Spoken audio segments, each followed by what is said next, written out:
in rotator cuffs, meniscus tears, and reduce pain in osteoarthritic joints. And which joints have you seen good success with? Shoulders, elbows, hips, knees, even wrists and ankles. And in this live webinar, we'll tell you all about the procedure, how simple and safe it is using your own stem cells, and how we determine if you're a candidate. Dr. Wagner has performed over 20,000 stem cell procedures. Are you in pain? Join him this Wednesday night at 6 o'clock for the free stem cell webinar and learn all about this amazing procedure. Register now at drmarkwagnermd.com. That's drmarkwagnermd.com. In between storms, have Asset Roofing do a roof inspection. They're going to make sure shingles are intact and clean up any moss, giving you peace of mind now and saving you thousands years later. Asset Roofing, excellence is on the house. Hey, sell your car to Wayscar Ford, and when they resell it, they share half their profit with you. That's right. Sell your car to Wayscar Ford in Auburn. They'll pay you today for your car, and once they resell it, they'll share half their profit with you. Go to wayscarford.com for complete details. .com/HPAMD. Let's go! This is Seattle Sports. Streaming through the Seattle Sports app. KIRO AM Seattle. KIRO FM HD2 Tacoma. Give me a freaking auto! From the Quantum Fiber Studio, this is Brock and Salk on Seattle Sports. Brock Heward and Matt Marcus. Sorry about just Mike.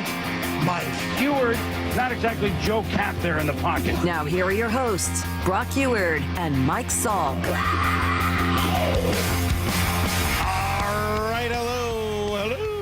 Good morning, everybody. Brock and Salk Show, Seattle Sports on 710, seattlesports.com, and, of course, the Seattle Sports app and all the podcast platforms out there. That Seattle Sports app is key, and today's like when you want to start using that sucker, too, to start leaving us some messages for Here's the Thing. Without Maura here last week, it kind of fell by the wayside. There weren't a lot of messages. There wasn't a lot of juice in the Here's the Thing tank, and so we didn't even do it on Thursday. It was sad. What? I know. Is that Maura's voice I hear? And I'm so excited to welcome her back. Good morning to you, Ms. Maura. Thank you. How was Iowa? Or, I'm sorry, Mexico. Sorry, I confused the two. Similar topography, similar climate. Yes, exactly. Yes. How was I got so many messages when I was posting pictures. I'm like, oh, Iowa or Ohio or whatever looks nice. No, I was in a small, you go to Puerto Vallarta and you take an 8-hour boat ride to a small cove called Yalapa. Okay. It was awesome. A cove. So it's not an island, but it's easier to get there. I kept calling it an island. Chris kept correcting me that it's a cove. It's a cove. Yeah, Maura, that's actually a cove. Yeah. Okay. It's but yeah, I mean, there's one big beach and then it's jungle. Basically, we stayed in the jungle, so it was beautiful. The food was amazing. There's dogs everywhere. You would love it. Yeah, you mentioned the whole dog thing. Was it sad or was it cool? No, I thought maybe it would be sad, but people on the island take really good care of them. They seem happy. They're living their best life. They hang out on the beach, get fed by tourists all day. Sounds pretty good. I mean, I think a lot of them actually do. You see a lot with collars. They just kind of let them roam free because it's a small cove. Yeah. So it was amazing. I'm not happy about this weather that I'm coming back to. Monkeys and other jungle I didn't see any creatures. Monkeys. No, there's a lot of free roaming roosters that we got woken up by every day. There's donkeys that they use to transport things around the island. There's also wild donkeys. If you go wild donkeys. We went hiking into a waterfall in the jungle. Yeah. And the donkeys just kind of come hang out? They just go running by you. Huh. Yeah. What are they up to? I don't know. They're just running around. Yeah. Living their best life as well. All right. And then somehow you locked yourself in a bathroom twice? That did happen, yes. How do you lock yourself? I've heard of people being locked out. Toddlers, maybe. I remember little kids, occasionally, they'll accidentally lock the door and you have to find a way to break in. But how did you lock yourself in the bathroom? Our Airbnb was set up really cool. So when you walk inside, there's a kitchen area and a living room, and it's all open air. It's like there's off to the right, it's all balcony, basically. Okay. And then the bedroom is indoors, so you get air conditioning and no bugs and stuff. But and then the bathroom is in that area, too. So it's all still, it's not enclosed at the top, but there's a door and everything. I shut the door the first night, and it wouldn't shut easily. So I was like, oh, it's not shutting all the way. And then I kind of pulled harder. So I wedged it shut. And, then I couldn't get out. And luckily, Chris could hear me. I was calling for help. I was peeking over the top because, like I said, everything's kind of open air, at the top. So I was, if I climb up on the counter, maybe I can get over it. But it was I would have had to jump pretty far. So how did you get out? You have to like. He somehow used like a knife or a credit card or something to jimmy the door open. He's like, I think something's wrong with the spring mechanism. Does he carry a pocket knife like Justin does? Well, no, because we flew and everything. So it was. Okay. That doesn't stop Justin. Don't worry about it. He finds a way to get that sucker with him wherever he goes. Okay, kitchen knife. But so yeah, I was like, oh well, we'll just. He said there's something wrong with like the spring mechanism in the doorknob. So yes. I was like, well, I won't. I pulled it really hard. We just won't pull it all the way shut, and we'll tell the guy, that they need to fix it. So the next day we come back from dinner, and I went to go to the bathroom, and I shut the door, and it shut easily behind me this time. Like I didn't wedge it shut, and then I was locked in. No. So I think you may be. So first of all, great. That's hysterical. I wonder if you're burying the lead here. And it brings me back to a time in my life when Heather and I were probably around. We were in a relationship about as long as you and Chris have now been together, which is what, around 6 months? Yeah, something like that. So Heather and I must have been together. I don't know. It was within a year, so maybe a little longer, but not much. This bathroom was attached to the bedroom. It was off the bedroom. Oh, yeah. But with no wall or ceiling at the top, right? Is that what you're saying? No. So the bedroom was enclosed entirely enclosed. Yes, okay. The bathroom was outside. So the bathroom had like open air to the to the top of it. Yeah. Okay, but open air to outside, not open air to the bedroom. No. Okay. Yeah, that would be. Yeah, that's tough. Well, for a trip to Mexico too. I mean, like that seems like a risky situation. I've probably mentioned before when Heather and I, again, within a year, we were staying at a friend of her mom's, had an earthquake cottage. They call them up in San Francisco, which are basically like little ADUs that they built to live in, and at some point during earthquake rebuilds and that type of stuff. And so it's this little one-bedroom cottage behind a place in Russian Hills. Beautiful. It was really, really cool. We stayed there. The problem is I ended up getting food poisoning, the full both ends food poisoning. And the bathroom had, instead of a door, a cloth curtain.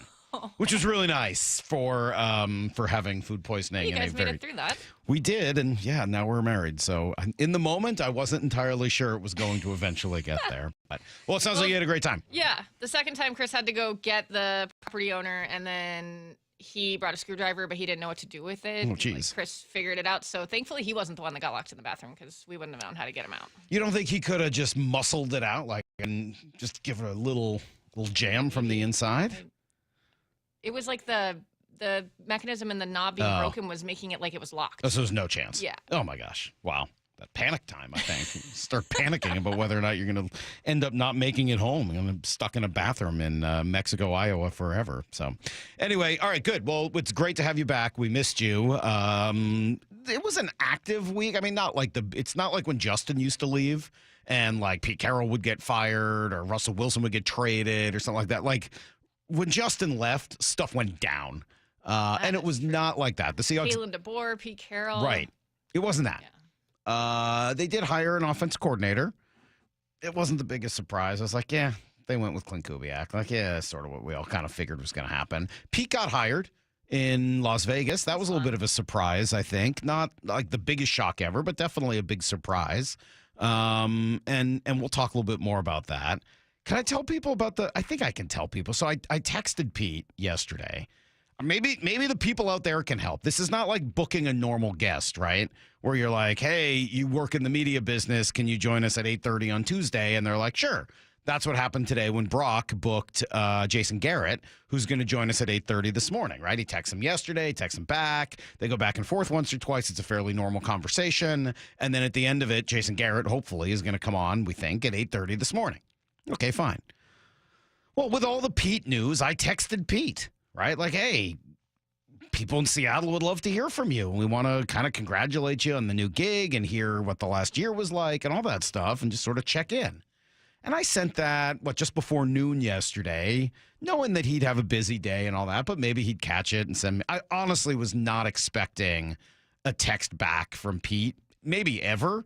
But, I mean, we've texted in the past, so it wasn't like impossible he would say yes. I think he always enjoyed the Pete Carroll show here on the station. He wrote me back late last night. I thought it was going to be even later. When I saw the text early this morning when I woke up at 4:30, I assumed Pete would have written back at like 2 in the morning. Like he's just so wired and amped about his new gig that like he couldn't help himself but write back. It was not quite that late, but it was a lot later than normal working hours, that's for sure. I was asleep, say that much. And all he wrote back was, try me. So I don't entirely know what that means. If Pete wants us to just randomly call him throughout the week and see if like he answers one time. But even then, like, you're on the radio. Well, and he won't know it's us because like when you call from the radio station, it's not like I'm calling from my cell phone and it pops up on his screen. It's just going to be like, you know, like a random, maybe blocked number. He's not going to answer that. So I don't know whether I should call him from my phone and be like, hey, hold on, we'll call you right back. Or if we should just like text him, be like, call you in 5. Because I don't get the sense he's going to be willing to commit to an actual time. And without like a, you know, media relations person to guide him through all that, I don't think Pete's capable of keeping a schedule at all. I think somebody has to tell Pete where to be at all times of the day. So I don't know where this is going to go. But hopefully we have an opportunity to get Pete on either today or more likely later this week. Okay? I believe you'll pull it off. I don't have a lot of faith in that. I appreciate it. But if it doesn't work, know that Pete's interested in, or at least willing. He's just not willing to commit to an actual time when we could have him on the air. So that's where we're at. Moore is back today. Brock is also back today, which will be great. He will be in at 7 o'clock as normal. What do you think is more tan? Well, Brock usually uses the like bronzing oil. He uses bronzing oil, and he sometimes does the like tinfoil thing to like puts it on his chest to like reflect back up onto him. So Brock. I mean, he used to be a fake tanner. He used to go and get fake tan all the time, tanning salon deal. So I don't think you do that. You're not a fake tanner. No, when I was young and dumb, but no. Yeah, so it's not good for you. And you look tan, but you don't look like you burned yourself or anything. You look like you're relatively healthy glow. I'm going to guess Brock is like 3 shades darker than normal. So we'll see what he looks like at 7 o'clock. We'll come right back with everything you need to know. It is Brock and Salk, Seattle Sports on 710, seattlesports.com. For down territory, going inside the game with former Cougs and Seahawks wide receiver Michael Bumpus. What part of football has changed, and do you like it? 2-point conversions. Like, we are chasing points. The game has changed. 2-point conversions and 4th downs. So we're seeing coaches dive into the data like a lot of people do with baseball. And I like it, and it is weird at the same time because I'm not used to seeing these 4th down conversions or attempts and these 2-point conversions. For down territory, every day at 11:15 and 1:15 on Bump and Stacy. We've all been there, sleepless nights, wondering if your business's security service is really protecting what matters. At Bay Alarm, we can put your security insecurities to bed. Our advanced technology and personalized support ensure you can rest easy knowing we're here for you. BayAlarm.com. Drivers who switch and save with Progressive could save hundreds. With that kind of money, you could go big time and switch to the expensive shampoo with amino acids. Sure, you don't know what those are or why you need them, but it sounds very impressive. And if you switch and save hundreds, you can massage it into your scalp every day. Now, if only you can get people to lean toward your head to smell those aminos. Switch to Progressive and you could save big time. For shampoo, Progressive Casualty Insurance Company and affiliates, not available in all states. Potential savings will vary. Why choose a Sleep Number smart bed? Can I make my side softer? Can I make my side firmer? Can we sleep cooler? Sleep Number does that. Cools up to 8 times faster and lets you choose your ideal comfort on either side. Your Sleep Number setting. And now save 50% on the new Sleep Number limited edition smart bed. Limited time. Exclusively at a Sleep Number store near you. Learn more at sleepnumber.com.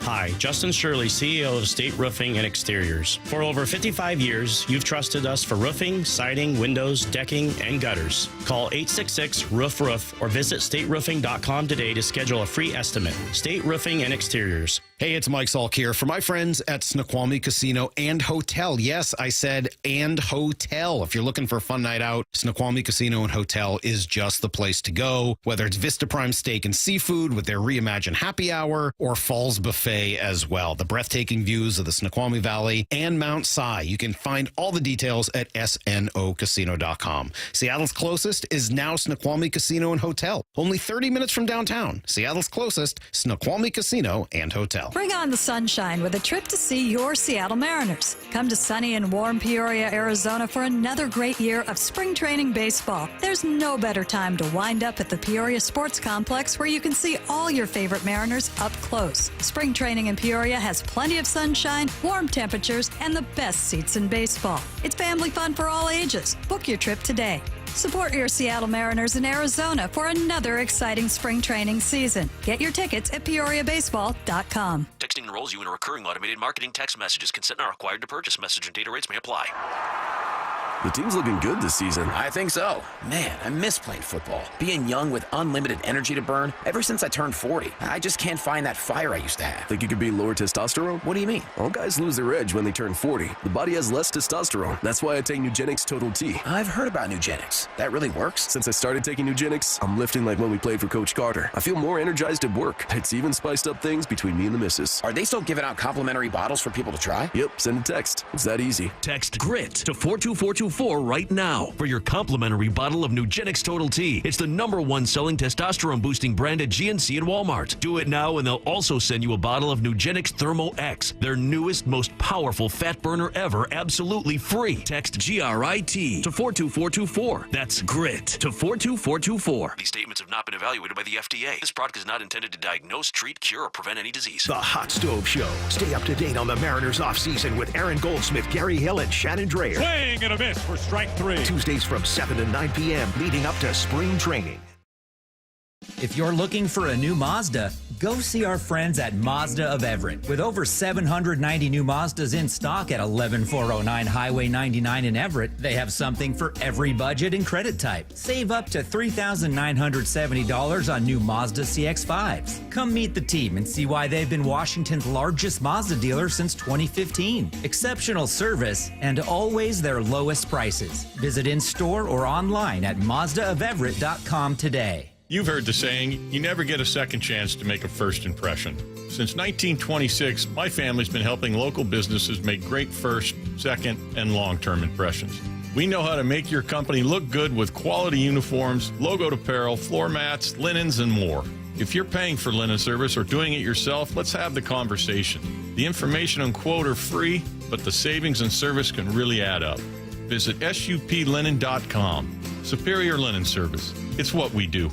I'm attorney Rob Iddens, proud Marine Corps veteran and owner of Warrior Injury Law. I'm a 5th-generation Pacific Northwesterner, graduated from UW and Seattle U School of Law. At Warrior Injury Law, we have years of experience in the trenches, fighting insurance companies for the people of Washington, my people. Forward, if you've been injured, you need a lawyer that is tough, confident, and battle-tested. Call us at 253-WARRIOR for your free case review. Warrior Injury Law, battle-tested. Eddie's! Overburdened with a bunch of stuff you don't want anymore, but feel bad throwing it away? John here with Happy Hauler, Seattle's eco-friendly junk removal. We prioritize donating and recycling. We'll help get your items to those in need instead of going to the landfill. At Happy Hauler, we pride ourselves on responsibility, community, and sustainability. We're a family-run small business that provides junk removal, donations, and recycling. Make yourself, your community, and the planet happy. It's time to reclaim your space. HappyHauler.com, hauling with a heart. Need to know. 15 minutes past every hour with Brock and Salk. Here's what you need to know. Up first. All right, Clint Kubiak's now on board, so time to start the prep for an offseason that is going to define the future, I would think, of the Mike McDonald era. Decisions to be made at quarterback and wide receiver and left tackle and half the defense. So I'm definitely curious to see how different next year's roster will look, or if it's really just building on what they've got. If they do want a quarterback and they don't want to use a first-round pick for one, you better hope that no one is too impressive this week in Mobile as they get ready for the Senior Bowl. Jim Nagy, who runs that event, was talking about Jackson Dart who I just can't imagine is going to last to the mid-rounds as people might have hoped. X and Dart, my phone probably pinged more when we announced him than any other quarterback, just because I think guys want to see him in a pro-style offense and throwing into tighter windows. I mean, I've said this a million times over the last few weeks, but, I mean, Lane does such a good job there that he's throwing routes on air all the time, and that's not NFL football. So I've even said something to Jackson this week. You get ready to throw into tighter windows. But really excited to see him out there. And he's not the only one. I mean, all the quarterbacks you're going to be thinking about, Jalen Milroe and Will Howard, like they're all going to be there throughout this week practicing. And yeah, it's sort of hard. On one hand, you want them to look good so that you want to draft them. On the other hand, you don't want them to look too good so that they don't start getting jacked up into the first round, is what happened last year with a couple guys like J.J. McCarthy, who originally we were talking about as a second or third rounder. By the time the draft rolls around, he's a top 5 pick. So, yeah, it's sort of a hard one. How much and how hard do you root for some of these guys? Also, Leonard Williams named to the Pro Bowl roster as an alternate. He's now going to fill in for Jalen Carter. Yep. We'll see if Williams accepts. Remember, he was not happy about the whole Pro Bowl results when they were revealed and sort of made it sound like he didn't care whether he went or not. Here's the second thing you need to know. I admit I'm a little jealous. A little bit jealous of the Raiders and everyone there as they introduced Pete Carroll to the media yesterday. Not because of what's happening here. I'm not like, oh, I wish I had that instead of this. Just that there's nothing quite like Pete, and there's nothing like experiencing Pete for the first time, and I think he kind of knows that. My hat's off to you guys. I'm so fired up that we're doing this together, and it's going to be unique, and they're going to be surprised what comes. Yeah, well, I like that. It's going to be unique, and they're going to be surprised. Yeah, because there's really nothing like Hurricane Pete when he first makes landfall in your city and just starts, essentially willing new things to happen. He is going to have to make some sort of a decision on a quarterback. I know Brady was tweeting yesterday about the possibility of Geno Smith. Obviously, it was one of the first questions I asked right when the news broke, and G was in at the time. In terms of quarterbacks, here's what Pete said. It's our mission to build this football team up around the quarterback position. It isn't the only spot. We happen to have the greatest of all time to help us and to see clearly, and we're going to lean on Tom as much as we possibly can for his insights, because nobody has the insights that he has. He's that unique. But it's the quarterback position is one of the positions on the team, and we've got to make it all fit together well. I've had pretty good success with my quarterbacks in the past. You can go all the way back to college days, and they've all turned out to be really extraordinary members of our club. I like that he is selling himself even a little bit to the Raiders fans. Like, yeah, I've had some pretty good success with quarterbacks, whether it's Geno or Russell Wilson, or if you want to go farther back to college, had a couple of Heisman Trophy winners. I like the way Pete did it yesterday. By the way, he also had Marshawn Lynch there, but not in the meeting. He just sort of, stayed in the background and yelled. Here in Las Vegas, to do it in this setting right here, where people can't wait to come see us, they can't wait to see what we're all about, wherever our fans come from. We do want to fill our stadium up with our guys. I know that we have a good draw for people from out of town. There you go. That's what I'm talking about. Hey, Mark, settle down a little bit. A pretty good line. I assume referring to Mark Davis, the owner of the Raiders. Anyway, Marshawn doing his thing and screaming in the background. Here's the third thing you need to know. Well, familiar story for the Kraken as they once again fall to Edmonton last night. 8 straight times now they've lost to the Oilers, so that matchup's going well. Frustrating because they led early. Dunn and Tolvanen both had goals, and then it was just sort of the Connor McDavid show, and he tied it up, and then you're like, well, we'll see where this goes. Yeah, they score 3 straight, and the Kraken lose 4-2. They'll be back home tonight against Anaheim. Last week, we talked about the Baseball America Top 100 prospect list for the Mariners. They had 6 guys on it, but no one that high, right? There was a little backloaded. I want to say Colt Emerson was the highest at 26, something like this. Does that sound right? I think he was 16. 16. Okay, I knew there was a 6 in there. 16. Still high, but, not what Keith Law's got. Keith Law has his Top 100 list come out yesterday. Colt, he's got the same 6, but better. Colt Emerson, number 5, according to Keith Law. Felnine Celestine, who was in the 80s, I want to say, number 24. Cole Young, 45. Laz Montez, who was right at the end of the other list, he's got at 66. Harry Ford at 79. Michael Arroyo at 81. Why the major difference? Well, different people doing the list. I mean, it's subjective, obviously. But I would guess, just kind of knowing Keith, his list is a little less based on big league readiness and more on ultimate projectability to what they could be. And Keith is biased towards stars. He wants guys with major upside that could turn into difference-making impact players in Major League Baseball. So honestly, to be higher on Keith's list than on the Baseball America list, I think is a good thing. I think it's a good thing. That's everything you need to know. 1:15 every hour here on the Brock and Salk Show. Yeah, so I told you, I tried to get in touch with Pete and say, hey, could you come on this week? And he wrote back and said, try me. 509 says, oh, I think it's pretty clear he wants to fight you. Like, oh, I don't know if that's what he meant. Try me. Let's go. Maybe that is what he meant. You know Pete, though. He just fired. Yeah, try me. Let's go. I'm in. Whatever I got to do. Like, but don't pin me down to a time. Yeah, I'm not willing to be pinned down at any point. You know what you guys missed yesterday, more you and Brock? You guys missed the Brock and Salk debut of Brian Walters, who was really good. Former Seahawk. I mean, he was excellent. Brought some great personality, some great insight. He, unlike Daniel Jeremiah, who when I asked to sell me last week on Clint Kubiak, I think made me less excited about Clint Kubiak. Like, I don't know. DJ did not do a good sell job at all. But Brian did. Yeah, he kind of sold me a little bit yesterday. We'll play some of that coming up here in a minute. Yeah, and he had a take on the Super Bowl loss that I had, not that I haven't heard anyone say, but he was straight up like, oh, it's Russ's fault. Like, Russ made a bad pass.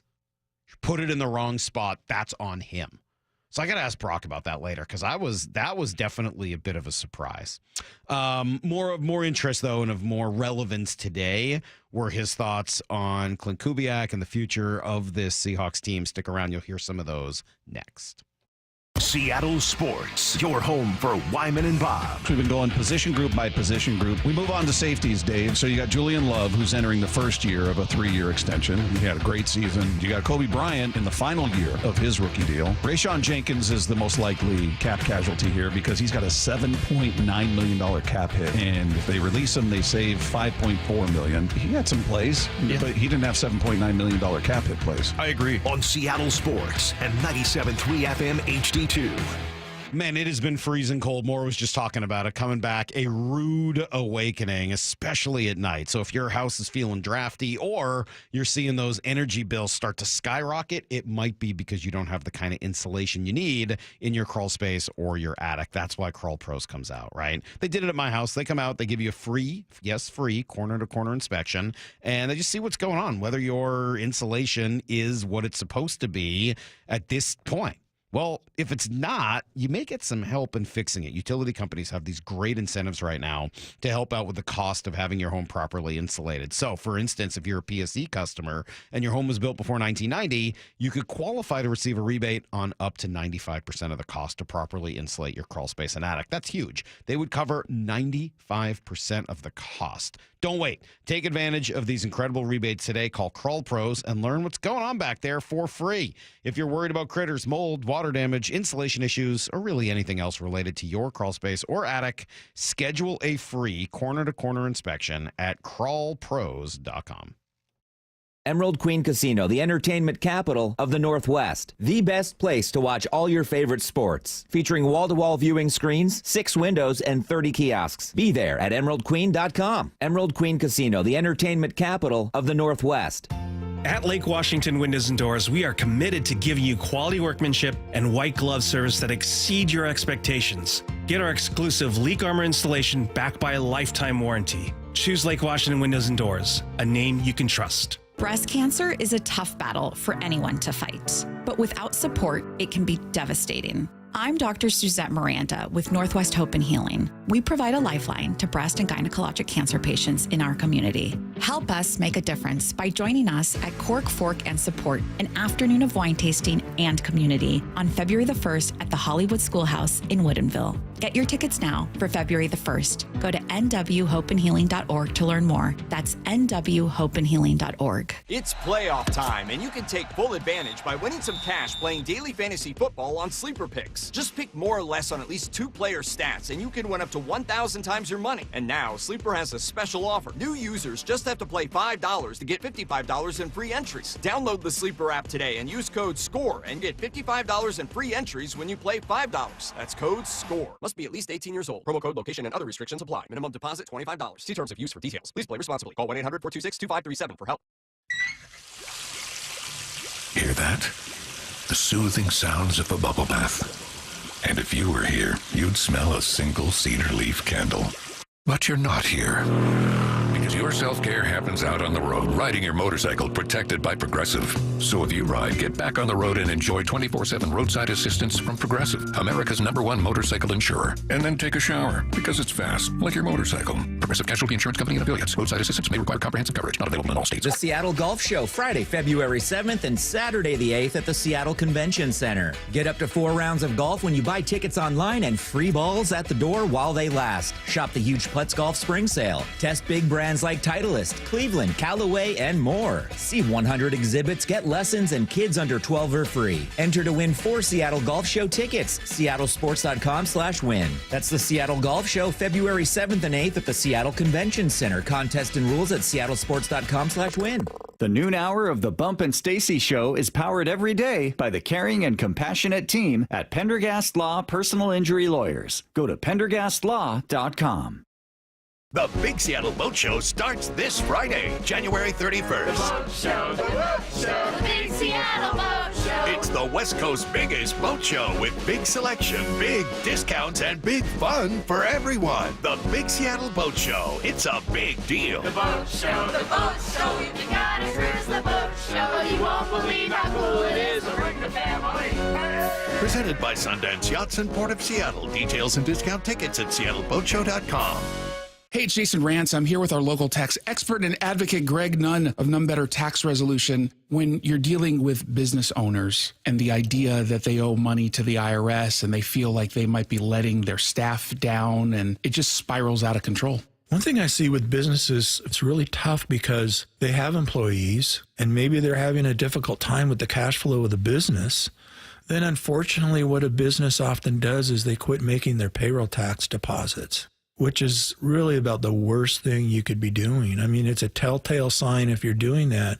Hey, get someone that can help you kind of look at your business and see if things can be changed so that you can operate your business better and make those payroll tax deposits. Because let me tell you this, the IRS is on those right away. If you're having trouble with the IRS, you have to call Greg Nunn of None Better Tax Resolution. From stress to success with IRS Solutions. 425-947-1967 or Google NUNN. None Better Tax Resolution.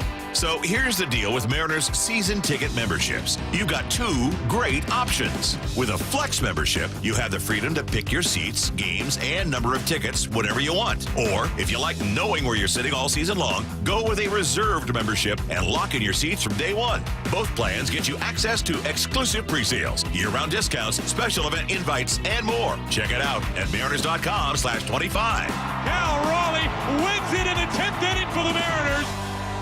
Brock and Salk's Rewind is presented by Toyota of Kirkland.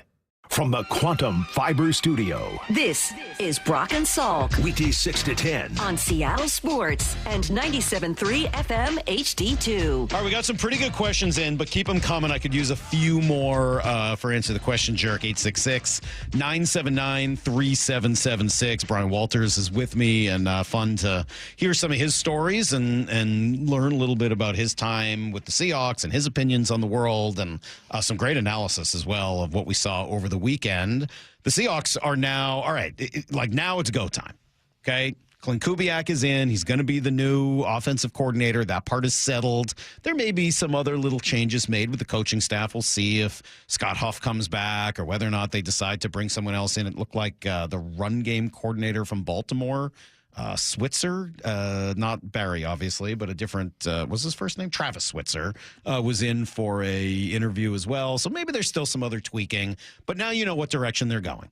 So what does that mean for some of these other big questions facing the Seahawks this offseason? Jordan Babineau a couple weeks ago made it pretty clear that he thought that Geno would not be back and that DK might not be back as well. I find it hard to imagine they would move on from both guys at the same time. But where are you on these sort of two twin conversations about Geno and DK? Yeah, I find it hard to imagine, too, an offensive coordinator would come in here and take the job, and then you ship out his two best offensive players. His two marquee players. I think that's a tough spot. Don't say best. G's going to come charging in here and start yelling about Jackson Smith and Jigba. If you say that too loudly. How about two of his best? How about that? It's like saying Beetlejuice too many times in a row. G just starts coming in going, best in the world about Jackson. So you guys just be careful. But I think what you've seen Kubiak do with veteran quarterbacks, when you go back to his time with Kirk Cousins in Minnesota, you go back to his time, Derek Carr last year. I know he was injured for a lot of the season, almost half of the season. But when he was in there, he played pretty well. He has 15 touchdowns, 5 interceptions, and the offense was going. It was okay. And so what he has done with a veteran quarterback, I think you have to have a presence like Geno in there. And I think Geno is a lot better than Derek Carr. I think Geno is, and I know we talked about this earlier, but I think Geno is a top 10 quarterback in this league. And what do you look for in a quarterback? Well, one, completions. That's kind of the big thing. Geno's probably one of the best in the game at that. And then obviously you got to get rid of the interceptions, but there's a lot of arguments to go with really whose fault those interceptions are on. So I think you have to have a veteran quarterback who has been around multiple offenses. I think that's the thing about Geno too, is he's been through so many systems. He's been to New York and he's been a backup. He's been through a lot of offensive coordinators. So learning a new offense like this isn't going to be anything for Geno. He's been through it, and he's going to be able to pick that up. Now, what do I know, though? That the Seahawks could throw a curveball at us all, and Geno's gone, and maybe Babs knows what's going on, and DK's gone as well. I think. What about the DK thing? Where, I mean, again, the issue here isn't so much whether or not you like the players. It's, can you get better while spending more money on Geno and more money on DK this offseason? In all likelihood, you would have to spend, let's call it, just to use a round number, $70 million on both of those guys moving forward. Yeah, is that a recipe for getting to a Super Bowl? No, I mean it's not. That's the hard part. That's the tough part. That is the tough part, and that's the situation that the Seahawks are in.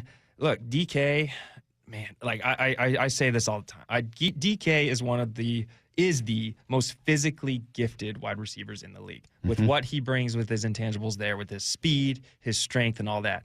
Now, is he that number one guy anymore? Is he that guy? In my opinion, no. I mean, JSN has emerged as that number one receiver. So to me, DK is that number two receiver who will be that threat. Like when you need that big deep ball to kind of just take the top off the offense, that's DK. DK is not that possession guy that's going to get 10 to 15 targets a game. That's not who DK is. Was he that ever? I don't know, but he's not that anymore, So I think that it's a tough situation for DK to be in because he's put up numbers. He wants to be paid like a number one guy. He wants to be paid like a top 15, top 10 guy, so then you get into the issue, is he going to hold out this year? Is he going to want that extension? Or are you going to let him leave without getting anything back for him now when you have the chance? So how tall are you? I am 6 feet tall. 6 feet, 6 feet even. 6 feet even. And your 40 time was 4.49. 4.49, pretty fast. It was all right. Okay. And what'd you weigh when you were playing? 195 pounds. What would you have done to have had DK's measurables? Oh my goodness! I'll tell you what. It's a dream. I mean, the things. God, you just look at I don't know how he's even like a real person.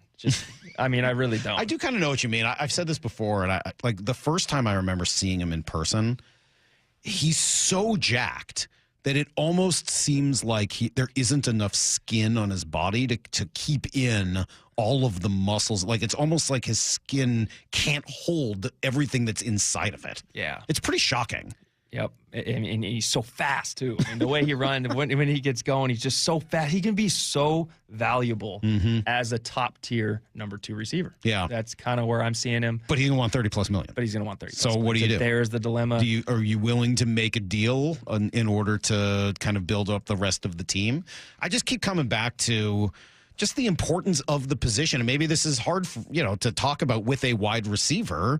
Obviously, they are important positions on a football team. All of the positions are. But they don't seem to necessarily be commensurate with winning. There doesn't seem to be a direct through line to having the best wide receivers and winning Super Bowls. Yeah, no, I mean, not in a long time. I guess so. I'm trying to think. I mean, the Chiefs have been dominant so lately. Tyreek Hill, they're like, whatever. Didn't mean a thing. But that's never been their recipe. They've never had to have the receivers. So that's the Chiefs. That's them.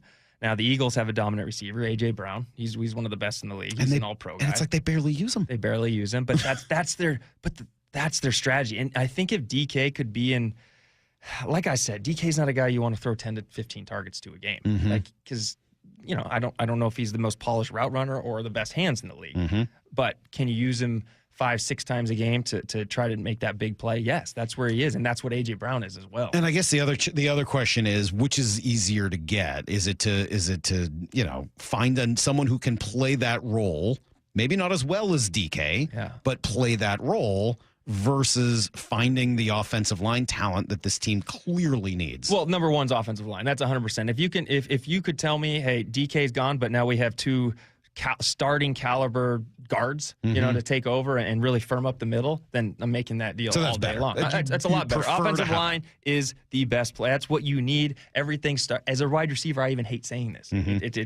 It's terrible for me to say, but offensive line's where it all starts. Look at the Eagles right now. Look at the Eagles with their 4 out of 5 of their offensive linemen are either all pro or Pro Bowlers. I mean, what you would do I would take that if I'm Seattle. I'd give DK up in a heartbeat if I could have 4 out of 5 offensive linemen. How underrated maybe were the offensive lines that you played with here? Very underrated. I mean, I thought we were solid all across the board. You had Russell Okung as a left tackle. Max Unger was the center, probably one of the best centers in the league at the time.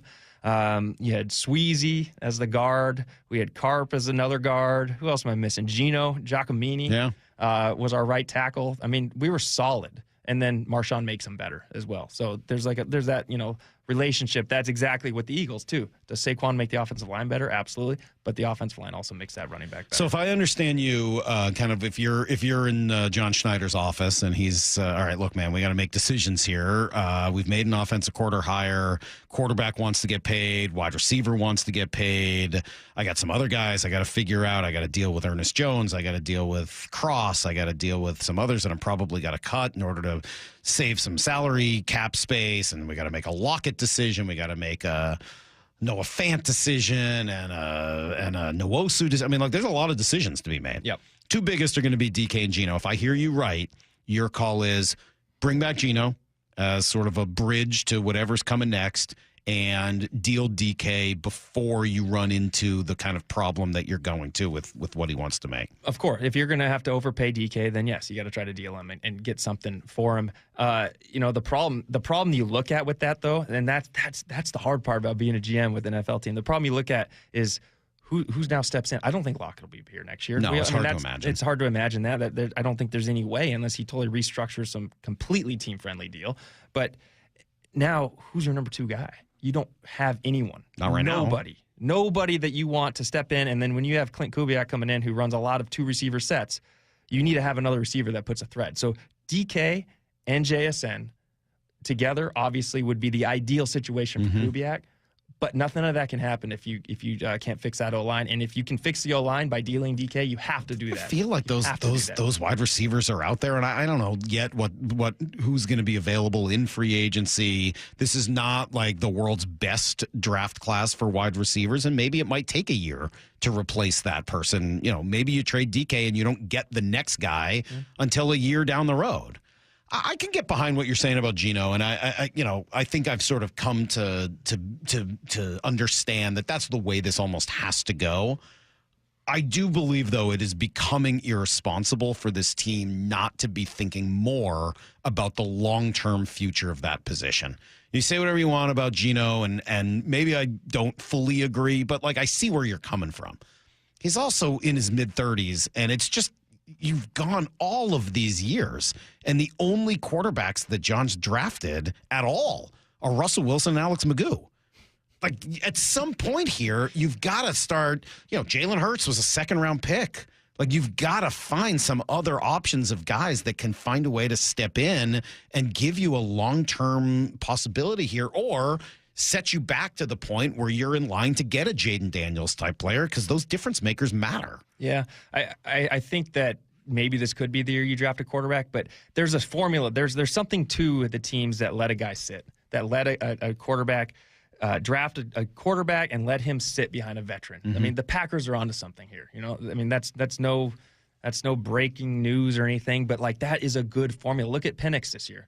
Penix sat the whole year. Okay, now we threw him in later in the season and he had some success, but that is it. You don't want to throw these rookie quarterbacks in right away. You don't want to throw those young quarterbacks in right away, because confidence is a big thing in this league. The second you get a taste of failure and that you can't do it, it's tough to recover from that. And so you want to set these guys up to succeed. And if you learn under Geno for a couple years, Geno is a smart quarterback. Like I said, you never saw Geno sit back in a clean pocket and just throw an interception straight up to the defender. You never saw that one time. There's not a single interception of him this year where he just made a terrible throw, terrible decision by just sitting in a clean pocket.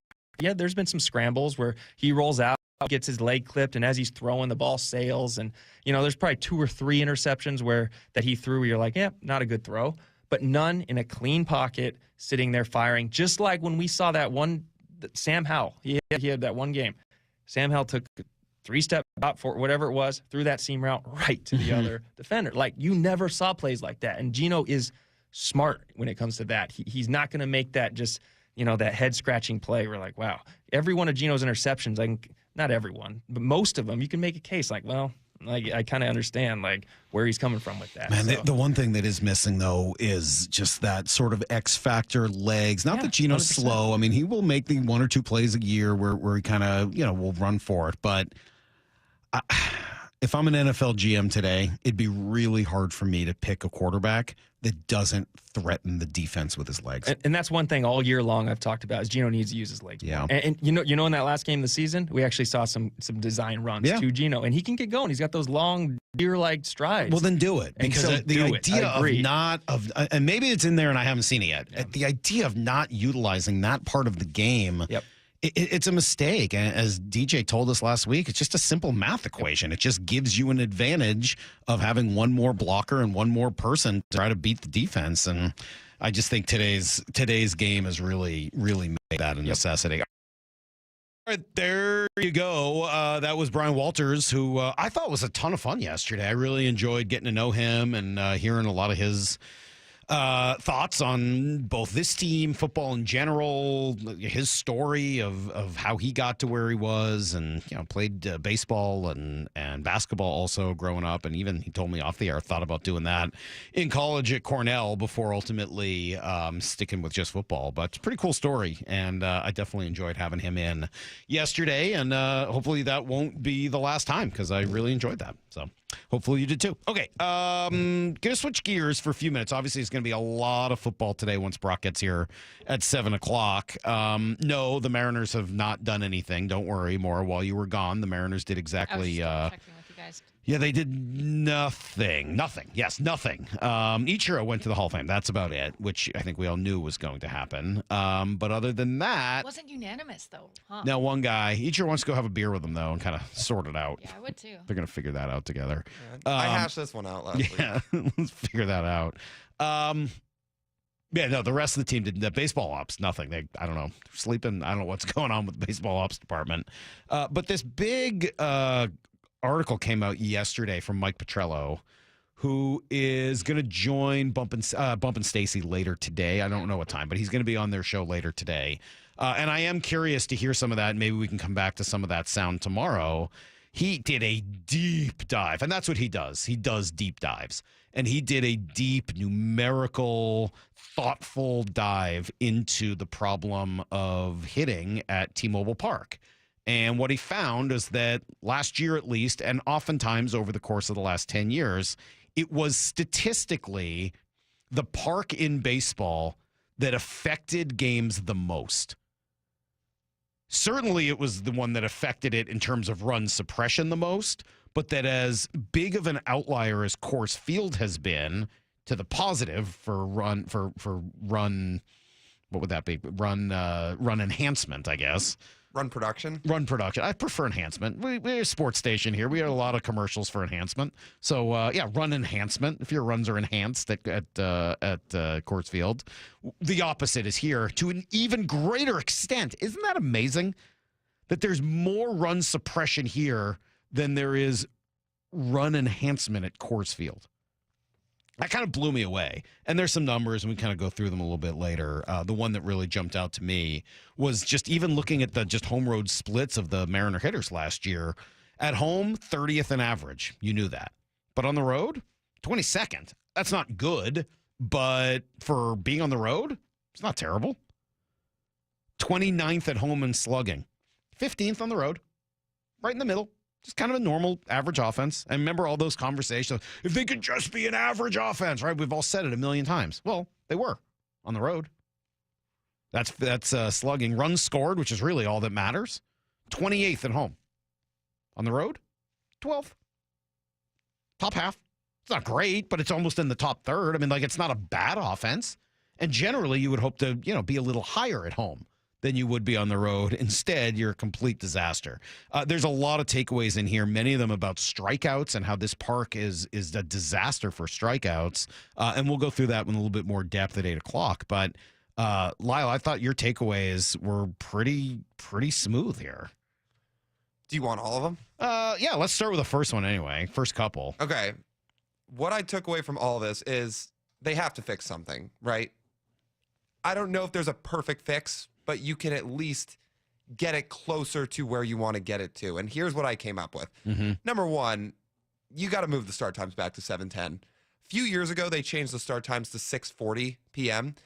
And one element of this that I never even thought of, that Petriello dove into a ton, was how much the sun affects these hitters during essentially late afternoon / early evening time. So he dove in and he drew up all the numbers. And what it says is, guys are swinging and missing over 30% of the time during the 4 o'clock, 5 o'clock, and 6 o'clock hours. And I'm guessing that has something to do with the sun setting. The batter's eye faces the ocean, right? Yes, so it probably is reflecting off the batter's eye. Right. So not quite the ocean, but yes. Oh, the ocean. Sorry, the Puget Sound. Yeah. Yeah, so I'm guessing between the combination of those two things, it makes it really hard for hitters to hit. So if guys for the first 2 innings essentially can't see the ball, then move the start times back to 7 o'clock when guys are not swinging and missing as much. Spoken like somebody who's not been doing the morning show for very long. I will take all of the strikeouts in the world for the 6:40 start. Sorry, Lyle. I'd like to see them win. I don't care about that. I don't care about the winning. I don't care about the strikeouts. The other team's going to have trouble with the strikeouts too. No, thank you. 640, 640, 640 all day. No, it's a good point you make. And if that is something that's affecting them, that may be something they've got to look at. I think it's a real thing. Or know it, right, and learn from it and figure out how to use it to your advantage, right? Or do something. Telling me that you can't put some sort of a substance that mats out the sun on the batter's eye? Don't we have dark matter you can throw out there or something, like a black hole? I thought they tried something like that 20 years ago when Really? this arose the first time. Brett Boone was telling us something about this a while back, that they messed with the batter's eye a while ago after the trees were up in the center field area. They took out the trees. Hitters hated it. And I thought they put some other type of product on the batter's eye, at least at some point, but clearly it hasn't done that much. I wonder if there's just some sort of a non-reflective type of, you would think those substances exist. I don't work for Dow Chemical or anything. Right. But I would imagine that there's got to be something out there that would certainly help with that. So, yeah, maybe they've already tried it and it just doesn't work, but it does seem like something that would help in some way. But I think that's a good takeaway. Maybe you do need to start the games later. Mm-hmm. So that's one. The other is, I think we're figuring out a little bit of the reason as to why so many strikeouts are going on with this Mariners ball club over the last couple of years. And look, part of it's the guys that you put together on the roster, and guys just need to swing and miss less. Guys need to make contact with the baseball. But there was a chart in that article that compares inflation of strikeout rate to what was the other part of the chart? It was inflation of strikeout rate and then just run suppression. And the Mariners sit on an island on this chart. I mean, there's nobody near them. You talk about Seattle and Colorado. Colorado's a bit on its island, Colorado's a bit on an island too, just in terms of run scoring and the strikeouts in the positive. The Mariners are so far in the negative, it's unbelievable. So, look, should guys like Jorge Polanco strike out less when you acquire him? Yes, because he never really struck out like that beforehand. Same with Garver, same with others. But I think the park's playing a big factor here. It's like it creates strikeouts in a factory. Did you? One interesting thing in there was the thoughts on wind, and that the wind may actually, in addition to what it does to the baseball after it's been hit, that the wind may actually affect the pitches and make it harder for the hitters because the pitchers have an advantage by using the wind factor. I mean, like all of it, the cold weather, you put it all together. The biggest takeaway has to be this thing is real. Like, regardless of people going, well, it's true for every team and this and that. Like, okay, let's start with the fact that it's a real thing. You can't make any headway into the T-Mobile effect and dealing with it until you truly admit that it's a real thing and that it's something that you've got to plan for, and you might need to adjust some of your expectations in terms of what players are going to do with their numbers once they get here. They're probably not going to hit their career norms because they can't. Nobody can. Well, almost nobody can. The elite of the elite of the elite have done it. Right, and that's what this park seems to do. It seems to suppress average to above average hitters, which are the type of players the Mariners choose to acquire. They don't go and acquire the guys that are going to have no issues hitting in T-Mobile Park. And basically that's been like Mike Trout, Nelson Cruz, and that's about it, right? There's a few others. Teixeira hit well here, but point being, the elite of elites don't have problems hitting here. It's the average guys that do. I mean, I guess some of that makes sense. They're hitting the ball so hard and so often, et cetera, that there's just nothing is going to slow them down.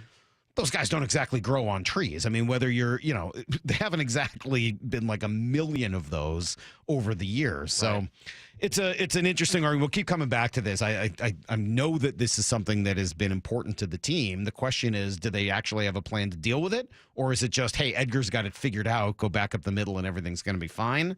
We'll talk more in about an hour. Brock is in, and I think he's out for blood with a whole quarterback star system. I don't know exactly what's going on. We're going to have to hear it next. It's Brock and Salk, Seattle Sports on 710. Seattle Sports, your home for Bump and Stacy. What to you felt like kind of a confirmation this weekend? It was crazy that probably the most athletic quarterback in this thing didn't have a rushing touchdown, which is Josh Allen. Isn't that great? He's the only one. So yeah, Jaden Daniels, 1 rushing, 1 passing, 255 yards, completed 60% of his passes. Got Allen, no rushing touchdowns, 2 passing, 237, 64% completion. Mahomes, 2 rushing touchdowns, 1 passing, 245, 69% completion. Hurts, 3 rushing touchdowns, 1 passing touchdowns, 246, 71. Jalen Hurts had the best weekend. On Seattle Sports and 97.3 FM HD2. Guys, did you know your testosterone affects everything in your system, including how you feel and perform every day? Right now, Revive Men's Health Seattle will check your testosterone for free. Knowing your T levels is the first step in understanding if you have low T. Your testosterone level impacts your energy, libido, sleep, weight, hair loss, mood, and even ED.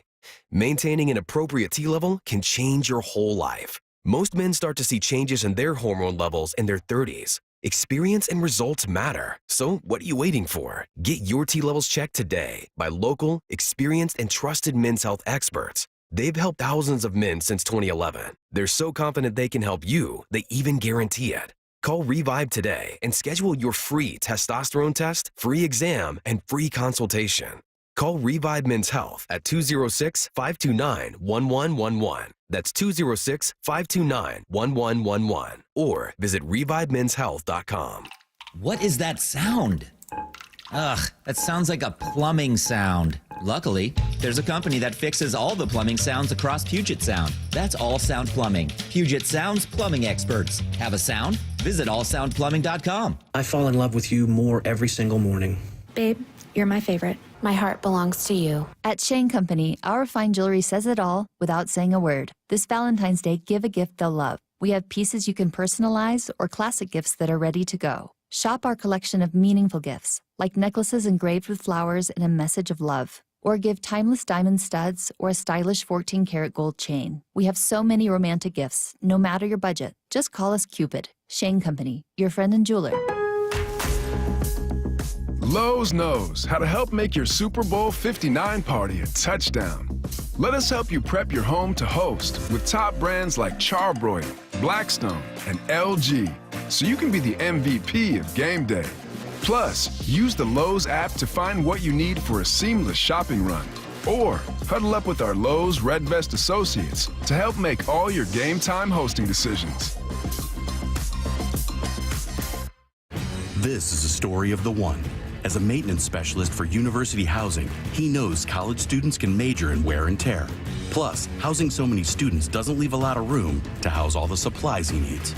That's where Grainger comes in. With over 1 million industrial-grade products and fast, dependable delivery, Grainger carries the quality products he needs so he doesn't have to. From a new door hinge to a whole new faucet. Call, click Grainger.com, or just stop by. Grainger, for the ones who get it done.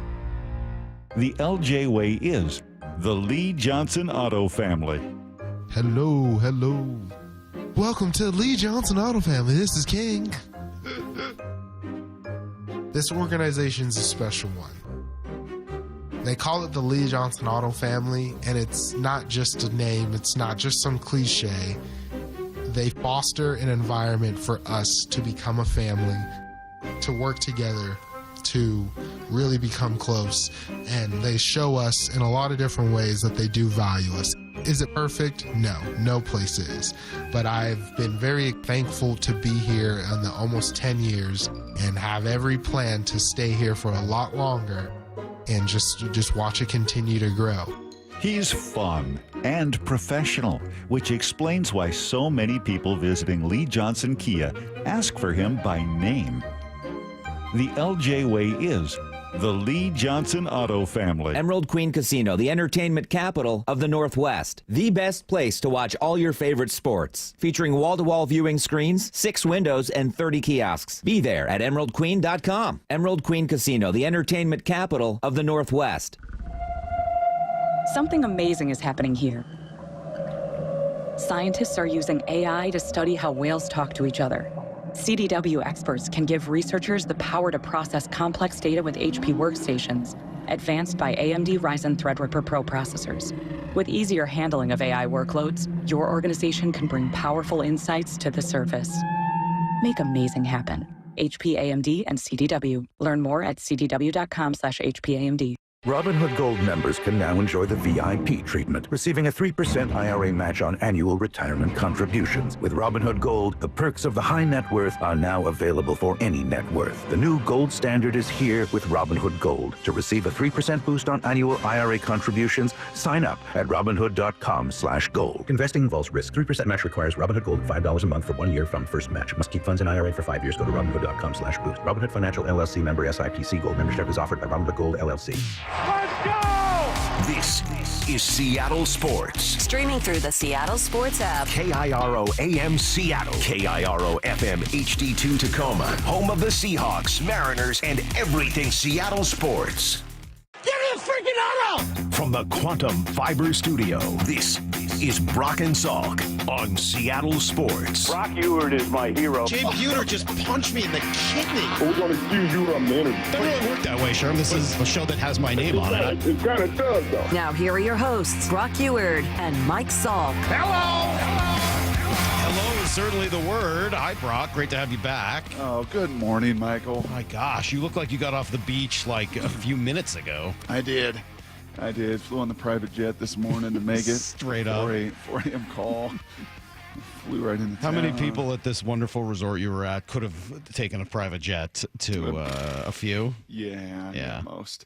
So, Jake Matthews, the big left tackle. I know that for every time you Atlanta. go to this place, you see somebody. Oh, I do. Big no Jake Andy Matthews. Van Slyke this time. No Van Slyke. I texted him a picture of my feet. He never responded. Nah, shocker. No, big Jake Matthews, left tackle for the Falcons. Okay. Bruce's son, great guy. Yeah. 6'6", 340. Yeah. And just looks like good. Like, how can he be 6'6", 340 and just look good? He just looks good. How He's can you walking be around. anything 340 and look good? And he did. He looked good. I also met you. Had you stayed in the family business, had you stayed in the family business, I met you 35 years from now. Really? Yeah, he's from your delegation. Yeah. Even his name was Michael. Yeah. I think his girlfriend was Jane. He'd lost his wife, widowed, whatever. This guy was like Curb Your Enthusiasm character. It was just great. So I had a terrific I can't time. wait to hear more. This sounds very entertaining. It sounds like while you were there, you had an opportunity to do some thinking, and your brain went to stars, as it so often does, but not in terms of who's a big star, who's a small star, et cetera. Superstars. This is a star rating system for quarterbacks. So I have a feeling I know what you're gearing up for, but I am a little curious where you're going with this. Well, I would say I did not think a lot about this while I was soaking in the sun. No? I would say it was a little bit more of getting back yesterday, spending some time, and actually Pete Carroll, listening to Pete yesterday. That kind of stirred it all up. And, man, wasn't it great to see Coach Carroll? Yes. Oh, my gosh. I told the people, so I told you the yesterday. silver fox with the black, he looks good. I texted Pete to see if he would come on the show at about 11:45 yesterday morning. Didn't hear back from Tilbrock after I fell asleep last night, so you don't know this yet. Pete wrote me back late last night and just said, try me. So I don't know what that means. Somebody suggested it means that he wants to fight me. I don't think it's that. But, like, do we just call him randomly throughout the morning and see if it works? I think we do. I think we try him at 8, and then we try him at 9:30 because he's used to being on with us. And you absolutely try him at 9:30. All right, we'll see if we can pull that off. Yes, that'd be great. But it was his sound. Is he was, and Maura getting back from Mexico as well and doing all the work she does. Maura, you said this was actually on a radio station there in Vegas? Yeah, I got this. Yeah, Here you go. They brought him over to the Raiders, their usual broadcast team for the games right after his press conference. That's the game. That's how the game should be played. And it's not because you want to just be physical, which we love, and run the football and be tough. It's not just because of that. It's because the foundation of this game is about winning by playing great ball. And the best players don't always win. The teams that play the best usually do, though. And so it's how you put that all together. And the quarterback position is so unbelievably overblown about because there's only a few guys that are the great ones, and they can change the game, but there's not very many guys like that. But you can still be highly successful and productive in building your team around the game that allows the quarterback to manage his aspect of it. And that's, if you run it, then you can play past it. If you can play past it, then you can strike him down the field. You can create the big plays that you want to create. And you can complement the defense. You can take care of the football better. On and on and on. And you know what? In these 14 teams that were left in the playoffs, there were 4. 4 just generational guys that do what Pete said. So 4 of 14, 4 of 32. Maybe you put Joe Burrow in that camp. I think I do. Is a guy that just simply can elevate anybody. Put him on any of the 32 teams, and he's a game changer. And I think there were 4 of them. Jaden Daniels was one of them. Obviously, Josh and Patrick, who battled down to the final seconds, are 2 of them in the AFC. And obviously Lamar. So I think those 4 you could put on the 28 other teams, and immediately they become viable playoff contenders. Joe Burrow would be the 5th. So 5 out of 32. Not very many, as Pete said. No. I think the other 27 all fall in all sorts of different Mike Sando tiers. And so I went and looked at the 14 playoff teams. And, okay, well, that's great, Pete. There's not very many of them, but I bet most of the playoff teams, 4 of the 14. Right, from Bo Nix to C.J. Stroud. You want me to go through my little stars list here? You don't really need to. I mean, I think it's a good list that you put together. I think we can all kind of agree with you on what you've done. But don't you think it's important to note that of the final 4 teams, 3 of them had one of those generational guys, and honestly, the 4th probably would have been there if he hadn't run into one of the other generational guys a week before. Yeah, I mean, 4 of your 5 generational quarterbacks were either in the Final Four or knocked out by someone in the Final Four. Yep. And the one team that made it in without that doesn't have a generational quarterback, but might have the best offensive line and the best defense in all of football, plus the best running back. I mean, they've built such dominance everywhere else. I don't know. It sure seems like it's pretty helpful to have one of those guys. It does, but if you spend all of your time just continuing to turn it over and turn it over and turn it over and turn it over, as you see multiple organizations do around this league, right, trying to sink to the bottom, trying to get that top pick, then we get the top pick, and unfortunately he turns out to not be one of these guys, and it, therefore it's just a ginormous challenge. But you got to be looking for those which is why wherever you Pete can. Which is why Pete in year one in Vegas is going to try to follow a lot of what Howie Roseman in Philadelphia has seemingly somehow done, and that is built an entire team, even paying your quarterback, paying a couple receivers, paying and developing great linemen, drafting and developing, even paying within your own front seven, right? Paying Darius. Like, how in the world does Philadelphia? Right? I think they're the one team. How do they do this? It is bizarre. I mean, they have got. Right, this is not the Russell Wilson on a cheap contract where you build everything up. I mean, Jalen's on a rich, lucrative contract, and yet let's bring in Saquon Barkley for $14 million a year too, who just totally transformed that offense. They've done a remarkable job, and I think Pete would say that's a blueprint. That's what I want to follow. That's a team. Well, that's if you're going to do that, Brock, you better have Howie Roseman because, or somebody along or Jed those Fish, lines. his roommate. Maybe Jed will leave coaching. And I don't know whether Jed is that guy, but Howie has certainly proved to be that guy. I mean, you better hit constantly. You better get Zach Bond in the offseason for nothing and turn him into, turns out that he's a Defensive Player of the Year candidate. You better draft 2 Defensive Rookie of the Year finalists in one offseason. You better hire Vic Fangio. You better hire Mekhi Becton. You better do all. You better find Saquon Barkley in the offseason at a decent rate and commit to it and build around it. And you can argue that obviously Jalen Hurts is not in the elite of the elite, but he has one specific skill that he's really good at, and that's he's a good runner and a good distributor, not unlike Russ when Russ was at his best. And it's a perfect complement for that team. It is. And that question was, hey, Pete, do you feel like you still belong in this league? As the league is kind of circling and cycling back to the 90s football of being able to run. And that was kind of the start of Pete's answer there of it never left. It never left until people told me I had to start cooking and had to cook differently with a quarterback and fractured that relationship and kind of ended that thing. You think there's any chance that relationship gets back together in Vegas? No? Try me. Hashtag try me. No chance? Hashtag try me. Why do you say no chance?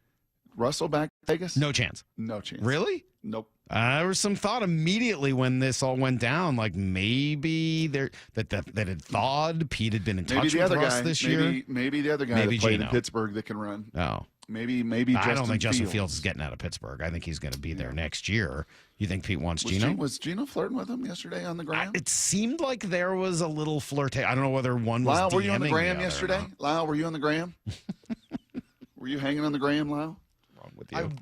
A little bit. A little bit? Speaking of which. Do you think Pete and Geno were flirting? Speaking of which, Maura's got some story. Did she share her story? Oh, yeah. Yeah. You missed all that. I got a story for you. Oh, you do? If you thought me hanging out, Jake Matthews was cool, meeting I didn't. Mike Salk 40 years from now, Not really, no. Curb Your Enthusiasm. Yeah. You got an actual good one? I got it. All right, I'll tell you what. We're going to come right back. We'll give you guys everything you need to know. We'll let Brock have his first reaction to Clint Kubiak because that'll be in there as well. And then I will make sure we leave enough time on the back end of that for Brock to tell a story that apparently we all need to hear. It's next on Brock and Salk. Seattle Sports, your home for Wyman and Bob. We got the great Paul Moyer in today. Weekdays 2 to 7. The Seahawks have finally landed on an offensive coordinator. So I'm excited they got the guy they wanted. They took their time. They were going to make sure of this one. Yeah, this felt deliberate. This did not on any level feel rushed. No. I was on the other side going, okay, what are we doing? What's going on? Because I was worried one of the guys would get snatched up. So I'm glad they got what to be their guy in Clint Kubiak. On Seattle Sports and 97.3 FM HD2. Well, we are always talking about what the teams in town need to do to get better, right? You always want to win, and you got to get better in order to do that. Well, the same is true for all of us. Just like everyone else, I have things that I can get better at. And maybe for you, that something is really important. Maybe it's becoming healthier. I was in that position a couple of years ago. I reached out to Eastside Weight Loss Clinic with a phone call. It took me all of 15 minutes. By the end, I knew this thing was legit. During that call, I learned Eastside Weight Loss Clinic would help me lose weight and keep it off, and that was absolutely true. Lost 35 pounds in 8 weeks. Yep. Found it interesting the how, right? No pills, no injections, that stuff, no thank you. But a healthy plan that allowed me to lose weight naturally, buying all real food at the grocery store, eating good, delicious food. Honestly, the recipes are awesome, and they just put in a couple of new ones. I made this meatball and like an Italian tomato sauce the other night that was like awesome. Like, really, really good. And I got a little leftover for lunch today. Worked for me, and I got a feeling it'll work for you as well. Take 15 minutes, call Eastside Weight Loss Clinic and find out. Call 425-588-0080 or go to eastsideweightlossclinic.com. Dr. Ryan Coogan, D.C. Results may vary. Get 5 quarts of O'Reilly Full Synthetic Motor Oil and a MicroGuard oil filter for $29.99. In-store only. Limit supply. O'Reilly Auto Parts. When you're hiring, have you ever felt like you're missing out on meeting great candidates? Well, they're not hard to find when you go to ZipRecruiter. Every day, ZipRecruiter helps people who are actively looking for jobs like yours, so it's easy to find the right person fast.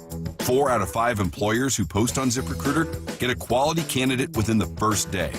Try ZipRecruiter for free at ZipRecruiter.com/free. That's ZipRecruiter.com/free. We could all use more time. Amazon Business offers smart business buying solutions so you can spend more time growing your business and less time doing the admin.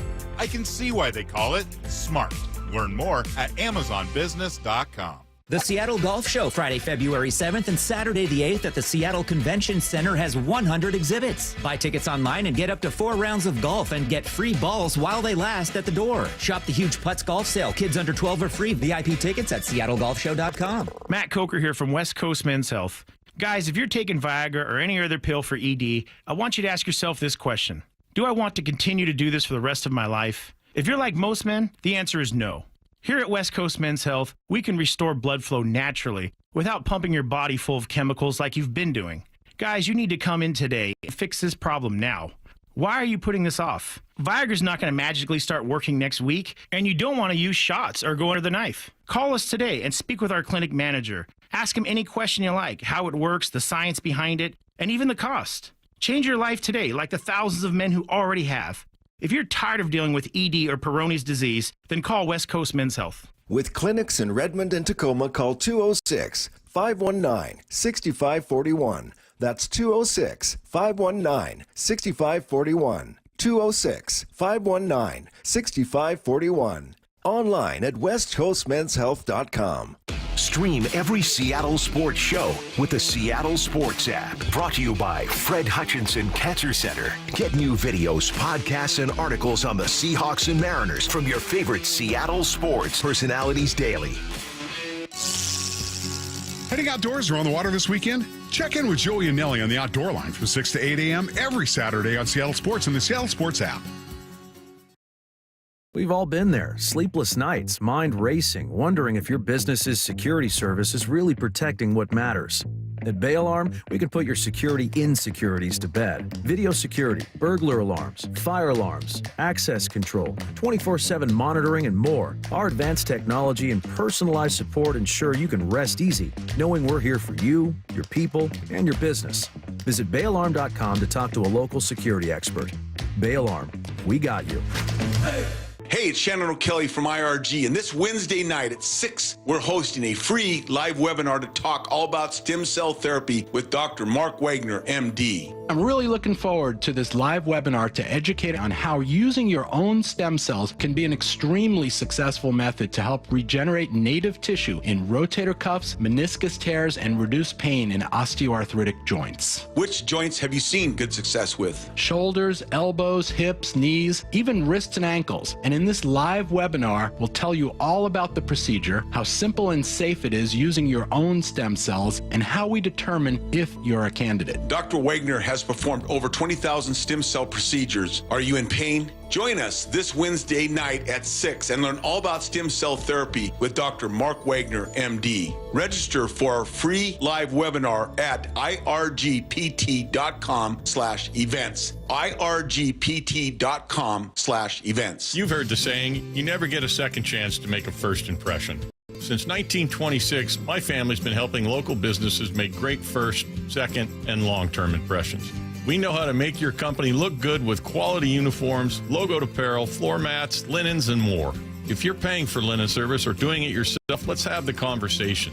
The information and quote are free, but the savings and service can really add up. Visit suplinen.com. Superior Linen Service. It's what we do. need to know. 15 minutes past every hour with Brock and Salk. Here's what you need to know. Up first. Well, Clint Kubiak is now on board, Brock. Not the biggest surprise. I think we all kind of felt like this was the way it was going to go. What was your reaction when you heard? Yeah, I think similarly. Good. I'm glad it happened. I had a sense it was going to happen before the weekend, but ultimately, what had happened? News came out Sunday morning-ish, I believe, before the games, and they wanted to get this done. And there's more to be done. You know, there's going to be some more names here. There's going to be an offensive line component. I'll get to this a little bit in Blue 88. There's going to be some other pieces that follow.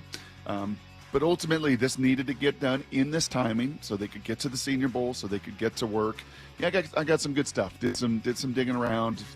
I've got maybe here at 7:30 and into Blue 88.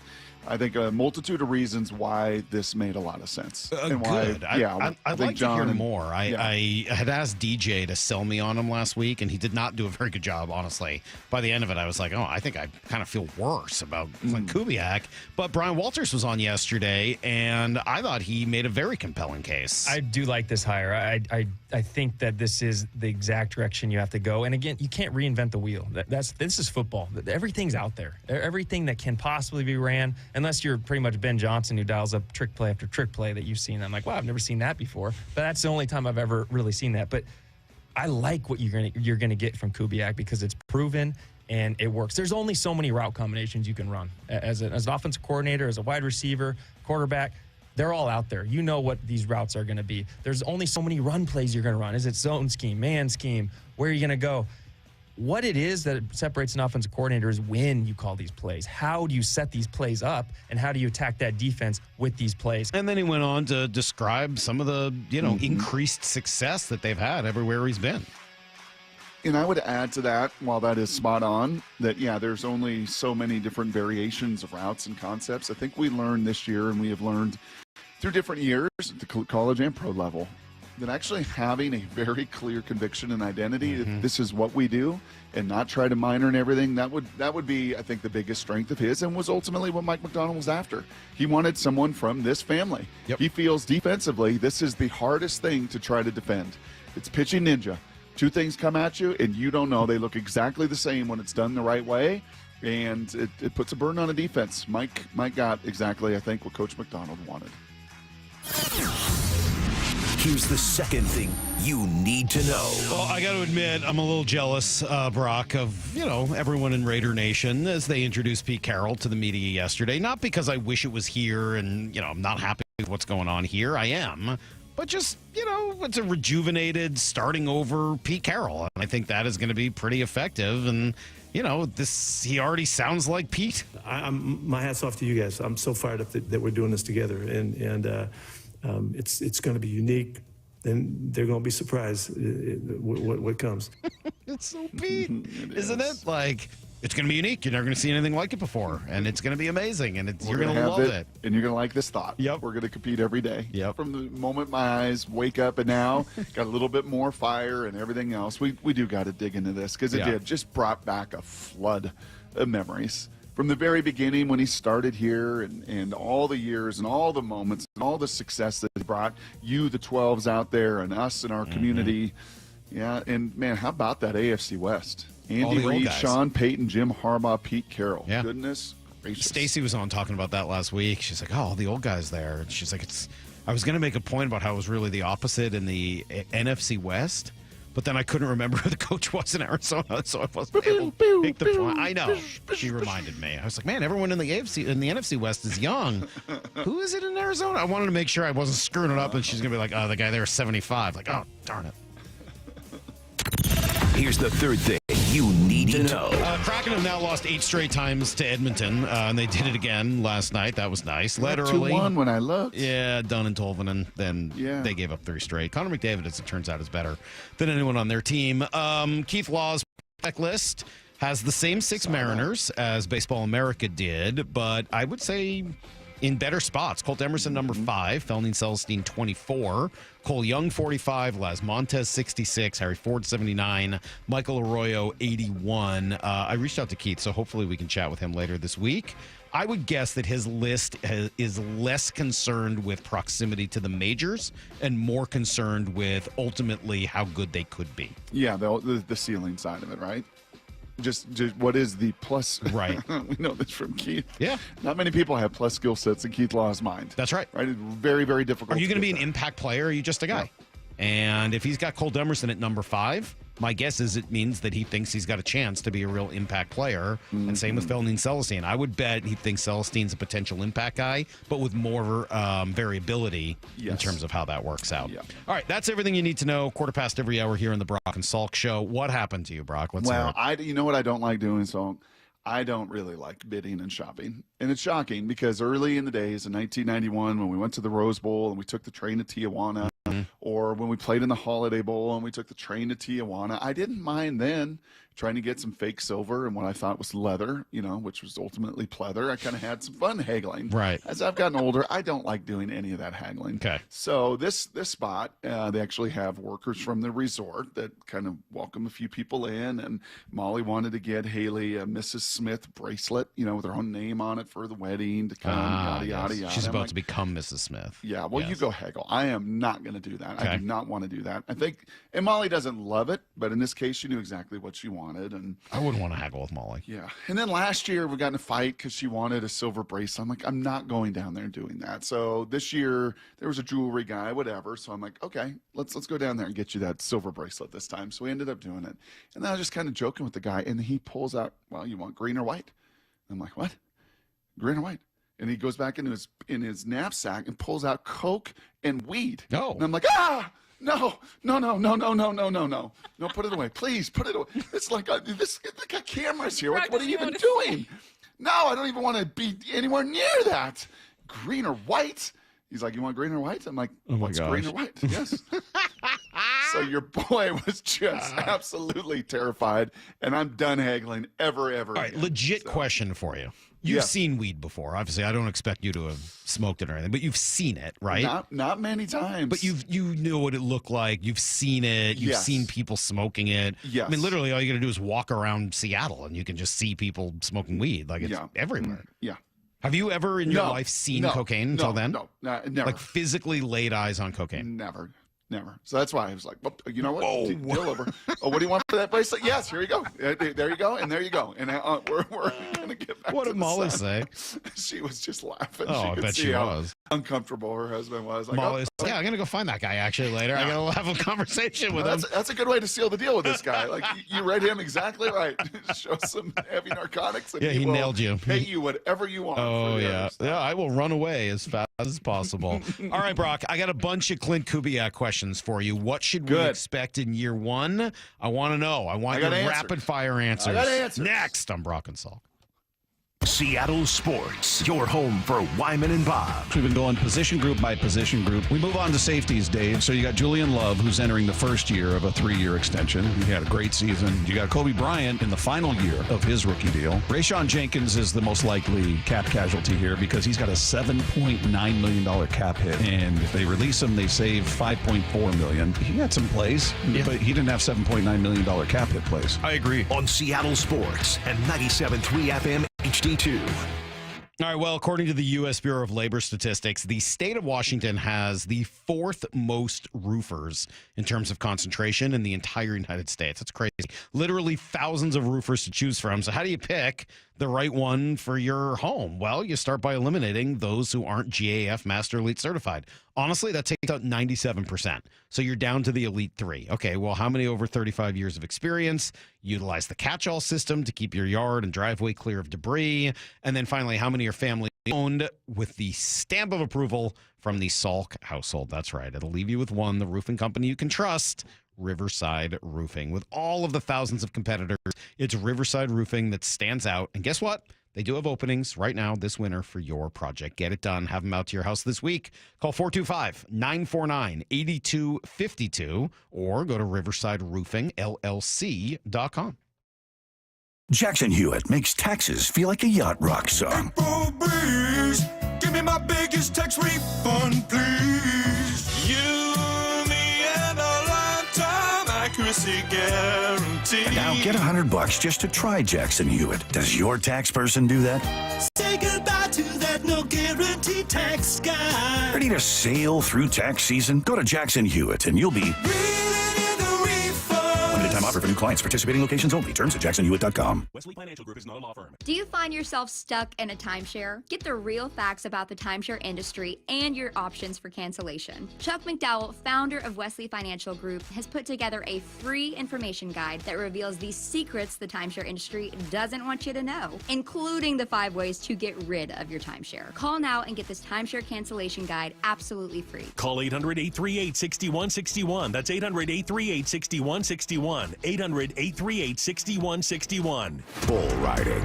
The perfect fusion of strength, skill, and pure willpower. PBR bucks into Angel of the Winds Arena in Everett Friday, February 14th and Saturday, February 15th. Tickets available at Ticketmaster. Hey, it's Jason Rantz. Our local tax expert Greg Nunn wants taxpayers to know the IRS is now going after older cases very aggressively. If you received Form CP-504 from the IRS, do not ignore it. Be proactive and resolve your situation with Greg Nunn, N-U-N-N, None Better Tax Resolution. Bonneville, Seattle, and Seattle Sports are looking for organizations that regularly distribute information about employment opportunities to job applicants or have job applicants to refer. If your organization would like to receive notifications of job vacancies, please notify Human Resources at 1820 Eastlake Avenue East, Seattle, Washington 98102, or email us at seattlealljobs@bonneville.com or call 206-726-6902. Bonneville is an equal opportunity employer. Bonneville International radio station contests are open to participants 18 years of age or older that are residents of Washington State unless otherwise specified. Employees or agents of the station, Bonneville International Corporation, other area radio stations, or any entity associated with the contests are not eligible to win unless the station otherwise specifies at its own discretion. Persons who have won in the last 60 days from a station contest or event may not be eligible. Full general contest rules are available on seattlesports.com or in person at the station during regular business hours. We are Seattle Sports, the home of the Seahawks, Mariners, and everything Seattle Sports. Watch your favorite show live at seattlesports.com. I'm attorney Rob Iddens, proud Marine Corps veteran and owner of Warrior Injury Law. I'm a 5th-generation Pacific Northwesterner, graduated from UW and Seattle U School of Law. At Warrior Injury Law, we have years of experience in the trenches, fighting insurance companies for the people of Washington, my people. If you've been injured, you need a lawyer that is tough, confident, and battle-tested. Call us at 253-WARRIOR for your free case review. Warrior Injury Law, battle-tested. Eddie's! Hi, Justin Shirley, CEO of State Roofing and Exteriors. With thousands of full replacements with expert craftsmanship and unbeatable warranties, we've been building roofs you can trust for over 5 decades. It's more than just a job, it's our promise to you. Protect your investment with a free Golden Pledge warranty on all GAF roof replacements over $15,000. Call 866-ROOF-ROOF or visit stateroofing.com today to schedule a free estimate. State Roofing and Exteriors, held to a higher standard since 1968. If it's a new year and a new you, it begins with a new car. At Toyota of Kirkland, they're ready for your resolutions. Come see the beautiful showroom and wonderful team at Toyota of Kirkland to kick off 2025.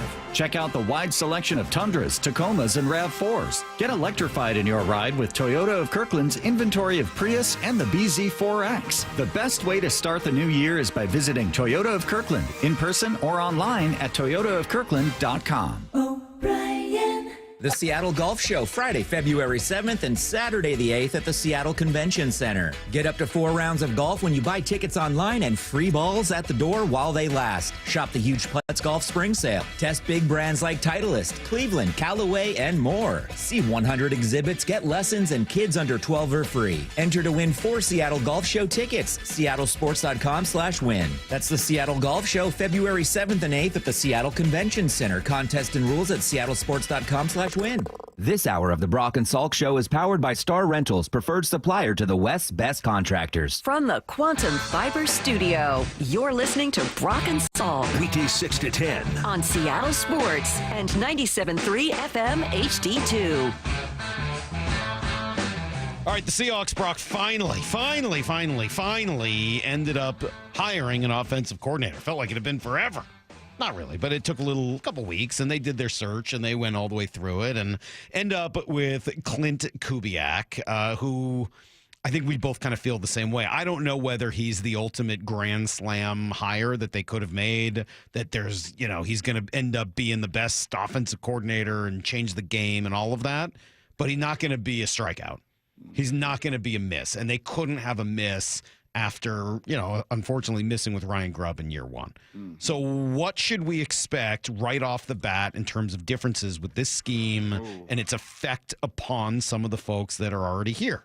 Are you ready for some rapid fire questions? I am ready for some rapid fire. And let me tell you, the hitman last night, Brady Henderson and I were dialoguing, and he did some work. And maybe this will be for Blue 88 with some of the statistical differences. Okay. Whoa, it is eye-popping between what he believes in by the numbers and what he showed, both in New Orleans, 8 games in Denver, Minnesota the previous year. Yeah, I saw Brady posted some of that stuff. Ooh, there's some pretty big stuff. Yeah, okay. pretty stark differences. So let's jump right into it. And you got to start with the most important position, the quarterback. What kind of quarterback fits best for Clint Kubiak?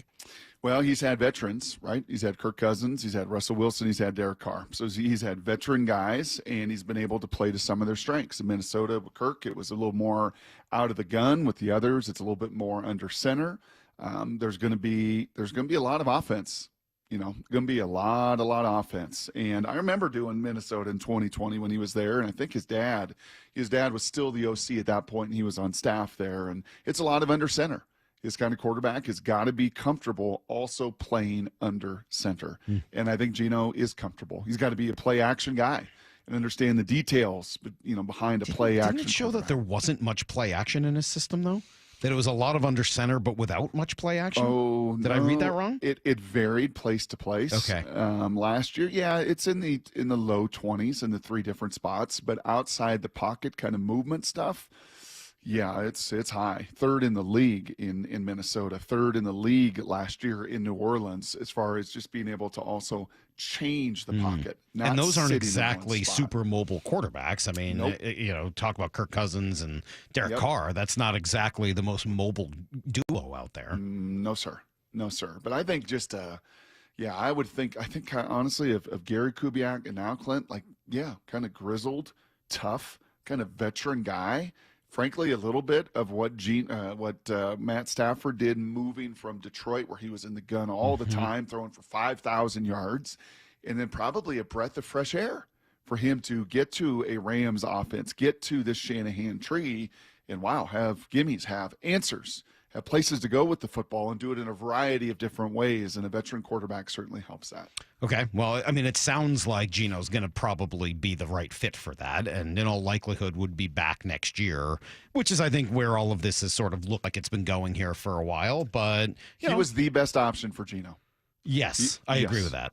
Yeah, I think that's probably true. If you were different people he talked to, and the 28-year-old Wiz, and the O-line coaches, and different people, who would have been the best option for Geno Smith? Clint Kubiak. I think that probably makes a lot of sense. I would probably agree with that. Now, we'll see what happens with Pete in Vegas and whether there's interest there or whatever. But, I think that's probably the case. All right, what about the running backs? Because we had a conversation yesterday. Brian Walters was really good yesterday. He had a lot of cool insight, made some comments about have you heard anyone, by the way, give an extreme Russell Wilson was definitively the guy who was at fault for the Super Bowl loss for that play? Ooh. He gave a pretty compelling Russell Wilson's fault answer, which I'll compelling than Golden Tate's answer yesterday? Yeah, it was. Honestly, it was more compelling than Golden Tate saying, if I had been there, then we would have won. Yeah, it was more. I'm talking about Golden's other answer about Russ's ex-wife. Oh, I didn't hear any of that. Oh, you didn't? Okay. No, I didn't hear any of that. Yes. It was pretty compelling, though. I'll talk about it a little bit later. All right. Which of the current running backs will this benefit the most? He and I both felt like, as much as I was saying at the end of last year, hey, Charbonnet's the best fit for what they're doing, that this might be time for Kenneth Walker to really shine. Have you seen him? Have I seen Ken Walker? Have you seen Kenneth Walker? I have not. I've not seen him lately. Just checking. No. This scheme will benefit Ken Walker.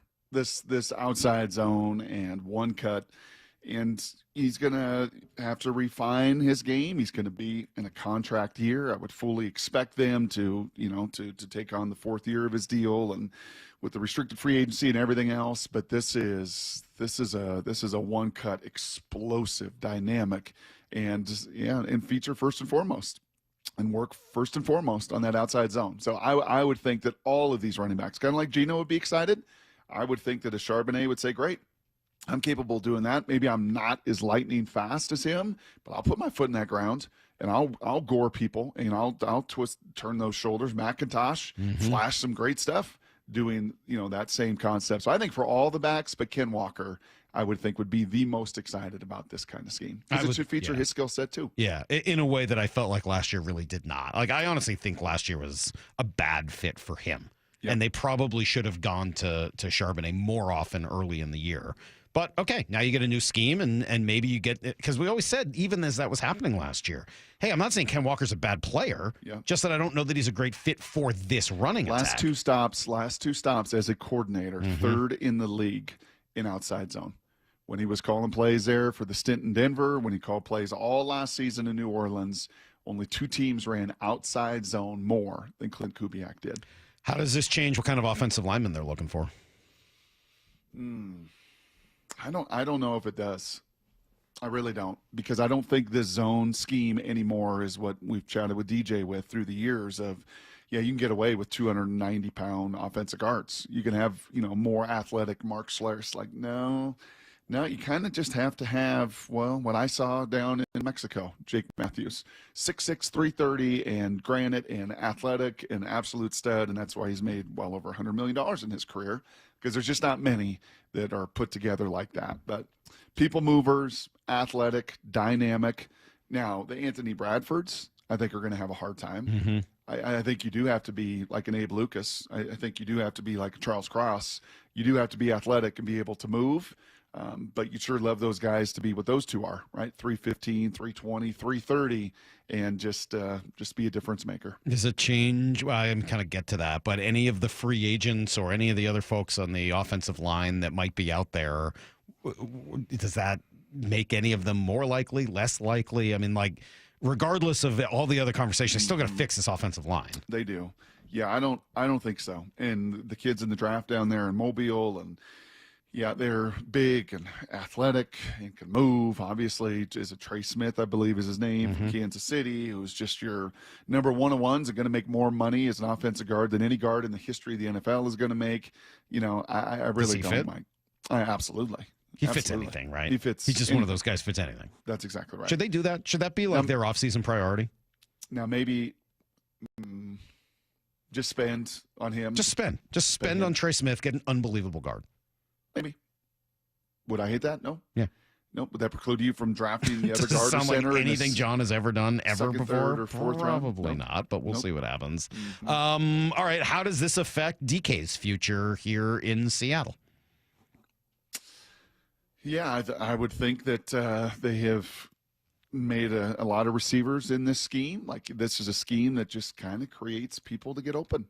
Yeah, and, last year in New Orleans, this was going to be one of my Blue 88s, but I got others I can fire at you, Salk. Last year in New Orleans, this was the most staggering stat of everything I saw. And some of this is their personnel, right? I don't think they had great weaponry down there in New Orleans and had injuries and everything else. So this can move around a little bit. And certainly in Minnesota, he used 3 receiver sets more often. How about last year, just 349 snaps? We'll give that context. What's that mean? 3+ receiver sets, just 349 snaps. That was 31st, second fewest in the league. Seahawks were 5th most at almost 800 snaps. Wow. Yeah.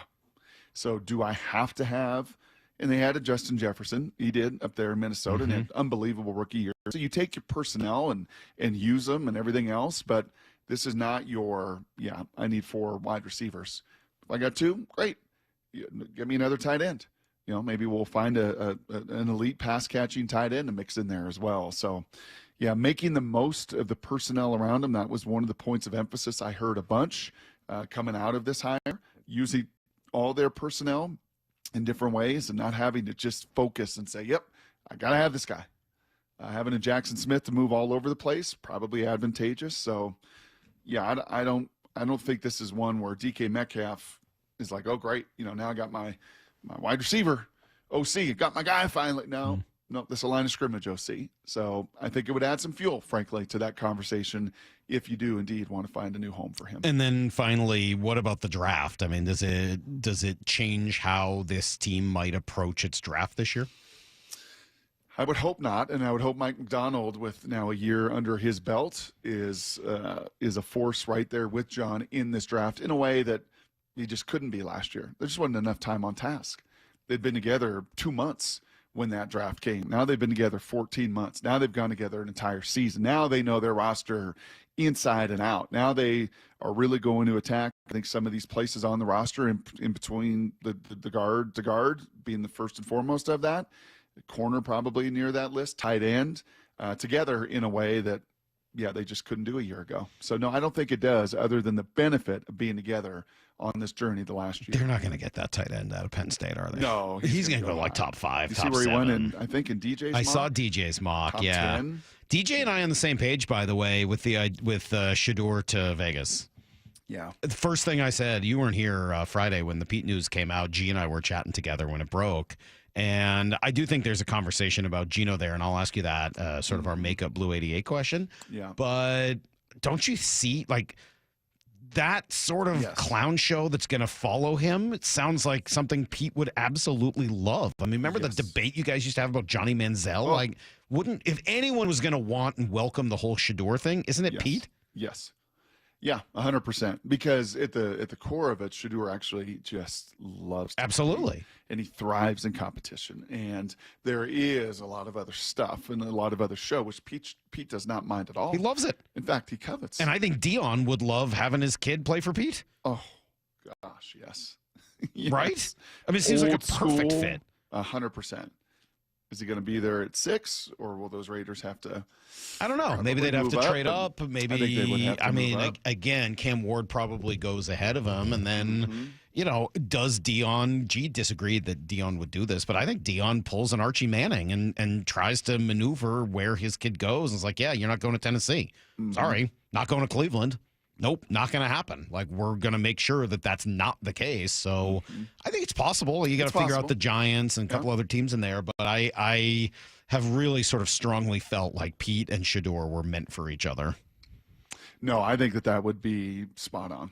And Pete is like he loves the scene. He loves the edge. He loves the flavor. He told us on and off the record how many times he loved those 70s locker rooms with the Raiders, right? And just how unique they were, right? And just all sorts of characters. And yet there was an old school way to compete and an old school just kind of vibe, tied it all in together. Yeah, and I think that is very astute. I think Shador would fit that really, really well. All right, great stuff. Good helping us, Brock. I feel like we learned a little bit there about Clint Kubiak and who he is and what he is. Again, I think it's the least risky thing they could do. I told Brian yesterday that highest floor. Yeah, that I'm generally a outside. I want things that are outside the box and maybe even disproportionately so. And I think I have to sort of recognize that in this case, that's not really what they needed. Yeah. You can look outside the box elsewhere. You might want to take some risks somewhere else. I think you did that with Ryan Grubb last year. You can't. You got to get this at least not wrong. And it sure feels like that's what Clint Kubiak will be. Let's do some Blue 88. This is Brock and Salk's Blue 88. Blue 88! Blue 88! We take you to the field as Brock Ewart breaks down 3 football questions as only he can. Now here's your hosts, Brock Ewart and Mike Salk. All right, 3 good football questions for Brock again after days of Brian Walters and Brian Nemhauser and Brady Henderson. All B's, Brock. All B's. That's the way we operate here.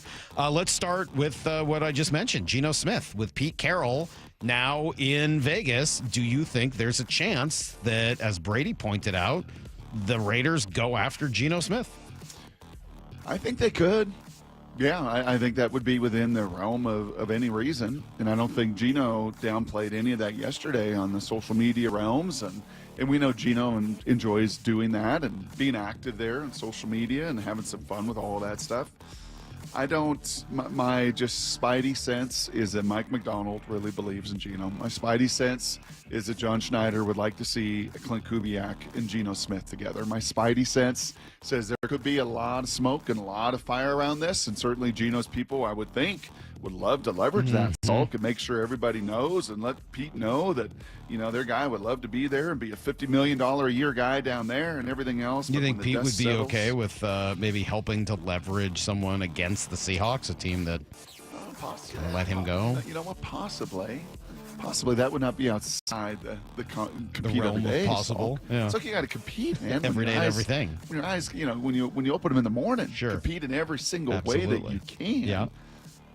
But I think when it's said and done, he's more valuable to John and Mike in Seattle than he would be giving away and moving away and trading away to Vegas. All right, question number 2. But boy, is that going to be a tasty little conversation. Oh, yeah. I think it's kind of a fun one. What's next? Now that Kubiak is in, what else do they need to do in terms of the coaching staff? Yeah, if you wouldn't mind, give me cut number 6 here. Matthew Paras. Matthew Paras, guy down there in New Orleans. Journalist follows the Saints down there. Joined Bump and Stacy, I believe, yesterday, and talked about Clint Kubiak, and not just Clint Kubiak, but the other important pieces that may come along with Clint Kubiak. They gave him a lot of trust to build that offense, though. Like, if you go back to the last offseason, they didn't just hire Clint Kubiak, but Kubiak was able to bring with him an offensive line coach, a quarterbacks coach, wide receivers. He brought in a lot of guys that he knew, like John Benton. They worked together, I believe, or they didn't work together, but they knew each other from Houston. Andrew Janoko was their quarterback coach in Minnesota with Clint Kubiak. So it's guys that he knew, and he was able to have some say in sort of hirings and those sorts of things. Yeah, that's the next shoe to fall. So, like head coaches, it's always the headline. It's Mike McDonald's the head coach, but so much, as we know, goes into then offensive coordinator, defensive coordinator, the rest of the staff, how you surround yourself with the people that are going to be so instrumental in the coaching and teaching. And that's now, from what I understand, the next step here with Clint Kubiak. And there's going to be some bidding. There's going to be some negotiating. There's going to be people wanting some of the folks that worked with him in New Orleans to fill out all these staffs to, in New Orleans and in Vegas and all over the place, in Dallas. So keep an eye on the O-line coach. Rick Dennison is a guy that's been there. Rick Dennison is a guy that was with Kubiak for many, many years. The older father, Gary, in both Minnesota and Denver. I believe that's who was with Clint down there in New Orleans last year. Veteran O-line guy, unbelievable teacher, tremendous conviction with this with the zone offense and coaching guys up. But I'm going to have my Ebenezer's on to see who comes along with Clint. And by the way, side benefit of a guy that's been in the league forever. Right. And again, nothing against Ryan Grubb. He didn't have those relationships at the pro level. Right. His relationships were Kalen DeBoer and being together for all these different places through the years. Clint Kubiak got a lot of relationship from his stops along the way, from the people that his father knows. And it's a pretty good organization, these Seahawks, when it comes to paying their staff and taking care of their people. So those will be the next negotiations going on. Question number 3. Senior Bowl underway this week. Brock practices. What's jumping out to you? Yeah, there's some big dudes now. And DJ kind of hinted at this. I think he said he had 16 of his top 50 guys were defensive linemen. And a bunch of them are down there. A little bummed that some of the Ohio State guys couldn't make it. Will Howard, in particular, the quarterback. I get it. You just play in the national championship a week ago. The Senior Bowl used to be like 5 weeks after the college football season ended, January 1. Not anymore. Now it's like the 2 weeks after. So a little bummed. We won't see some of the Buckeyes there, but big people on the O-line. Just looking at the measurements of these guys and just the hand and the wingspan and the size and all of it. And then you have one outlier, Salk. Tez Johnson. Did you see this yesterday? No. Little receiver from Oregon. I know who he is, yeah. The little dynamo, the unbelievable returner, slot receiver. Bo Nix's buddy that he brought from Alabama. I want to say out of like 3,200 receivers drafted in the last, or been a part of the NFL the last 20-something years or 30 years. He is the second smallest ever. He was 154 pounds. That's pretty small. Teeny. That's real small. That is so tiny. And like 29-inch arm. I mean, just tiny little hand. I mean, just Tiny little hands. Like he's a little baby? Itty bitty little guy. Come on. Bro, Titus was 150 pounds in like 5th grade. Stop it. 154 pounds. What's wrong with you? But man, can he move, and is he ever quick? And you know what? He says, I don't care. Some of these guys try to really focus on that, right? They drink a ton of water and try to put like an ankle weight somewhere. Or, He's like, that's who I am. No, I don't care. I'm small. 157 pounds. I don't care. You can move pretty fast, though, I would imagine. Oh, real quick. Yeah. Real fast. Right, there you go. That is today's Blue 88. It does feel like this is, if you want a mid-round quarterback, that this year might actually have that. I know we're sort of killing this class, like, oh, it's not nearly as good as last year. True. I wonder if this is the year where some of these guys actually end up going second, third, fourth round. Yeah. If Will Howard ends up there, if Jalen Miller, if there's just enough flaws that they have, Milroe and Howard and Gabriel with his height, and obviously Jackson Dart. It sounds and feels to me like Dart's going to be the one that gets elevated a little bit. Yeah, he's probably going to be QB3 in this class. Yep. But that's not, I mean, like, take a look at Pro Football Focus today. They were saying QB3 is Dylan Gabriel. They didn't have him. They didn't have Dart in the top 5. So, I mean, maybe going down to yeah, playing in a pro style, getting under center. What does that actually look like? How do you function? We got some sound on that. Yeah, it helped Bo Nix a lot last year. Let me play you a little bit of Jim Nagy talking specifically about Jackson Dart. Jackson Dart, my phone probably pinged more when we announced him than any other quarterback, just because I think guys want to see him in a pro-style offense and throwing into tighter windows. I mean, I've said this a million times over the last few weeks, but, I mean, Lane does such a good job there that he's throwing routes on air all the time, and that's not NFL football. So I've even said something to Jackson this week. You get ready to throw into tighter windows, but really excited to see him out there. It's such an interesting thing. When good coaching leads to great results, and it works against the player. And it's the perfect lead-in to what we're going to talk about next. When a perfect environment can lead to some major exaggerations both one way and another. Stick around. It's next on Brock and Salk. The Hot Stove Show, Tuesdays from 7 to 9 p.m. New Mariners hitting coach Kevin Seitzer just 2 years ago was the Major League Coach of the Year, now taking over as the hitting coach for the Seattle Mariners. When you look at this opportunity with Seattle, what excites you the most about being part of the Mariners? Everything. Talented pitching staff, city that's ready to win, and hopefully we can come in there and help out a little bit and get us to the promised land. Stay up to date on the Mariners offseason. The Hot Stove Show, every Tuesday leading up to spring training.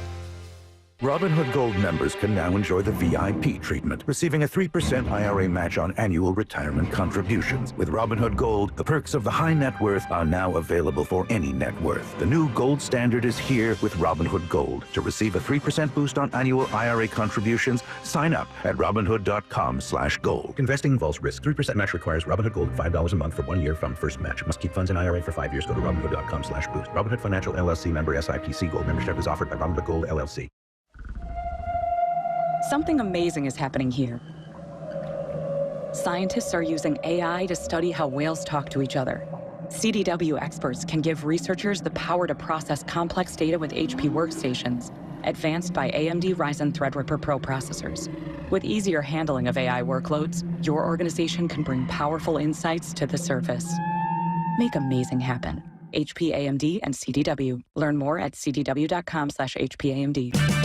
Check engine light on? Take the guesswork out of your check engine light with O'Reilly Veriscan. It's free. Ask for O'Reilly Veriscan today. O'Reilly Auto Parts. We could all use more time. Amazon Business offers smart business buying solutions so you can spend more time growing your business and less time doing the admin. I can see why they call it smart. Learn more at AmazonBusiness.com. Power Up Series, brought to you by Swiffer Power Mop. Using a mop and bucket is not the only way to get your floors clean. There's a quicker way. Kick the bucket with the Swiffer Power Mop. It has built-in solution that breaks down dirt and grime, and a pad with 300-plus scrubbing strips that absorb and lock sticky messes. Brought to you by the Swiffer Power Mop, the all-in-one cleaning tool that gives you a mop and bucket clean in half the time. Mop smarter with the Swiffer Power Mop. If you love to travel, Capital One has a rewards credit card that's perfect for you. With Venture X, earn unlimited double miles on everything you buy and turn everyday purchases into extraordinary trips. Plus, receive premium travel benefits like access to over 1,300 airport lounges where you just check in and chill out. Open up a world of possibilities with Capital One. What's in your wallet? Terms apply. Lounge access is subject to change. See CapitalOne.com for details. Why choose a Sleep Number smart bed? Can I make my side softer? Can I make my side firmer? Can we sleep cooler? Sleep Number does that. Cools up to 8 times faster and lets you choose your ideal comfort on either side. Your Sleep Number setting. And now save 50% on the new Sleep Number limited edition smart bed. Limited time. Exclusively at a Sleep Number store near you. Learn more at sleepnumber.com.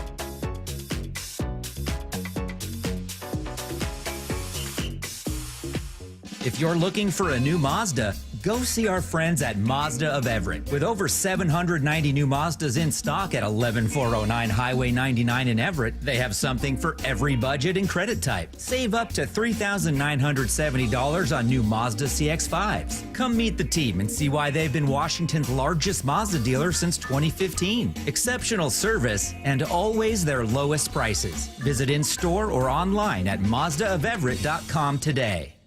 Cars for Kids, no more stressing over your old vehicle. Donate it today and get it picked up tomorrow. It's the easiest service out there. Donate online at carsforkids.org. That's cars with a K. Endless hours of research, seeking referrals, dozens of calls. Hiring the right attorney can be a challenging process during an already difficult time. J.P. Pendergast with Pendergast Law explains. In Washington State, Tom, there are thousands of attorneys to choose from. Referrals and online research can be helpful, but discovering the right attorney requires a conversation. It can be hard to identify integrity and authenticity without that interaction. So, what do you recommend? We encourage anyone looking for personal injury representation to call for a free consultation with our team before making a decision simply based on referrals or online research. Accident victims need an attorney that listens, demonstrates honesty, and is genuinely understanding of their unique circumstances. The care, attention, and preparation that our firm provides throughout the case mirrors the effort involved when taking on the insurance companies. Save time and avoid mistakes after an injury. Contact the caring and compassionate team at Pendergast Law. If you or a loved one has been injured in a car accident, call Pendergast Law. We can help. In a sea of thousands of competitors, Riverside Roofing continues to stand out. And guess what? They got openings this winter for your roof project. Call 425-949-8252 or go to riversideroofingllc.com. The roofing company you can trust. Let's go! This is Seattle Sports. Streaming through the Seattle Sports app. KIRO AM Seattle. KIRO FM HD2 Tacoma. Home of the Seahawks, Mariners, and everything Seattle sports. Give me a freaking auto! From the Quantum Fiber Studio, this is Brock and Salk on Seattle Sports. I don't read the internet, guys. Take the bull by the hands. And Brooke, you are. And Brooke, you are. Now here are your hosts, Brock Heward and Mike Salk.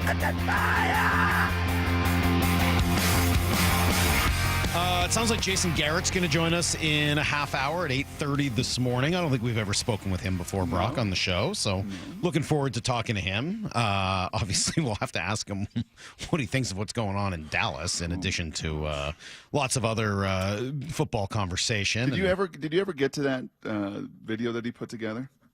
That I sent you the 20 minutes sorry, on the man, I did not. not. Okay, that's I fine. did not. I forgot. No, I appreciate you being honest. That's fine. I forgot about it. No, you'll at some point, somewhere down the road. It's not going anywhere. It was a 20-minute little documentary on quarterback and throwing in particular, finding the perfect throwing motion.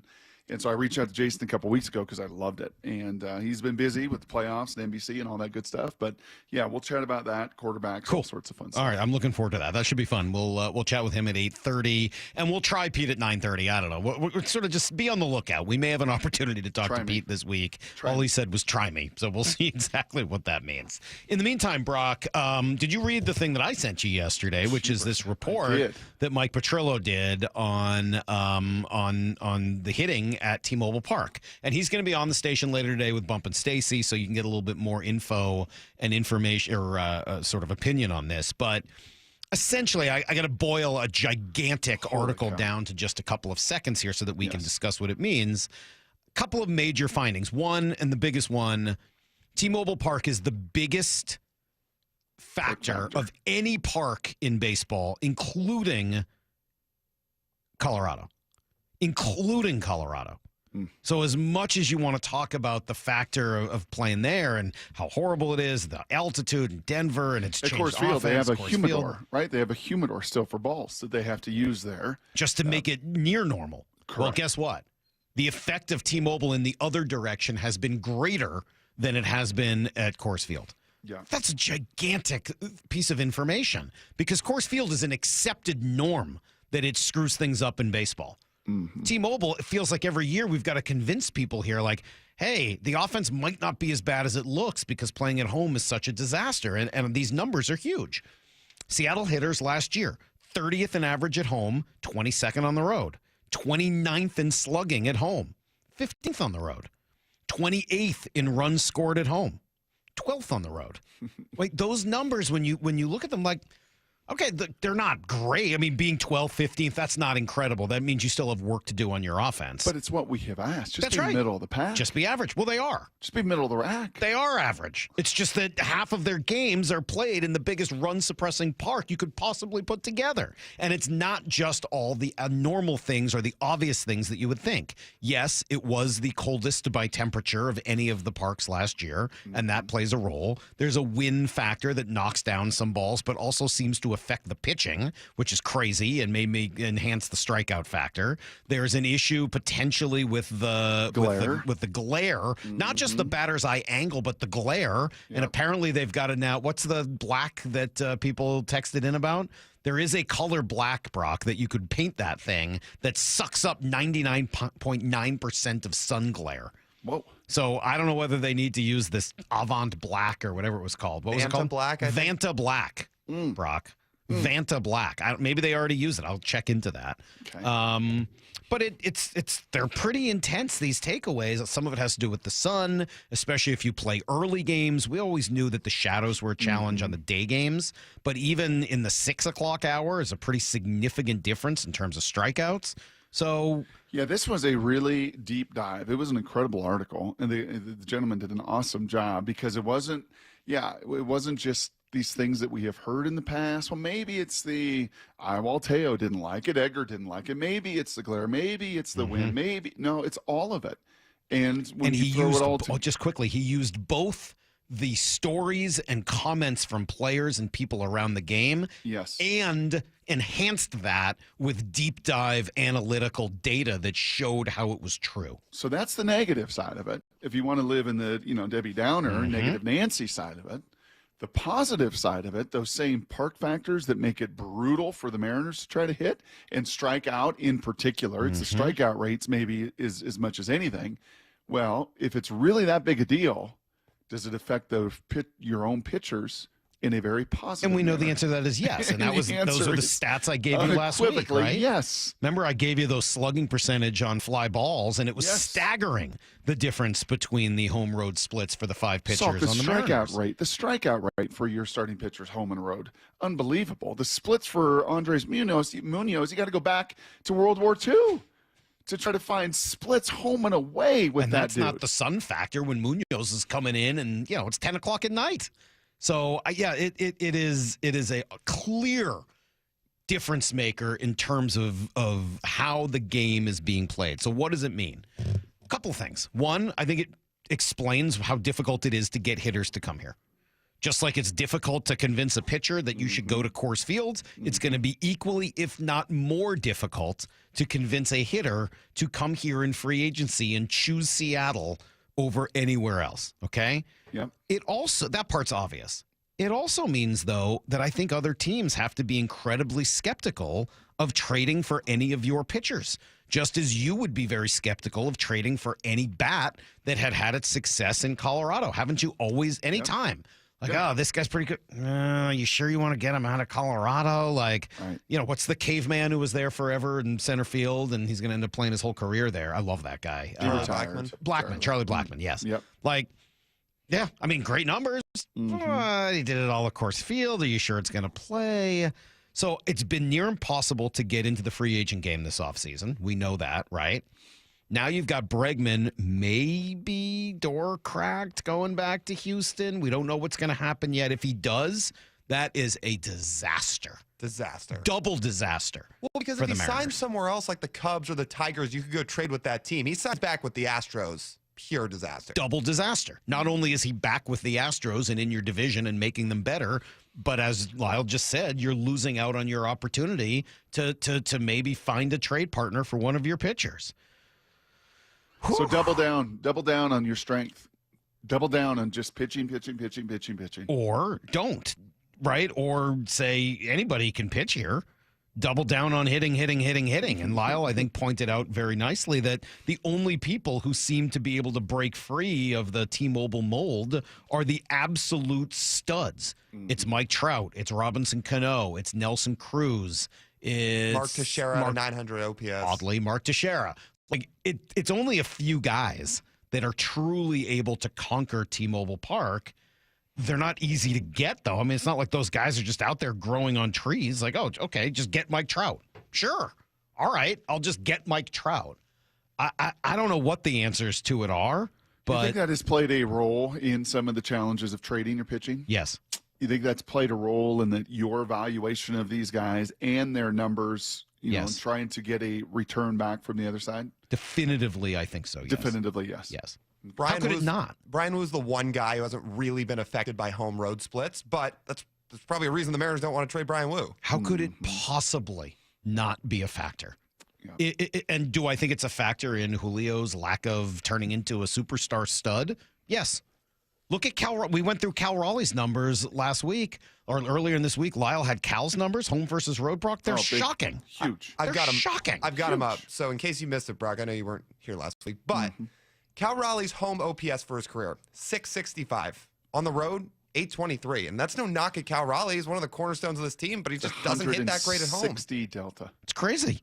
665 OPS at home. So what are they doing? I think, honestly, Brock, the double down is on Edgar and his approach and his philosophy and Kevin Seitzer and hit the ball back up the middle and use the big part of the park, which, all right, I agree with that. Like, I think that's probably a pretty good plan, but you're going to have to add to that. You're going to have to add speed and some athleticism and some other stuff to it and some more players that can actually do it. So I don't know. It is becoming more and more clear that this is a real thing. And for 3-6-0 and everybody else, like, oh, how come every other opponent looks fine? No, they don't. Nope. No, they don't. They just don't. Remember, they just Mitch don't play Garver here was as often. 0 for 44. Right. So that was before he was a Mariner. You weren't here. I lost my mind earlier this week, Brock. Oh, or maybe it was last week. We got a cut on Lyle's podcast, a cut from Adam Jude saying that the Mariners had done a lot of research on Tristan Casas and determined that he wouldn't be a good fit for this park. And I was like, what? How do they know? They don't have any freaking idea who's going to be good in this park at all. Like, what? This guy's not, but Mitch Garver is? What in the world are they talking about? It totally blew me away. Of all the things for the Mariners to say, that one is the one that, oh, no, this guy's probably not going to be a good fit here. What again, are you talking about? Cal Raleigh has a 665 OPS for his career in the ballpark, and Casas can't put that up? It doesn't even make sense. It's a completely, it's a ridiculous notion of them being like, Actually, we got a pretty good idea of what's going to work here in this ballpark. After all, we brought in Colton Wong. We brought in A.J. Pollock. We brought in Mitch Garver. We brought in Jorge Polanco. We know what's going to work here at T-Mobile. And trust me, it's not Tristan Casas.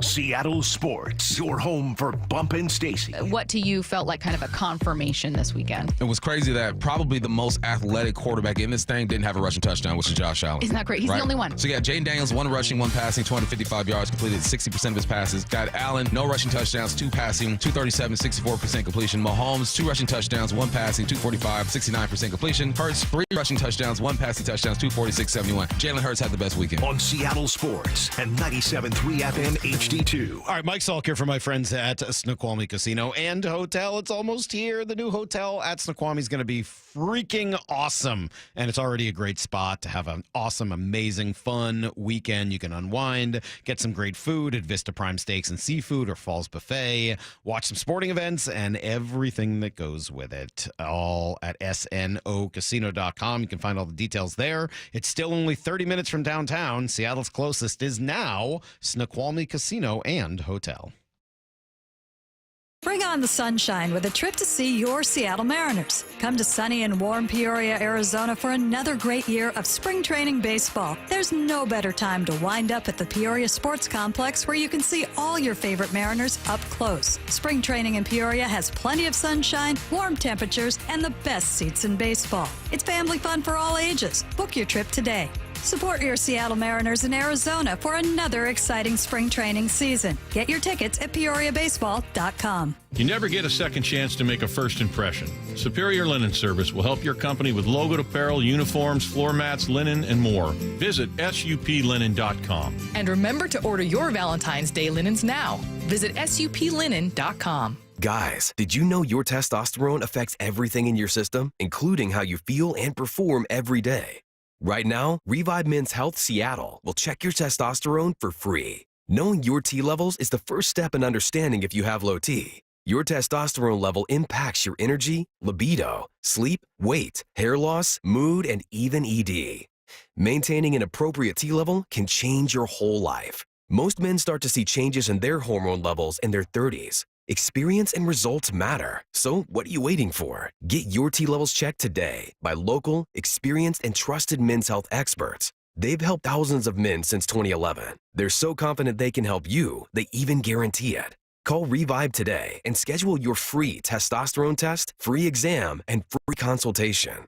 Call Revive Men's Health at 206-529-1111. That's 206-529-1111. Or visit ReviveMen'sHealth.com. Your favorite Seattle sports show is available anywhere you go through the Seattle Sports app. Brought to you by Fred Hutchinson Cancer Center Proton Therapy. Full shows and interviews, exclusive video and articles from the home of the Seahawks and Mariners. So I formed Davis Law Group about 30 years ago, and I would get, the same questions from people about what to do in the case of an accident. Do you need a lawyer? To the point where I decided that I would at least write a book which would answer the common questions that I would receive as a lawyer. Once I wrote my first book, it proved to be hugely popular. I decided to write then a series of books in different accident cases so that we could really teach people about their rights, how to protect them, and how to decide on whether they need a lawyer and what lawyer to hire. I've found in my career that having a client that is educated and knowledgeable about their particular type of case really helps the client and also usually ends up making the case or the claim more successful. To get your free copy of any of my Washington accident books, visit WashingtonAccidentBooks.com. The Hot Stove Show. Stay up to date on the Mariners offseason with Aaron Goldsmith, Gary Hill, and Shannon Dreyer. Swing and a miss for strike 3. Tuesdays from 7 to 9 p.m. leading up to spring training. Swedish Cyberknife has been serving the Pacific Northwest with innovative and compassionate care since 2006. Being able to precisely and accurately deliver radiation makes a difference in terms of controlling cancer and reducing the risk of side effects. The treatment is completed in only 5 sessions, lasting less than an hour. Patient surveys consistently give Swedish Cyberknife the highest of rankings. Swedish.org/Cyberknife Prostate. Treat prostate cancer with Swedish Cyberknife. This is Nancy Penrose, owner of Big Trees in Snohomish. For over 30 years, Big Trees has been helping homeowners and businesses move trees with advanced equipment and a professional and proven transplant process. Need a tree moved on your property or off-site? Trust the experts at Big Trees. Learn more about our transplanting process at bigtreesupply.com.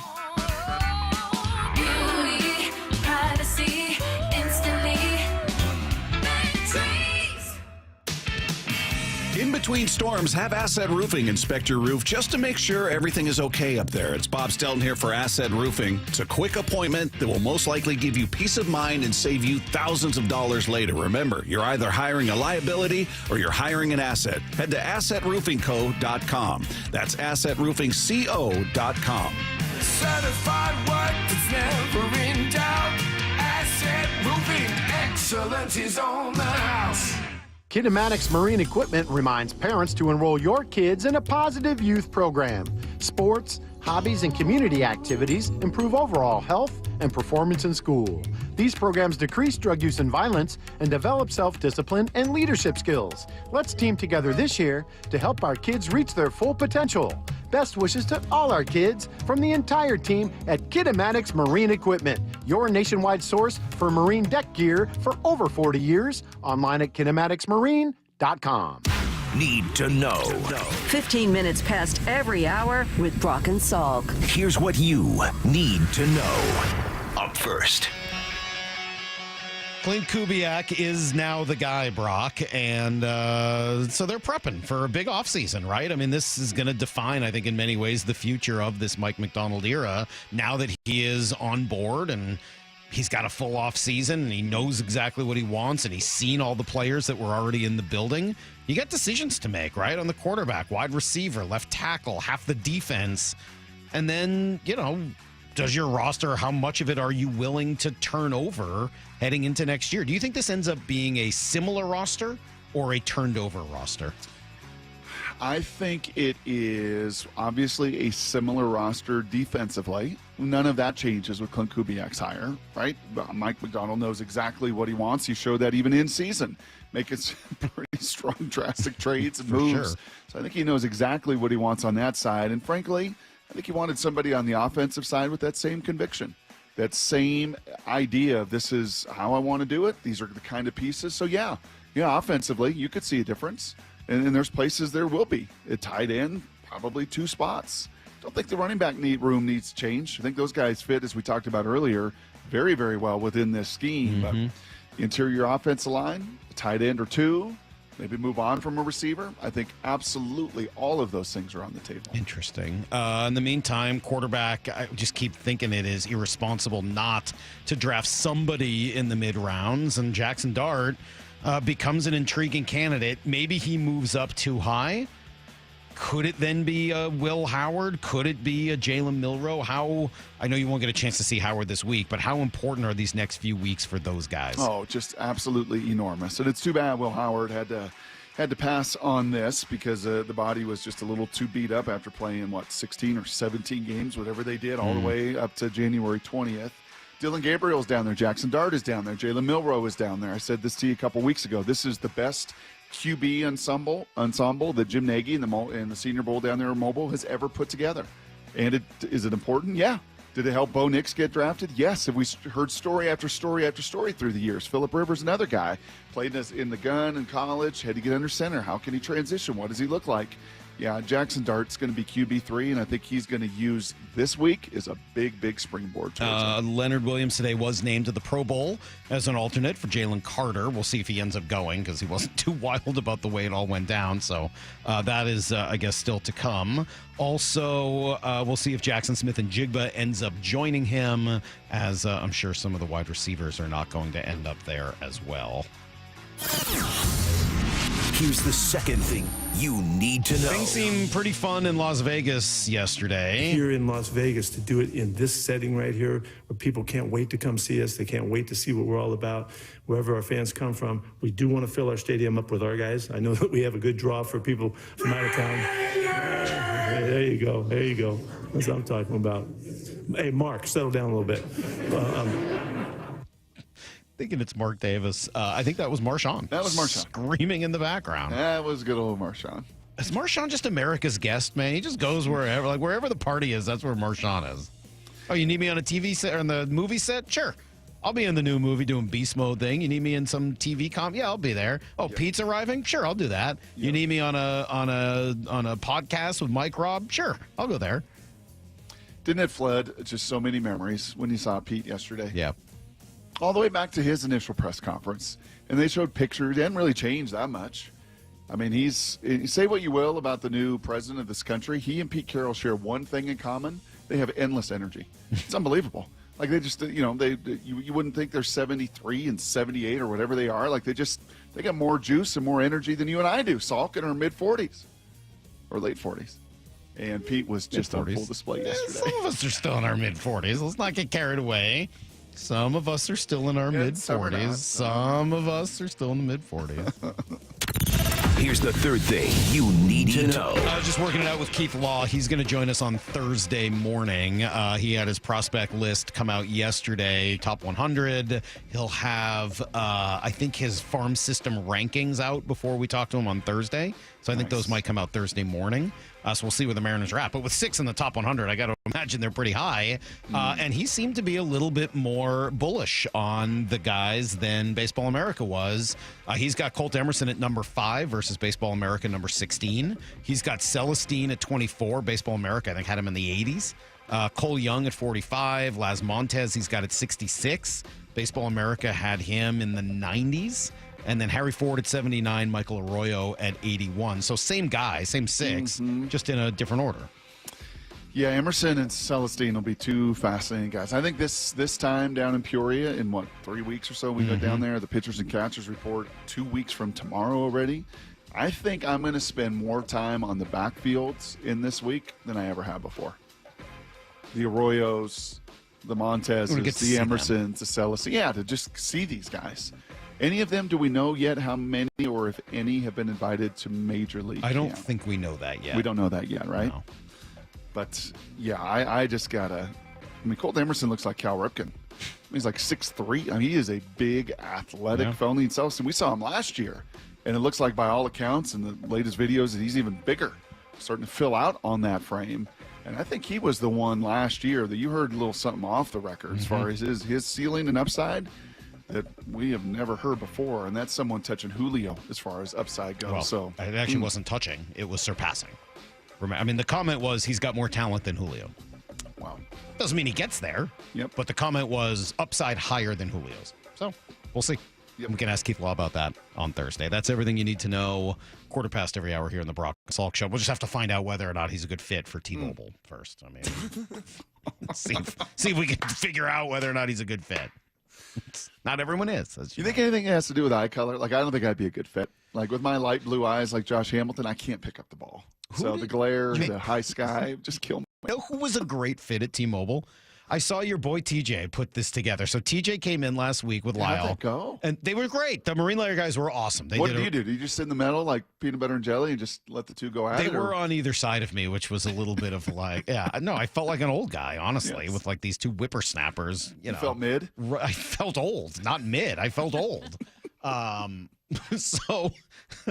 So TJ put together, what was it, a list of guys that had plus over 800 OPS at T-Mobile in their careers here, with them a minimum of, 100 at-bats, some normal amount of at-bats. And they were all brown eyes. No, but you know who was on the list? Professional hitter, Brock, Seth Smith. Oh, yeah, he was. What a live wire he was. Whew. What were you going to say? Oh, I was just saying, yeah, you could hit here. What, he was a live wire? Oh, he was one of the most boring human beings on the planet. Yes, that sounds about right. But he's a professional hitter, man. You put him against right-handed pitching, and Seth Seth, I hate his name so much. Seth Smith will deliver. He could really, really hit against righties. Don't ask him to hit lefties, and you'll be just fine. All right, Jason Garrett's never been on the show before, but we're excited to talk to him for the first time. A lot of football conversation. A guy who knows what it means to coordinate an offense and even run an offense as a coach. A lot of good stuff from Jason Garrett next on Brock and Salk. The Hot Stove Show, Tuesdays from 7 to 9 p.m. New Mariners hitting coach Kevin Seitzer, just 2 years ago, was the Major League Coach of the Year, now taking over as the hitting coach for the Seattle Mariners. When you look at this opportunity with Seattle, what excites you the most about being part of the Mariners? Everything. Talented pitching staff, city that's ready to win, and hopefully we can come in there and help out a little bit and get us to the promised land. Stay up to date on the Mariners offseason. The Hot Stove Show, every Tuesday leading up to spring training. Hey, it's Mike Salk here, and we do like talking about the teams in town. Usually he's sort of having a good time with it and talking about how they need to be better, right? Well, we do too. Me as much as anyone. And sometimes that means getting healthier, getting into better shape. I was certainly in that spot a couple years ago. That's when I first learned about Eastside Weight Loss Clinic. Had a phone call with them, maybe 15 minutes, that's all. And during the call, I learned all about it. I learned that the program would help me lose weight and keep it off. I was pretty interested in the how, right? No pills, no injections. I don't want any part of that. I was looking for a healthy plan that would allow me to lose weight naturally with real food that you buy at the grocery store. And then even better, it turned out it tasted really good and you don't find yourself super hungry throughout it. It worked for me. I lost 35 pounds and I know it can work for you as well. Take 15 minutes today, just 15 minutes, and call Eastside Weight Loss Clinic and just find out about it. EastsideWeightLossClinic.com or call 425-588-0080. That's EastsideWeightLossClinic.com. Dr. Ryan Coogan, DC. Results may vary. If you love designer brands and you love clearance, then you're going to love this. Macy's is having a huge designer clearance event right now with incredible new designer markdowns on cold weather styles from BCBG, Hugo Boss, Michael Kors, and more. How big are the markdowns? How about Coach boots for $200 or less? So if you're looking for the things you love all in one place, come in and shop the designer clearance event at Macy's today. Savings off already reduced prices. Exclusions apply. Milo's Rewards Week is coming, and it's kind of a big deal. Members, get ready for 7 days of up to 40% off store-wide on hundreds of items. Save on the top brands in bath, tools, paint, and more. Our biggest member deals are on January 30th through February 5th. So if you're not a loyalty member, now's the time to join for free. Lowe's knows home improvement. Loyalty program subject to terms and conditions. Details at lowes.com/terms. Subject to change. Jackson Hewitt makes taxes feel like a yacht rock song. April breeze, give me my biggest tax refund, please. You, me, and a lifetime accuracy guarantee. And now get $100 just to try Jackson Hewitt. Does your tax person do that? Say goodbye to that no guarantee tax guy. Ready to sail through tax season? Go to Jackson Hewitt and you'll be... Limited time offer for new clients. Participating locations only. Terms at jacksonhewitt.com. If you love designer brands and you love clearance, then you're going to love this. Macy's is having a huge designer clearance event right now with incredible new designer markdowns on cold weather styles from BCBG, Hugo Boss, Michael Kors, and more. How big are the markdowns? How about Coach boots for $200 or less? So if you're looking for the things you love all in one place, come in and shop the designer clearance event at Macy's today. Savings off already reduced prices. Exclusions apply. We're going double or nothing every Friday night with $135,000 in cash and free play on the line. Get a taste of this hot seat happy hour action every week in January and February with drawings every 30 minutes starting at 6:30 p.m. We're upping the ante at 11:30 with double $5,000 cash drawings. Add a little spice to your Friday night fun. Don't forget, your Reef Rewards card can save you up to 25 cents per gallon at Lummi Bay Market next to Silver Reef. Silver Reef Casino Resort, located off I-5 exit 260. 4 down territory, going inside the game with Michael Bumpus. I like this. More quarterbacks should start doing this. Every day at 11:15 and 1:15 on Bumpin' Stacy. 1877 Cars for Kids. KARS Cars for Kids. 1877 Cars for Kids. Donate your car today. Donate today at carsforkids.org. That's cars with a K. Your car can be picked up as soon as the next day. Receive a tax deduction and vacation voucher. 1-877 Cars for Kids. Donate your car today. Now accepting donations of land, homes, buildings, or any kind of real estate. Jason Rance here with our local tax expert and advocate Greg Nunn from Nunn Better Tax Resolution. So, Greg, not all tax resolution companies are the same. There are some that are definitely not local.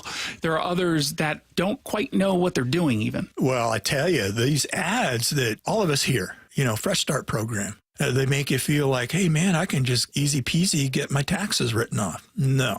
And I've had several clients actually come to me after going through that process, and they just get no response after a while. They're passed around from person to person. That doesn't happen at my firm. You are familiar with the cases that come in. You're working on them. I'm familiar with every case that comes into our office. And I know what's going on and have the ability to really advise our taxpayers very well on what to do. If you're having trouble with the IRS, then call Greg Nunn. Nunn Better Tax Resolution, from stress to success with IRS Solutions. 425-947-1967 or Google NUNN. Nunn Better Tax Resolution. Bring on the sunshine with a trip to see your Seattle Mariners. Come to sunny and warm Peoria, Arizona for another great year of spring training baseball. There's no better time to wind up at the Peoria Sports Complex, where you can see all your favorite Mariners up close. Spring training in Peoria has plenty of sunshine, warm temperatures, and the best seats in baseball. It's family fun for all ages. Book your trip today. Support your Seattle Mariners in Arizona for another exciting spring training season. Get your tickets at PeoriaBaseball.com. From the Quantum Fiber Studio, you're listening to Brock and Salk. Weekdays 6 to 10 on Seattle Sports and 97.3 FM HD2. Let's see. So we're kind of bouncing around today. I did just confirm Keith Law is going to join us on Thursday at 7:30 that morning. We're hoping to talk to Kevin Burkhardt later this week. We're also, I think, going to talk to Hawk blogger Brian Nemhauser, going to be down at the Senior Bowl this week. And so DJ's probably busy this week, right? I think so. I don't think we've got DJ on Wednesday, but we could check in with that. I mean, he blows us off, right? He just never works very hard. You know how DJ is. Not a hard worker or anything like that.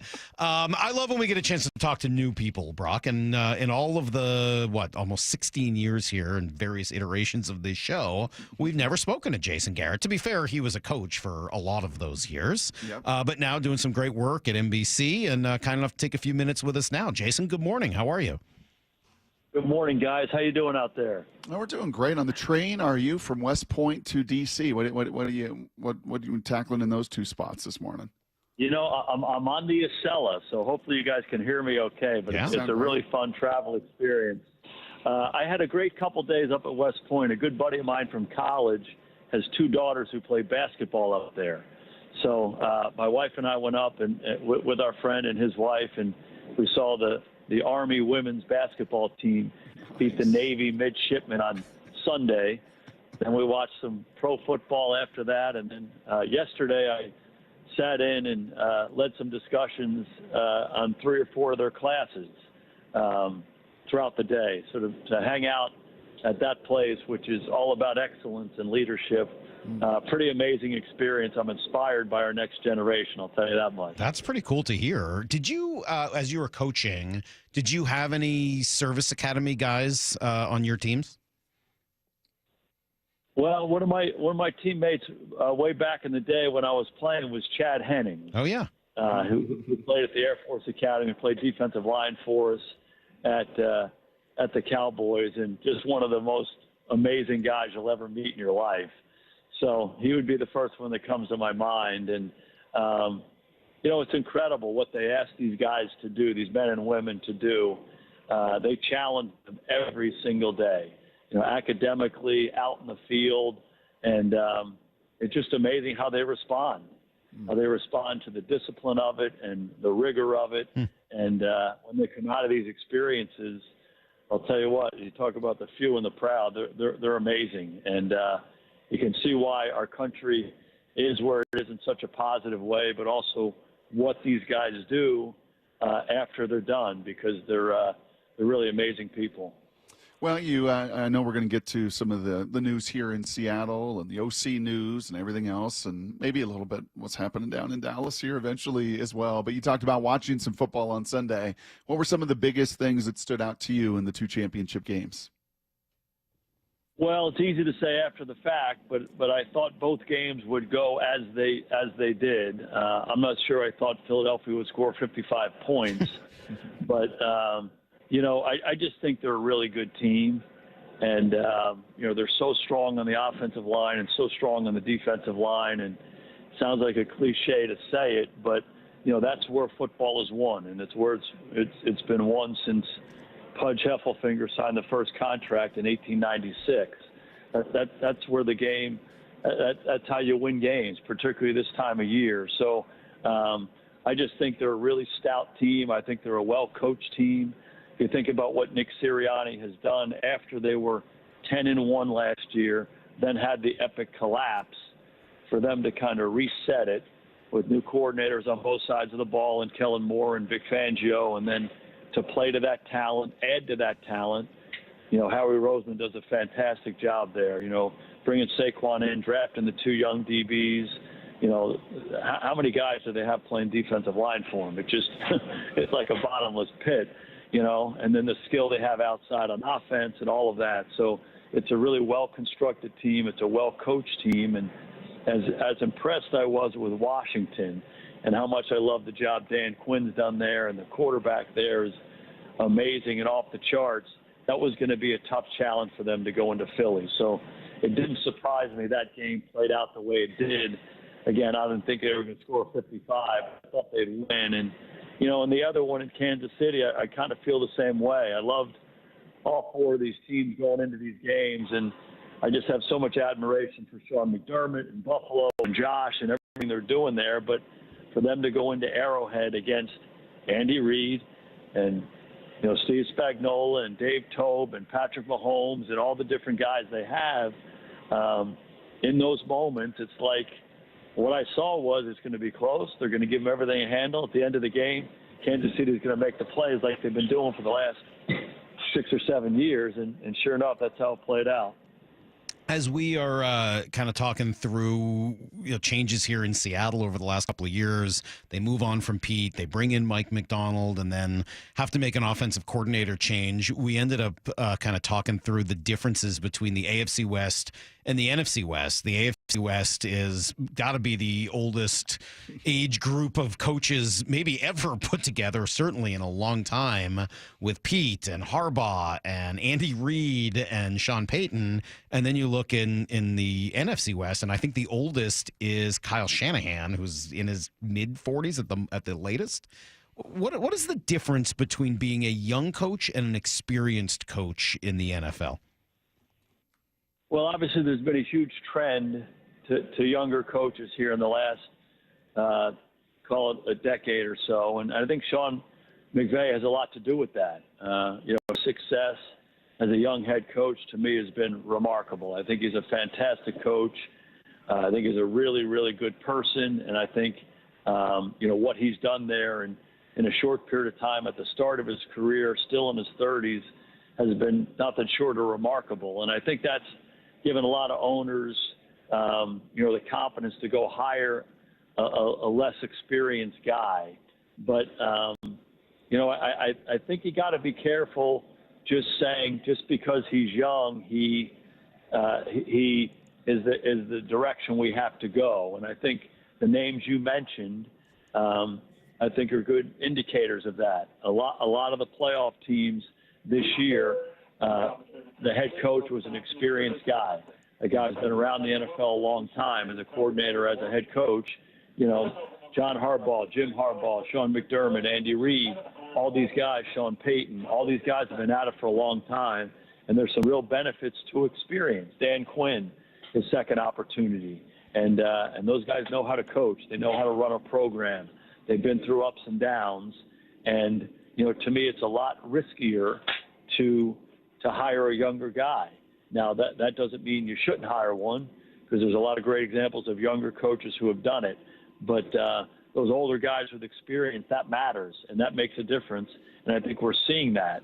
And hopefully owners who are making these decisions can recognize that too, because, there's no doubt in my mind Pete Carroll's going to go down there and he's going to get that ship righted with Las Vegas. There's no doubt. He's done it wherever he's been, and I think his experience building winning programs will help him build that program. And, it's really fun how you frame the question, because when you think about that AFC West with Andy and Pete and Sean and Jim Harbaugh, a lot of games coached among that group, and it's going to be must-see TV when those guys all start battling against each other next year. I think one of the things, Jason Garrett here with us, I think one of the things refreshing I think they're going to bring out Hank Stram next. I think he's going to be the next coach in the AFC West. No, they're going to bring out Pudge Heffelfinger. Or what?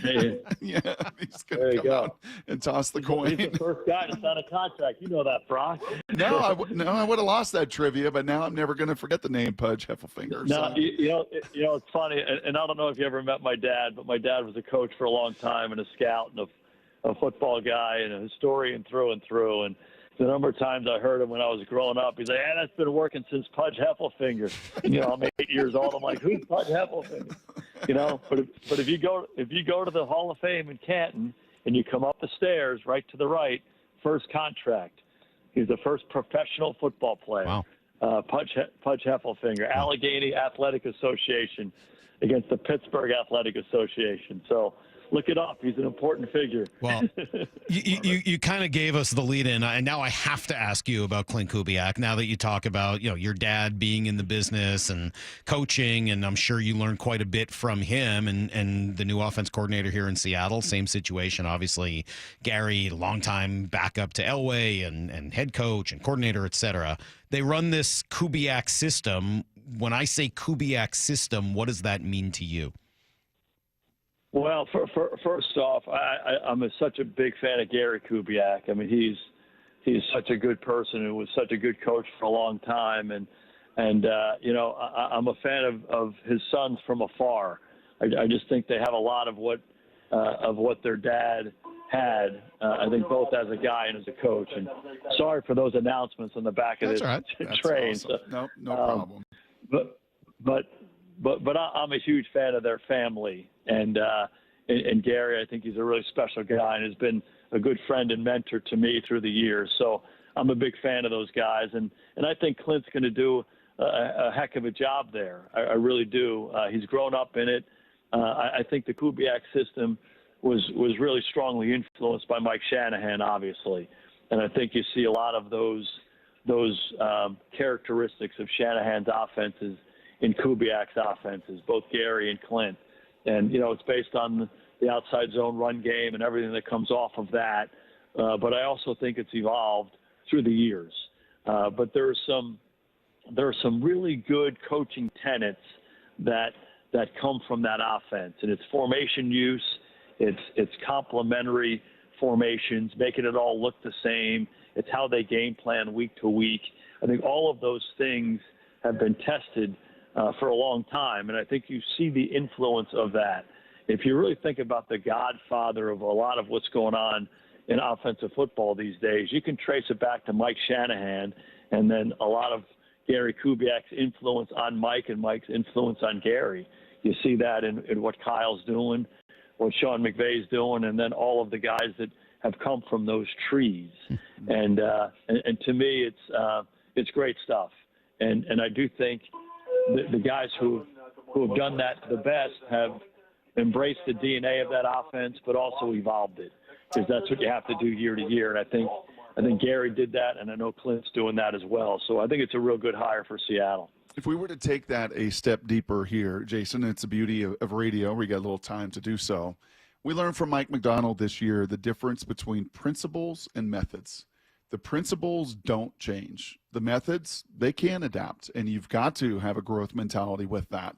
If you were to put the two different silos there of kind of the Kubiak system, and I think you already hit on some of them really well right there, but if you were to say, nope, these are the principles, the unchanging foundations of this system, and then here's some of the methodologies or the methods off of it, what would be the difference? What would be the silo of a Kubiak principle versus maybe a method or two? I would think, and again, this is from afar, but I would think just the attention to detail.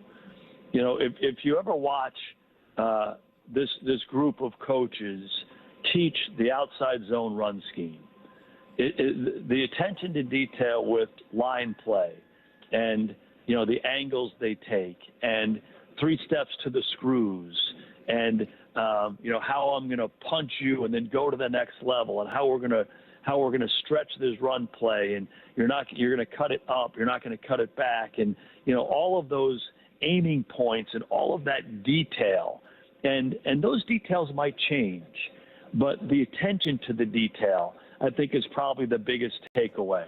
And that's what allows those systems or that system to say, hey, we really don't have a lot of running plays. We have outside zone, we have inside zone, we have a couple variations off of it. But when you're so detailed and you do it at such a high level and you have answers versus whatever you see within that play, that's what allows them to say, boy, it doesn't seem like they do a whole lot. Well, they don't, but they do it at a really high level and they have answers to anything that they're gonna confront.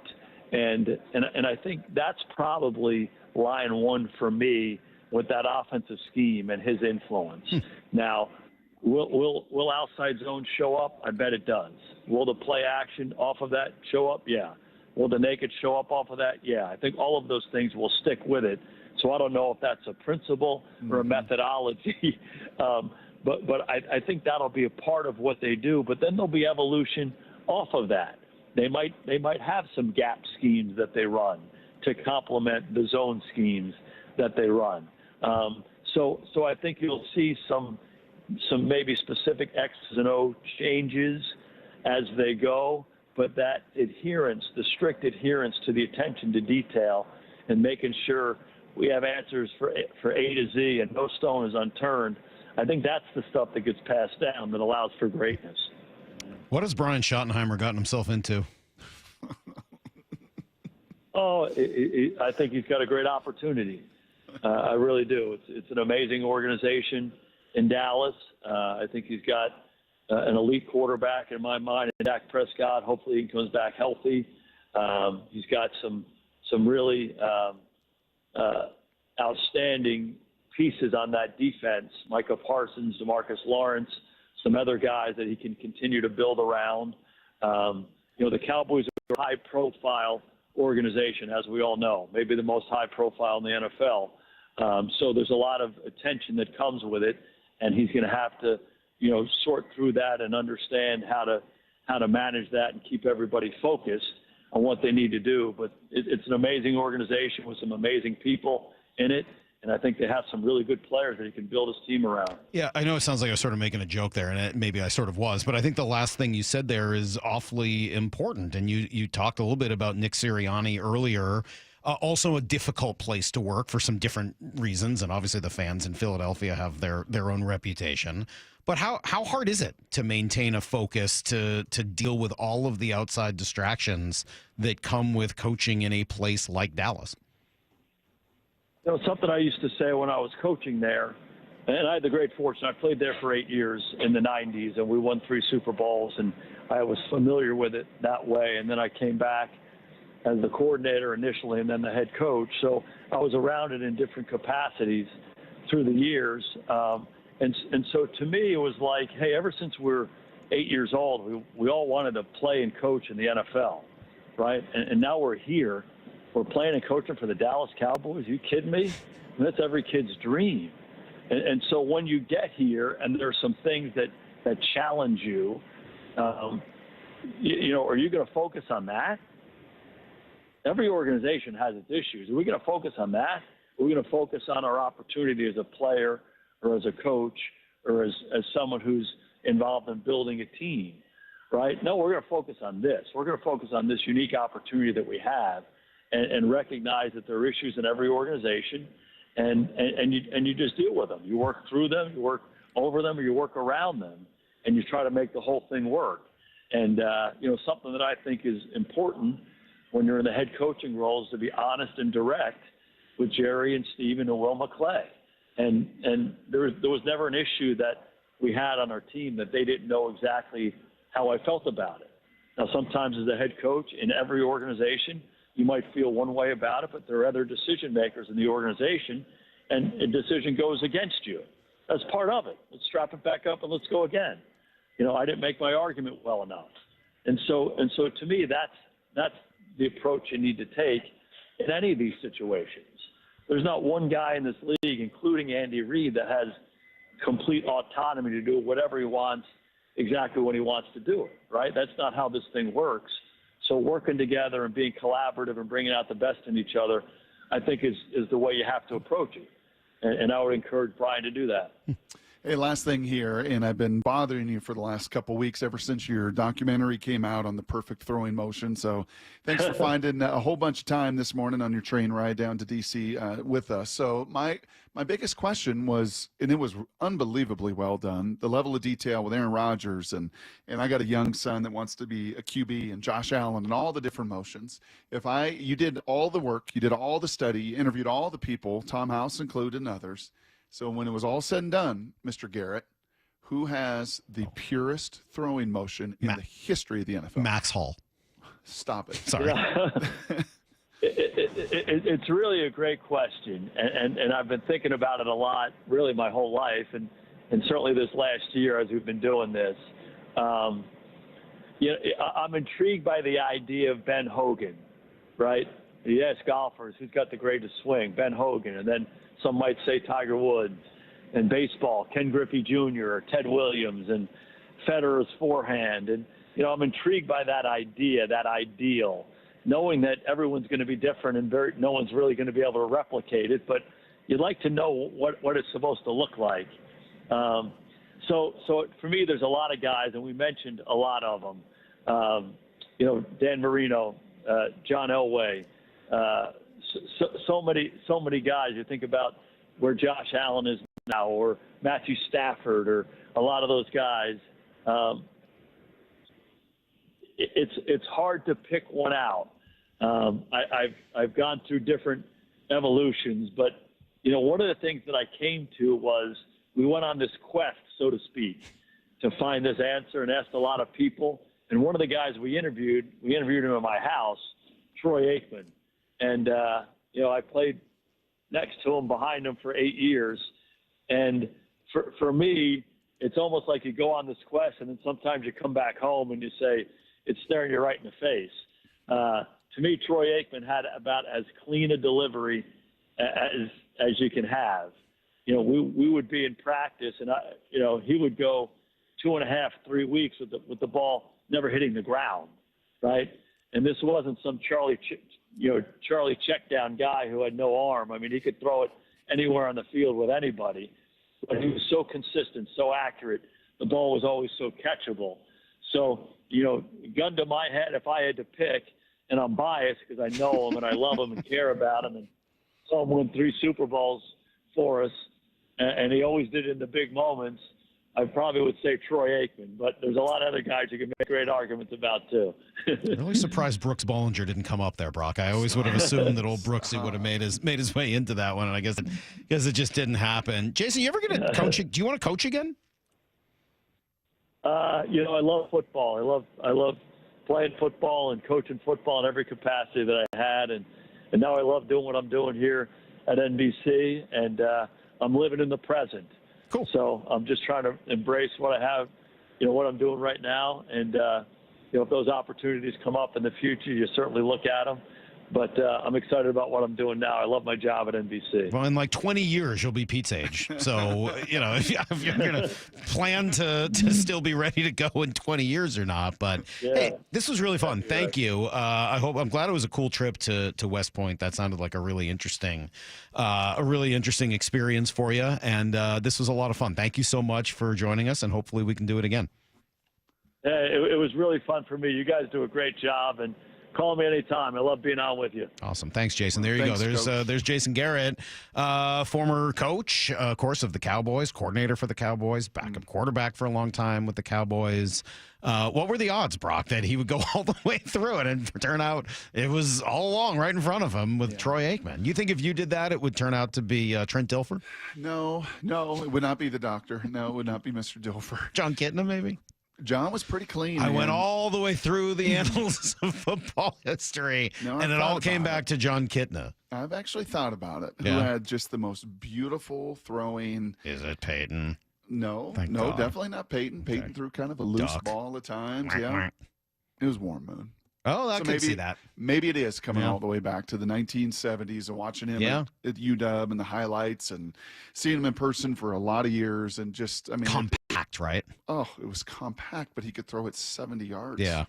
I mean, the folks used to say he could throw it out of Husky Stadium back in the day. Yeah, that's a good answer. I'm surprised you didn't even bring that up with him. That's a pretty good answer for sure. All right, we will try Pete in about a half hour and see if he's ready. Maybe I'll even text him now. Now, what do you think? No, Do we no. wait till Wait till 5 like minutes out? 9:20. Yeah. 9:25. Like Pete, we'll call you in 5. We're trying you now. Yeah. He's going to be better that way. Just in reaction mode. We'll see if it works. Stick around. We got another hour to go. Maybe even with Pete. Who knows? It's Brock and Salk, Seattle Sports on 710. Seattle Sports, your home for Bump and Stacy. The Seahawks have hired Clint Kubiak to be their new offensive coordinator. What's the real headline? Seahawks. I was dying to know who you were going to hire like a week ago. I'm caught up in championship weekend now, man. Not now, Seattle. Not now. The party is starting now. Now what are we going to do? What are you going to do with DK? How do you feel about Geno? Geno sending out those cryptic tweets the way that he does, alluding to the fact that he might want to go with Pete Carroll over there with the Las Vegas Raiders. This just gets the party going. On Seattle Sports and 97.3 FM HD2. Drivers who switch and save with Progressive could save hundreds. With that kind of money, you could go big time and skip the regular line at the airport and pay for speedy security. Imagine not having to quickly unpack and pack at the place you already came packed to. And wearing your shoes the whole time you're there? You can't put a price on that kind of luxury. Well, actually you can, and you paid for it. Switch to Progressive and you could save big time for speedy security. Progressive Casualty Insurance Company and affiliates, not available in all states. Potential savings will vary. Why choose a Sleep Number smart bed? Can I make my side softer? Can I make my side firmer? Can we sleep cooler? Sleep Number does that. Cools up to 8 times faster and lets you choose your ideal comfort on either side. Your Sleep Number setting. And now save 50% on the new Sleep Number limited edition smart bed. Limited time. Exclusively at a Sleep Number store near you. Learn more at sleepnumber.com.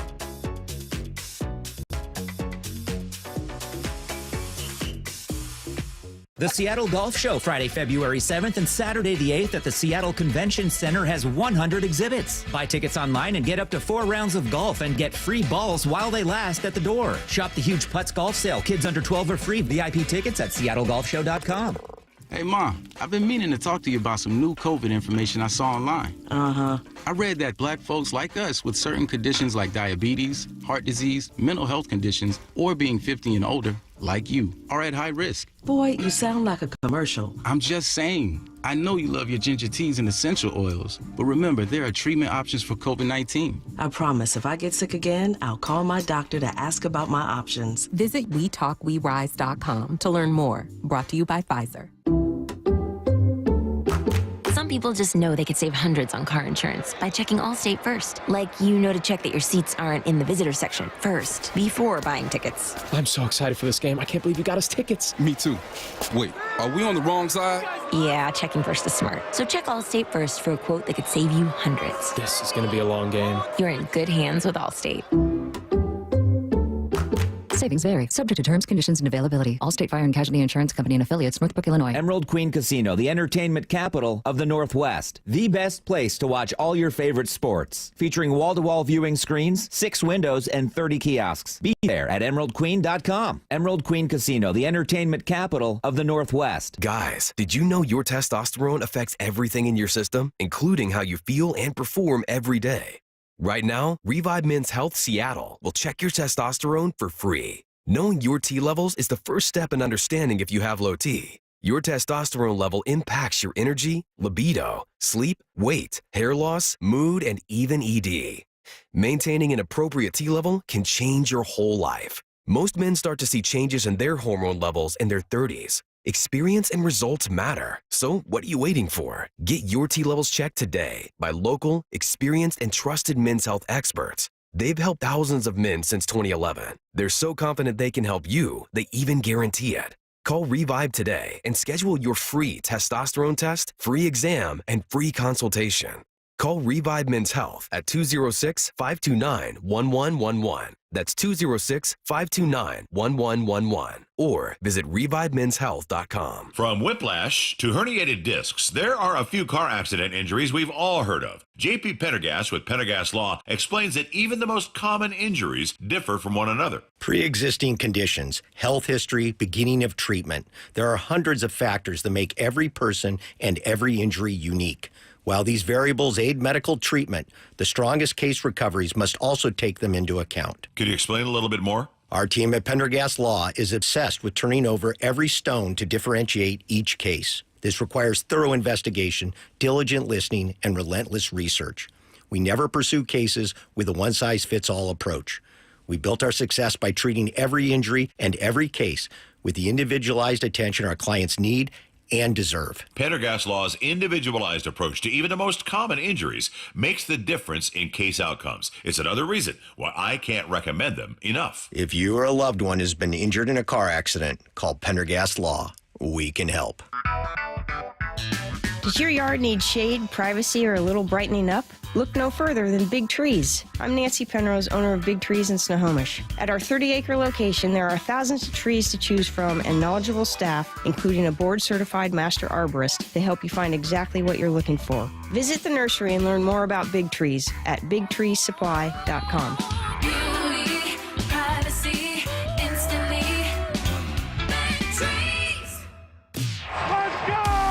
This is Seattle Sports. Streaming through the Seattle Sports app. KIRO AM Seattle. KIRO FM HD2 Tacoma. Home of the Seahawks, Mariners, and everything Seattle sports. Give me a freaking auto!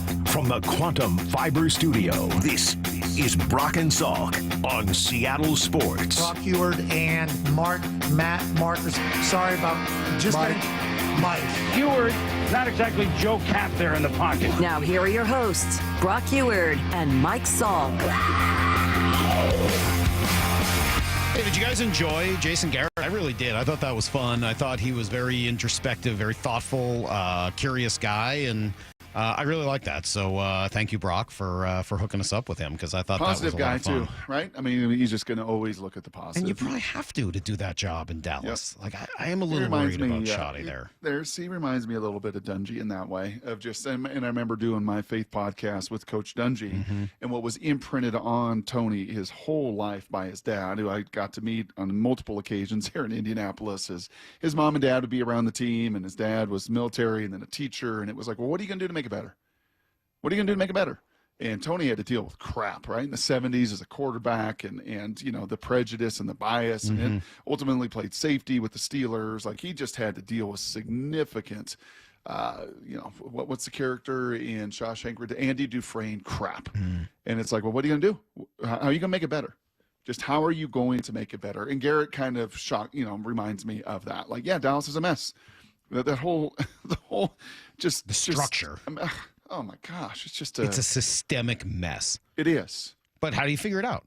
And how are you going to make it better in one of the, it is the marquee brand. They are the Ohio State. They are the media darling. They are the ratings bonanza. You really do need to kind of think about where you are, what the challenges are there, and how you're going to make it all work. I really think that's important. So as he was talking, it's funny that he ended up getting there with the Dallas stuff, because when he was talking about Sirianni, it really got me of like, yeah, Nick Sirianni has to deal with Philly. It's a thing. It is an actual thing that you've got to deal with. The Mariners have to deal with T-Mobile Park. We talked about it earlier. It is an actual physical, real thing that you've got to figure out how to deal with, in addition to the challenges of getting people here to Seattle and sort of the longtime reputation of the team. What are you going to do to fix it? What are you going to do to deal with it, to recognize it, and to make a change to it? Pete Carroll came here to a team that was nothing like he built it into, and said, no, I'm not going to let Southeast Alaska be a problem. That's right. You know, the previous coach wanted to make an excuse. I'm not going to do that. I'm going to say, well, not quite the previous coach, two before, but okay. I'm going to come here and say, no, we're going to make this the epicenter of the football world, and I'm just going to do it by sheer force of personality and will. And he did it, and Michael, for decades, these 10 a.m. East Coast kickoffs, right? For forget it. all the West Coast teams, it was just always going to be a problem. How are you going to deal with it? How are you going to recognize it and fix it? I watched Terry Francona step in Boston, and Theo Epstein before him, but especially Tito, and say, people haven't won here in 80-something years, and I'm going to figure out how to do it and how to handle this media and do it my way, but in a way that is going to fit and work here. And we've seen any number of examples of that, and he really kind of got me thinking through what it means to be in a spot and actually be the right person for that job at the right time. And it took me to a conversation, Brock, that I brought up with you off the air earlier. Something that just jumped out to me yesterday. I do like listening to the show that precedes us, the show that when we've had Evan Cohen on, and Michelle Smallman is excellent. She's somebody I've known about and talked to in this business for quite some time. Canny's doing a good job. They're a good show. I think they really are a real radio show. And Evan was saying, hey, look, if we're all going to be sitting here, and I saw it again this morning, how much is the fault of Josh Allen? Is this another guy who's never going to make it? I mean, I watched Josh Allen play in that game. I thought he looked pretty freaking good. I didn't see a Josh Allen that, crumbled under the pressure. I saw a guy that, unfortunately, he's playing going up against Mahomes. Michael Jordan. You just, yes. you're in an era. Maybe there's something flawed there. Mm-hmm. Should they fire Sean McDermott, was his question. And when he first said it, I was like, no. I mean, McDermott's obviously a pretty good coach. He's gotten them to the AFC Championship game how many times? But it did make me wonder, if you're Buffalo and you've got to get over that hump and you've got a veteran quarterback who's right near the top, what if you could get Bill Belichick? Wouldn't you fire him to get Bill Belichick? And with all this conversation about how Bill, hasn't signed his contract and it's just sitting out there and, he's in North Carolina, but everyone still thinks it's kind of weird. What if you fired Sean McDermott and hired Bill Belichick, give him an opportunity to go against Bob Kraft twice a year in the AFC East? Buffalo would be such a perfect spot for him. He would be beloved there immediately. Why wouldn't they try to do that? Mm-hmm. Well, he did sign his contract. His did he finally 24-year-old sign girl, it? he did, and his 24-year-old girlfriend loves Chapel Hill. She just loves She'll it. love Buffalo. She's not going to go ice fishing. Who in doesn't Buffalo. love Buffalo? Everybody loves Buffalo. No, I think, and it's funny, that's where your mind goes. My mind goes to, what if you're one of the 28 teams in the league that does not have Josh Allen, Mahomes, Burrow, right? One of the, back to Pete Carroll's comments that he made with their radio partner down there in Vegas, that listen, the league in his mind has always been line of scrimmage. The league in Jason Garrett's mind has always been line of scrimmage. The league in Pudge Heffelfinger's mind has always been the line of scrimmage. And it starts and kind of ends there. And if you're one of these 27, 28 teams that does not have Mahomes, Allen, Lamar, Burrow, what are you going to do? How are you going to go about making it better? You better have Howie Roseman, or you better have one of those guys that is going to, turn chicken into chicken salad every year. Yep. I mean, you better look at what Howie Roseman did. We went through some of the names yesterday. That guy's unbelievable. Yes. I mean, he is truly, what he's done in Philadelphia is unbelievable. Kind of quash that argument that once you pay your quarterback, you can't have other nice things. Really? I don't know. Philadelphia, it feels like they got the best O-line, one of the best D-lines. They drafted and hit on the right corners. They got two amazing corners. They paid both receivers, and they added Saquon Barkley. Yeah, I think the answer, Brock, like all these things, it's not that you can't. It's that it's incredibly hard to, right? Yeah, you can do what Philadelphia's done, but you better thread that needle perfectly, and you better hit on all of these picks. Yep. And we know how hard that is to do in the NFL. Yep. Yeah, you can do what Detroit's done, but you better hit on every single one of those guys on your offensive line, and you better be absolutely you can do it, but which is easier? To do that and thread the needle perfectly? Is it harder to find the perfect GM or one of the 5 or 6, 7 quarterbacks that are actually able to get you over the top? And I think there's a pretty legit argument that it's actually easier to find a quarterback than it is to get everything else right. Could be, but it feels like those teams. And even then, you still have to have a pretty good quarterback. Yes. I mean, it's not like Jalen Hurts is a bum. I mean, like, Jalen Hurts has one skill that's excellent. Two, really. I mean, he's a good runner, and this tush-push thing is just out of control. But, like, Jalen Hurts has some real quality to him. He's not some heel. He's pretty good. Nope, that's true. But he's not Lamar Jackson. No. He's not Josh Allen. He's not carrying that whole thing. The team is carrying that thing. And Detroit was somewhat similar. And unfortunately for them, they got so beat up and so injured over the course of the season. By the time you got to the threes, it became difficult to play any semblance of defense for them. But, yeah, I think and we're going to have this conversation about the Mariners over the next couple of weeks and through spring training. So you have the biggest park effect stadium in all of baseball. Period, end story. Pretty declarative now, pretty definitive. Any number of stats, any number of anecdotes, anything. You know, the numbers tell you. So what are you going to do about it? How are you going to make it better? How are you going to impact it? Right now, it seems to be we're going to put our faith in what Edgar and Dan did last year, and that is going to be the thing stylistically that is going to change things around because they haven't really done much in terms of the way the roster's constructed. Let's give you guys everything you need to know. We'll do it next, and we'll try Pete Carroll in 20 minutes. We'll see what happens. Just try me. Just try me. It's next on Brock and Salk. The Hot Stove Show, Tuesdays from 7 to 9 p.m. New Mariners hitting coach Kevin Seitzer, just 2 years ago, was the Major League Coach of the Year, now taking over as the hitting coach for the Seattle Mariners. When you look at this opportunity with Seattle, what excites you the most about being part of the Mariners? Everything. Talented pitching staff, city that's ready to win, and hopefully we can come in there and help out a little bit and get us to the promised land. Stay up to date on the Mariners offseason. The Hot Stove Show, every Tuesday leading up to spring training. Hey, Brock Ewart here, and I've had a couple sports injuries, through the years. Not like I talk about my dislocated ankle or separated shoulder, torn rib cartilage, concussions, dislocated fingers, any of that stuff. I know a little bit about pain, but you don't have to have had to play pro sports to know what I'm talking about.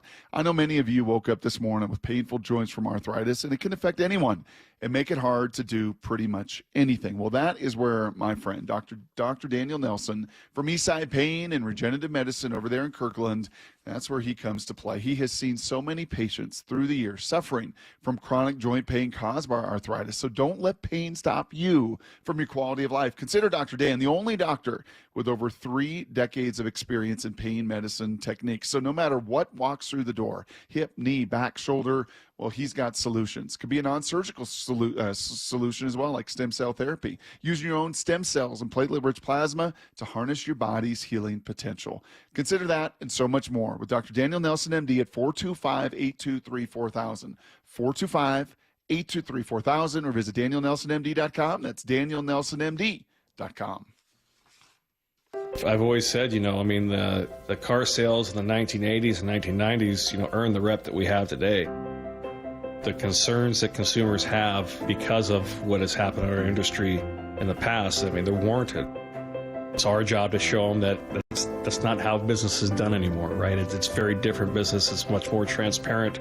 There's much more information that's available to people, and we're much more customer focused than I think the car industry was, 20, 30 years ago. I'm more focused on providing good customer service and relationships because I think if you take care of people, money will always come.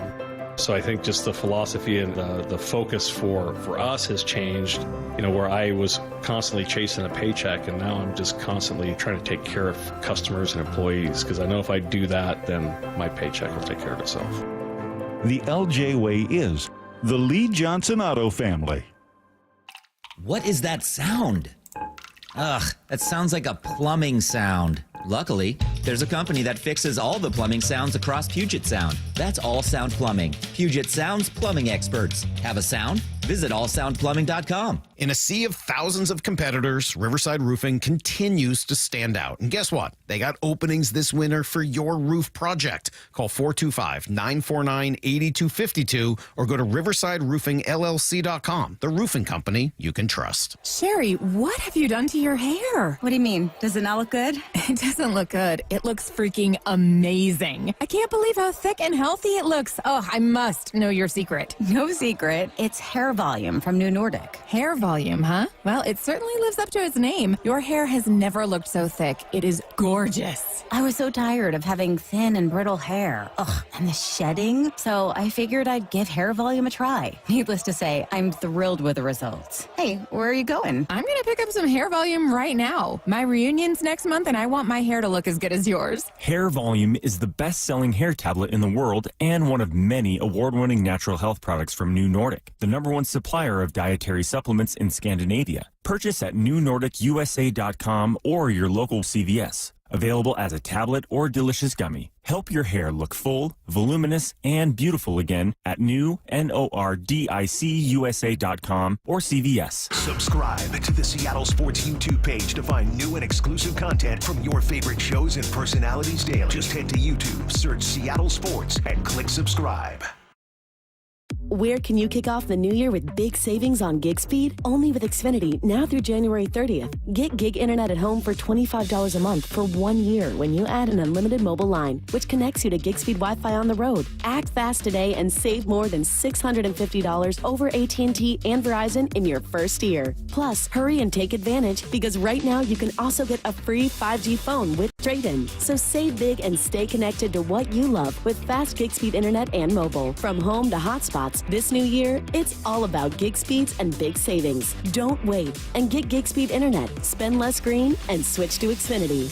Go to Xfinity.com/gig savings to learn more. Requires paperless billing and autopay with stored bank account. Restrictions apply. Equipment, taxes, and fees extra. $40 internet discount applied to mobile bill. After promo, regular rates apply. Actual speeds vary. Savings compared to Verizon Fiber Gig Plus 1 Unlimited Welcome Line and AT&T Fiber Gig Plus 1 Unlimited Starter Line. Xfinity internet required. Reduced speeds after 30 gigabits of usage per line. Data thresholds and actual savings vary.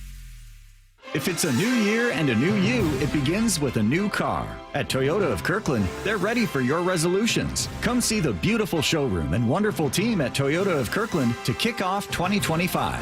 Check out the wide selection of Tundras, Tacomas, and RAV4s. Get electrified in your ride with Toyota of Kirkland's inventory of Prius and the BZ4X. The best way to start the new year is by visiting Toyota of Kirkland in person or online at toyotaofkirkland.com.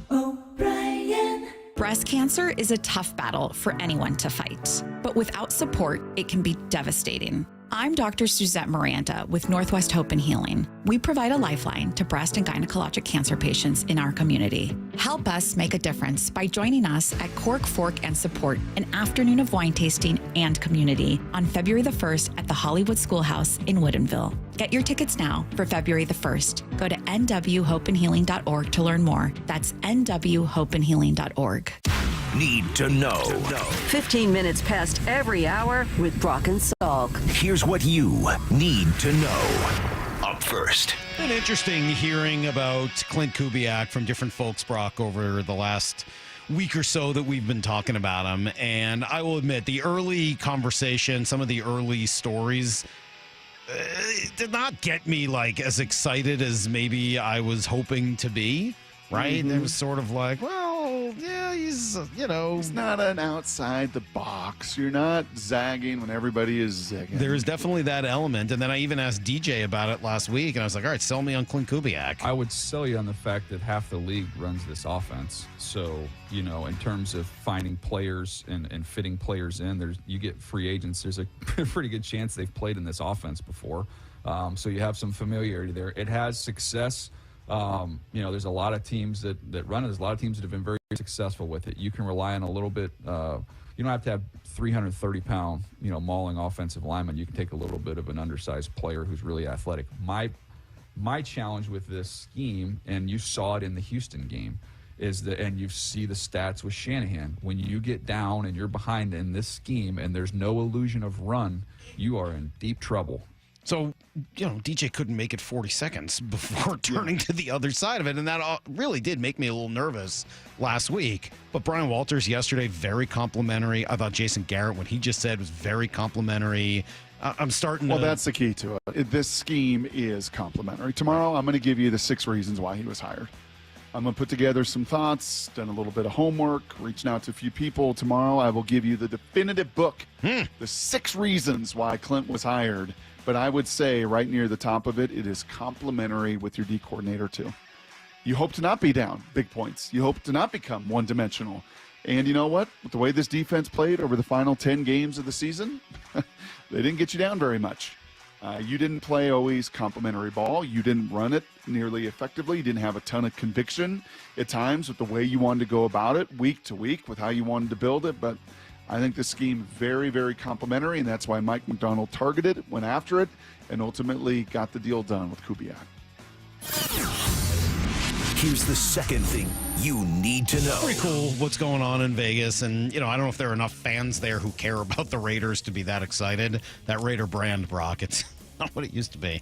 But Pete Carroll is going to try to resurrect it. And yesterday he was sort of signature Pete Carroll. My hat's off to you guys. I'm so fired up that we're doing this together. And it's going to be unique. And they're going to be surprised what comes. I love it. He also did talk about the quarterback position, and we don't know whether or not he would be interested in maybe even bringing back an old friend, Russell Wilson, Geno Smith, who knows? But he did say this about trying to find the quarterback. It's our mission to build this football team up around the quarterback position. It isn't the only spot. We happen to have the greatest of all time to help us and to see clearly, and we're going to lean on Tom as much as we possibly can for his insights, because nobody has the insights that he has. He's that unique. But it's the quarterback position is one of the positions on the team, and we've got to make it all fit together well. I've had pretty good success with my quarterbacks in the past. You can go all the way back to college days, and they've all turned out to be really extraordinary members of our club. And we've talked about that in the past. Right, he's a defensive guy, right? Pete Carroll, he's a defensive guy. It's a single high defensive scheme. It's Pete Carroll. Yeah, it's Carson Palmer. It's Mark Sanchez. It's Matt Leinart. It's Russell Wilson. It was getting the best of Geno Smith. Yeah, no, he's pretty good with QBs too. Yeah. He knew how to build the team around him and get the very most out of those guys at that position. I just keep thinking Shedeur is going to be such a fit for him. Yep. And I bet you they are so bummed they're at 6 and not 2 or 3. I know. He could get there, though. I don't know. It's still, again, the Dion factor still, after what Archie did all those years ago with Eli and the Chargers and getting him to New York, it just feels very possible to me that somehow, some way, Pete and Shedeur end up together. I'll say this about Pete, that partnership with the young GM going to be critically important, and then keep an eye on his coordinators. I think if there was a lesson learned, and maybe his year away from football, is how important that scheme and horsepower is. What does he decide to do offensively? What does that look like? What does it look defensively? It looks like he's going to interview Carl Scott, secondary coach there for the Seahawks. That will be a D coordinator interview for him, but that will be a big part of his success or lack thereof in Vegas. Here's the third thing you need to know. Another Kraken loss yesterday. They got up 2-1. They lost 4-2. They're back at it tonight at home against Anaheim. Keith Law is going to join us Thursday at 7:30, and his prospect list is out. Same 6 in his top 100 that Baseball America did, but I think in kind of better spots. Colt Emerson, 16 for Baseball America. Number 5. He has him as his number 5 prospect in all of baseball. That is awesome. Felnine Celestine, 24. Cole Young, 45. Las Montes, 66. Harry Ford, 79. And then Michael Arroyo at 81. Of those guys, only Cole Young is close to being in the big leagues, which, is an issue right now, right, for the Mariners. But with this guy, too, that guy graduated. Yeah, he's not there anymore. I know. That's everything you need to know. Quarter past every hour here on the Brock and Salk Show. I'm sorry, I'm still laughing at that promo we're running of Kevin Seitzer. I can't stop laughing about it. It's a promo. What are you excited about? He's the new hitting coach for the Mariners. What are you excited about? The rotation? What? I can't stop laughing about it. They asked the hitting coach what he's most excited about, and he said the rotation? At least he's honest. No, but this is going to be great. It's an awesome place. Got a really great rotation. Well, the Braves the last few years, he's had to face those guys in that rotation. He's not wrong. It is absolutely the most positive thing you could say about this team. But in theory, the hitting coach probably isn't going to have that much to do with the rotation, right? Oh, man. For whatever reason, that just cracked me up. I heard it the first time. It didn't really dawn on me. I heard it the second time. It's like, wait a minute. The pitcher He's a hitting coach. You can't wait to see the rotation in action. I'm sorry, it's terrible radio. I'm going to take a break. I did text Pete, Brock. I texted him 5 minutes ago and said, we'll call you in 10. Cool? But I haven't heard back from him yet. Maybe at like 11 o'clock tonight, he'll be like, try me again. We'll be right back. Maybe with Pete, but I doubt it. It's Brock and Salk, Seattle Sports on 710. Seattle Sports, your home for Bump and Stacy. What to you felt like kind of a confirmation this weekend? It was crazy that probably the most athletic quarterback in this thing didn't have a rushing touchdown, which is Josh Allen. Isn't that great? He's the only one. So, yeah, Jaden Daniels, 1 rushing, 1 passing, 255 yards, completed 60% of his passes. Got Allen, no rushing touchdowns, 2 passing, 237, 64% completion. Mahomes, 2 rushing touchdowns, 1 passing, 245, 69% completion. Hurts, 3 rushing touchdowns, 1 passing touchdowns, 246, 71. Jalen Hurts had the best weekend. On Seattle Sports and 97.3 FM HD2. All right, I got it back under control because there's nothing funny about your bedroom or your house being super drafty, especially with how cold it's been at night here the last couple of weeks. Maybe you're seeing the heating bills really, really start to rise. If it's going to be kind of a lot, it might be that your crawl space and attic aren't properly insulated. So that's why you call Crawl Pros. They come out to the house, they check the whole thing, they do free in-home inspection of your crawl space and your attic. They go corner to corner, just like they did at my house. And then if you are having a problem with your insulation, they'll fix it. And you might not have to pay much for it because a bunch of the energy companies like Puget Sound Energy are offering these crazy incentives. So if you're a PSE customer and your home was built before 1990, you could qualify to receive a rebate on up to 95% of the cost to properly insulate your crawl space and attic. Yep, 95%. Don't wait. Take advantage now. If you're worried about critters, mold, water damage, insulation issues, or anything else related to your crawl space or attic, schedule a free corner-to-corner inspection at crawlpros.com.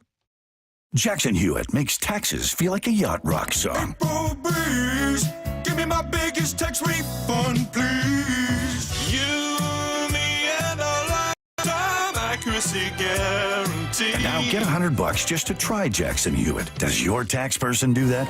Say goodbye to that no guarantee tax guy. Ready to sail through tax season? Go to Jackson Hewitt and you'll be...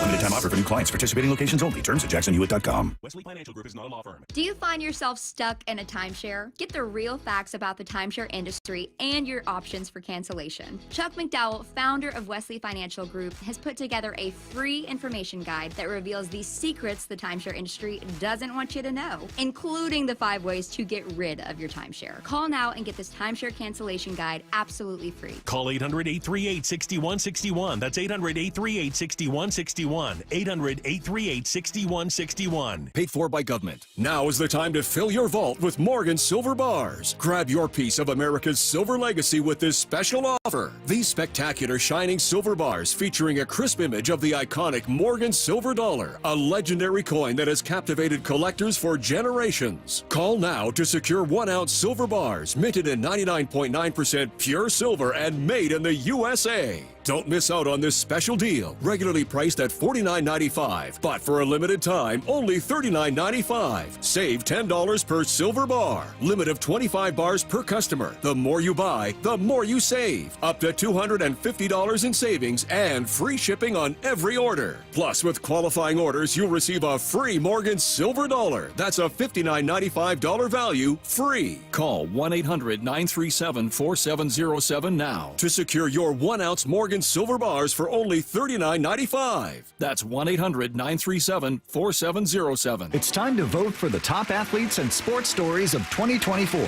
Be part of history and help choose the sports stars of the year from a knockout roster representing the best in Washington sports. Cast your vote for the sports story of the year. Was it the Seawolves playoff run, the Kraken making history, or UW rowing dominating the Olympics?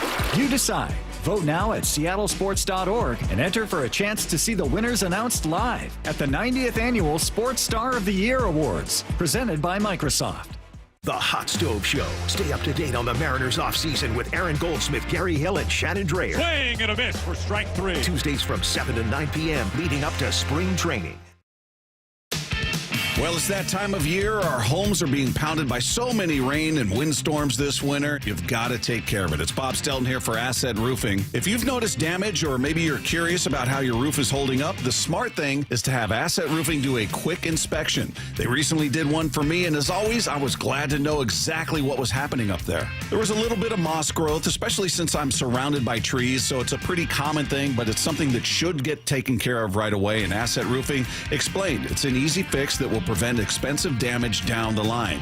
In between storms, have Asset Roofing inspect your roof just to make sure everything is okay up there. It's a quick appointment that will most likely give you peace of mind and save you thousands later. Remember, you're either hiring a liability or you're hiring an asset. Head to AssetRoofingCo.com. That's AssetRoofingCo.com. Certified work that's never in doubt. Asset Roofing, excellence is on the house. Let's talk about your hair. Well, maybe after we talk about my hair. I've got great hair, as you know, and it's because of Advanced Hair. Yep, Advanced Hair Restoration. Their simple one-day treatment offers life-changing results that I can attest to. Guys, it's not magic, but it's close to it. They put hair where you need it most, and bam, it grows. It's actual science. Advanced Hair has top-rated physicians, modern technology, and best of all, you get your very own natural hair that begins to regrow the very next day. It's even guaranteed to grow for life. So schedule your free consultation now at 425-449-8185. Mention Curly to qualify for $250 off and 250 free hair grafts. It's a limited time offer. Advanced Hair, the winner of the 425 Business of the Year, and the team that gave me my hair back. More importantly, they'll do the same for you, guaranteed. 425-449-8185 or advancedhair.com. From the Quantum Fiber Studio. This is Brock and Salk. Weekdays 6 to 10. On Seattle Sports and 97.3 FM HD2. We're not waiting on Pete. Sorry. No Pete. Did not write. I mean, I guess I am still waiting on Pete, just as waiting for him to get back to me. We'll see. I think you should just text him right now, #try me. #try me. I asked what people thought that meant. So just to tell the story, I texted Pete yesterday late morning and said, hey, we'd love to have you on and just, check in and hear about the new gig and what the last year was like. And, people here are always interested in you. And he didn't write back for quite some time. He wrote back after I fell asleep last night. Honestly, when I got up this morning, 4:30, I saw that there was a text from Pete. I assumed it was from like 2 in the morning. I assume that just, Pete is so juiced and so wired that it was at like 2 in the morning. But no, it was at about 10:30, 10:45 last night. He texted me and just said, try me. And so I don't really know what that meant. Like, try you right now?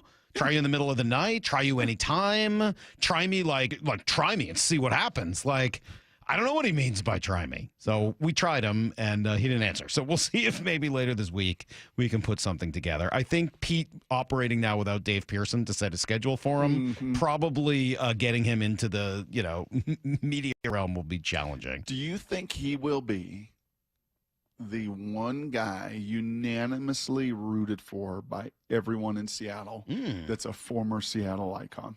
Great question. Do you think he kind of cuts through as the one guy that can actually leave and go somewhere else, and that you have unanimous support from all the 12s, all the Seattle sports fans? Because Griffey, obviously, and some of it was the way these guys exited, from A-Rod to Griffey to Kemp to, a lot of them. I think you know what this calls for, Brock. Calls for an epic poll. Oh, boy. Nothing is going to be unanimous. Nothing in the world is unanimous. I mean, there will be people out there that are not rooting for Pete for various reasons. I can't imagine why. But I can't imagine either. He's going to the AFC. He's going in a division there with Mahomes, and as we talked about, with Sean Payton and Jim Harbaugh, and what's your deal, and Andy Reid. He's going to the other conference. He left, not on, he wanted to be here. He wanted to keep this thing going. He wanted to fix it. He wanted him and Johnny to keep battling and competing and find a way to help this team. And it was ultimately Jody and the leadership that said it's just time for a new start and a new voice after 14 unbelievable years. He built a world champion, nearly a second, sustained success unlike any pro sports franchise has seen in this area. I've argued many a time it's him and Don James is the two coaches, and that's it. There's no Mount Rushmore of 4. It's those two that are in their own place on their own island when it comes to sustained decade-long success and championships that they brought. I mean, I just don't know how you could have anything but a rooting interest for Pete Carroll to go to Vegas and go beat Mahomes and go turn that thing. And I'm sure bring some Seattle folk with him. I mean, that'll be the next part of this thing, whether it's players or personnel or people in the building. I'm sure there's going to be some that will brain train out of there and want to be a part of what Pete's going to do there. It's really hard for me to imagine that Seahawks fans wouldn't be rooting for him, that there would be a reason. And Brock, you know me, I am always pretty quick to root for anybody who got away to lose. Right? I mean, like, that's your DNA. It is generally in my had DNA. To call you. They were so mad. I know. I was rooting against what you Doug Fista. did to little Dougie Fista. I know. How you rooted against. And what did Doug do? Doug did nothing. And his Fista sisters had to call you. All the and crazy argue Fista sisters were mad at me. Yeah. By the way, Jackson Dart has to get drafted in New England, right? Can we all agree? You got to have Jackson Dart. Like, there couldn't be a quarterback more determined, like more set up to play in that town than Jackson Dart. You got Drake, all right. That's too bad. Yeah. I can't come up with a reason. Like, Pete didn't quit. He certainly didn't quit on the Seahawks. He didn't have bad, awful, lean years here. I mean, like, we've agreed it was probably the right time for everything to change. Mm-hmm. But even in his last year here, I mean, what were they, 7-9 that year or whatever? I mean, like, he was competitive every single season he was here, had unbelievable success, handled himself and the program with class and dignity, was great with the fans, great with the media, great in the community, really made everything about the Seahawks a special thing during his time here. Made you bigger than life. Yeah. Shut up all of that Southeast Alaska stuff. Shut up you can't do it. Shut up you're too far to attract didn't people. Leave with any real animus. Yeah, or even controversy. Like everyone's just kind of like, yeah, all right. I kind of get it. It was time. It was time to move on. Okay. They moved on. And really, it was Jody's call. I mean, it wasn't like Pete quit on her.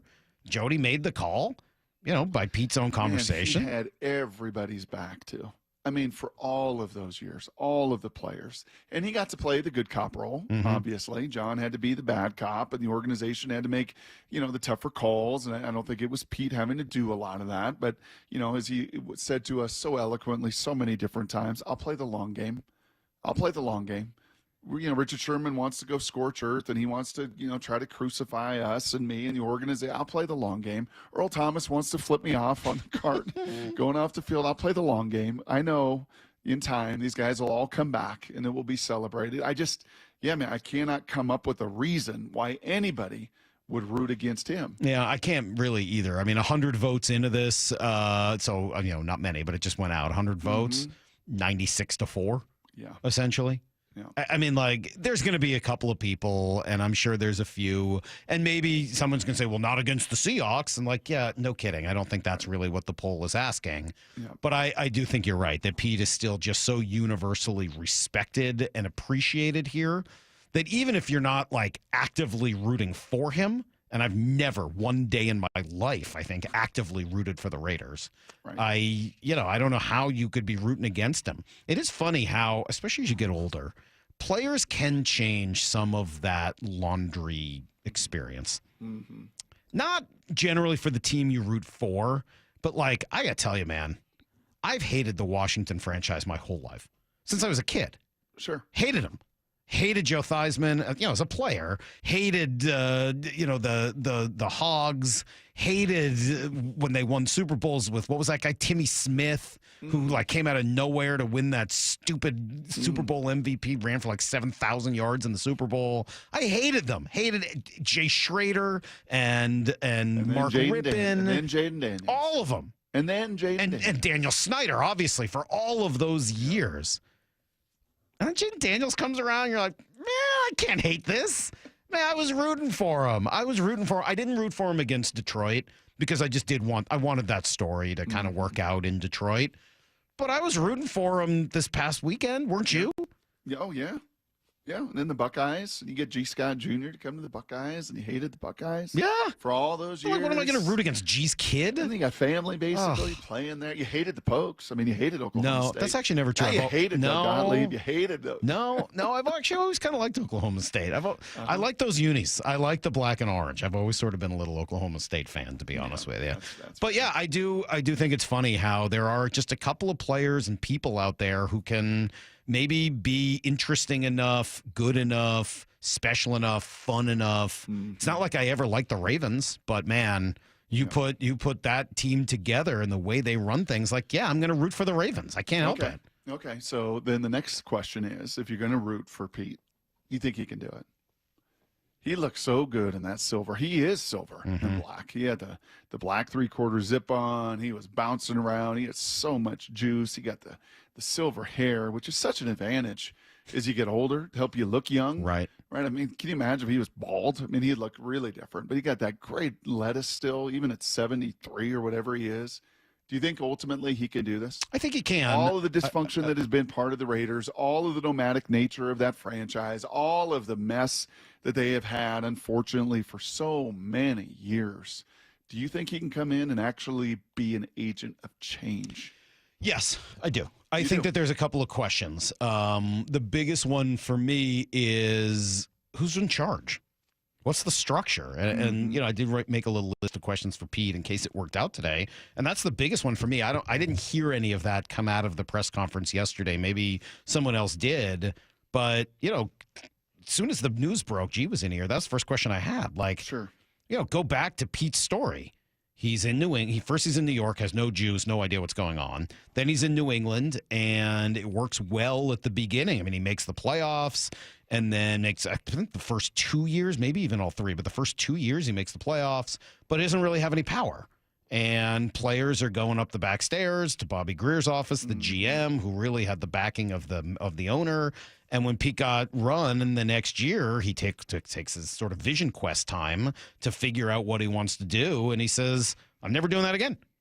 I'm never going into a situation where somebody else has the juice. I need to have the power in order to make my system work.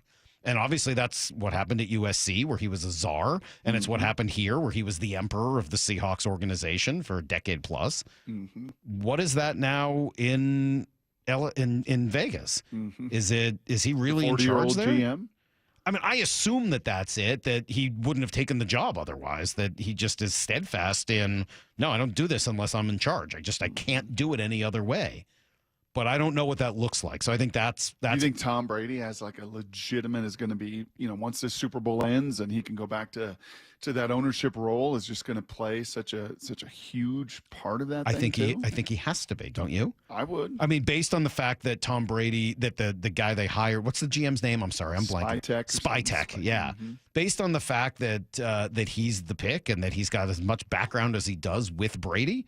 Yeah, I think Brady's Michigan guy, Patriots guy, Bucks guy. Yeah, I do think Brady's pretty involved. So I don't know what all of that looks like. Okay. And then the odds right now, follow up one more with that. The odds that it's either Russell Wilson or the long shot. Well, hold on. Let me just finish quickly. I do think he'll have success because I think Pete for 3 years is gold. I don't know whether Pete for 10 was gold. I think that there might be a life expectancy on it. But Pete for 3-4 years, gold. And it might take him 2 to get it all figured out, change the culture. But I think once he does, he'll win. I don't know if he's going to win a Super Bowl. I mean, it depends what your definition is of kind of, have it work. He'll be in the playoffs. My goodness. Though. I think he'll be in the playoffs within 3 years. Mahomes, Knicks, and Herbert. I know. Yeah. Peyton, Andy Reid, Jim Harbaugh. Not easy. I know. Yeah, he didn't make it easy on himself. But he loves to compete, so and with no quarterback, like there's some real questions and how to, what it's like with the distractions in that town compared to everywhere else. But yeah, I think he could. Peter Russ, what do you think? I'm sorry, Gino or Russ, either. Yeah, Gino, honestly, I put as a very long shot, just because I think of the affinity that Mike McDonald has. Did you see Brady's tweet? Like I thought it was sort of a long shot as well. That was definitely my take. And then I saw Brady's tweet. Where is it? Where's Brady? Hold on a second. Yeah. And this is talking about Gino and Pete and Seattle and how much, obviously, I think Pete had that same affinity for Gino. I think he found him to be a guy, much like Mike McDonald has, because of things we don't see, because of the commitment and the competitiveness and how important the game is to him and some of the distractions he puts aside. Here's Brady. All right. This is from a couple days ago. If the Seahawks and Geno Smith can't agree on an extension early this offseason, Las Vegas would seem to be the logical trade option now that Carroll is there. The Raiders need a quarterback, and Carroll has an affinity for Smith, once calling him one of his all-time favorite players. Yep. And remember, it's about 6 weeks, right? So you have Senior Bowl. This is the first kind of gathering down there in Mobile. Looking at a lot of different pictures, saw all the coaches. Looks like Mike McDonald, John Schneider were there. Hawk Blogger took a picture of those two standing next to each other, shoulder to shoulder, arms crossed, same posture.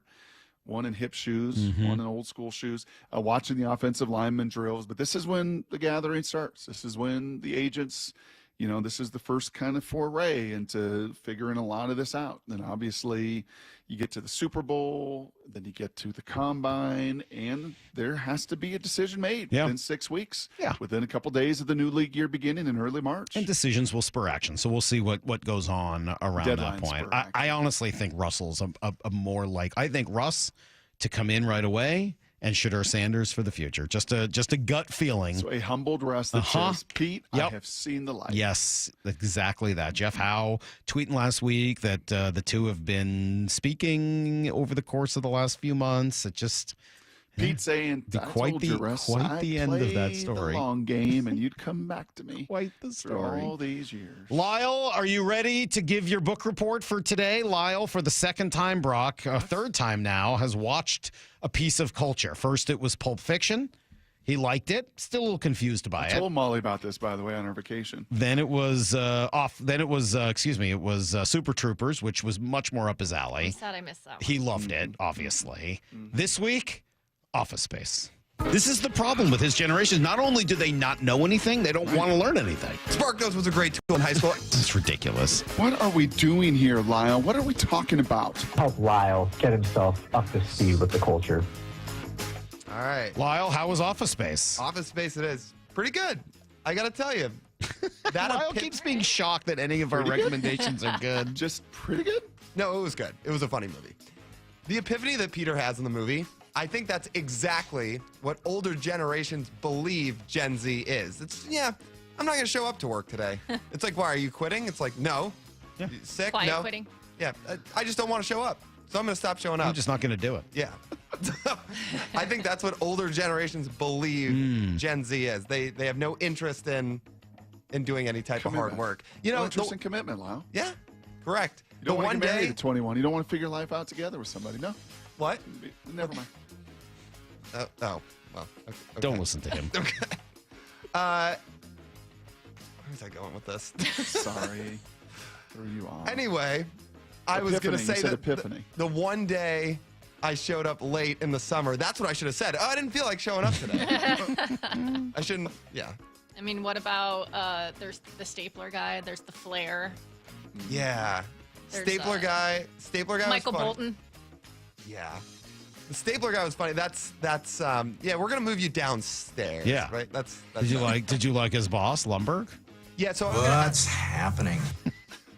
So I was going to ask you, Brock, what qualifies as you calling somebody lumber? Because I know you say that a lot. Just your boss. Just has to be your boss. Just your boss. Anybody who's your boss Your is a program Lumberg. director. Those TPS. Yeah. We've had 3 Lumbergs. Uh-huh.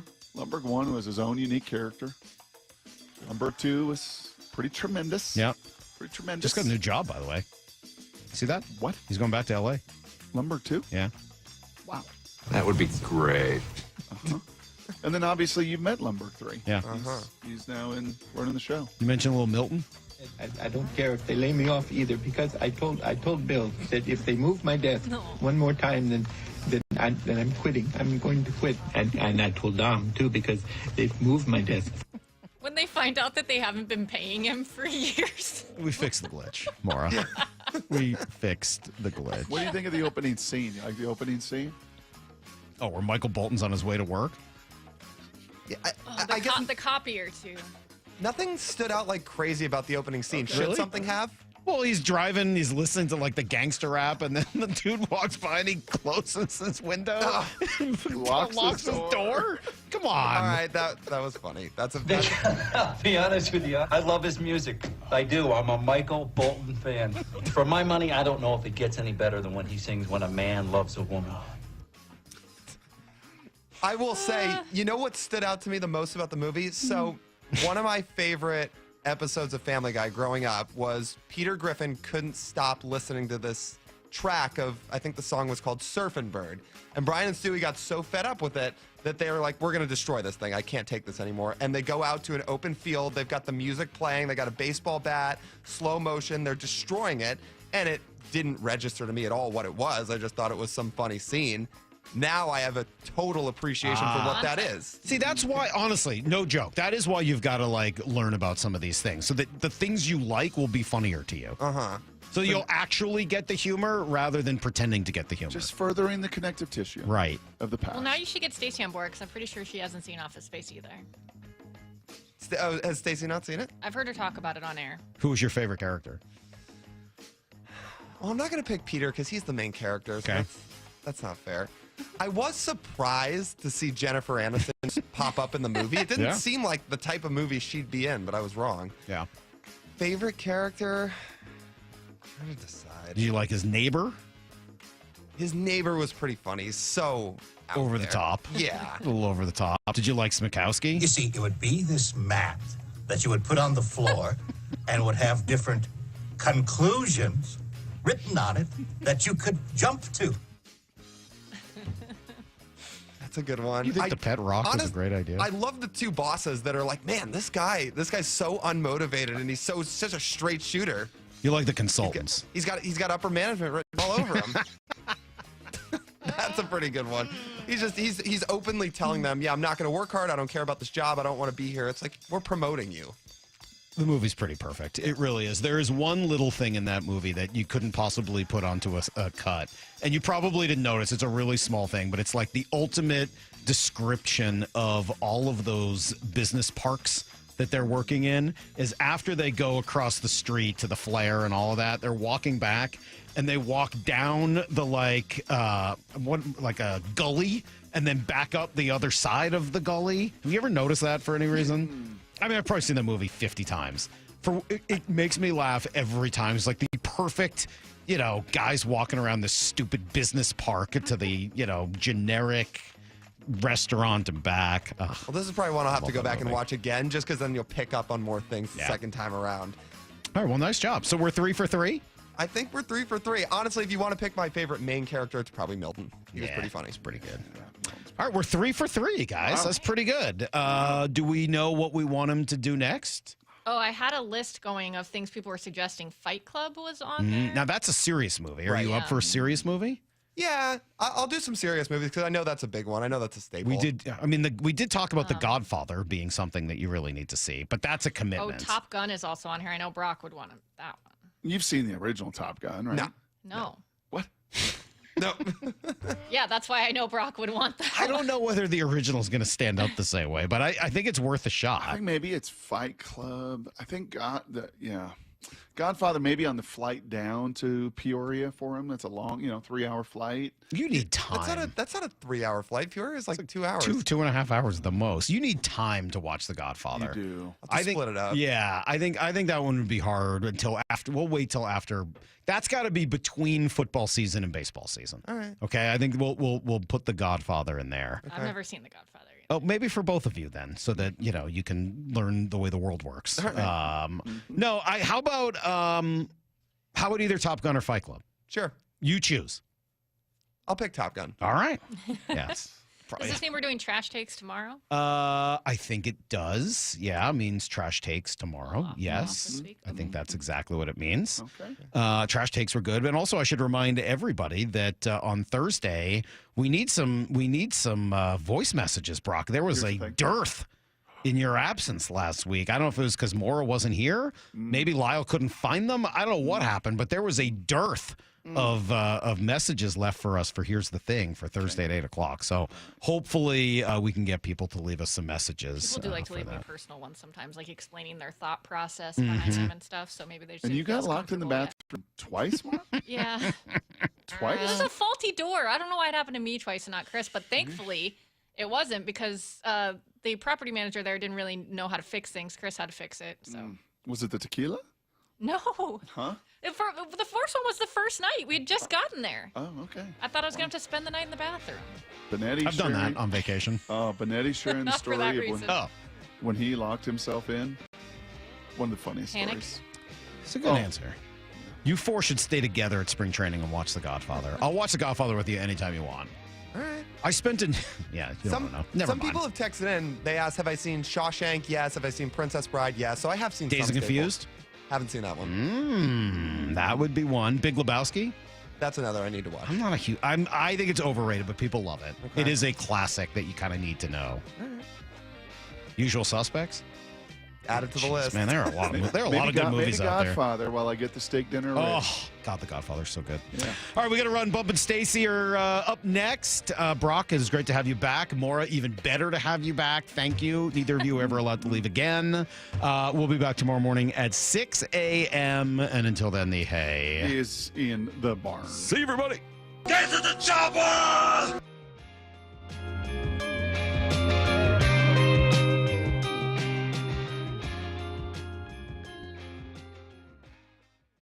Seattle Sports, your home for Bump and Stacy. The Seahawks have hired Clint Kubiak to be their new offensive coordinator. What's the real headline? Seahawks. I was dying to know who you were going to hire like a week ago. I'm caught up in championship weekend now, man. Not now, Seattle. Not now. The party's starting now. Now what are we going to do? What are you going to do with DK? How do you feel about Geno? Geno sending out those cryptic tweets the way that he does, alluding to the fact that he might want to go with Pete Carroll over there with the Las Vegas Raiders. This just gets the party going. On Seattle Sports and 97.3 FM HD2.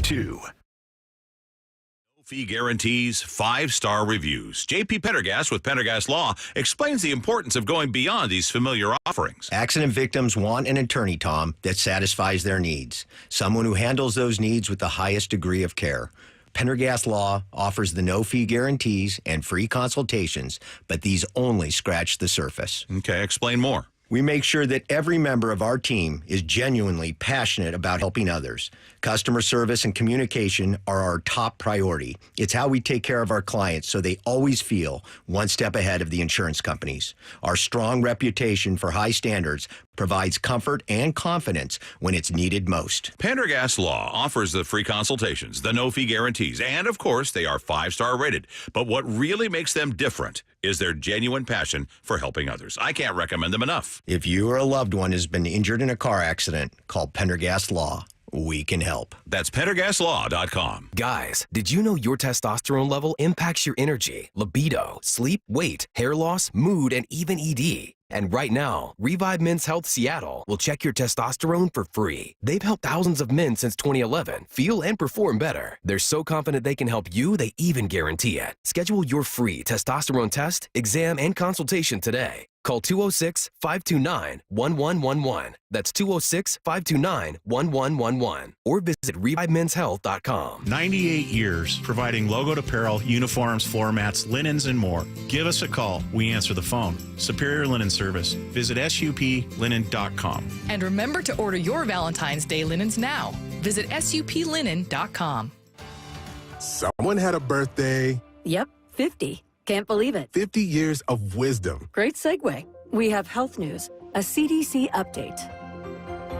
Pneumococcal vaccination is now recommended for adults 50 or older. Says here, we're over 6 times more likely to be hospitalized with pneumococcal pneumonia than adults under 50. I don't love those odds. Same. Look what I found. Pfizer's Prevnar 20 is proven to help protect adults against pneumococcal pneumonia and invasive pneumococcal disease in just 1 dose, and millions have already gotten it. Continued approval may depend on a supportive study. Don't get Prevnar 20 if you have a severe allergy to its ingredients. A weakened immune system may lower your response. Common side effects include injection site pain and swelling, fatigue, headache, muscle, and joint pain. For full prescribing information, please call 1-855-213-2138. Visit Prevnar20.com or talk to your doctor or pharmacist. I'm on Prevnar20.com now, scheduling my appointment. Good idea.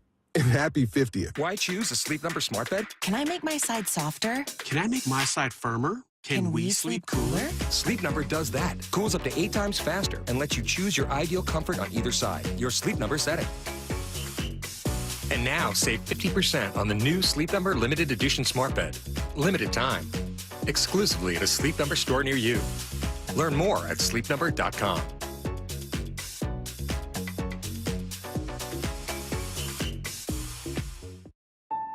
Progressive knows finding your new home was a dream come true.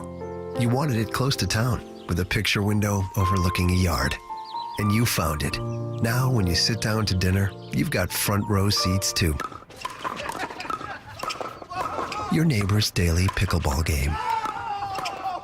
Progressive can't save you from your noisy neighbors, but we can save you money when you bundle your home and auto with us. Get a quote at Progressive.com. Progressive Casualty Insurance Company affiliates and other insurers not available in all states. Breast cancer is a tough battle for anyone to fight. But if you can't afford treatment, can't work, or can't feed your family, that diagnosis can be devastating. I'm Dr. Suzette Miranda, and I am proud to be part of Northwest Hope and Healing's mission. We provide a lifeline for breast and gynecologic cancer patients. We cover essentials like food, utilities, and childcare, so patients can focus on healing. Over the last 25 years, Northwest Hope and Healing has distributed nearly $3 million to thousands of local cancer patients. And you can help us make a difference in our community.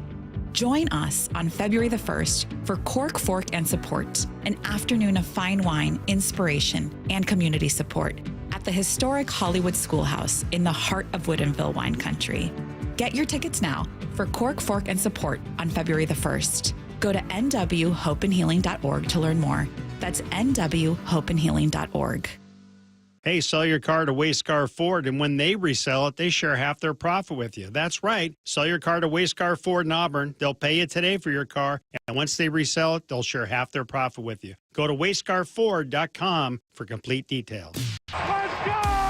This is Seattle Sports. Streaming through the Seattle Sports app. KIRO AM Seattle. KIRO FM HD2 Tacoma. Home of the Seahawks, Mariners, and everything Seattle sports.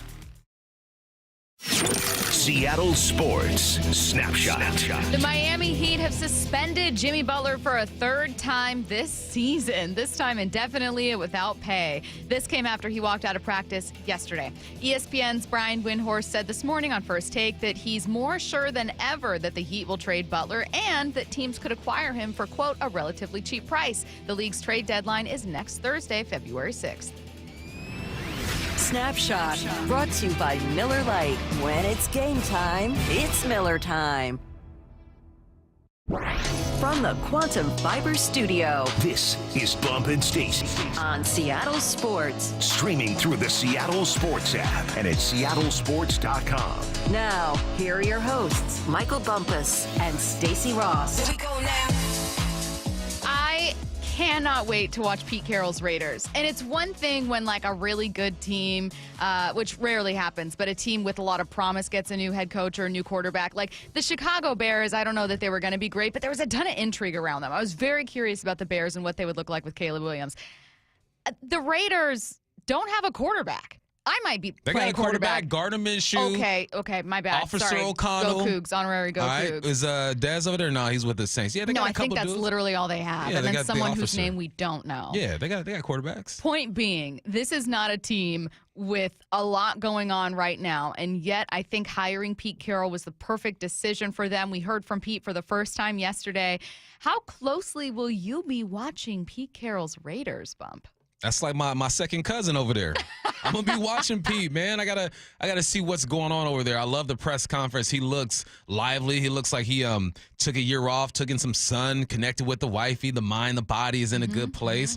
I'm gonna be watching him. It goes the Seahawks, the Ravens, Our Ravens, and then the Raiders. I'm gonna be watching because this isn't a breakup to where things were nasty. It's not a breakup to where, at least with me, where I'm thinking, oh, Pete Carroll, I'm glad he's gone. Get him out of here. I'm tired of this guy. No, this was a breakup to where I understood it needed to happen, but I'm also wishing the best for him. And I want to see how he builds over there because he's not only the head coach. He is building a culture. He's almost like management. I was texting somebody. I think I put it in our email this morning that his contract's for 3 years. Yes. Right? Yeah. And after the 3 years, I just see him moving upstairs and being in management. He's not just a coach. He's building a culture. He's going to have a lot of influence. And he's teamed up with Tom Brady. Could you imagine the conversations that these guys are having? I'm going to be watching them closely. I'll tell you where that conversation starts for me if I'm Pete Carroll. QB? I was going to say, with a Super Bowl, I'm not over. Yeah. Pete talked about leaning on Tom as much as they can when it comes to finding that quarterback. It's our mission to build this football team up around the quarterback position. This isn't it isn't the only spot. We happen to have the greatest of all time to help us and to see clearly, and we're going to lean on Tom as much as we possibly can for his insights, because nobody has the insights that he has. He's that unique. But it's the quarterback position is one of the positions on the team, and we've got to make it all fit together well. I've had pretty good success with my quarterbacks in the past. You can go all the way back to college days, and they've all turned out to be really extraordinary members of our club. Say it louder, Pete. I don't give him enough credit when it comes to that, and I covered his career here in Seattle, nearly all of it. Like, he was a huge part, instrumental in the development of Russell Wilson, and I would say around that wild card loss to the Cowboys, it started to become, well, Pete's in the way of Russell Wilson. He's actually stopping him from being as good as he possibly can be. But I think that in hindsight, with Russell Wilson's career with Denver and then what he did with Pittsburgh, it's been like, oh, maybe Pete was actually really instrumental in kind of, supporting him, helping grow this offense, whatever it is. We already know what Pete meant to Geno. Geno talks about it regularly. This is a guy that has developed those guys. The great thing about defensive coaches is that they coach up differently. It's nice when you get the perspective of the guy on the other side of the ball. He's thinking, all right, this is what I'm trying to do as a defensive coordinator to stop you. This is what we're thinking. So it allows the quarterback to not only, listen to your offensive coaches and run your plays, your scheme, make sure your technique is good, but understand what the defense is trying to take away. I think that's where Pete Carroll comes in. And then just the development as a man. As he was talking, flexing on him, look, this is what I do, man. I help develop quarterbacks. I went back and looked at the quarterbacks he helped develop. You got Drew Bledsoe in New England, go Cougs. You got Carson Palmer, you got Boomer, and you got Russell Wilson. I mean, that track record is pretty good over there. So he's not necessarily saying, I'm the reason why the footwork is on point and they're seeing the defenses. He's saying, look, it's a collective effort, but if you look at the places that I've been, the quarterbacks have been pretty good. Can I ask a frank question? Why not? And I don't know what your answer will be because I don't know what mine is. Is there a part of you that thinks, what if it doesn't work out for Pete? I'd hate for this to be his not lasting impression in the NFL, but you know what I mean? Because coming here to Seattle when he had failed with the Jets, then thrived with USC, but there was obviously a little bit of a scandal following. He comes to Seattle. They almost immediately find success. And then that draft class pays off. And by 2012, they're making a deep playoff run. By 2013, they win a Super Bowl. That's different than going from being a really successful head coach for 14 years to going to a failing organization that doesn't have that answer. I'm a little nervous. I'm nervous for him, but my expectations are different. We know what is over there with the Raiders right now. There ain't much over there. Josh Jacobs is gone. Devontae Adams got up out of there. Derek Carr isn't there anymore. You still got Max Crosby. You got Browers over there as well. But my expectations are to see the Raiders take steps in the right direction when it comes to culture and just being competitive. I don't expect Pete Carroll to come in and after 1 or 2 years have this thing fixed and boom, we're ready to go. I don't even think that's the expectations of the ownership team when it comes to Pete Carroll. Their expectations are, okay, let's lay the foundation. Let's get guys in here. Let's build a culture, and let's get one step better every single year. And then when it's all said and done after 3 years when your contract is up, do you have the energy to keep going? Or are we bringing some guy in? This is a marathon when it comes to Pete Carroll. And I know people are saying, well, he's 74 years old. You don't have time for a marathon. He does. In NFL, 3 years is a marathon because we've seen coaches get canned after 1 year. So it could be a failure if you're looking at just wins and getting to the playoffs. But I don't think that's the way you need to look at this. He could surprise some people, and this team makes the playoffs next year in one of the toughest divisions in the game. Okay, you got to deal with Pat Mahomes and Justin Herbert twice a year. That'd be fine. He would exceed expectations, and they would get things moving quickly or faster than we expect. But that's not my thinking when it comes to this. I just want to see a solid foundation, some good draft picks, and a culture shift. And you can tell when a team is being competitive. Like, I'm looking at the Arizona Cardinals right now, and I see what Gannon's doing over there. No, they didn't make the playoffs. They had some ups and downs, but that's when you walk by, you be like, I see you. I see you. Like, you got a new purchase the other day. I walked by you. I go, I see you. Yeah. You know what I'm saying? Like, that's all I'm looking for is just grab the attention of the NFL fans, put a competitive team out there, and change that culture because it hasn't been great over the past few years. It's my Bronco. It's the Bronco. Yeah. Is it mini Bronco or what is it called? Sport. It's a Bronco Sport. Bronco Sport. It's a good size for me. Yeah, it is. It really is. I sat in it yesterday. I go, yeah, this is Stacy for sure. The best part is walking up to it. It looks like the driver's seat is a high chair. Hey, you do you. You do you. I know that we're a Seattle sports radio station, and our primary focus today is going to be on Seattle sports. And yes, we take a look around the rest of the NFL. It began, obviously, with the top of today's show, looking at what's happening in Vegas. We have other segments today looking around the NFL, some of these new head coaching hires, which we're going to do at 10:30.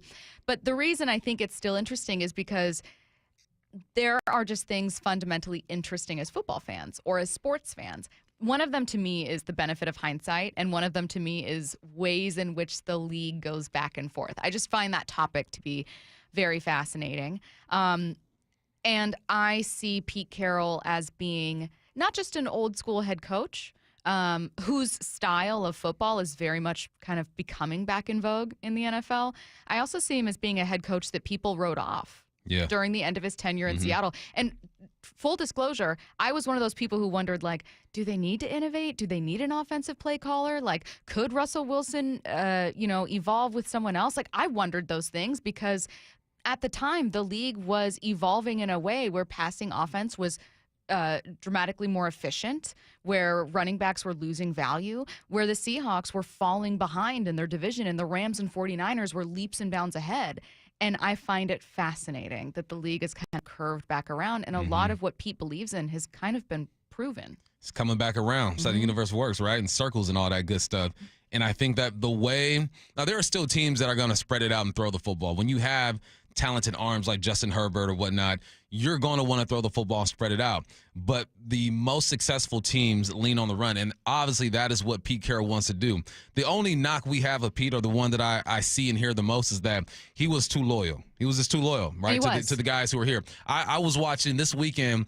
I had my kids watch Gladiator 1, right? 2.5 hours. It's like, Dad, man, 2.5 hours. I go, sit down and shut up. We're watching this, all right? Right? About an hour in, now they're locked in. They're watching it. And we're watching it, and Maximus, right? He was loyal to the prisoners all the way till the end, right? He gets, I forgot the guy's name that stabbed him while they're fighting at the end, and he dies, and he goes, hey, just take care of my men. That's Pete Carroll's like, I'm going to go down. I know this is happening, but just take care of my men. That was him. And I think that now that he's had a year to kind of evaluate and see what he did right and what he did wrong, he might have a different approach here. I still think he's going to be loyal. I still think he's going to bring in some old heads, some guys that we're familiar with. But that's what every coach does. Every coach, as soon as they get a job, hey, you pick up your phone. Hey, you ready? We going to Vegas. Let's get it. And then you bring in some new. So don't be alarmed if you see a familiar face or name over there with Vegas. I think you have to do that because you need guys who have your back and who understand what your goal is and your philosophy. And then you sprinkle in some new. That was Pete's only fault to me, is that he knew it was going down, but he was like, you know what, if I'm going to go down, I'm riding with my guys. Yeah, very Maximus of him. Very Maximus. Weird question and seemingly an obvious one, but I'm going to ask it anyway. I don't know that the Raiders find their answer at number 6. Shedeur is not falling to 6. Cam Ward is not falling to 6. They're going to have to trade up to get one of those guys, and there's a little bit of a gap before you get to the other prospects. So let's assume they're not able, if they don't trade up, to draft their quarterback. Well, then you've got one of Justin Fields or Russell Wilson, whoever isn't the guy in Pittsburgh. Maybe you've got Sam Darnold, right? Kirk like you got a Cousins. couple other people. Maybe you trade for Geno. I don't know what happens. But if they don't find their guy of the future, can they still find success in 2025? You can. You're not going to find success in 10, 11, 12 wins, but you can find success in starting to build. What do we want our team to look like? It's going to take more than just one off season for you to build your team. We look at the 49ers all the time as an example, right? They had to be bad for a while. Then they slowly start to build their teams, draft and develop and do all that good stuff. You can find success. It's all about how you define success in this situation. Success for the Cowboys is going to a conference championship game, something they haven't done in 29 years, right? Success for the Green Bay Packers will be going to a conference championship game. Same thing with Detroit, same thing with Baltimore, and even throwing the Rams in that situation because they're at different places in the development of their team, of their organization. That's success for them. Success for me when it comes to the Raiders is maybe sneak one and win one against the Chiefs, like Antonio Pierce did a couple years ago. Maybe win just 8 games, and Brock Bowers looks like he took another step forward, and Max Crosby is still in great shape. That defense is getting solidified. That is success for the Raiders. If we're talking about being world champions, don't even think about it. Las Vegas, you fans out there, the fans back in L.A., be happy, rejoice for Pete Carroll, but don't even think about playoffs or the conference championship yet. You got to crawl before you walk. Yeah, think about culture. Make Vegas a fun place to play for Exactly. players, not just a vacation. Get that home field advantage you was talking about. Get home field 'cause advantage. They ain't got one. Okay, we only have like a minute 30 or 2 minutes left here, so I'm going to go off the rails, away from Vegas, away from Seattle. You mentioned the Cowboys and kind of that need, that desire, that pressure to get back to a conference championship game, which they haven't been to. And Curtis, how long is the drought for the Cowboys in the conference championship? Like 29. 95? 95? Yeah. Okay, yeah. Did you see Stephen Jones do air quotes the around drought? Brand. Brother. Bro. My brother in Christ. Can you imagine? You are in a drought. That's This is just the fact. biggest drought in the league. The Bears went to the conference championship in 2010. Bears in 2010, and you ain't been there yet. But also, would you think, like, if you are a Dallas Cowboy, you are in the front office, how do you spin it? Like, you have to, I think you have to be real with the situation. Yeah. But the air quotes is a bit much. But you also can't just lean into it and be like, yeah, man, we're garbage. We just can't win in the playoffs. There's a balance that you have to have, but I think that not recognizing that you haven't been successful enough to get into the conference championship is a mistake. Yes. Put some pressure on your daddy, Jerry Jones. Put some pressure on him. It just reminded me in a really weird way. The Mariners don't do this necessarily, but I thought back to that infamous 54% press conference where Jerry DiPoto also asks fans to be a little bit patient. I think that there is a defensiveness, which is understandable on the part of owners, GMs, people high level up with a team, when they see from their point of view, do you know how flippin' hard it is to succeed? Like, do you know how hard it is for me to try to keep this team competitive? And so you feel defensive, right? Yeah. But you can't shy away from fact, and if anything, it should drive you. And if you don't have a sense of urgency, then I'm concerned. Now, I'm not saying that that either team doesn't per se, but there's just like a trigger. I was triggered by that. I felt a little like, I'm not even a Cowboys fan. I don't know Cowboys fans. And yet I saw him do the drought in air quotes, and I thought, take that seriously. You should be mad about that. Taking on the chin. Look at your division. Your division was represented in the NFC Conference Championship game. Snyder was gone 1 year, and the Commanders flipped that thing. Obviously, they had a great pick in Jane Daniels, and that played a big role into it. But it's hot over there. The NFC least back in the day had 2 teams representing the NFC in the conference championship game. Y'all got to fix it. Brian Schottenheimer, maybe he'll do it. I don't know. We're going to take a look at the coaching carousel in the NFL coming up in less than 15 minutes. Let's get to headline rewrites. Extra, read all about it. Headline rewrites. We must make headlines. The real story behind the headlines in today's news with Bump and Stacy. Headline number 1, Steelers owner Art Rooney says Pittsburgh will try to keep one of Russell Wilson or Justin Fields, but not both. What's the real headline? This is a tougher choice than anything from the Saw movies. Man. It was a tough one. I remember watching that movie. I don't think I've seen all of them. I don't know how many there are. Horrifying. But one where 10 of them? 10. Goodness gracious. And they're all amazing. I was going to say like 3 or 4. Dang, where I been? There's one where they gave him a saw, like, look, you can get out here, just got to saw your foot off and get off the chain. No, thank you. Anyway, this is a tough decision because they lose, the Steelers, go on a 5-game losing streak to end their season. You get into the playoffs, you don't look great. You were winning games with Justin Fields. You were winning games with Russell Wilson. How do you want to win? Do you want the young quarterback who can make some plays with his legs, but you're going to suffer a little bit in the pass game? Do you want the old head Russell Wilson, who is a better thrower of the football, but just isn't as explosive as he used to be? This is a tough position to be in. The Steelers will still be that team to win 10, 11 games, get into the playoffs, and not impress you because they're doing the same thing the Hawks do over here. You win enough games to not get a high pick, and now you got what you got. If I were them, I'm going with Justin Fields. And I'm going with Justin Fields because he's younger and you can mold him a bit. I think we know what we're going to get out of Russell Wilson. I think Justin Fields still has some steps he can take in his career. They were never going to do it. I mean, I know that they talked about it at halftime during that Steelers lost to the Ravens, right? Yeah. And I don't think they were going to do it, put Justin Fields in, but I was curious about it. Is there part of you that wanted to see, like, what does Justin Fields look like with this version of the Steelers against the Ravens? Like, I know it's a playoff game. You have everything to lose. So why would you switch your quarterback at halftime, of course? But I was curious. At that point, once Russell Wilson kind of lost some of the redemption arc to his season, and they kind of started struggling again, and he wasn't bad, he wasn't special. I kind of wanted to be like, well, put Justin in again. Why not? Let's see what happens. That's what Justin gives you, is that athleticism to make a special play. But I think it comes down to trust and knowing the playbook and just executing. And obviously they trusted Russell Wilson more at that point of the season. You start this thing over in 2025 in August, you might feel different because you have more time to teach Justin Fields and to see him evolve a little bit. But yeah, I wondered the same thing. Headline rewrites. Headline number 2, Aaron Glenn was non-committal about Aaron Rodgers' future with the Jets, saying everyone will be evaluated in the coming days and weeks. What's the real headline? Yeah, and starting that evaluation starts with the contract.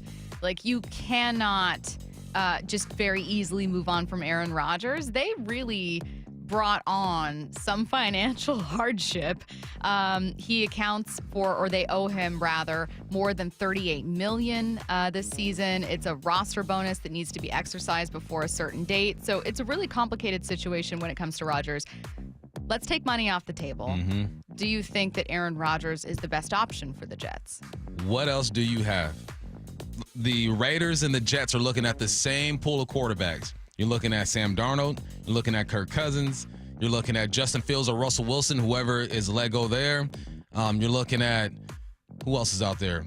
Those are the headliners. You're looking at the same pool. And then when you break down Aaron Rodgers, he got paid a lot. You said $2.5 million per game is what you said in the sports pit. Yeah, I saw a tweet that had $2.5 right? per game. That's crazy. But he was still the 8th leading passer in the game when it comes to yards at 3,897. He had 28 touchdowns and 11 interceptions. He completed 63% of his passes.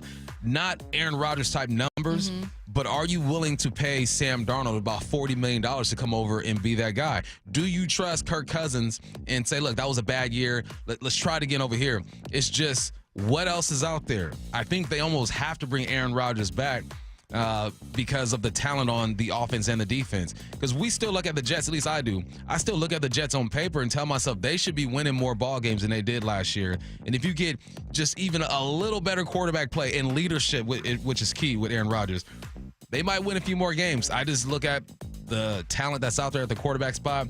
What are you going to do? Do we think that we all overestimated what Aaron Rodgers had left in the tank and maybe overlooked his final season in Green Bay? For sure. I wonder if, because Aaron Rodgers did have a say in that narrative, right? Like, the idea was he doesn't have weapons in Green Bay. And we had, to be fair, seen seasons very recently, prior to that season, where Aaron looked great and they just couldn't get close. And people were like, oh, is LaFleur not aggressive enough? Are they not giving him weapons? Who's he really have? So it made sense at the time. You know what's crazy? He had a better season in 2024 than he did his last year with Green Bay. Yes. Barely a better season, but it was better. But we were expecting 2021, 4,000 yards, 37 touchdowns. You know, 2020, 48 of them things. I don't expect 2020. That's a stretch. But we were expecting more. He did have a better season, but I think it's the other things that derailed this team when it comes to Aaron Rodgers.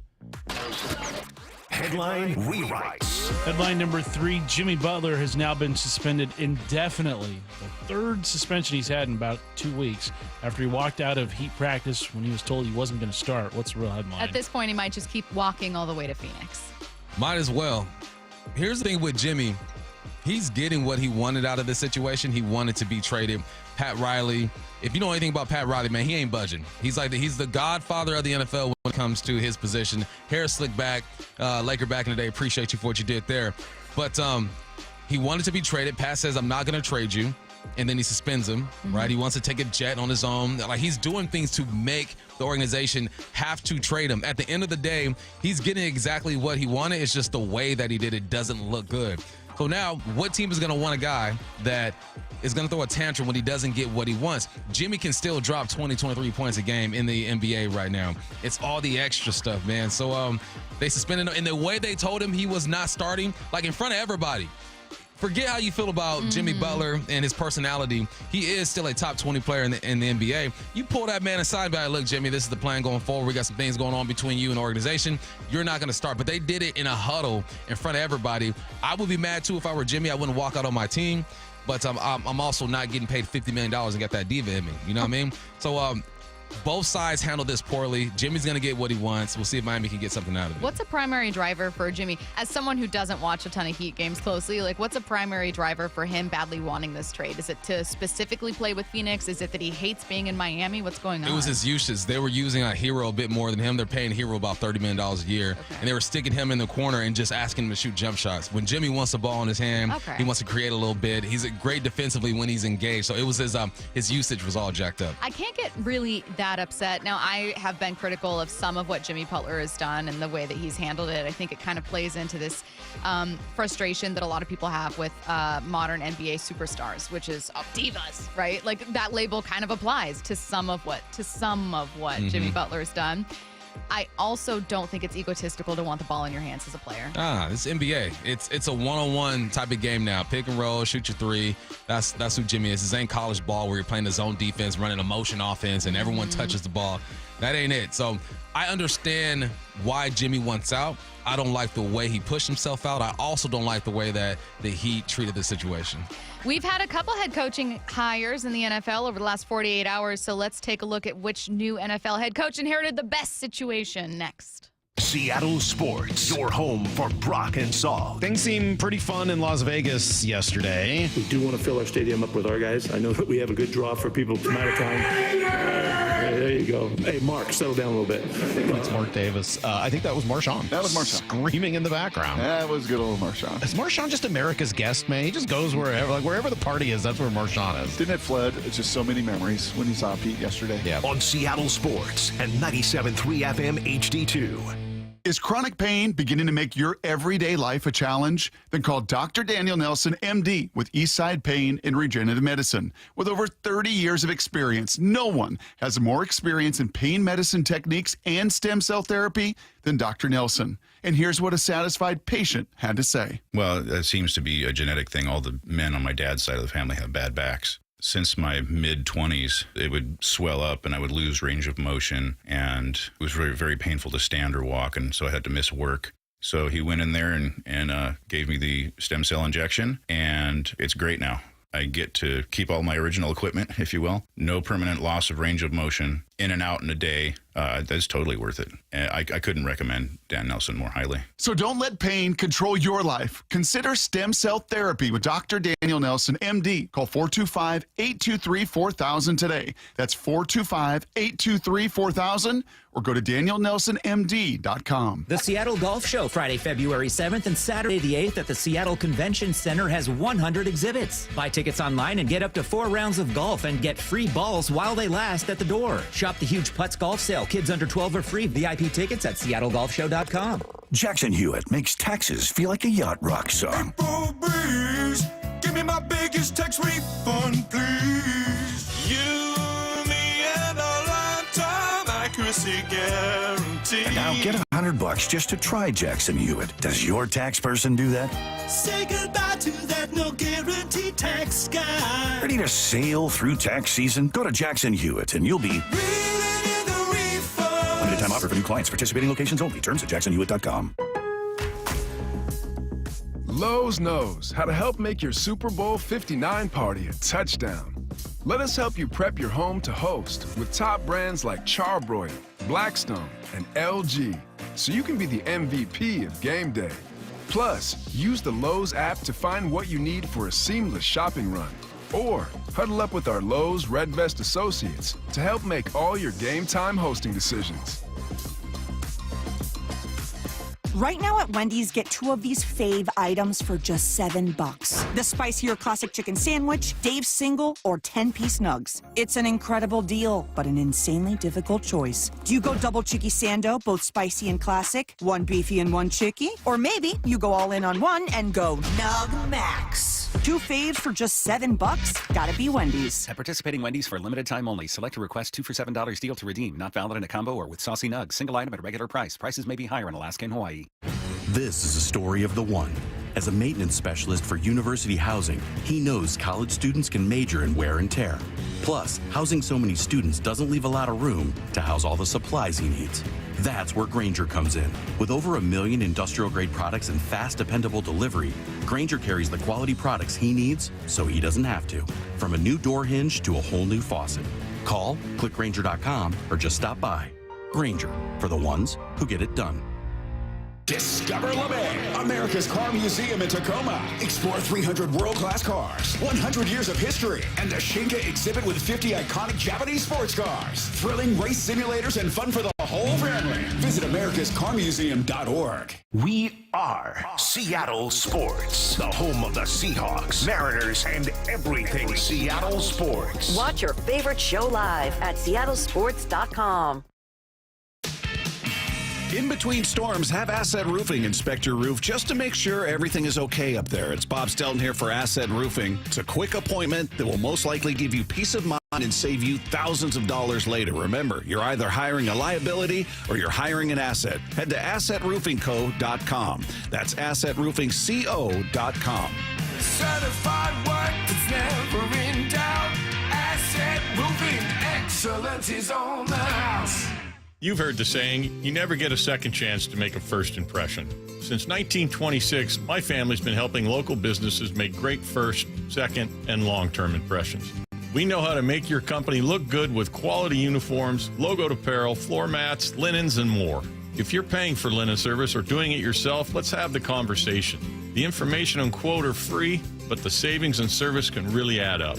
Visit suplinen.com. Superior Linen Service. It's what we do. You're losing your hair and you want a simple solution that works, and you want the best. Modern technology, top-rated physicians, something that's guaranteed to work. Guys, you need world-class Dr. Harango and his team at Advanced Hair.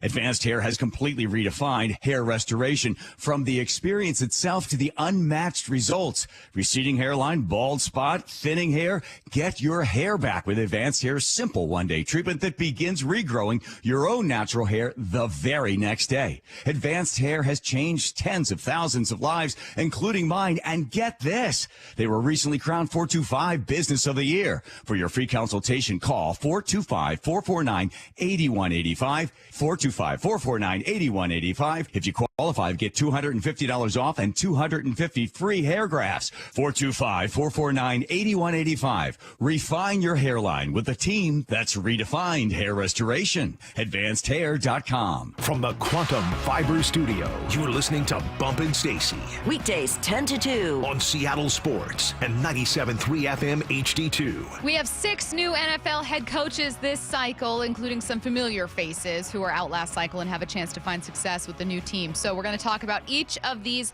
situations, including one where there hasn't been a head coach hired. Which head coach inherited the best situation? Who's in a bind? Bump, where do you want to start? All right, let's start with Chicago. Let's go with the Bears. We're going to go. I hear Matt in the. Matt, this is supposed to be a soundproof room, and we just heard you in there go, "Duh, Bears." I literally couldn't help myself. All right, so we'll start with the Bears, man. And we're going to go pros and cons. So pros with this situation is that Ben Johnson has his quarterback. You look at the weapons that they have on offense, they are ready to go if they are coached correctly. DJ Moore, Keenan Allen, Roma Dunze, who was like the 5th or 6th leading rookie receiver last year. You got Komet as well at that tight end spot. Defensively, you have some names, but you have to mold it and get together. I don't know who he chose for his defensive coordinator. Curtis, do you know if they picked a DC yet with Chicago?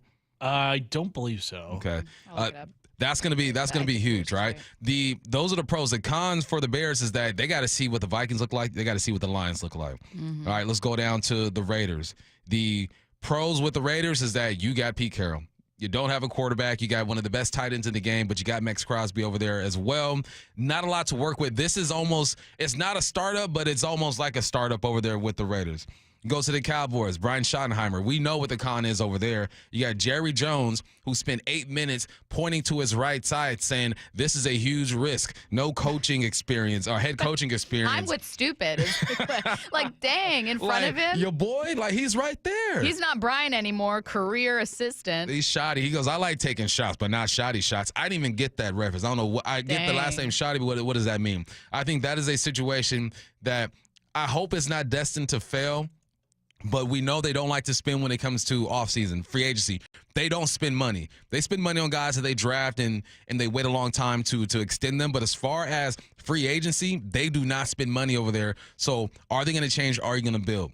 Go down to, but they do have weapons over there if used correctly. Let's go down to the Patriots. Mike Vrabel. I'm telling you, hey, look, when I'm wrong, I'm wrong, okay? I say it all the time. I was wrong about Drake May. I think he's going to be a good quarterback in this league. I didn't see it at first, but now I've been convinced. The good thing about the Patriots is that the division over there is not in shambles because we know that the Bills run this thing. But Miami's not looking the way we thought they were going to look. And then the Jets over there as well. This feels like a startup. The Jets, I think Aaron Glenn is in actually a good situation. You got to figure out what's going on at the quarterback position with Aaron Rodgers. What is out there? Sam Darnold. You could take a shot at Geno if you want to. Kirk Cousins, one of the either Russell Wilson or Justin Fields. But on paper, that team looks good. Jaguars, Liam Cohen. Duval. Thank you. You already knew what I wanted to say with that one. That is a super startup over there. Super duper startup. You do have Trevor Lawrence at your quarterback position. So with all that being said, and the Saints are vacant, and there's a lot you need to do with the Saints over there. All you got is Kamara. That's about it offensively. With all that being said, as crazy as this sounds, I think Aaron Glenn is in the best situation. When I listen to him speak to the media, talk about who they want to be, where they're going, he got me fired up, right? 39. I'll give you a play, coach. I'm ready to play for you. And it's not like he's starting from the ground up. The problems with the Jets organization is just how the power is being just thrown around. And you gave Aaron Rodgers too much power. And I think Aaron Glenn is the type of head coach that can sit down and have a conversation with Aaron Rodgers, be like, look, this is the way it's going to go. I know you are a Hall of Famer. You're going to get in, one of the best quarterbacks we've ever seen, 4-time MVP. But look, for this to work, this is how it's going to be. And I think Aaron Rodgers will respect it because of what he did over there with Detroit. He was around like Detroit, yeah. The season didn't end the way that you wanted to, but everybody knew when they are healthy, that was a dangerous team. And he had that defense playing over there. Unfortunately, lost against the Commanders, but it is what it is. So when I look at all these guys, I think that Ben Johnson and the Bears have the most potential. They can make the biggest jump, I think. But I think that the starting point for Aaron Glenn isn't as low or as deep as it might seem, because all you see is the Jets and the logo. You think of culture and all that stuff. That's why he's here, man, to change that culture. But he got some dogs on that roster. There's too much talent over there. Devontae might even come back. Now that Aaron Glenn is the head coach, Devontae might come back. So, no, I think the best situation has to be the New York Jets. Okay, I went with Ben Johnson, which was the easy way out, and I understand that. But I saw that as having the youngest quarterback, former number 1 overall pick. Caleb Williams was improving towards the end of the season. You looked at the stats. Just because the Bears weren't performing well doesn't mean that it was entirely on Caleb. You have a lot to work with him. And you also have the number 10 overall pick. So you have a little bit of weaponry. You have some tools in the toolkit in terms of improving your team and filling those gaps. And that starts up front, right? Who knows what the Bears look like with a really good offensive line. So that's where my mind automatically went. Offensive coordinator hired as a head coach overseeing, a young quarterback. It just made sense. If I'm looking at the Aaron Glenn one, though, I'll give him some credit with a couple things, but then I got a question.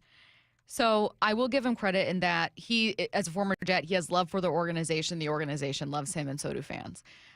He has been able to withstand a lot of drama, a lot of obstacles thrown his way with the Lions' injuries that they had on defense, and still kept them really competitive. So clearly he's a good teacher. He's, able to speak to players and get them ready when you're like a practice squad guy, when you're a third stringer. And that's really impressive to me for a head coach to be able, for a coordinator to be able to work over all those injuries. This Jets team has all pros, has some first team all pros. They have a couple Pro Bowlers. They have a good squad. I also thought that about them several times before, not just this past season. There have been so many times over the course of my football life when I thought maybe the Jets could be good. Maybe they could surprise me, and they never have. No. So can Aaron Glenn overcome the Jets? That's my big question with Aaron Glenn. It's the only thing. That. If you stripped off the logo and you threw even the Saints, like if you just threw any other team in, look, the Saints can't even find a guy. But if you threw another team logo on there, I think, oh yeah, Aaron Glenn. Like if you threw the exact same players, he's got Breece Hall, he's got Quinnen Williams, he's got Garrett Wilson, he's got Sauce Gardner. I'd be like, that's a lot to work with. Yeah. There's something about the Jets that I can't believe in. The Jets got that that stank on them. Yeah. That smell, like when you leave your clothes in a washer too long and then you dry it and you're like, oh, what is that? I gotta wash I them left them in too long. I got to wash the thing all over again. So hopefully Aaron Glenn washes that organization. And I think that he has the personality to do that. I really do believe that he can do that. Side note, Dennis Allen is now the defensive coordinator with the Chicago Bears. And while he was with the Saints, his best years when it comes to being the DC were 2015 through 2020, where that team was 4th through 10th overall defensively. They were first in 2017. In 2022, they were like 5th overall, something like that. So he's had some good years. So I think that's a great hire. He's been around the block a couple of times. He's got 14 years of experience over there. But it's all about washing the stank off. That's what Pete Carroll's trying to do with the Raiders, right? Just wash it off. It's just he's starting at a lower point than Aaron Glenn is starting because of the personnel that they have. I think that if he can get by that, I'm with you 100%. Personnel-wise, they got it. Like, all the teams that we just talked about, if we're just talking clear talent personnel, the Jets have more talent, more personnel than anybody there, minus the Cowboys. The Cowboys got Micah Parsons. You got CeeDee Lamb, obviously Dak Prescott. You got to fix that offensive line a bit and get yourself a solid running back. They're paying dudes over there, but I put the Jets right up there with them. It's about coaching. It's about culture, and that's going to be the biggest task for Aaron Glenn. Now, look at me cheating with my answer for which new head coach is in a bind or inherits the worst situation. The only team still looking for their guy. The New Orleans Saints don't have a quarterback. They have some roster holes to fill. They've got some very expensive players that they've unfortunately restructured and tied themselves up into deals with, and they have the least cap space once again in 2025. They got the 9th pick in the draft, so what are you going to do to try to move up? Exactly. Or are you going to take a long shot on one of these second-tier quarterbacks? I think that's why, I would imagine they're having a hard time is whatever's going on behind the scenes. Maybe they're being very thorough. Maybe they're waiting for someone from the Eagles or Kansas City. Who knows? But I think it's also that when you're a candidate looking at that team, you go, there's a real chance that I have one hand tied behind my back in terms of trying to improve this team, and then I'm judged on that. Yeah. And that's what people have to go off. Matt Hasselbeck has a theory about ref decisions in 2025. That's next. Seattle Sports, your home for Wyman and Bob. We got the great Paul Moyer in today. Weekdays 2 to 7. The Seahawks have finally landed on an offensive coordinator. So I'm excited they got the guy they wanted. They took their time. They were going to make sure of this one. Yeah, and this felt deliberate. This did not on any level feel rushed. No. I was on the other side going, okay, what are we doing? What's going on? Because I was worried one of the guys would get snatched up. So I'm glad they got what appears to be their guy in Clint Kubiak. On Seattle Sports and 97.3 FM HD2. Hey, it's Jason Rantz. Our local tax expert Greg Nunn wants taxpayers to know the IRS is now going after older cases very aggressively. If you received Form CP-504 from the IRS, do not ignore it. Be proactive and resolve your situation with Greg Nunn, N-U-N-N, None Better Tax Resolution. Every window tells a story, whether it's watching your kids play outside or enjoying a beautiful sunset. This is Justin Shirley, CEO of State Roofing and Exteriors. Our replacement windows are designed to frame those moments. Brighten your home with our exclusive offer. Buy 3 windows and get 1 free. Call today to take advantage of this limited deal. 866-ROOF-ROOF or visit stateroofing.com today to schedule a free estimate. State Roofing and Exteriors, held to a higher standard since 1968. Hey, sell your car to Wayscar Ford, and when they resell it, they share half their profit with you. That's right. Sell your car to Wayscar Ford in Auburn. They'll pay you today for your car, and once they resell it, they'll share half their profit with you. Go to wayscarford.com for complete details. Endless hours of research, seeking referrals, dozens of calls. Hiring the right attorney can be a challenging process during an already difficult time. JP Pendergast with Pendergast Law explains. In Washington State, Tom, there are thousands of attorneys to choose from. Referrals and online research can be helpful, but discovering the right attorney requires a conversation. It can be hard to identify integrity and authenticity without that interaction. So, what do you recommend? We encourage anyone looking for personal injury representation to call for a free consultation with our team before making a decision simply based on referrals or online research. Accident victims need an attorney that listens, demonstrates honesty, and is genuinely understanding of their unique circumstances. The care, attention, and preparation that our firm provides throughout the case mirrors the effort involved when taking on the insurance companies. Save time and avoid mistakes after an injury. Contact the caring and compassionate team at Pendergast Law. If you or a loved one has been injured in a car accident, call Pendergast Law. we can help. William is one of millions of Americans who uses GoodRx to save on the cost of their prescriptions. My oldest daughter, Camilla, 2 days old, she had to have open heart surgery. All of a sudden, she's on 5 different medications. It adds up at the end of the month. Me and the pharmacist got so tight. She said, GoodRx save you a lot of money. Saving that extra $200-300 a month. We're able to do all these extra activities, so it puts less stress on our household, and it puts less stress on our pockets. Download the free app or visit GoodRx.com and start saving today. GoodRx user compensated for their time. GoodRx is not insurance, but can be used instead of insurance. Hey, can you blow up some balloons for Jack's party? I can't. I'm so congested. You need Sinex Saline from Vicks. Sinex Saline nasal spray. Yeah, just Sinex. Breathe. Sinex Saline instantly clears everyday congestion associated with colds and year-round allergies with a gentle, ultra-fine mist that's no mess and easy to control. Daddy, we need more balloons. On it. Enjoy life's important moments without congestion. Try Sinex Saline from Vicks. Just Sinex. Breathe. Use as directed. Got neighbors? Big Trees can help. This is Nancy Penrose, owner of Big Trees in Snohomish. If you've been considering planting trees to add privacy, look no further than Big Trees. Privacy trees fill in empty spaces, help to define property lines, and add curb appeal. Learn more about Big Trees' big supply of privacy trees at bigtreesupply.com. Beauty, privacy, instantly. Big Trees. The Hot Stove Show. Stay up to date on the Mariners offseason with Aaron Goldsmith, Gary Hill, and Shannon Dreyer. Swing and a miss for strike 3. Tuesdays from 7 to 9 p.m. leading up to spring training.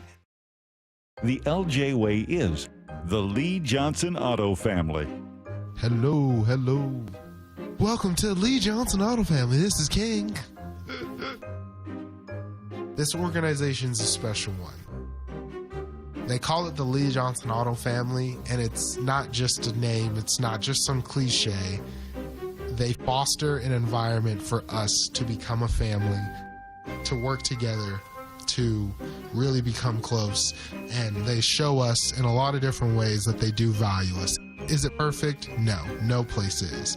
But I've been very thankful to be here in the almost 10 years and have every plan to stay here for a lot longer and just watch it continue to grow. He's fun and professional, which explains why so many people visiting Lee Johnson Kia ask for him by name. The LJ way is the Lee Johnson Auto family. Is chronic pain beginning to make your everyday life a challenge? Then call Dr. Daniel Nelson, MD, with Eastside Pain and Regenerative Medicine. With over 30 years of experience, no one has more experience in pain medicine techniques and stem cell therapy than Dr. Nelson. And here's what a satisfied patient had to say. Well, that seems to be a genetic thing. All the men on my dad's side of the family have bad backs. Since my mid-20s, it would swell up and I would lose range of motion, and it was very, very painful to stand or walk, and so I had to miss work. So he went in there and gave me the stem cell injection, and it's great now. I get to keep all my original equipment, if you will. No permanent loss of range of motion, in and out in a day. That's totally worth it. I couldn't recommend Dan Nelson more highly. So don't let pain control your life. Consider stem cell therapy with Dr. Daniel Nelson, MD. Call 425-823-4000 today. That's 425-823-4000, or go to danielnelsonmd.com. From the Quantum Fiber Studio, you're listening to Bumpin' Stacy. Weekdays 10 to 2. On Seattle Sports and 97.3 FM HD2. One of the most controversial moments from Sunday's AFC Championship game was this from the fourth quarter. Josh Allen keeps it on 4th and 1 and certainly appears to have crossed the line to gain, but it's called short. Allen push from behind. I think he got it. Yeah, I think so too, but the replay official reviewed it short of the line. How? I have no idea. I think that because it was, they couldn't definitively overturn it, like they couldn't see the ball, and it's like, what do you mean you can't see the ball? You see Josh. You see him leaning over the line. I digress. Both you and I and Curtis and my mom and everyone on the planet. My grandma, too. Grandma Love. I know you listening. Grandma Love knew that Josh was over the line. You know what I mean? Everyone knew that should have been a Bills first down. And yet, maybe it's just not enough. I have no idea, but it's not ruled a first down. Obviously, this has been a topic of conversation in the days since. It was one of the more controversial plays. And Matt Hasselbeck was asked about it on The Herd with Colin Cowherd. And he had some really interesting things to say about where he thinks the league could go with how they measure first downs. So I do think this year in the offseason, I do think they will introduce some sort of change to how we measure a first down. Like you watch tennis, you watch baseball, you watch golf. They have technology that can tell you where a ball goes by the centimeter. Why can't we do that in football? Why do we still have a bunch of old retired guys holding a chain and say, 10 yards is like right about there. One ref on one side, the other official on the other side. Matt Hasselbeck saying, look, as someone who's been screwed by refs before, this is important to me. I know Josh is feeling the pain and Bills fans are feeling it, but let me tell you what, I had a Super Bowl where there were some very questionable calls. How are we not?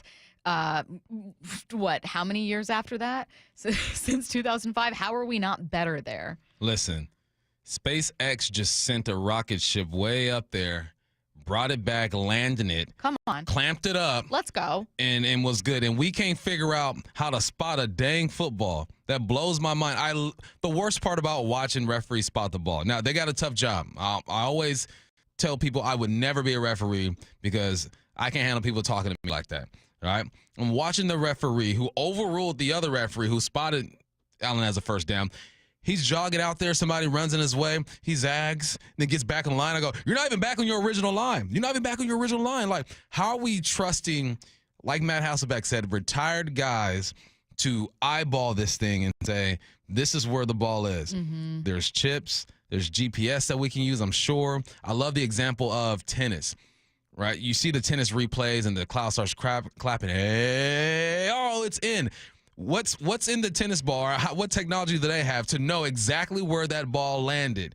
Right? There are ways to do this. The problem that I don't know if you played that cut yet. I have it next. All right, let's do that. Yeah. Okay.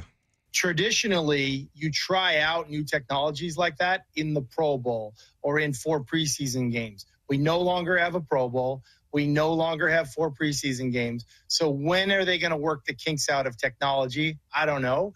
But I would expect that there's going to be at least somebody lobbying for a change in how we measure a first down going forward.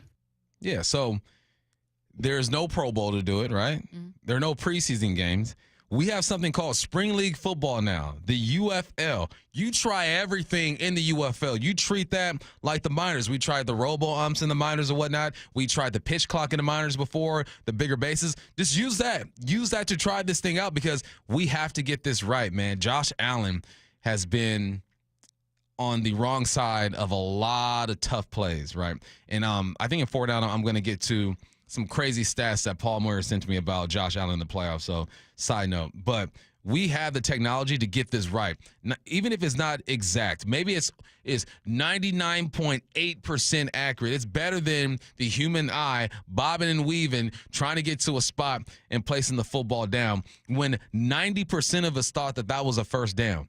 I'm looking at the replay. Did they not get the replay that we have? Or are they being told because you can't see the football, you can't determine if it's a first down or not? But you can, though. You know where that ball is. You know how he's holding that thing. Yeah. That shoulder was well past that line. The ball, the nose of the ball definitely crossed that first line marker, and it puts the referees in bad positions because now they have to adhere to what they're being told. Like, look, if you can't see the ball, it's no good. When we can make the assumption that he definitely got that first down, they make assumptions all throughout the game when it comes to penalties, roughing the passer, all that stuff. But when it comes to spotting the football, they cannot make assumptions, and that baffles me. I think it's also going to continue to become an issue, a topic of conversation, particularly when teams face the Kansas City Chiefs, and Patrick Mahomes can complain about it all he wants. And no, I don't think the NFL is like rigging the league so that the Chiefs end up in a Super Bowl. I think if the NFL had its choice, it would be Dallas representing the NFC in the Super Bowl against whoever. But like that would be their best market, or New York, the Giants. Like their 2 biggest markets.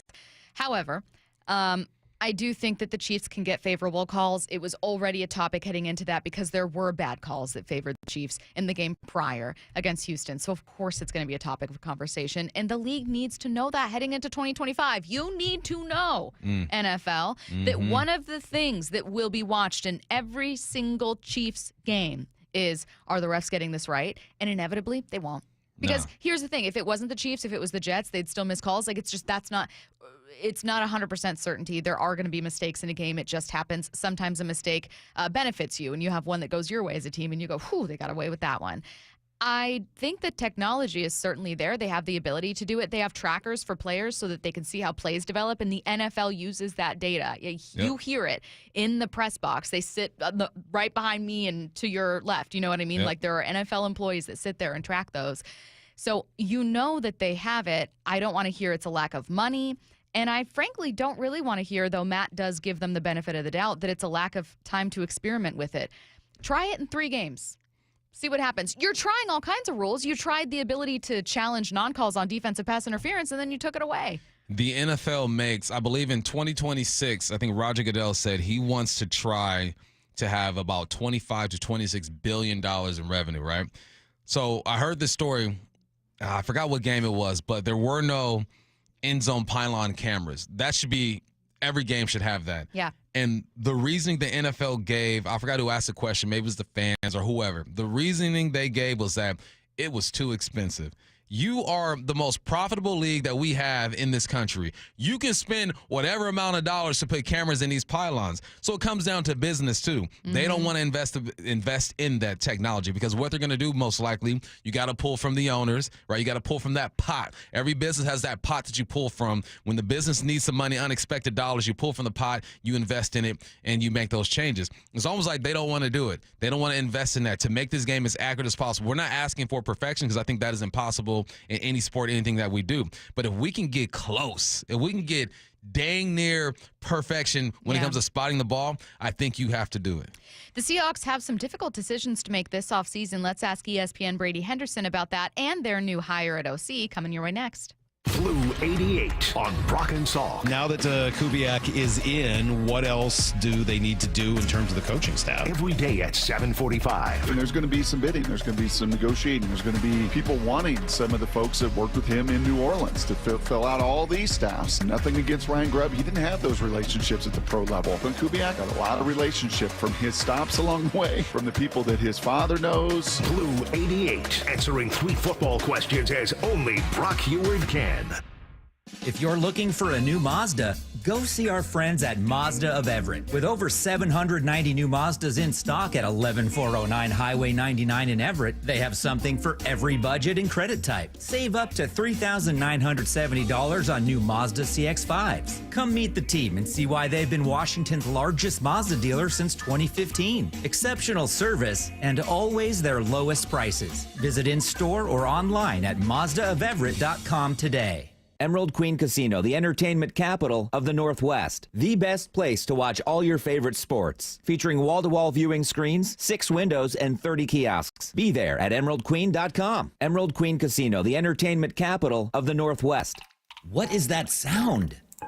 Ugh, that sounds like a plumbing sound. Luckily, there's a company that fixes all the plumbing sounds across Puget Sound. That's All Sound Plumbing. Puget Sound's plumbing experts. Have a sound? Visit allsoundplumbing.com. Hey, do you like spending extra money? Who doesn't, right? No, nobody does, and especially when it's on something like your utility bills, right? If those are noticeably higher in the winter or your home feels drafty, it could be because your attic and crawl space aren't properly insulated. It's Mike Salk here, and utility companies have special incentives to help with the cost of having your home properly insulated, including a once-in-a-lifetime rebate from Puget Sound Energy. So if you're a PSC customer and your home was built before 1990, you may qualify to receive a rebate on up to 95% of the cost to properly insulate your crawl space and attic. Yeah, they'll cover up to 95% of the cost. So don't wait. Take advantage of an incredible rebate today. Call Crawl Pros and learn what's going on behind that crawl space and attic hatch for free, and also what energy rebates you're eligible for.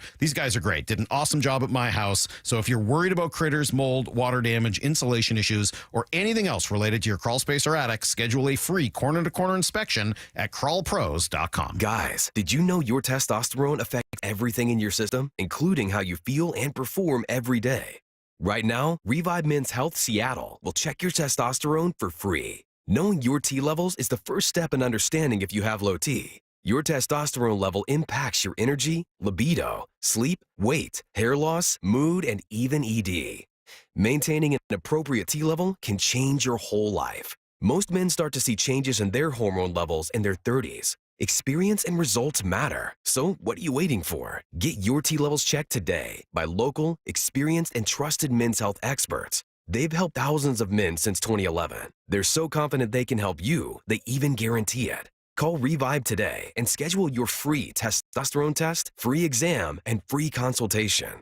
Call Revive Men's Health at 206-529-1111. That's 206-529-1111. Or visit ReviveMen'sHealth.com. If you love designer brands and you love clearance, then you're going to love this. Macy's is having a huge designer clearance event right now with incredible new designer markdowns on cold weather style.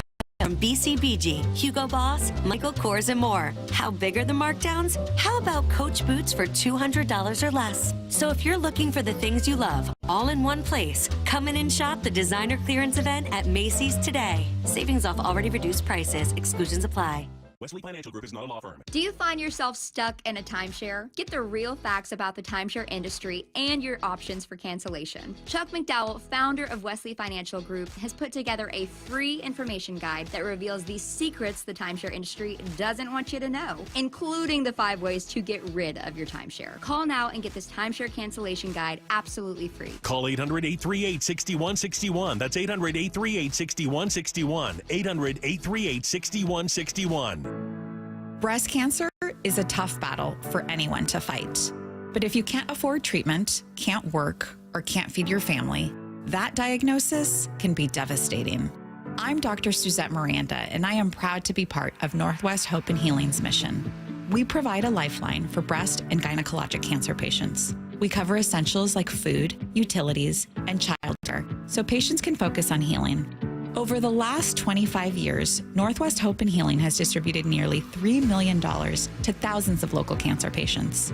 And you can help us make a difference in our community. Join us on February the 1st for Cork, Fork, and Support, an afternoon of fine wine, inspiration, and community support at the historic Hollywood Schoolhouse in the heart of Woodinville wine country. Get your tickets now for Cork, Fork, and Support on February the 1st. Go to nwhopeandhealing.org to learn more. That's nwhopeandhealing.org. Let's go! This is Seattle Sports. Streaming through the Seattle Sports app. KIRO AM Seattle. KIRO FM HD2 Tacoma. Home of the Seahawks, Mariners, and everything Seattle sports. Seattle Sports Snapshot. The Miami Heat have suspended Jimmy Butler for a 3rd time this season, this time indefinitely without pay. This came after he walked out of practice yesterday. ESPN's Brian Windhorst said this morning on First Take that he's more sure than ever that the Heat will trade Butler and that teams could acquire him for, quote, a relatively cheap price. The league's trade deadline is next Thursday, February 6th. Snapshot, brought to you by Miller Lite. When it's game time, it's Miller time. From the Quantum Fiber Studio, this is Bump and Stacy on Seattle Sports. Streaming through the Seattle Sports app and at seattlesports.com. Now, here are your hosts, Michael Bumpus and Stacy Ross. Here we go now.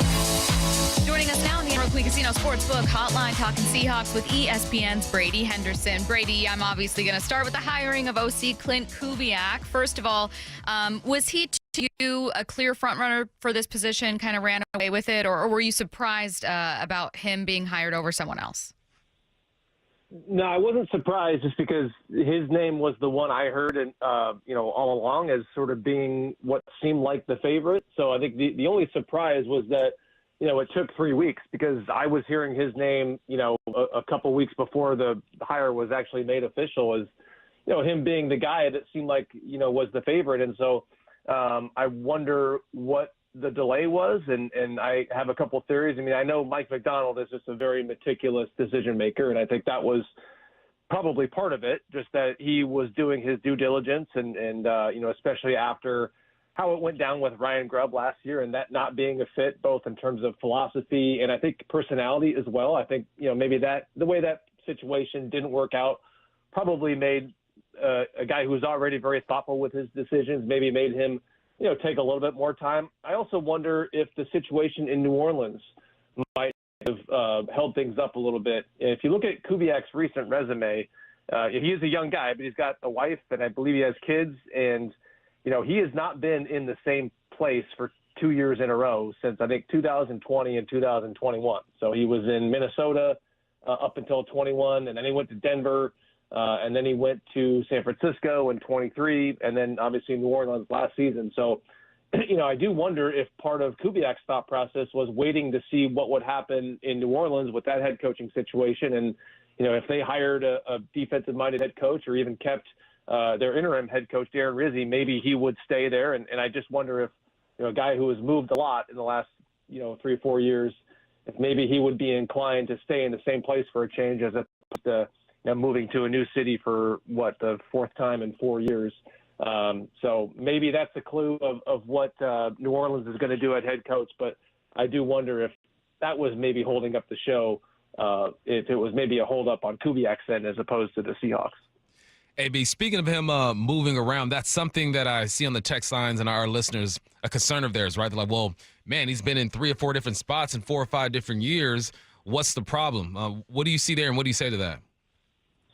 Yeah, I wouldn't look at that as a poor reflection on him. That sometimes that's the way it goes with assistant coaches, is when you join an organization on the back end of a head coach's tenure there, that's the unfortunate reality for these guys. I mean, he was with, what was that? I think Mike Zimmer at the end of Mike Zimmer's tenure. And so Mike Zimmer gets fired, and then he's looking for a new job.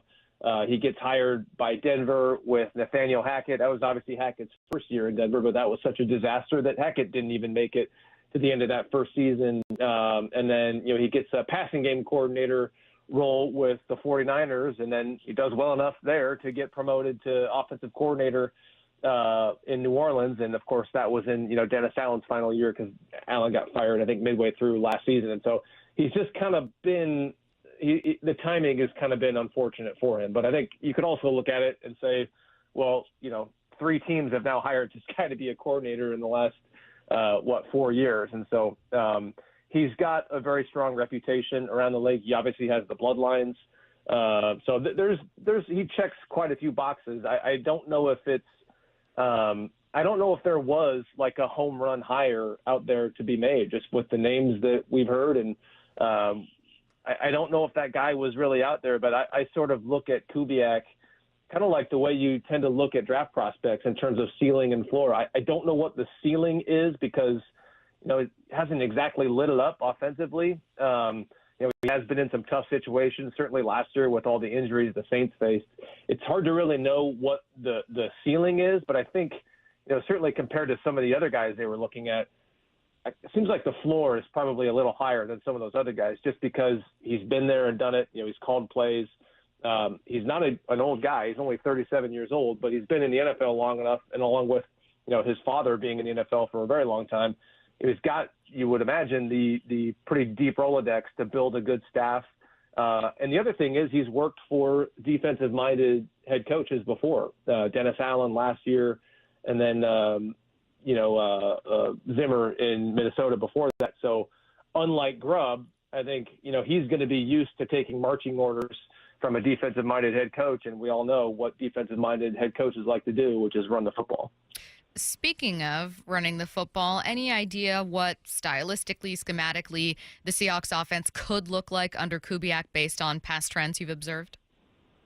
Yeah, I went back and, dug through the numbers on not necessarily the results, but more so the tendencies and what in his 3 play calling stints. So remember, he had Minnesota in 2021, New Orleans last year. He also called plays for 6 games with the Broncos in 2022 after Nathaniel Hackett gave up those duties. And so I think the things that stood out to me was there's not a lot of shotgun, a little bit more in those 6 games in Denver, but, in Minnesota, he was 31st in the NFL in terms of shotgun rate, 29th last year in New Orleans. And, we all know that was a conversation about Ryan Grubb and how much he was in love with that last year, and maybe how much of a strain that put on an already overmatched offensive line. And so, not a ton of shotgun, does like to run outside the tackles, not a lot of play action either, which is interesting. But, a lot of this is always, an offensive coordinator is going to, design offenses and call offenses. A lot of that's tailored to the personnel. So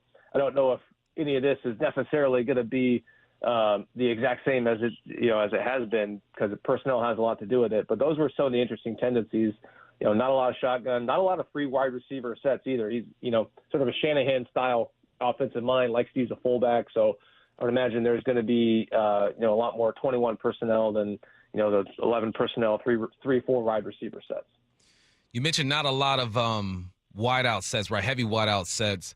When you look at the personnel that's here, let's just assume DK is going to be back. Jason is here. I think we all assume Tyler Lockett is going to be out of here. How do you think the personnel that's here fits what he wants to do?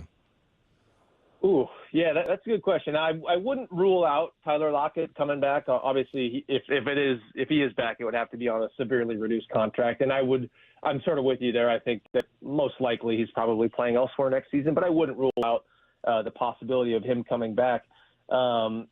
I think that, in terms of the personnel, I think, just the fact that he doesn't use, 3 receiver formations as often, again, that has to do with personnel, so maybe that changes. But, I would say you're going to have to sign a fullback. And I believe the fullback he had with the Saints last year is a free agent. So maybe that is something they do. I also wonder about Taysom Hill and the guy I mentioned the other day with Salk, but he's not a free agent, but he's a very likely cap casualty just because he's supposed to make quite a bit of money next year. Clint Kubiak, I remember watching a press conference of his the other day, and he referred to Taysom Hill as, I think the quote was, one of the best football players I've ever been around. And so I do wonder about that potential fit if he is cut. And the Seahawks don't have a lot of money to spend in free agency. I mean, they're going to have to make a lot of moves just to get cap compliant, let alone to, have any sort of money to spend. But I also don't think Taysom Hill would be super expensive just because, he's a little bit older. I think he's in his mid-30s because he, did the Mormon mission. So he was, 24, 25 by the time he entered the NFL. And he's coming off the torn ACL from December. So obviously that would be a question of when he's going to be ready. But I don't think he would be, very expensive on the open market. And he obviously is a guy that Clint Kubiak is familiar with and apparently has a pretty strong affinity for. You mentioned that they're not going to have a ton of cap room and, maybe some tough decisions to make there or just difficult decisions to make to figure out how to become more competitive. Are there ways in which they can be creative or tough decisions they could make that you think could help them add talent? Because I hear not a ton of cap room and I think, oh no, like just automatic reaction is, oh God, how do they fix some of these holes? Well, yeah, I mean, there are some obvious moves that I'm, not breaking any news when I say this, but, I would imagine that Draymond Jones is not back on that contract. And I don't have the exact numbers in front of me, but that would save them quite a bit of money. We mentioned Tyler Lockett as another one. Rayshon Jenkins, I doubt that he's back on, the contract he signed last year, considering that, he lost his starting job to Kobe Bryant. George Fant really gave them nothing. He's making, $3-4 million next season. So, those 4 moves right there, I think would take care of a lot of the cap issues. I think you would still have to do more because, that might, again, get you to even, then you still got to create more money. Chenna Nwosu just coming off the, kind of bad injury run. He's a guy I wonder about. I kind of think that he just means so much to the defense, and he's such a kind of heart and soul guy that I imagine they would not want to risk losing him. But, those are moves right there. And then, if you extend DK Metcalf, if you extend Geno Smith, because those are veteran guys who are already making quite a bit of money, already have very high cap numbers. I mean, Geno Smith's cap number is, $44 million. So if you extend him, that number is going to go down quite a bit. So, those are 6-7 moves right there that I think would take care of a lot of the cap issues. First year with Mike McDonald and John Schneider kind of working together. I thought it was a good year. How do you think that relationship evolves this year? Do you feel like Schneider has more input, Mike has less input, or vice versa? I think the way it evolves is just those guys getting to know each other a little bit more, getting to know exactly what kind of player McDonald is looking for, and maybe McDonald having a little bit better of a feel for that. And so I think the relationship went really well. McDonald is such a different personality than, Pete Carroll was. And I always thought that, those guys, their personalities complemented each other really well because, Carroll was, the eternal optimist, and he sort of needed to be that. When you get up in front of a team, you sort of need to be that optimist because you need to instill confidence in your players. And Schneider is more of a worrier, and I think in his position, you need to be that because you always need to be, looking for holes on your roster, and you always need to be figuring out how to make it better. And so, McDonald is a lot different than Pete Carroll is, and that's no secret.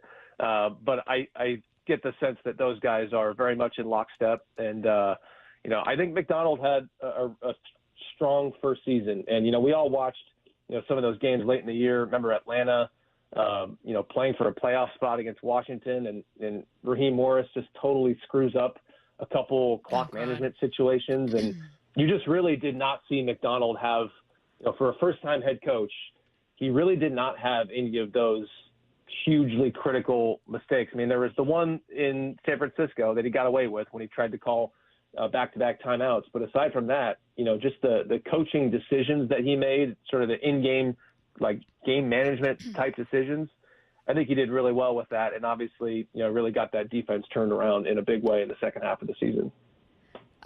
Pete Carroll hired as a head coach with Vegas, and really, really well liked and well respected here in Seattle. I think every reporter, I'm sure including yourself, Brady, felt really happy for Pete. And I think the natural question that follows is, well, does it mean anything for the Seahawks? Bump and I explored the possibility of any members of the staff potentially going to Vegas, maybe players who could be released or traded or anything like that. How much stock do you put into rumors when it comes to, Tyler Lockett or Geno, both under contract, by the way, potentially going to Vegas via trade or if Tyler's a cap casualty? Yeah, of those two that you mentioned, I would probably think that Geno would be more likely of the two. Now, that said, I still think the most likely outcome with the Seahawks is that, Geno Smith signs a, kind of mid-market extension, a short-term deal for, $35-ish million, something like that. But if those two sides can't agree to a deal and they start looking at trade possibilities, then yeah, the Raiders would make a ton of sense. We know that Pete Carroll, what did he say a couple of years ago? He said he considers Geno Smith one of his all-time favorite players, and he was, one of Geno Smith's biggest supporters in the building while he was there. And the Raiders obviously need a quarterback, and I think with where they're picking in the draft, what are they, 6th overall? You may not get Cam Ward or Shedeur Sanders, and maybe you're kind of in an awkward no man's land there, just with the drop-off that there is between those top two guys and whoever is the third quarterback in this draft. And so maybe that, compels them to look for a veteran, somebody like Geno Smith. I think with Lockett, my sense is that, if he's not going to be traded because that contract is untradeable. So that would be a situation where he's cut and then gets to basically pick his next team. I don't doubt that he would want to link back up with Pete Carroll. I just wonder, a guy who's been in the NFL for 10 years, would he want to go, maybe he has, 1 or 2 more years left in him. He's been to the playoffs, but hasn't gotten past the divisional round. So I wonder if a guy like that would really, if he is looking for a next team, would really prioritize, and say, hey, okay, I want to be in a place with a really good quarterback and a really, strong chance of competing for a title. And, he's obviously from Oklahoma. So, maybe Kansas City. I think his dad lives in Kansas City. He obviously went to Kansas State. I believe he has family in Dallas, and he lives there in the offseason. And Brian Schottenheimer just got hired as the Cowboys head coach. So those are a couple possibilities. But I think it would be, with Lockett, I imagine he'd be looking for a team that would really give him a chance to compete at what's probably the pretty tail end of his career. All right, Brady, before we let you go, what do you got coming out here on ESPN.com? That's a good question. I'm about to talk to my editor and find out. So maybe take vacation. I'm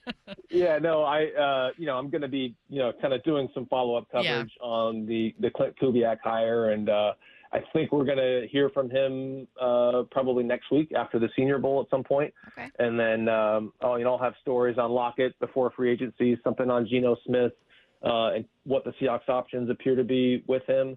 And then, another story on kind of their cap situation, because again, they've got quite a bit of work to do, not only, just to get cap compliant, but to have some money to play with in free agency. I'm very curious about that last one. I'll keep an eye out for it as well. ESPN.com @Brady Henderson. Thanks so much, Brady. Thanks, Beat.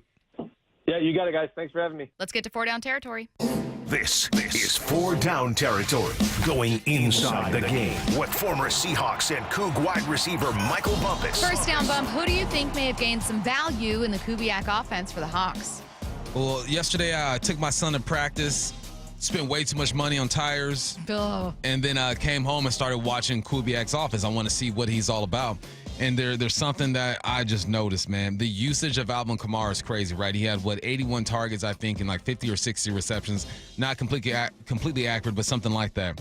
I'm looking at the running backs and saying they're going to be big in the pass game. And you know who led all running backs his senior year in college when it comes to receptions and yards was Kenny McIntosh. I've been yelling and hollering for Kenny McIntosh to get on the football field. We finally saw him last year. His senior year in college, he had 43 receptions, 505 yards, averaged 11 yards per catch. For his career in college, he had 76 receptions. He was the third leading receiver behind Brock Bowers, you might know that dude, and Ladd McConkey, you might know that dude. He was the third leading receiver. I'm looking at Kenny McIntosh, and then I went and watched the film. He is natural when it comes to catching the football. He's probably the best route runner when it comes to the running backs the Seahawks have now. And the true testament or a true sign of a guy who can catch the football is when he's running across the field, the ball's above his hands, bam, he catches it, snags it, and just gets upfield. I saw that happen a lot with Kenny McIntosh. But let's not sleep on Ken Walker and Zach Charbonnet, too. Last year, Ken had 46 receptions. He had 19 in college. And Zach Charbonnet had 42 receptions. He had 37 his senior year and 75 receptions in college, close to what Kenny McIntosh did. The running backs are going to be big in this pass game, and I'm excited to see what type of matchups. That's all it is. You start your running back in the backfield, you motion them out to the slot, you get a back run them, you get a safety on them, and then you go to work. Or you start them in the backfield, you run them on the flats and these angles. Kamara is one of the best route runners when it comes to running backs in the game, but I'm looking at Kenny McIntosh. He just added some value to himself, man. If he can go out and impress during training camp and OTAs and all that good stuff, and Kubiak sees something, he might get a few more rests. We saw that happen last year. I hope it keeps rolling. But all three of these running backs can catch the ball. I just think Kenny McIntosh is probably the most natural one at it. Second down. What NFL quarterback success may have made a quarterback draft prospect more attractive to teams? All right, hear me out. Dude, people have been hating on this dude, right? Okay. I'm going to start with the example. Jalen Hurts this year. He's playing in his second Super Bowl in the last 3 seasons. This year, 2,900 yards, 18 touchdowns, 5 interceptions, but 14 rushing touchdowns. He only had one game with over 300 yards passing this year. What's been the knock on Jalen Hurts? Oh, he's not leading the charge when it comes to winning ball games. No, he's doing exactly what his team needs to win the ball games. He doesn't need to go out there and throw for 300 yards and do all that good stuff. Now, there was a guy, stay with me, Anthony Richardson, a couple years ago. People were so excited about Anthony Richardson and what he can do. He only completed 58% of his passes his last year in school, and the numbers weren't great. But they were so just enamored with his physical ability and what he can do. He should have been drafted in the second or third round, honestly, if you're looking at him, right? Yes, his production. This quarterback should be drafted in the second or third round, and if you put him in the right situation, I think he can have a Jalen Hurts effect. I'm going with Milroe. Milroe over there out of Alabama. Jalen, right? He matches up even more. I didn't even put that together. There you go, coach, right? I'm not saying that he's going to come in and affect a team and be the leader, but if you put him in a situation where he can run the football like Jalen Hurts, he has weapons on the outside like Jalen Hurts, he has a defense like Jalen Hurts, we're seeing that you don't have to be the guy at the quarterback position to get into the Super Bowl. Jalen Hurts is showing you that. There are situations where you have to be the guy. You got to be Jaden Daniels. You got to be Pat Mahomes, even though he's having a down year this year. Jalen Monroe is adding more value to him. He had 2,800 yards passing his senior year. He had 20 rushing touchdowns. He did have 11 interceptions, but he had 20 rushing touchdowns.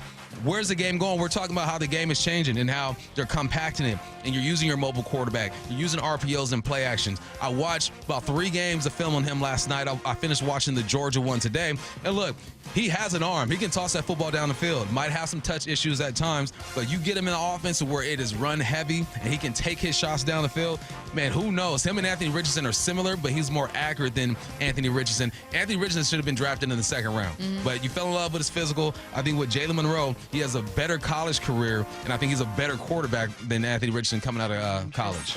Third down. Why should we all leave Josh Allen alone when it comes to his playoff failure? Leave this man alone. So I woke up this morning to a text from Paul Moyer. He texted me at 11:30. I was asleep. Moyer, go to sleep. You're up too late, okay? And he sent me this post on X from FanDuel, and it's this video with music in the background and all this stuff, and they're focusing on Josh Allen. This is why we should leave him alone. The last 3 games against the Chiefs, he has 931 yards.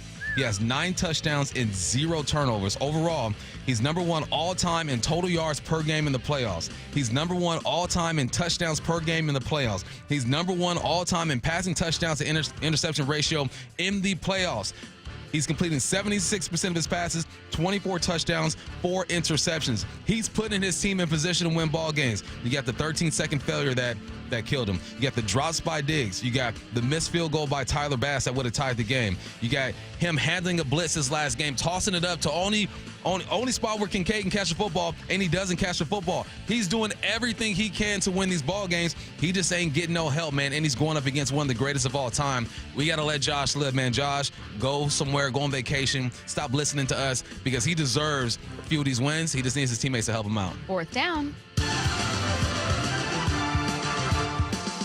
We were just joined by ESPN's Brady Henderson at 11 a.m. Anything stand out from Brady?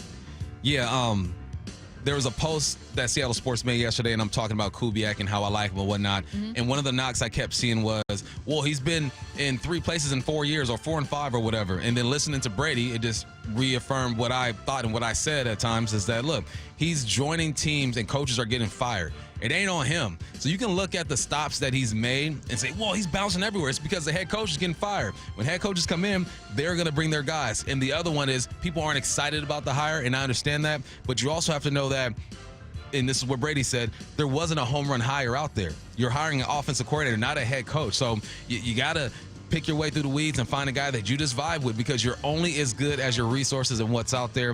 Kubiak was there, but I still think I like his offense. He has a chance to do a good job here.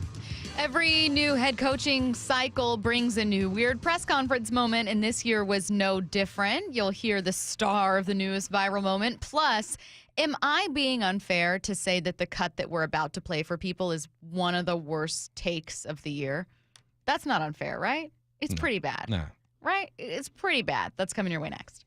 Seattle Sports, your home for Brock and Salk. We've never spoken to Jason Garrett. When I say Kubiak's system, what does that mean to you? I'm a huge fan of their family. And Gary, I think he's a really special guy and has been a good friend and mentor to me. And I think Clint's going to do a heck of a job there. He's grown up in it. I think the Kubiak system was really strongly influenced by Mike Shanahan, obviously. If you really think about the godfather of a lot of what's going on in offensive football these days, you can trace it back to Mike Shanahan. So I think it's a real good hire for Seattle. Streaming live on the Seattle Sports app. Hey, it's Mike Salk here. Let's talk stats. According to the U.S. Bureau of Labor Statistics, the state of Washington ranks number 4 in the whole U.S. for the highest concentration of roofers. That's literally thousands of roofers to choose from. So how do you know how to pick the right one for your home? Well, you start by eliminating those who aren't GAF Master Elite certified. That's about 97% of all roofers. So now you're down to the elite 3%. How many have over 35 years of experience? How many utilize the catch-all system to keep yards and driveways clear of any debris? Family owned with local roots and have the stamp of approval from the Mike Salk household? Well, that leaves you with just one, the roofing company you can trust. That's Riverside Roofing. In a sea of thousands of competitors, Riverside Roofing continues to stand out. And guess what? They have openings this winter for your roof project. So have them out to your house this week. Call them at 425-949-8252 or go to riversideroofingllc.com. They are the roofing company you can trust. Okay, I have to tell you, I was just looking on eBay where I go for all kinds of things I love, and there it was. That hologram trading card.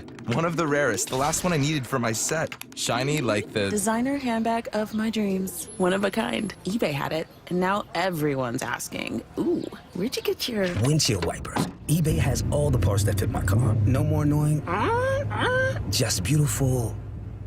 Whatever you love, find it on eBay. eBay. Things people love. Why choose a Sleep Number smart bed? Can I make my side softer? Can I make my side firmer? Can we sleep cooler? Sleep Number does that. Cools up to 8 times faster and lets you choose your ideal comfort on either side. Your Sleep Number setting. And now save 50% on the new Sleep Number limited edition smart bed. Limited time. Exclusively at a Sleep Number store near you. Learn more at sleepnumber.com.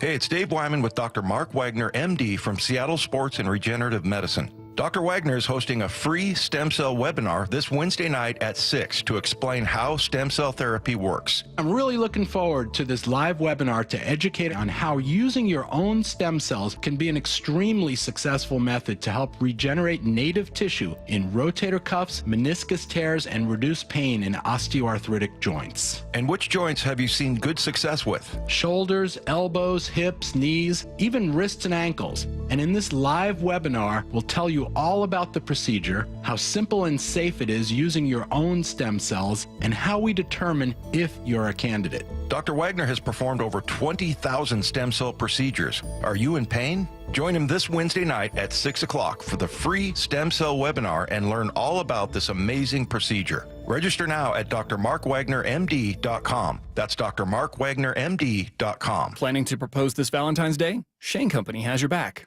Our easy process to create your dream engagement ring is rock solid. 1, pick your ring setting. 2, choose your center stone. 3, personalize it. With our wide selection of beautiful settings and hand-picked diamonds and gemstones, all at competitive prices, your ring will be as unique as your love story. We'll handset your ring in our jeweler's workshop right here in our store and protect it with our free lifetime warranty. Walk in with a dream, walk out with the ring that will take their breath away. Shane Company, your friend and jeweler. 4 down territory, going inside the game with Michael Bumpus. I like this. More quarterbacks should start doing this. Every day at 11:15 and 1:15 on Bumpin' Stacy. If you're looking for a new Mazda, go see our friends at Mazda of Everett. With over 790 new Mazdas in stock at 11409 Highway 99 in Everett, they have something for every budget and credit type. Save up to $3,970 on new Mazda CX-5s. Come meet the team and see why they've been Washington's largest Mazda dealer since 2015. Exceptional service and always their lowest prices. Visit in-store or online at MazdaofEverett.com today. Hey, it's Jason Rance. I'm here with our local tax expert and advocate, Greg Nunn of None Better Tax Resolution. When you're dealing with business owners and the idea that they owe money to the IRS and they feel like they might be letting their staff down and it just spirals out of control. One thing I see with businesses, it's really tough because they have employees and maybe they're having a difficult time with the cash flow of the business.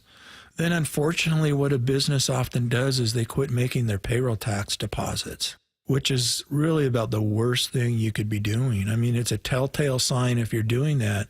Hey, get someone that can help you kind of look at your business and see if things can be changed so that you can operate your business better and make those payroll tax deposits. Because let me tell you this, the IRS is on those right away. If you're having trouble with the IRS, you have to call Greg Nunn of None Better Tax Resolution. From stress to success with IRS Solutions. 425-947-1967 or Google NUNN. None Better Tax Resolution. Hey, it's Mike Salk here for my friends at Snoqualmie Casino and Hotel. Yes, I said and hotel. If you're looking for a fun night out, Snoqualmie Casino and Hotel is just the place to go. Whether it's Vista Prime Steak and Seafood with their reimagined happy hour or Falls Buffet as well. The breathtaking views of the Snoqualmie Valley and Mount Si. You can find all the details at snocasino.com. Seattle's closest is now Snoqualmie Casino and Hotel. Only 30 minutes from downtown. Seattle's closest, Snoqualmie Casino and Hotel.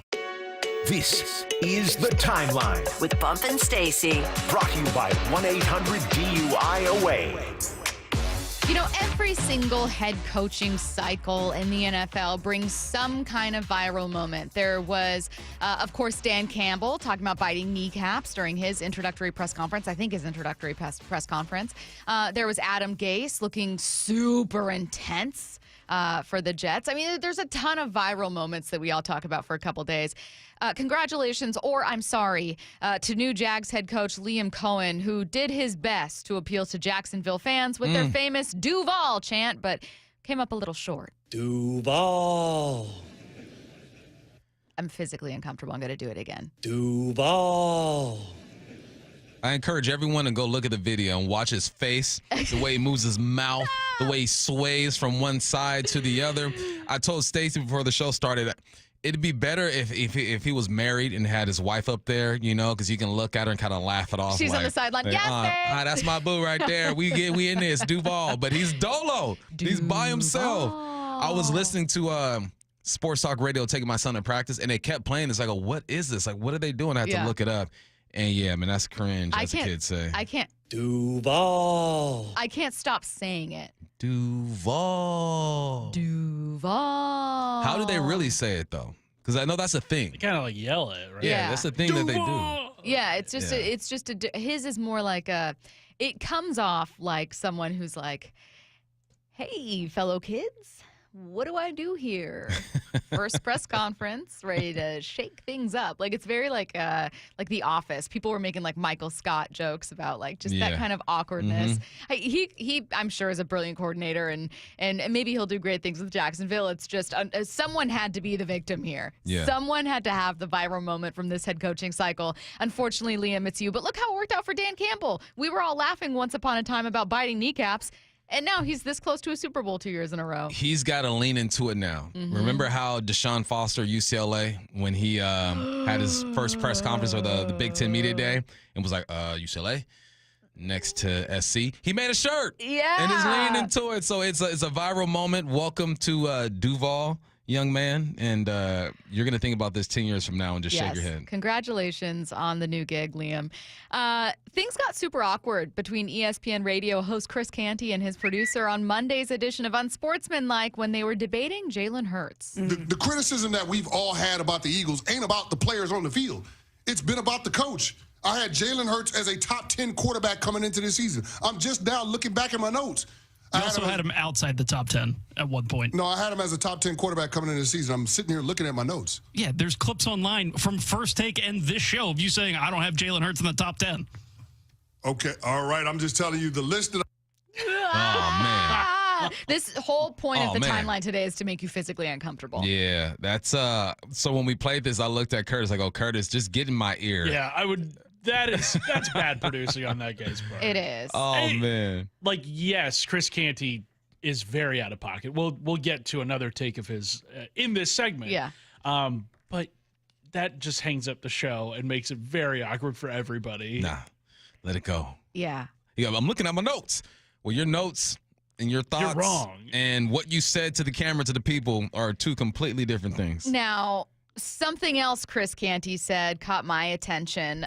This is more from him. And I'm going to say that, like, there are lots of bad takes in sports. It's a job where you kind of have to come up with an opinion. You can't just say, like, oh, I think that's cool, or I don't really have an opinion. You have to have one to be successful. And sometimes you just miss the mark. It's totally normal. I've done it a million times. Yeah, it happens. I think Chris missed the mark on this one, though. he's the quarterback. He's the most This is him talking about Joe Burrow. important player on the team, and they spent a ton of cash around him on the offensive side of the ball to prop him up and make sure that he performs at a really high level. So don't give me the empty calorie stats about how Joe Burrow is phenomenal. If he's so great, then why is his team not in the playoffs and a team like the Denver Broncos with Bo Nix is as a rookie quarterback? I don't understand it. I don't get it. But everybody wants to say, oh, Joe Burrow.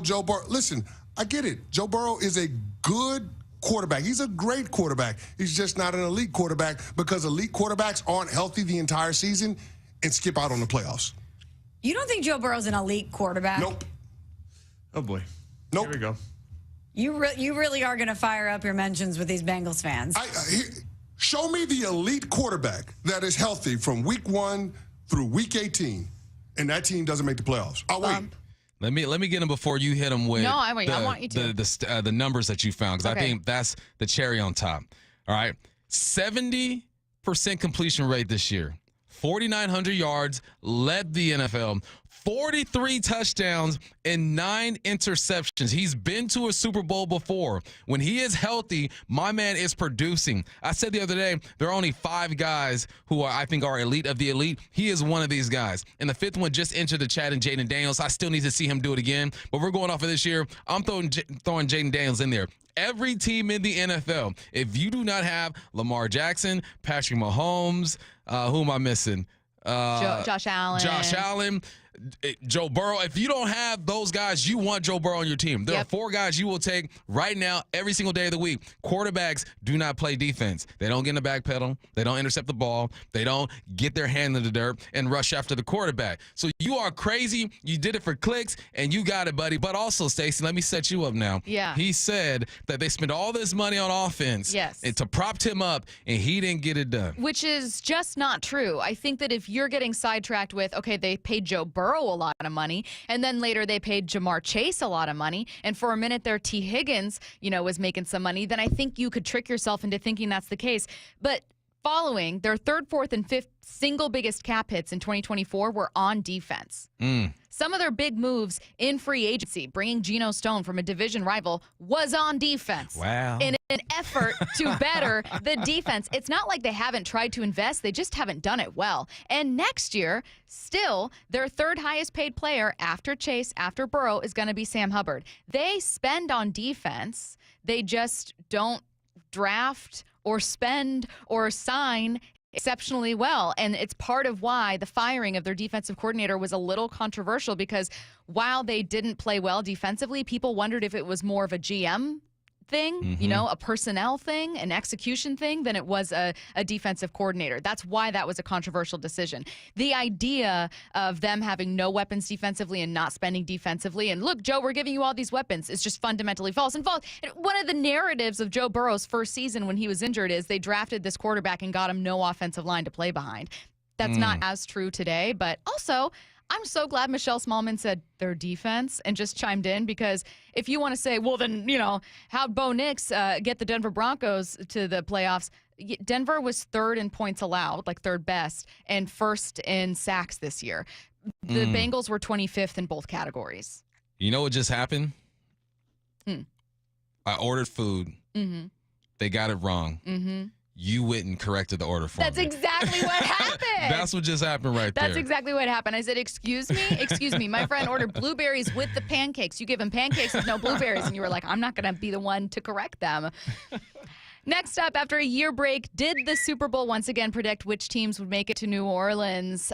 They predicted it correctly with the Bengals and Rams, correctly with the Eagles, in Super Bowl 56, correctly in Super Bowl 57 with the Eagles and Chiefs. They took a year off. They thought that the logo was purple and red for 49ers and Ravens. It obviously ended up being 49ers Chiefs. This year, the logo is red and green, so they could be back in action. Are we living in like a parallel universe? A simulation. We've seen this before. There's someone just punching in the numbers and making sure things just happen the way they're supposed to happen. It's crazy. Now, I think this is luck, right? This is luck. I don't think the NFL actually controls what goes on, but it's getting a little sketchy, though. It is getting a little sketchy. Coming up next, ESPN's Brady Henderson said that we can expect more runs outside the tackles from a Clint Kubiak offense. Bump's going to go football 101 to tell you everything you need to know about a wide zone offense. School is in session next. The Hot Stove Show, Tuesdays from 7 to 9 p.m. New Mariners hitting coach Kevin Seitzer, just 2 years ago, was the Major League Coach of the Year, now taking over as the hitting coach for the Seattle Mariners. When you look at this opportunity with Seattle, what excites you the most about being part of the Mariners? Everything. Talented pitching staff, city that's ready to win, and hopefully we can come in there and help out a little bit and get us to the promised land. Stay up to date on the Mariners offseason. The Hot Stove Show, every Tuesday leading up to spring training. Why choose a Sleep Number smart bed? Can I make my side softer? Can I make my side firmer? Can we sleep cool? Sleep Number does that. Cools up to 8 times faster and lets you choose your ideal comfort on either side. Your Sleep Number setting. And now save 50% on the new Sleep Number limited edition smart bed. Limited time. Exclusively at a Sleep Number store near you. Learn more at sleepnumber.com.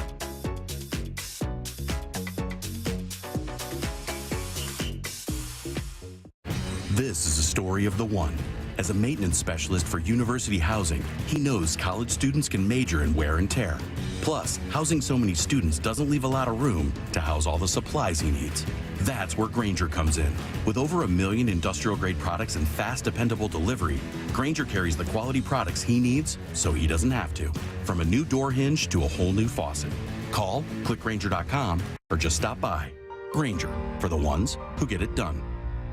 If you have unfiled taxes or are in debt to the IRS, this is important news. Did you know the IRS has programs specifically designed to help people struggling with tax debt? Powerful tax assistance programs that can save you thousands if you qualify. No one knows these programs better than the experts at Optima Tax Relief, America's most trusted tax resolution firm, A-rated by the Better Business Bureau. Their award-winning team of tax attorneys and licensed professionals have resolved over $1 billion of tax debt for their clients. One call to Optima can start the process, helping to end your worries about wage garnishment, asset seizure, and other IRS actions. Make sure you're getting the best options to solve your tax problems. Call the experts at Optima today for a free confidential consultation. Call 800-343-6460. 800-343-6460. 800-343-6460. Optima Tax Relief.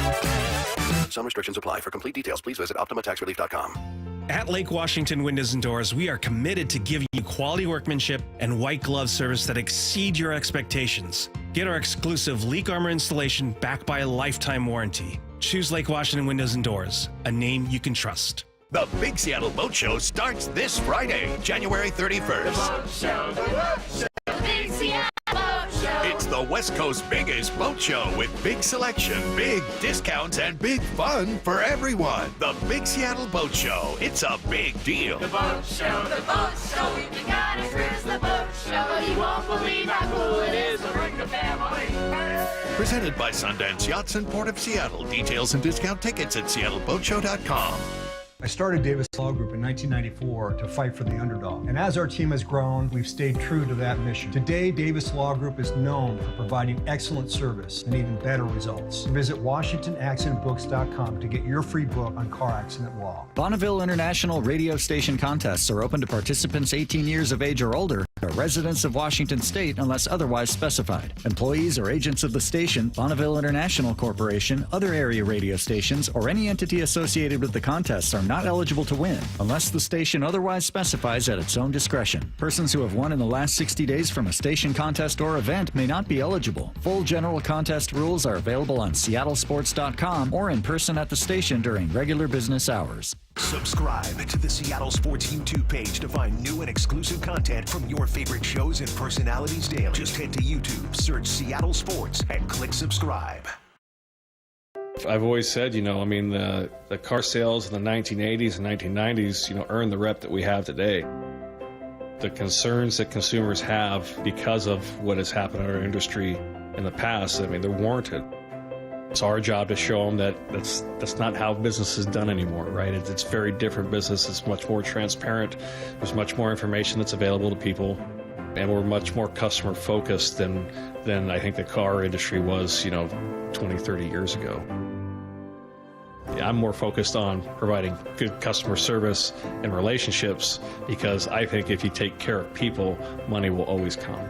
So I think just the philosophy and the focus for us has changed, where I was constantly chasing a paycheck and now I'm just constantly trying to take care of customers and employees because I know if I do that, then my paycheck will take care of itself.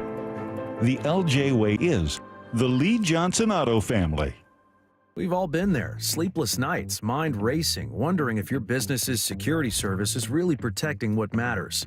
At Bay Alarm, we can put your security insecurities to bed. Video security, burglar alarms, fire alarms, access control, 24/7 monitoring, and more. Our advanced technology and personalized support ensure you can rest easy, knowing we're here for you, your people, and your business. Visit bayalarm.com to talk to a local security expert. Bay Alarm, we got you. 12s. Already missing Seahawks football? Take the next step to becoming a Seahawks season ticket holder and sign up for the season ticket notification list. It's free to sign up and receive a priority number to save your spot in line. You'll receive updates on season ticket availability and more. Plus, unlock special offers and perks just for signing up. Visit Seahawks.com/tickets today. That's Seahawks.com/tickets. It's alright, 'cause I'm saved by the bell. From the Quantum Fiber Studio. This is Bumpin' Stacy. Weekdays 10 to 2. On Seattle Sports and 97.3 FM HD2. Bump's taking us to school.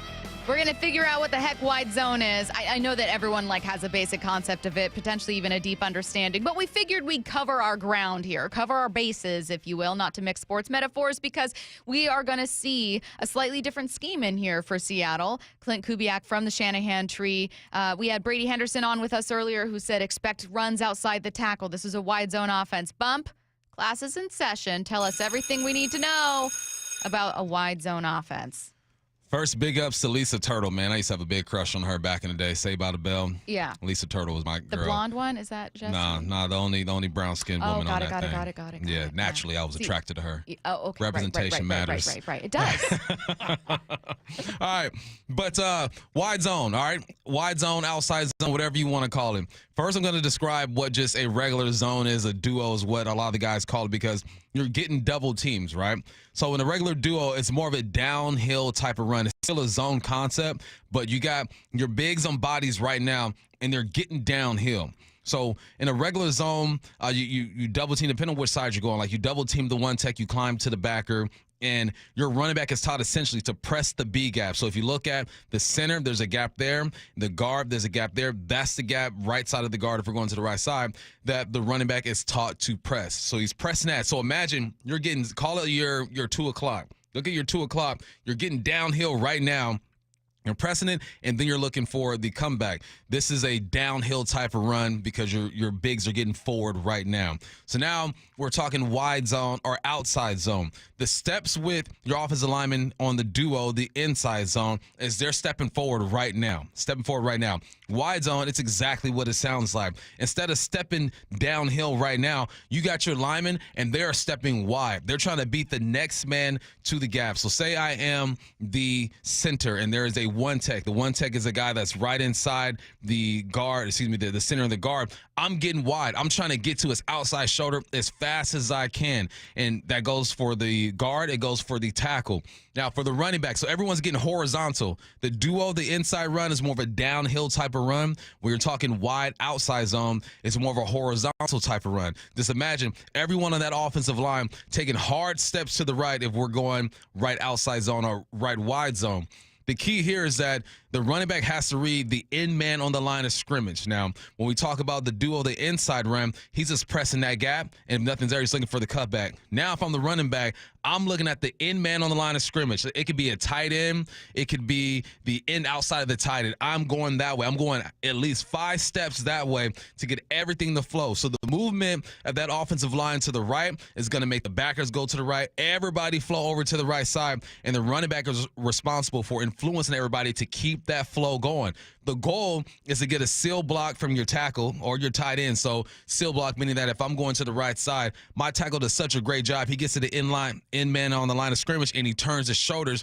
Bam, I'm running. Excuse my language, you're running off his butt. That's what we call it. We used to be like, run off his butt, right? So you're running off his butt if he gets that seal. If it's a tight end, it's the same thing. A tight end's there, you're probably going to get a safety to run down or to move down, or you're going to get an end move to like a wide 9 technique, which is pretty much outside that tight end. So you're looking for that seal. You want to bounce it outside. That's what they tried to do against the Green Bay Packers, and I was disappointed because I knew that the Packers were good going east and west horizontally. So the running back has to press it at least 5 steps getting wide. If nothing's there, then he looks for the cutback. So it's similar to a duo or inside zone as far as bodies on bodies, but it's just the way you get to these bodies. Duo inside zone, you're stepping forward, you're getting down right now. Outside wide zone, your first steps are horizontal, and the running back determines everything. He's influencing everybody to get wide. If you get that seal, boom, he's gone. So that means the receiver on the outside, if there is a receiver on the outside, that's a big block for him as well. He's got to get that corner. If all works out perfectly, you're going to get those wide steps. Then you get the climb to the backers because they're going to bite up. You're going to get the wide out on a corner, and the running back has to make somebody miss. You can't block everybody, right? You got to make either a nickel or a safety miss over there. So what that allows Kubiak to do off of that is now you're moving the pocket. So I talked about yesterday how we want the pocket to be moved. So now we're showing that wide zone. Guess what you can do? Fake the handoff, bootleg the other way. Everybody's flowing to the right. You're booting left. You got JSN cross in the middle. Bam, you're hitting them there. There's so many things you can do off of it, but that is essentially it. So look for this team. They're still going to run. I've seen some power and some trap where you're pulling guards and getting upfield.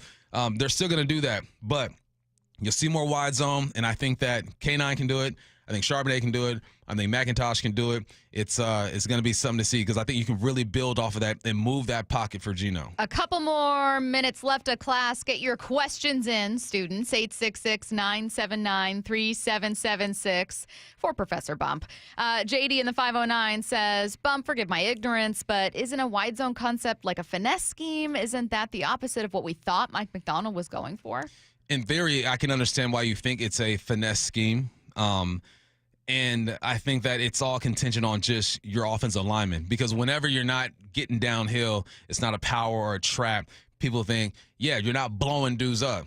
Correct. It can be more of a finesse scheme, but I think that that's just the base. You're not going to run a wide zone every single time. So that's why I mentioned that when I'm watching film, I still see power traps, counters, and all that good stuff. But to set things up, to move the pocket for Geno, to give the illusion, because we talked about the illusion of running the football, man, they got to respect it. Imagine you're hitting the outside zone, Man, you fake that handoff. Everything is flowing that way. You got to tighten that links over the top instead of sealing that in right there. He releases over the top. You fake the handoff to the running back. He cracks it in now. He's protecting the backside, and now you're going the other way. It can be seen as a softer type of run, but I think it's a jab. I wouldn't call it a soft run. It's more of a jab. Question, what do we need to add to make this offense work best? What do we need to add?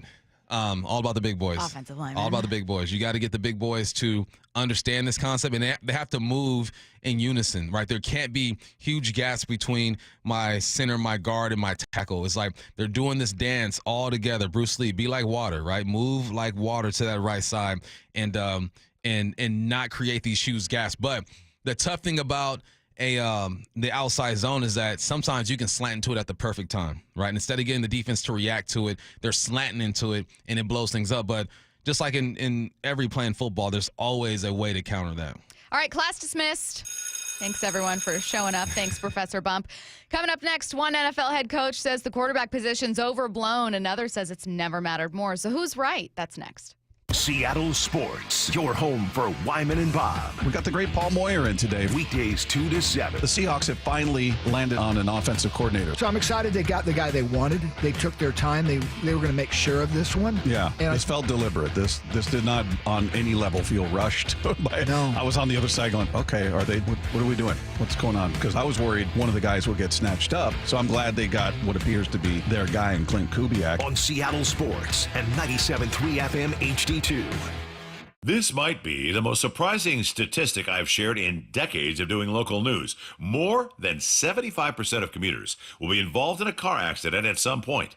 JP Pendergast of Pendergast Law with more. What makes it more surprising? The average person will be involved in 3 to 4 collisions in their lifetime. With accidents unbelievably prevalent, what are some safety tips if it happens to you? Safety first. Secondary collisions are not uncommon while awaiting help. Turn on those hazards and remain in a safe place. If a bystander witnessed the accident, capture their information and encourage them to remain at the scene. Seek medical attention immediately if needed, as delaying can be a costly mistake. Lastly, remember that statements made to police and insurance adjusters can affect your case. Collisions are more common than we'd like to think. If you find yourself in one, follow these helpful tips and then call my friends at Pendergast Law. If you or a loved one's injured in a car accident, call Pendergast Law. We can help. PendergastLaw.com. Bull riding, the perfect fusion of strength, skill, and pure willpower. PBR bucks into Angel of the Winds Arena in Everett Friday, February 14th and Saturday, February 15th. Tickets available at Ticketmaster. Guys, did you know your testosterone affects everything in your system, including how you feel and perform every day? Right now, Revive Men's Health Seattle will check your testosterone for free. Knowing your T levels is the first step in understanding if you have low T. Your testosterone level impacts your energy, libido, sleep, weight, hair loss, mood, and even ED. Maintaining an appropriate T level can change your whole life. Most men start to see changes in their hormone levels in their 30s. Experience and results matter. So what are you waiting for? Get your T levels checked today by local, experienced, and trusted men's health experts. They've helped thousands of men since 2011. They're so confident they can help you, they even guarantee it. Call Revive today and schedule your free testosterone test, free exam, and free consultation.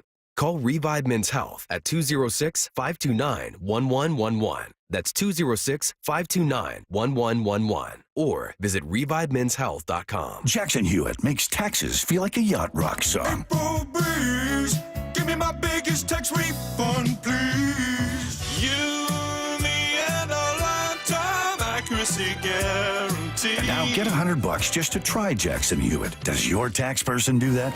Say goodbye to that no guarantee tax guy. Ready to sail through tax season? Go to Jackson Hewitt and you'll be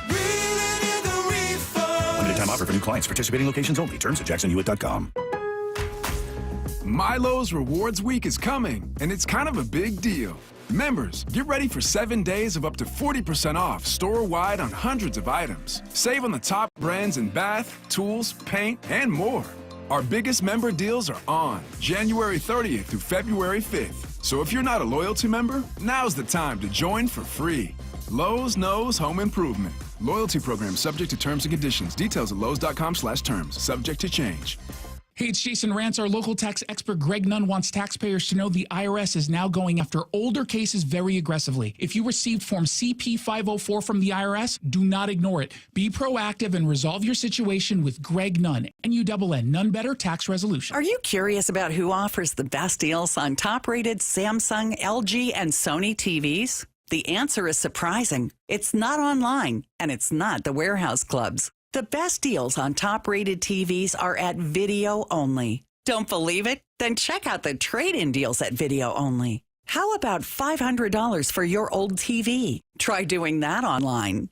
Before you buy that new TV, drop into Video Only. If you don't, you'll be sorry. Wesley Financial Group is not a law firm. Are you a victim of the timeshare trap and think there's no way out? I'm Chuck McDowell, founder of Wesley Financial Group, the original timeshare cancellation expert. And I'm here to tell you that there is a way out. All you need to do is give my office a call. I will send you a timeshare exit information kit absolutely free, explaining how the timeshare industry works and your options for cancellation. Call Wesley now for your free info kit. 800-990-1551. That's 800-990-1551. I had the worst dream last night. You were in a car crash, and the kids and I were on our own. We had to move out of the house because I couldn't afford it anymore. That's awful, hon. My brother was saying he got life insurance from Ethos. With Ethos, it only took 10 minutes, and he got $2 million in coverage for around $2 a day. It's all online. No medical exam. He just answered a few health questions right from his house. Ethos, here we come. Visit getethos.com. That's getethos.com. Sample rate is a 10-year term life policy for 35-year-old healthy, non-smoking male. Billed monthly. Let's go! This is Seattle Sports. Streaming through the Seattle Sports app. KIRO AM Seattle. KIRO FM HD2 Tacoma. Home of the Seahawks, Mariners, and everything Seattle sports. Seattle Sports Snapshot. The Cowboys have hired former Bears head coach Matt Eberflus as their defensive coordinator under new head coach Brian Schottenheimer. The former Seahawks OC was named head coach of the Cowboys Friday night. Congratulations to Bills running back James Cook, Patriots quarterback Drake May, and Seahawks wide receiver Jackson Smith-Njigba. All three have been named to the Pro Bowl as replacements. Snapshot, brought to you by Miller Lite. When it's game time, it's Miller time. From the Quantum Fiber Studio, this is Bump and Stacy on Seattle Sports. Streaming through the Seattle Sports app and at seattlesports.com. Now, here are your hosts, Michael Bumpus and Stacy Ross. Here we go now. Well, Bump, we got two conflicting philosophies here. Let's figure out who's right. Maybe both are, maybe no one is. I don't know. We have one head coach who says the quarterback position can be overblown. We have another who says it has truly, statistically, never mattered more than ever before. The first is from Pete Carroll. He was on Raiders radio and had this to say.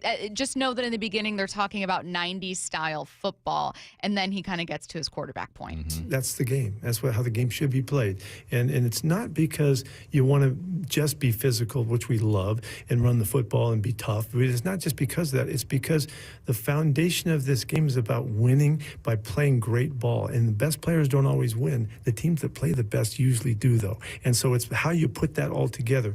And the quarterback position that is so unbelievably overblown about because there's only a few guys that are the great ones, and they can change the game, but there's not very many guys like that. But you can still be highly successful and productive in building your team around the game that allows the quarterback to manage his aspect of it. And that's, if you run it, then you can play past it. If you can play past it, then you can strike him down the field. You can create the big plays that you want to create. And you can complement the defense. You can take care of the football better. On and on and on. Now, Pete's not saying quarterback doesn't matter, but what do you hear from Pete here, Bump? He's saying you can win with Jalen Hurts, is what he's saying. He's saying that he doesn't have to be the elite of the elite, Pat Mahomes, Lamar, all those guys. He doesn't have to have these astronomical numbers. If you balance it out, then he can pick his shots when it comes to throwing the football. If you can run it, then you can be dominant there. I think that he's looking at the game the way Kellen Moore and the Philadelphia Eagles look at it. Now, you got to have the personnel. They got the best O-line in the game. You got the best running back in the game. And you have a quarterback who is mobile. He's looking at the game the same way Philly, the same way Baltimore does, even though Baltimore's quarterback still threw for 40 touchdowns. Right. But he's saying there are things that you can do to supplement some of the shortcomings of a quarterback. Mm-hmm. He doesn't have to be the most talented guy in the league. When the Niners were healthy, completely healthy, Brock Purdy ain't the most talented quarterback, but he knows the system. He gets the football out of his hands. He's surrounded by talent. He runs when he has to. He's looking at it like that.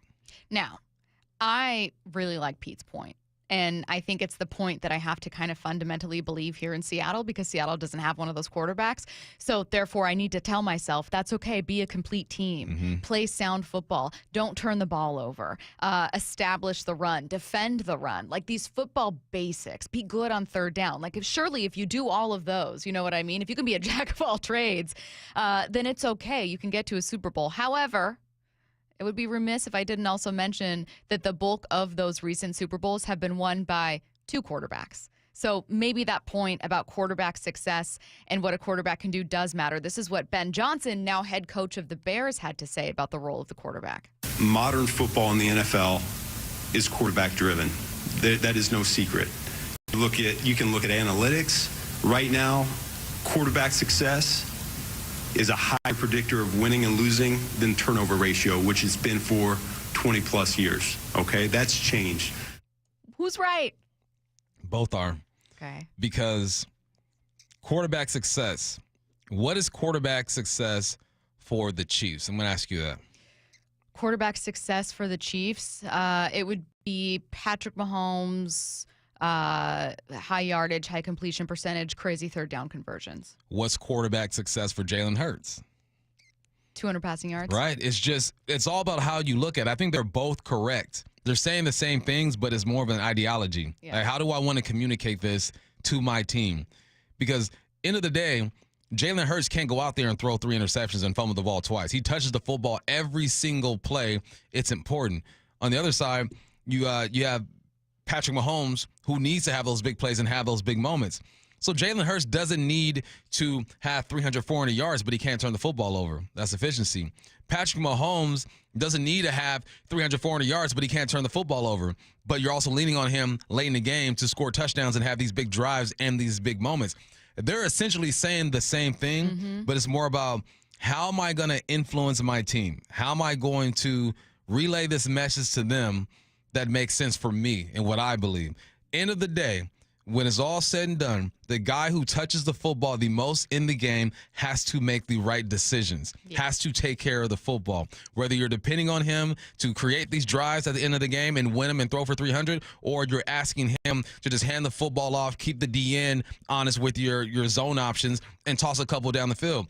It all comes down to taking care of the football and making plays within your system. Jalen's system is different than Mahomes' system. I think we're seeing some of the best quarterback play we've ever seen before. I know that you agree with that. I think we're seeing quarterbacks not necessarily just pass the ball more than ever before. We've seen a resurgence with running backs compared to like 2017-18. We looked up those numbers a couple days ago.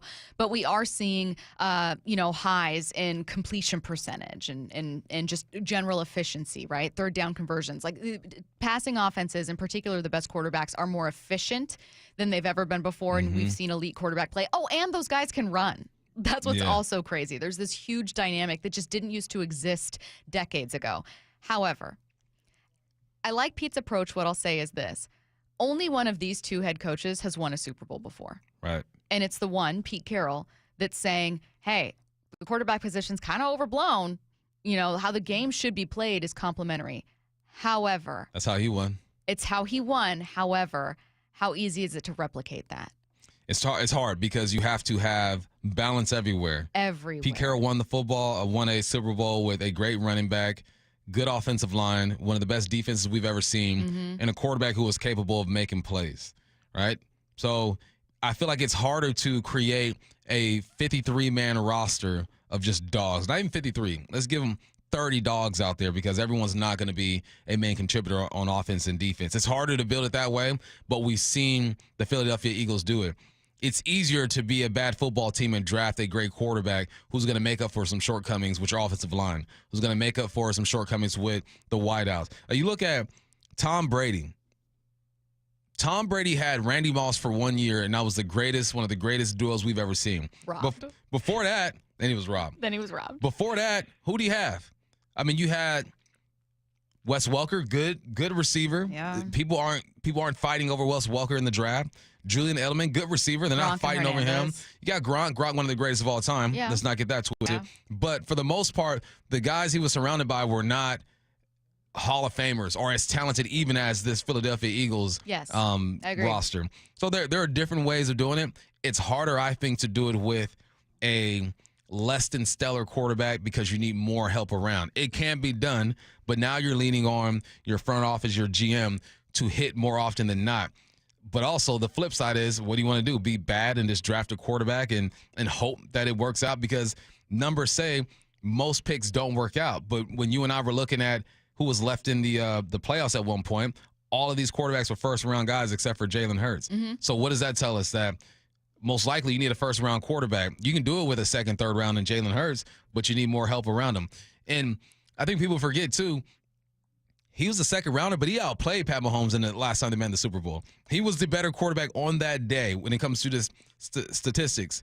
But that Mahomes magic is why you pay him what you pay him, because he's going to make plays at the end. I think it's a fascinating conversation because both are right, and they're both essentially saying the same thing. Exactly. I mean, if you were to ask me, hey, Stacy, not a football head coach, what's the single most predictive thing about Super Bowl success? I would say, yeah, easy. Draft the best quarterback in football.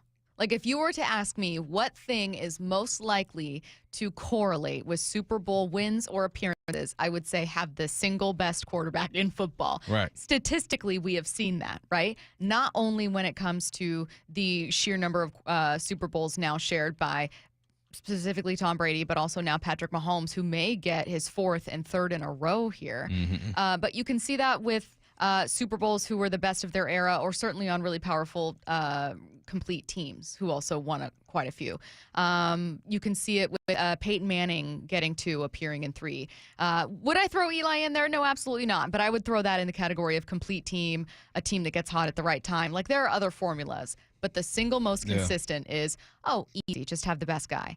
I think what Pete Carroll's looking at is the guys that aren't that dude that we then overpay, that we then over-focus on, that we then make the center of an offense when it's just as important to invest elsewhere, develop elsewhere, and that maybe you can still really compete there. And I think that this Super Bowl, as you pointed out, is a perfect kind of comparison between those philosophies. You know what jacks this thing up, because I'm responding to somebody on the text line, is that it's hard to win a Super Bowl. Can we say it louder for the people in the back? It is so hard to win a Super Bowl.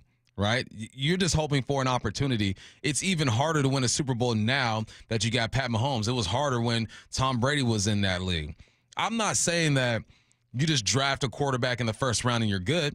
I'm saying that let's look at what's the common theme in this playoff alone. How many quarterbacks in the playoffs this year were first-round picks? All but Jalen and Russ. All but Jalen and Russ. Right? So I'm not saying, it's easy. Just draft the first-round quarterback, you're good to go. No, I'm saying that your chances heighten when you have that first-round quarterback. You still got to get things right. Yeah. And the guys who don't work out in the NFL are always going to outweigh the great stories. That's just how it is, because it's hard to win a Super Bowl. So many things got to go right. But a starting point, for the most part, when you look at the history of the game, is that you have a first-round quarterback who is just special. Hard to find that guy, but I'd say if you have that guy, you have a better chance. And this playoff is a perfect example of that. And big ups to Jalen and Russ for throwing that curveball in there. I have an impossible question I don't know how to answer. Can I throw it your way? Let's do it. So I was thinking in my mind, kind of going back chronologically in the last several Super Bowls, trying to think, okay, when is the last time that a Super Bowl win supports either Ben Johnson's point or supports Pete Carroll's point, right? Mm-hmm. Mahomes, skip. It just kind of supports the idea of, like, you have to have the best of the best, and, like, having a complete team doesn't matter. How many good teams, really complete teams, fell to Patrick Mahomes? We saw the Bills do it this year. The Ravens do it the year prior. Yeah. Both of those teams were having MVP seasons from their quarterbacks, or were number one in DVOA, or some kind of category. They were just, just blowing out the competition. Then I got to Matthew Stafford and the Rams, and I don't know. Is that a team that, because Matthew Stafford was a number one overall pick, 10 years prior to coming to LA. Yeah. So I don't know. Is that this thing of play sound, fundamental football, have a complete team, or is that quarterbacks matter? He's still a first-round pick. First overall pick. Yeah. Let's go back to 2010. Okay. All right, since 2010, the non-first-round quarterbacks even appear in a Super Bowl, okay? Okay. We got Colin Kaepernick. Yep. We got Russell Wilson. Yep. We have Nick Foles by default, right? Because Carson Wentz was that guy over there. We have Jalen Hurts. We have Brock Purdy. Obviously Brady, but right. we're excluding him for an obvious Brady. reason. The guys appeared. So appearing is one thing. You got about almost half of the field appearing, right? All right, let's talk about winning that thing. To win that thing, you got Pat Mahomes first round, Matthew Stafford first round, Tom Brady, we know who he is. We got Russell Wilson. We got Peyton Manning. I mean, it's one. There's one, maybe two. Maybe I'm missing somebody. I'm not saying it is not possible. It's not possible. Yeah. It is the way that Pete Carroll wants to do it. It has been done, and it can be done. And I think that if he sticks around there and he's allowed to work his magic and be a GM / head coach, or be a GM after he's done and be in the front office, he can get that thing done. But you tell me what you want. If I say, Stacy, we're going to start a football team right now. All right, third round, you get to pick your quarterback, and then we'll go from there. Or the first round, you pick your quarterback. Which option you're going to choose? You're going to pick the first round. Every time. It's just logic. It's not saying it can't be done, but you give yourself the best chance if you have a first-round quarterback. But I appreciate when the third rounders get in there, when the second rounders get in there. That's part of the reason why I want Jalen Hurts to get his, because I know how difficult it is for a guy like him. Well, and importantly, those guys are statistical outliers, right? You just heard Bump go through the numbers, so you're going to hear every time someone go, well, Tom Brady. You know exactly what number Tom Brady was drafted because it's a statistical outlier, right, because he is an anomaly. It's an important part of his story because it's so unlikely. If he was a first rounder, you'd be like, I think he was seventh, right? He was first, he was fourth. Like, you know what I mean? If I said, tell me exactly what number Josh Allen was drafted, you hesitate for a second. Yeah. But he's a first rounder. Yeah. But if he was pick number 199, I know you'd know that. What's weird? This is kind of getting only tangentially related, but Nick Foles and that Eagles team in Super Bowl 52 screw up this conversation for everyone, because a very underrated, no offense, Curtis, bear down. You know what I mean? Congratulations to your Arizona alum for winning that one. But an underrated part of that entire season is that number 2, I think, overall pick Carson Wentz was playing like a dark horse MVP candidate through like 10 or 11 games that season. Got them to, I think, the number 1 seed, as in addition to being a very complete, well-coached team. And then Nick Foles took them there. But, that was not Nick Foles leading the Eagles to a Super Bowl and then winning it all. No. That was Carson's best part of his career and Foles' best part of his career. Unfortunately. 808 says, you guys talking like Mahomes doesn't have a complete team around him. They are top defense, good old line, Hall of Fame tight end. Exactly a point Bump has made. I said this is the most complete team he's ever had. His first, this will be Super Bowl number 4. His first 4 years in the league, it was him being magical and him having Travis Kelce. And then you throw Tyreek Hill in there. But they were never considered a complete team. They were an offensive-heavy team that had to outscore dudes and get those wins that way. This year, for sure. But this is year 7 for my guy, and this is the most complete team he's ever had. So big ups to that front office for not just relying on Patrick Mahomes and saying, you get it done. Say, all right, you get it done. You don't even have to have your best year. Don't have to be an all-pro or Pro Bowler. But guess what, man? We got just some weapons on the outside. We got sneaky Juju Smith-Schuster. Yes. We got Xavier. Don't worry, Hollywood Brown is coming back. The OG Kelsey still doing the same. And that offensive line has some trouble. They've been moving guys around. And then on the back end, the greatest thing about the Chiefs right now, on the back end, you look at their secondary, there's nobody who has more than 3 years experience in the league. So what they've done is they drafted well, too. Got 2 Cougs back there, by the way, go Cougs on that team. And you got Spags. So the Chiefs, they're in their own category. Yeah. The front office has done well. The defense is young and balling right now. You got one of the greatest defensive linemen to play the game. You got one of the greatest tight ends to do it, the greatest quarterback to do it. Right now, yeah, they're as complete as they've ever been. Bad teams don't win Super Bowls. Bad teams don't win Super Bowls. Bad defenses don't win Super Bowls. Like, you have to be pretty elite somewhere. Yeah. You can have not a great quarterback, Trent Dilfer, and have an elite, historically great defense, and that might be enough. I don't know if you could repeat it year after year, though. But, like, the hypothetical teams we're talking about are all really good, complete teams. Patrick Mahomes isn't playing with nobodies. Josh Allen isn't playing with nobodies. It's exactly why I didn't love Chris Canty's argument about, well, Joe Burrow was healthy every single game this year and his team isn't in a Super Bowl. Clearly, he's not elite. No, the rest of the team matters. Even a quarterback playing like an MVP candidate, which Joe Burrow is not going to single-handedly lead his team there. I think where Ben Johnson and Pete Carroll differ, and why it's fascinating to Bump and I, is that I think that Pete Carroll would take a chance on a quarterback that someone like Ben Johnson would think, I can't truly succeed with that guy. And so there's this fascinating debate about how do you win a Super Bowl. The baseline has to be a good team. But you aren't winning it without it. But let's pretend that the baseline, let's pretend the baseline is, okay, you've got a solid team. Ben Johnson's someone who would say, give me Caleb.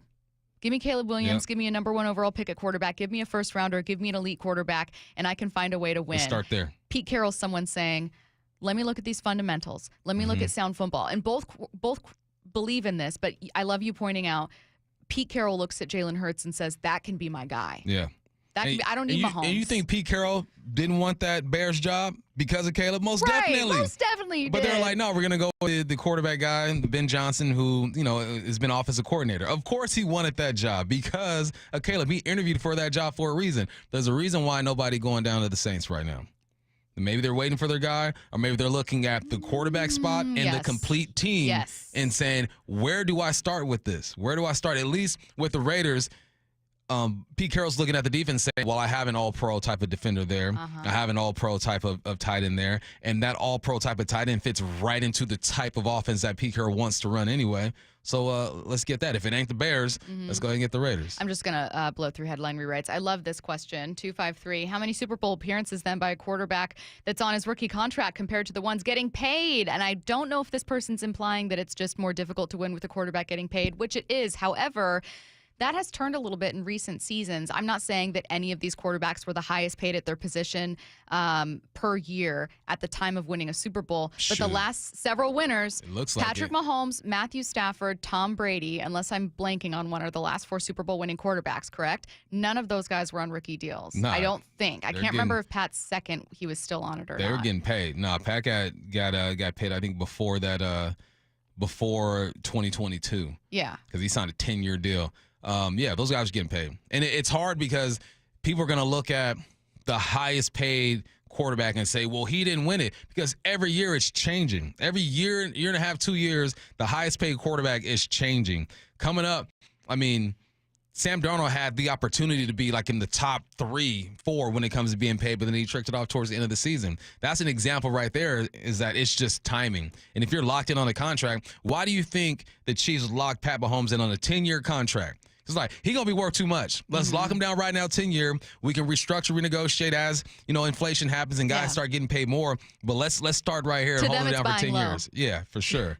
I think that it's, speaking of paying, though, I think Pete Carroll's philosophy would probably be slightly more in line with this person's, assuming that I'm right about theirs, which is I'd rather not pay my quarterback to be the most expensive, high-priced, best quarterback in football. I want to invest elsewhere, right? And that's kind of, you look at Pete Carroll's own experience, that's where his teams got into trouble. Like, you started, it's multi layered issue. You started paying Russell Wilson, and it made things tricky. You also stopped drafting as well. And Right. by you, I mean Pete and John. You stopped drafting as well. You stopped investing in the offensive line. You made some bad trades and gave up first-rounders. There was a lot going on besides just paying Russ. But, yeah, paying a quarterback does admittedly make it more complicated. Like, that's a real thing. Yeah. Some teams find ways to make it work. That makes the Jalen Hurts thing even more impressive because they paid him. They did. He was the highest paid quarterback for a year or whatnot, yet they were still able to surround him with talent. So the guys punching the numbers need a pat on the back. When you can have a quarterback who's one of the top 10 in the league when it comes to getting paid, and you're still able to add a guy like Saquon Barkley, or still able to add, bring back Slay, or bring Slay over and have Gardner Johnson come back, and you're still adding pieces to the puzzle. I mean, that's a numbers game. I'm not a numbers guy. You tell me.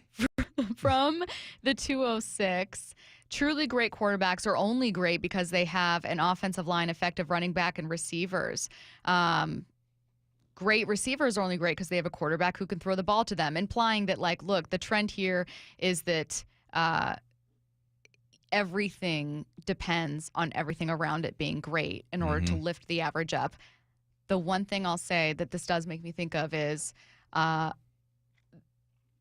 we're seeing the best offensive line in football in 2 weeks in Super Bowl 59, we're also seeing a team on the other side that doesn't have the number one run game, that does not have the highest paid wide receiver in football, that does not have, while they have a very good offensive line, doesn't necessarily have the top offensive line in football. It's very good, don't get me wrong. I'm not trying to shy away from it, but they have a very good defense. Their defense is, you've mentioned it a million times, one of the best that Patrick Mahomes has been part of.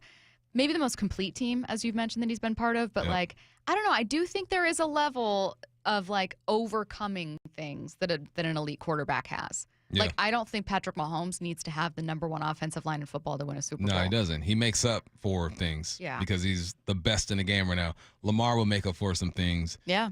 Joe Burrow made up for one of the worst offensive lines in the game and still tossed 40 touchdowns. I mean, Josh Allen, he didn't have nobody. Only all-pro quarterback to not have any other all-pro teammates on that roster, and he made up for it. He just came up against the baddest man in all the land, and Pat Mahomes, and teammates not making plays for him. So it's a conversation that I think in 10 years will probably just be the same. There's going to be a dynasty running things, or a quarterback who's considered the best. Maybe it's still Pat Mahomes in 10 years. Who knows? And there's going to be other teams trying to figure out, how do we make a great team and not have a high pick? That is one of the hardest positions to be in, because if I had the number one pick in the draft and my team ain't very good, you know what position I'm going after. It's the quarterback. Taking a look around the NFL next. For Down Territory, going inside the game with former Cougs and Seahawks wide receiver Michael Bumpus. What part of football has changed, and do you like it? 2-point conversions. Like, we are chasing points. The game has changed. 2-point conversions and fourth downs. So we're seeing coaches dive into the data like a lot of people do with baseball. And I like it, and it is weird at the same time, because I'm not used to seeing these fourth down conversions or attempts and these 2-point conversions. For Down Territory, every day at 11:15 and 1:15 on Bump and Stacy. Hey, what's up? It's Michael Bumpus for Silver Reef Casino. The weather is changing. It's getting cold. Don't let it get you all depressed. It's time for you to make some plans, man. Make plans with Silver Reef Casino, and you know what's coming up. February 9th, you got the big game, and they got you covered. Try something different. They're having a watch party, and they are inviting you. They're going to have great food. There's going to be a raffle, a buffet. You're going to have swag, but most importantly, there's going to be football. Watch the game with people who really want to watch the game. Get your tickets now at silverreefcasino.com. That's silverreefcasino.com. And you don't have to go anywhere. Make it a staycation, man. They got great deluxe rooms with views of Mount Baker and the Salish Sea. They're not done yet. Amazing on-site dining is there for you as well. You can watch the game, go relax in your room, go downstairs, get something to eat. They have something for everybody at silverreefcasino.com. That's silverreefcasino.com. Hey, it's Jason Rantz. Our local tax expert Greg Nunn wants taxpayers to know the IRS is now going after older cases very aggressively. If you received Form CP-504 from the IRS, do not ignore it. Be proactive and resolve your situation with Greg Nunn, N-U-N-N, None Better Tax Resolution. Where can you kick off the new year with big savings on gig speed? Only with Xfinity, now through January 30th. Get gig internet at home for $25 a month for 1 year when you add an unlimited mobile line, which connects you to gig speed Wi-Fi on the road. Act fast today and save save more than $650 over AT&T and Verizon in your first year. Plus, hurry and take advantage because right now you can also get a free 5G phone with trade-in. So save big and stay connected to what you love with fast gig speed internet and mobile. From home to hotspots, this new year, it's all about gig speeds and big savings. Don't wait and get gig speed internet. Spend less green and switch to Xfinity. Go to Xfinity.com/gig savings to learn more. Requires paperless billing and autopay with stored bank account. Restrictions apply. Equipment, taxes, and fees extra. $40 internet discount applied to mobile bill. After promo, regular rates apply. Actual speeds vary. Savings compared to Verizon Fiber Gig Plus 1 Unlimited Welcome Line and AT&T Fiber Gig Plus 1 Unlimited Starter Line. Xfinity internet required. Reduced speeds after 30 gigabits of usage per line. Data thresholds and actual savings vary. Hi, Justin Shirley, CEO of State Roofing and Exteriors. With thousands of full replacements with expert craftsmanship and unbeatable warranties, we've been building roofs you can trust for over 5 decades. It's more than just a job, it's our promise to you. Protect your investment with a free Golden Pledge warranty on all GAF roof replacements over $15,000. Call 866-ROOF-ROOF or visit stateroofing.com today to schedule a free estimate. State Roofing and Exteriors, held to a higher standard since 1968. Jewelry Gram, it's your friends at Shane Company here to remind you that Valentine's Day is Friday, February 14th. We have just the right gift for your sweetheart, like heart-shaped necklaces, birthstones, or diamond studs. Getting engaged? Create a dream ring and choose from natural rubies, colorful sapphires, and natural and lab-grown diamonds in all shapes and sizes. At Shane Company, love is always in the air with our unmatched free lifetime warranty and everyday competitive prices. Come visit us in-store and at shaneco.com. Shane Company, your friend and jeweler. Guys, your testosterone level impacts your energy, drive, weight, hair loss, and even ED. Revive Men's Health Seattle will check your T level for free. For your free T level check, exam, and consultation, call 206-529-1111 or visit revivemenshealth.com. Hey, Bill! Got a leak? Need heat? Call Southwest today. Southwest Plumbing, the one to call. Is chronic pain beginning to make your everyday life a challenge? Then call Dr. Daniel Nelson, MD, with Eastside Pain and Regenerative Medicine. With over 30 years of experience, no one has more experience in pain medicine techniques and stem cell therapy than Dr. Nelson. And here's what a satisfied patient had to say. Well, that seems to be a genetic thing. All the men on my dad's side of the family have bad backs. Since my mid-20s, it would swell up and I would lose range of motion, and it was very, very painful to stand or walk, and so I had to miss work. So he went in there and gave me the stem cell injection, and it's great now. I get to keep all my original equipment, if you will. No permanent loss of range of motion, in and out in a day. That's totally worth it. I couldn't recommend Dan Nelson more highly. So don't let pain control your life. Consider stem cell therapy with Dr. Daniel Nelson, MD. Call 425-823-4000 today. That's 425-823-4000 or go to danielnelsonmd.com. The Lee Johnson culture to me is empowering all of your employees to do the right thing because it's the right thing to do. You know, there are certain things that it doesn't matter what level of employment you are in our organization. If it's not the right thing or it doesn't feel right, they have the ability to take care of the customer and make the decision without asking a manager, without asking an owner. The end result is they can speak to the customer with more confidence. They're definitely more confident in what they're trying to provide the customer, what the customer is trying to accomplish, and just giving them a better experience. His name is Justin Meek. He's the leader and caretaker of more than 300 full-time employees for the Lee Johnson Auto family. It's the united understanding among Lee Johnson employees that customers are the purpose of our day. The LJ way is the Lee Johnson Auto. From the Quantum Fiber Studio. This is Bumpin' Stacy. Weekdays 10 to 2. On Seattle Sports and 97.3 FM HD2. In Super Bowl news we all care about, certainly Bump and Curtis do. Uniform matchup for Super Bowl 59 is set. The Chiefs will wear their road whites and the Eagles will be in their home green jerseys. 16 of the past 20 Super Bowl winners wore white. Really? Yeah, so hey, the fix Chiefs, is in. The fix is in. It's the script is written. God. I think out of all the KC uniforms, like I don't necessarily like their color scheme. Nor do I. The whites are probably my favorite for them. For the Eagles, man, I wish they just go all black on them, man. Just go grimy. Just go all black. Yeah. You know, my thing with all black would be like my ideal jersey, but there are a lot of colors that don't look good with black. Yeah. That's my problem with black. The Eagles do. Black and green looks good, though. Black and green, like that dark green, too, sometimes looks really good. But, like, I really don't like I saw a proposal once. This is a uni that doesn't exist, but when Bobby Wagner was talking about really wanting black unis for the Seahawks, someone was like, oh, I'll do an action green black uni. And I was like, this is awful. This looks like a Nike warm-up outfit or like an XFL. You know, I don't like it. That's like when us men in our 40s, I'm almost there, where you put that jumpsuit together, you think you clean. Think you clean? What? Dodging when you're walking out the door. Senior Bowl director Jim Nagy says scouts have been most interested in watching one quarterback prospect this weekend in Mobile. X and Dart, my phone probably pinged more when we announced him than any other quarterback.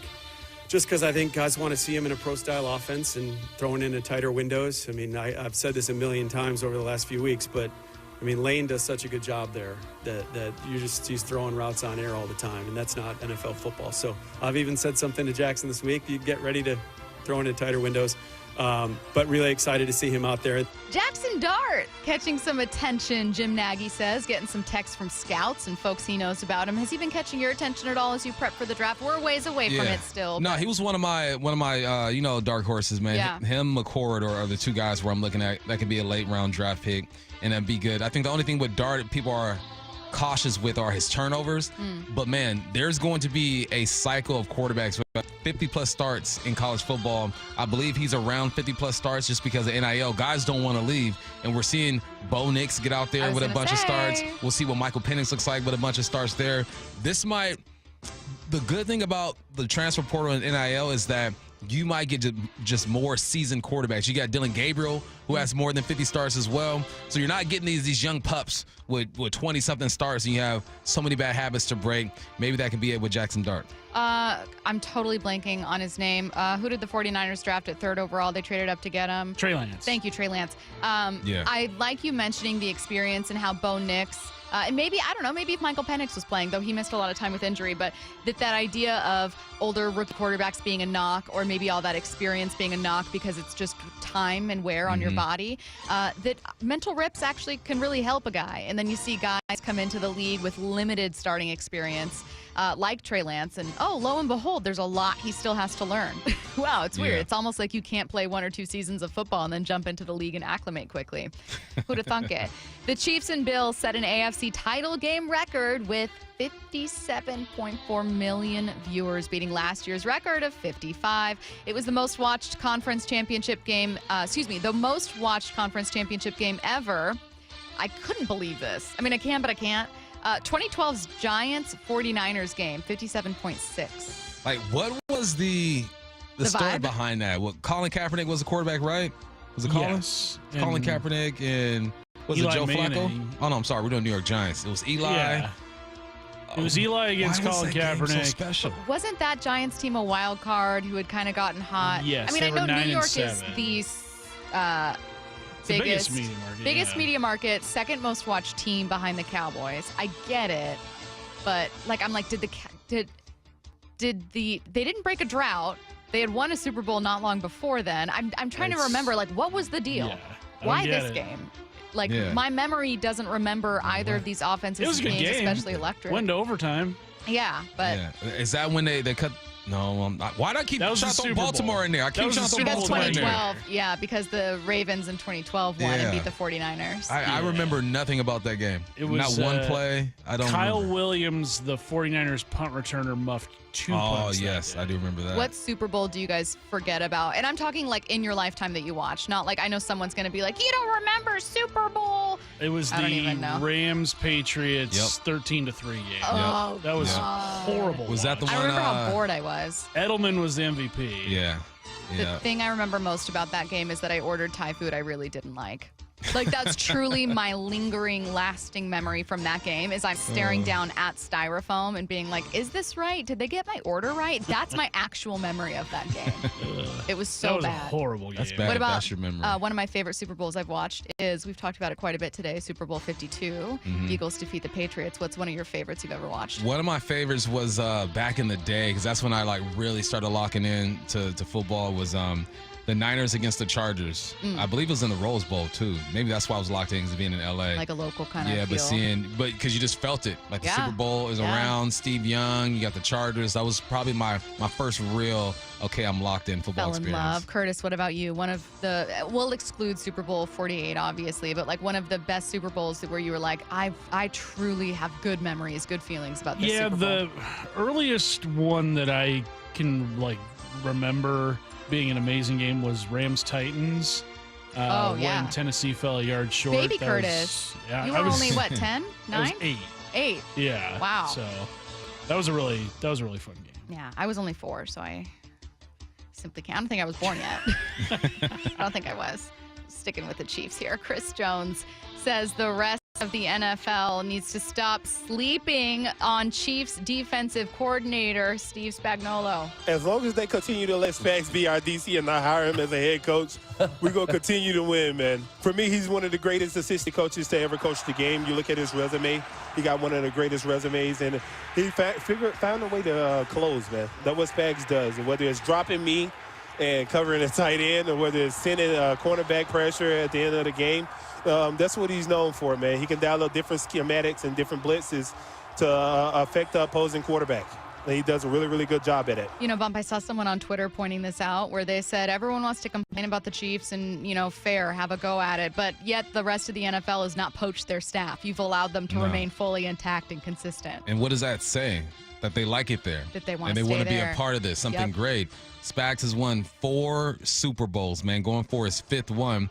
And I don't think anyone's sleeping anymore. I think after watching how aggressive he was at the right time against Josh Allen, really put him back on the map, man. I mean, if you know football and you've watched football, you know exactly who this man is and how great of a coordinator he is. But that last play, to blitz your corner, to overwhelm the right side of that offensive line and force Allen to drop back and toss it up, I mean, as Dave Wyman would say, it took some stones to call that play. I don't know that there's much of a precedent for coordinators being named to the Hall of Fame. Obviously, many head coaches, but Steve Spagnuolo going in primarily is like known as he's the defensive coordinator, especially with the Chiefs Super Bowl run there. Does that feel to you like something that would happen? It should. Especially, I mean, I think he should already be in with 4 rings, but if he gets 5, most definitely. Next up, Jets owner Woody Johnson said he's going to leave the decision on Aaron Rodgers' future with his football people. I'm going to leave that to them.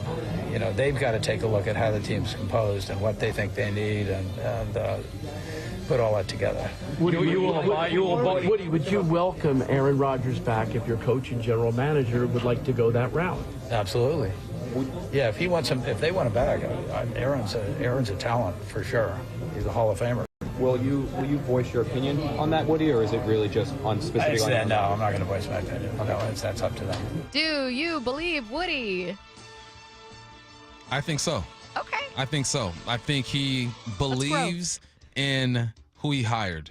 I think that was probably part of the deal when Aaron Glenn sat down with him and said, look, you let me make some of these decisions. I'm going to trust the process with everything else, but at least let's have a real conversation about this quarterback situation and see what happens. Next and last story, the AFC Pro Bowl quarterbacks are dropping out like flies, added to the roster today. Pats quarterback Drake May and Steelers quarterback Russell Wilson. It's becoming a joke. It's the Pro Bowl. It's becoming a joke. Last year, Tyler Huntley. This year, Russell Wilson and Drake May. Hey, I'm just happy that JSN got in. JSN and Leo. Yeah. They deserve it. Drake May, not so much. Jason Garrett was on Brock and Salk this morning. Some really interesting stuff about the biggest principles in Kubiak's system. He also talks about maybe the benefits of hiring older head coaches, clearly inspired by Pete Carroll. We haven't gotten to baseball a ton today, what with the conference championship games having just happened, the NFL head coaching carousel, but we are getting to a fascinating take on T-Mobile Park and how it affects the Mariners offense from MLB.com's Mike Petriello. He joins us in about 20 minutes. Don't go anywhere. Seattle Sports, your home for Brock and Salk. Things seem pretty fun in Las Vegas yesterday. We do want to fill our stadium up with our guys. I know that we have a good draw for people tonight. There you go. So, hey, Mark, settle down a little bit. It's Mark Davis. I think that was Marshawn. That was Marshawn. Screaming in the background. That was good old Marshawn. Is Marshawn just America's guest, man? He just goes wherever. Like, wherever the party is, that's where Marshawn is. Didn't it flood? It's just so many memories when he saw Pete yesterday. Yeah. On Seattle Sports and 97.3 FM HD2. Hey, it's Mike Salk here. Let's talk stats. According to the U.S. Bureau of Labor Statistics, the state of Washington ranks number 4 in the whole U.S. for the highest concentration of roofers. That's literally thousands of roofers to choose from. So how do you know how to pick the right one for your home? Well, you start by eliminating those who aren't GAF Master Elite certified. That's about 97% of all roofers. So now you're down to the elite 3%. How many have over 35 years of experience? How many utilize the catch-all system to keep yards and driveways clear of any debris? Family-owned with local roots and have the stamp of approval from the Mike Salk household? Well, that leaves you with just one, the roofing company you can trust. That's Riverside Roofing. In a sea of thousands of competitors, Riverside Roofing continues to stand out. And guess what? They have openings this winter for your roof project. So have them out to your house this week. Call them at 425-949-8252 or go to riversideroofingllc.com. They are the roofing company you can trust. Texting enrolls you into recurring automated text messages. Consent not required to purchase. Message and data rates may apply. Hey, Dan, how you doing? Haven't seen you around the gym for a while. Yeah, I've really fallen off. Since I turned 40, I just don't get the results I used to get. Could be lower testosterone. Lower T? Yeah, I went through it a while back. Once you hit 40, your body has less free testosterone. I got Nugenix Total T, and it's made a huge difference for me. I've seen that ad on TV. Is it for real? Oh, yeah. The key ingredient is something called Testanor, which helps boost free and total testosterone levels to help you trim up and stay lean. And it's made a difference for you? Man, I feel like I'm in my 20s again. At work, in the gym, and in the bedroom. Are they still giving out complimentary bottles for people to try it for themselves? Yeah, you just need to send them a text. Text TIGER to 321-321 right now for your complimentary bottle of Nugenix Total T, the #1 selling testosterone booster at GNC. Plus, text now and we'll include a bottle of Nugenix Thermo, our most powerful fat incinerator ever, to help you get back into shape fast. Absolutely free. Text TIGER to 321-321. That's TIGER to 321-321. Prescriptions require an online consultation with a healthcare provider who will determine if appropriate. Restrictions apply. See website for details and important safety information. Price varies based on product and subscription plan. Hey guys, let's talk ED because millions of men experience it. Did you know that 1 in 4 people seeking treatment for ED are under 40? So you're not alone. And even better, HIMS can help. Find the ED treatment that fits your needs at up to 95% less than the brand names when you get started at hims.com/joy. It all starts with an online intake form. From there, a medical provider licensed in your state will determine if ED treatment is right for you. Through hims.com, you can access a full range of treatment options for ED, including daily or as-needed meds through a 100% online process. If prescribed, your medication is shipped to you for free. Millions of men experience ED, but HIMS can help. To start your free online visit and save up to 95%, go to hims.com/joy. That's hims.com/joy for your free online visit. HIMS.com/JOY. Make 2025 your season and experience Seahawks football like never before.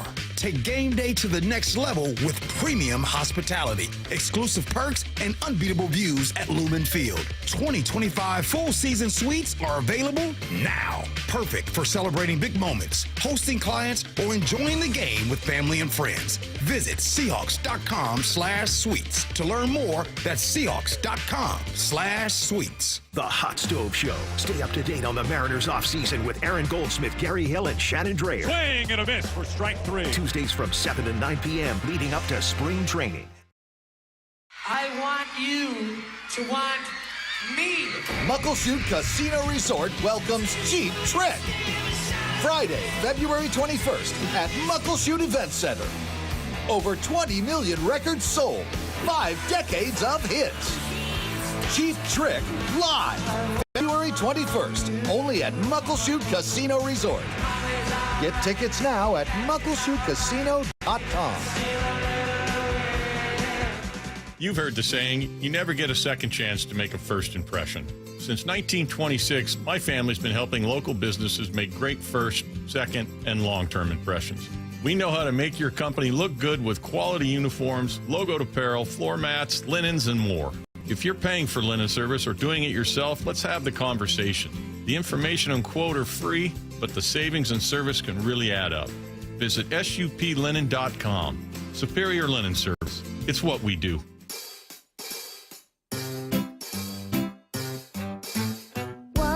1-877 Cars for Kids. KARS Cars for Kids. 1-877 Cars for Kids. Donate your car today. 1-877 Cars for Kids. KARS Cars for Kids. 1-877 Cars for Kids. Donate your car today. Donate your car today at carsforkids.org. That's cars with a K. Your car, running or not, can be picked up as soon as the next day. You'll get a maximum tax deduction and a vacation voucher. 1-877 Cars for Kids. KARS Cars for Kids. 1-877 Cars for Kids. Donate your car today. Now accepting donations of land, homes, buildings, or any kind of real estate. From the Quantum Fiber Studio. This is Bumpin' Stacy Weekdays 10 to 2. on Seattle Sports and 97.3 FM HD2. Brock and Salt get some really awesome guests, and sometimes it totally catches me off guard, right? Like, I know that they have Jeff Passan on regularly. I know that they have Daniel Jeremiah, so I always know in the back of my mind, like, oh, let me tune in and see what these guys said or check out these. And then once in a while, they'll get someone where I'm like, whoa, Mark Sanchez, or like, wow, Jason Garrett. And that's exactly what happened this morning. Jason Garrett, I mean, this interview ran the gamut of topics, and there are a lot that are especially relevant for Seattle, so I thought I'd go over them here. I'm just going to run through them and then tell me which ones really speak to you and which ones you find personally interesting, because there's some really good insight here. This is what he had to say about the impact Sean McVay has had on owners around the league in terms of the influence in younger hires, but then where that maybe has shifted. Just saying, just because he's young, he is the direction we have to go. And I think the names you mentioned, I think, are good indicators of that. A lot of the playoff teams this year, the head coach was an experienced guy, a guy who's been around the NFL a long time, and the coordinator as a head coach, John Harbaugh, Jim Harbaugh, Sean McDermott, Andy Reid, all these guys, Sean Payton, all these guys have been at it for a long time, and there's some real benefits to experience. Dan Quinn, his second opportunity, and those guys know how to coach. They know how to run a program. They've been through ups and downs, and to me, it's a lot riskier to hire a younger guy. Now, that doesn't mean you shouldn't hire one. What did you think of that? While he's talking, I'm thinking about quarterbacks. Mm-hmm. Ironically, we just had this whole right. conversation about quarterbacks. I'm like, all right, well, it's risky to have that young quarterback with a football team that you feel like is ready to go. You don't know how he's going to work out. And then maybe it doesn't work out, he fades away, and then you bring the guys back, the Genos, the Sam Darnolds or whatnot, and they have success because they know exactly how a team is supposed to be ran. That's kind of the way I see this conversation with head coach.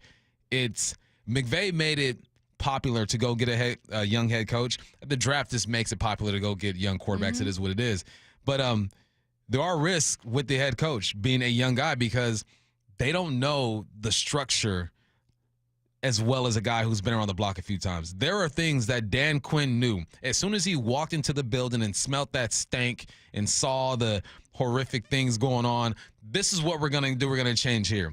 And I would think, and it's going to work because I've had several stops. I've seen it in Seattle. I've seen it in Atlanta. I saw he was with Dallas too, right? Dan Quinn. Mm-hmm. I saw it in Dallas, and now I'm here. There's information to pull from. With a young guy, I'm not saying he can't get those things right and not recognize it and say, all right, this is what we're going to do.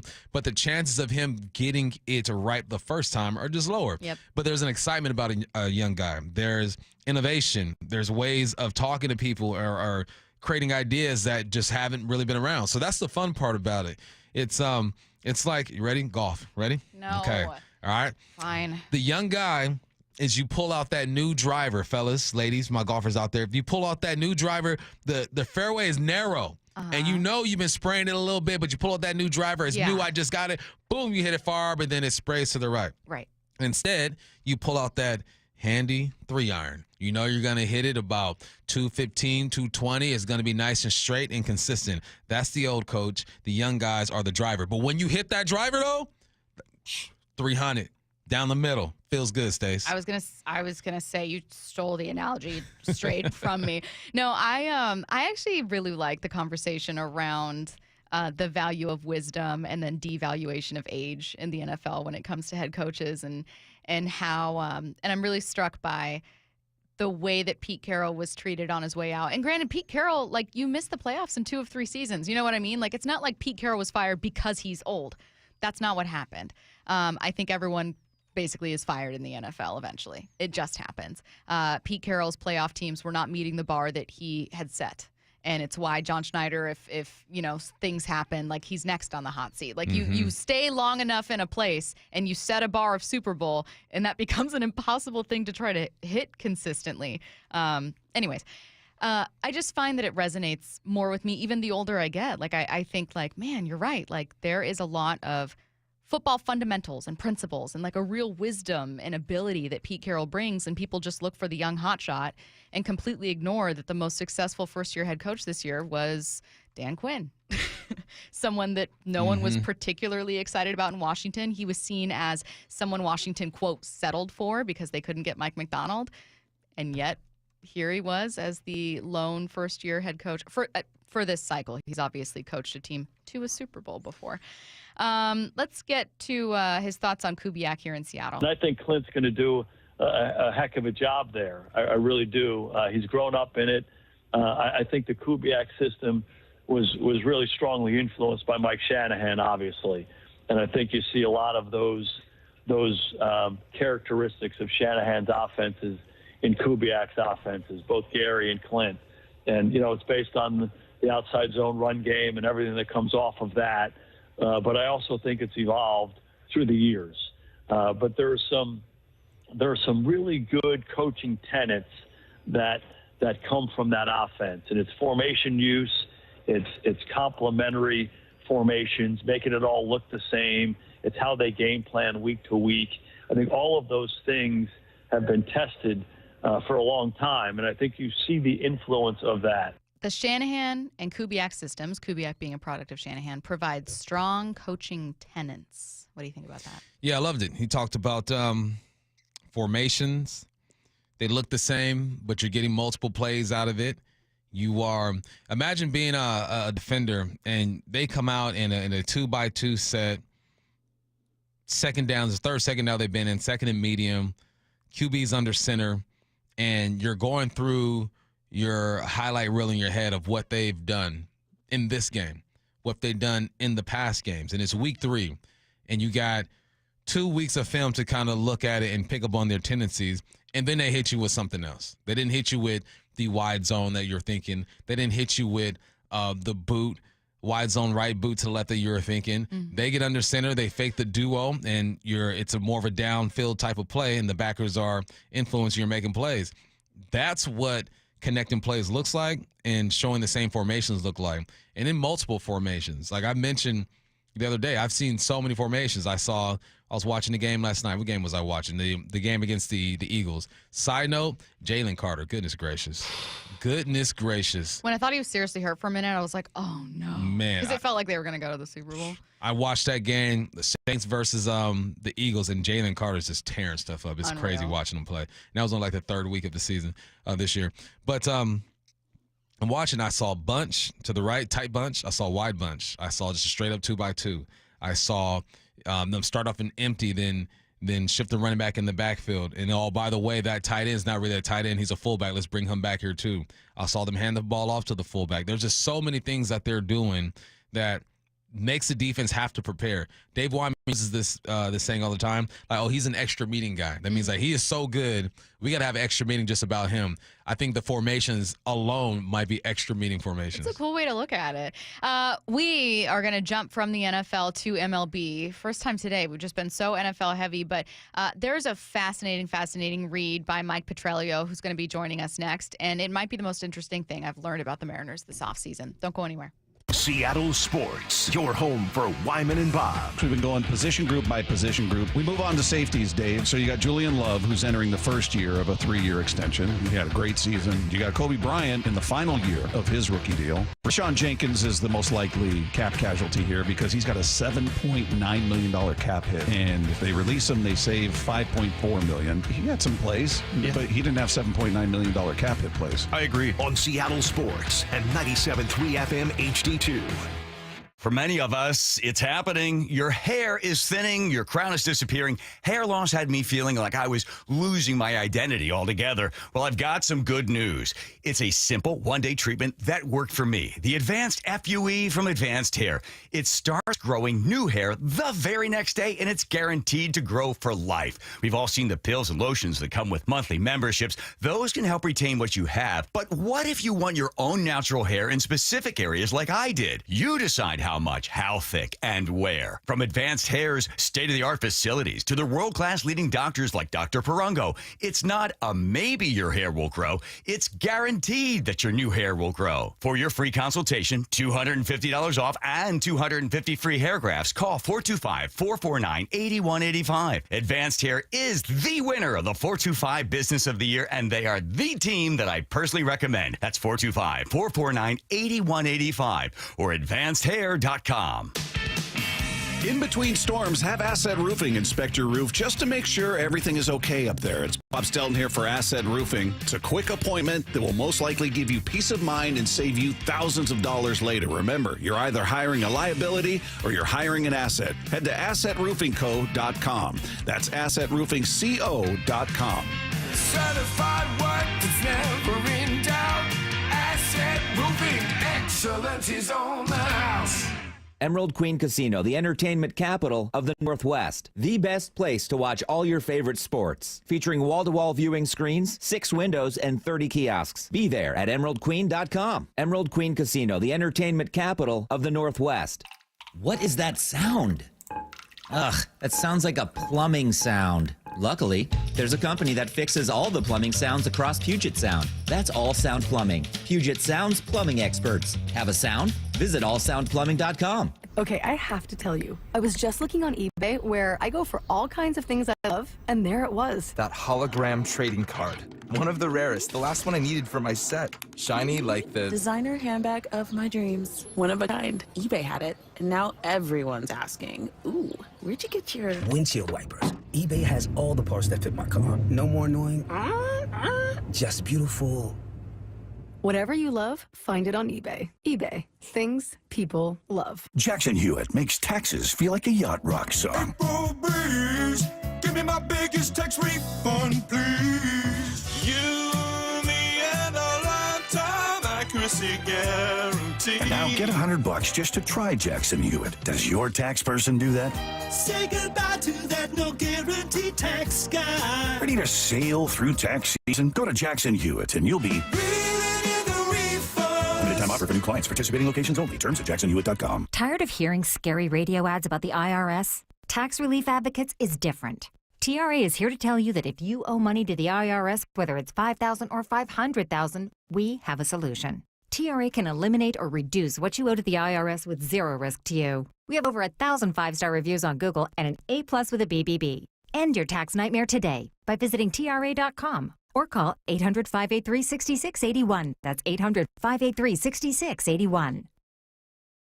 This is the story of the one. As a maintenance specialist for university housing, he knows college students can major in wear and tear. Plus, housing so many students doesn't leave a lot of room to house all the supplies he needs.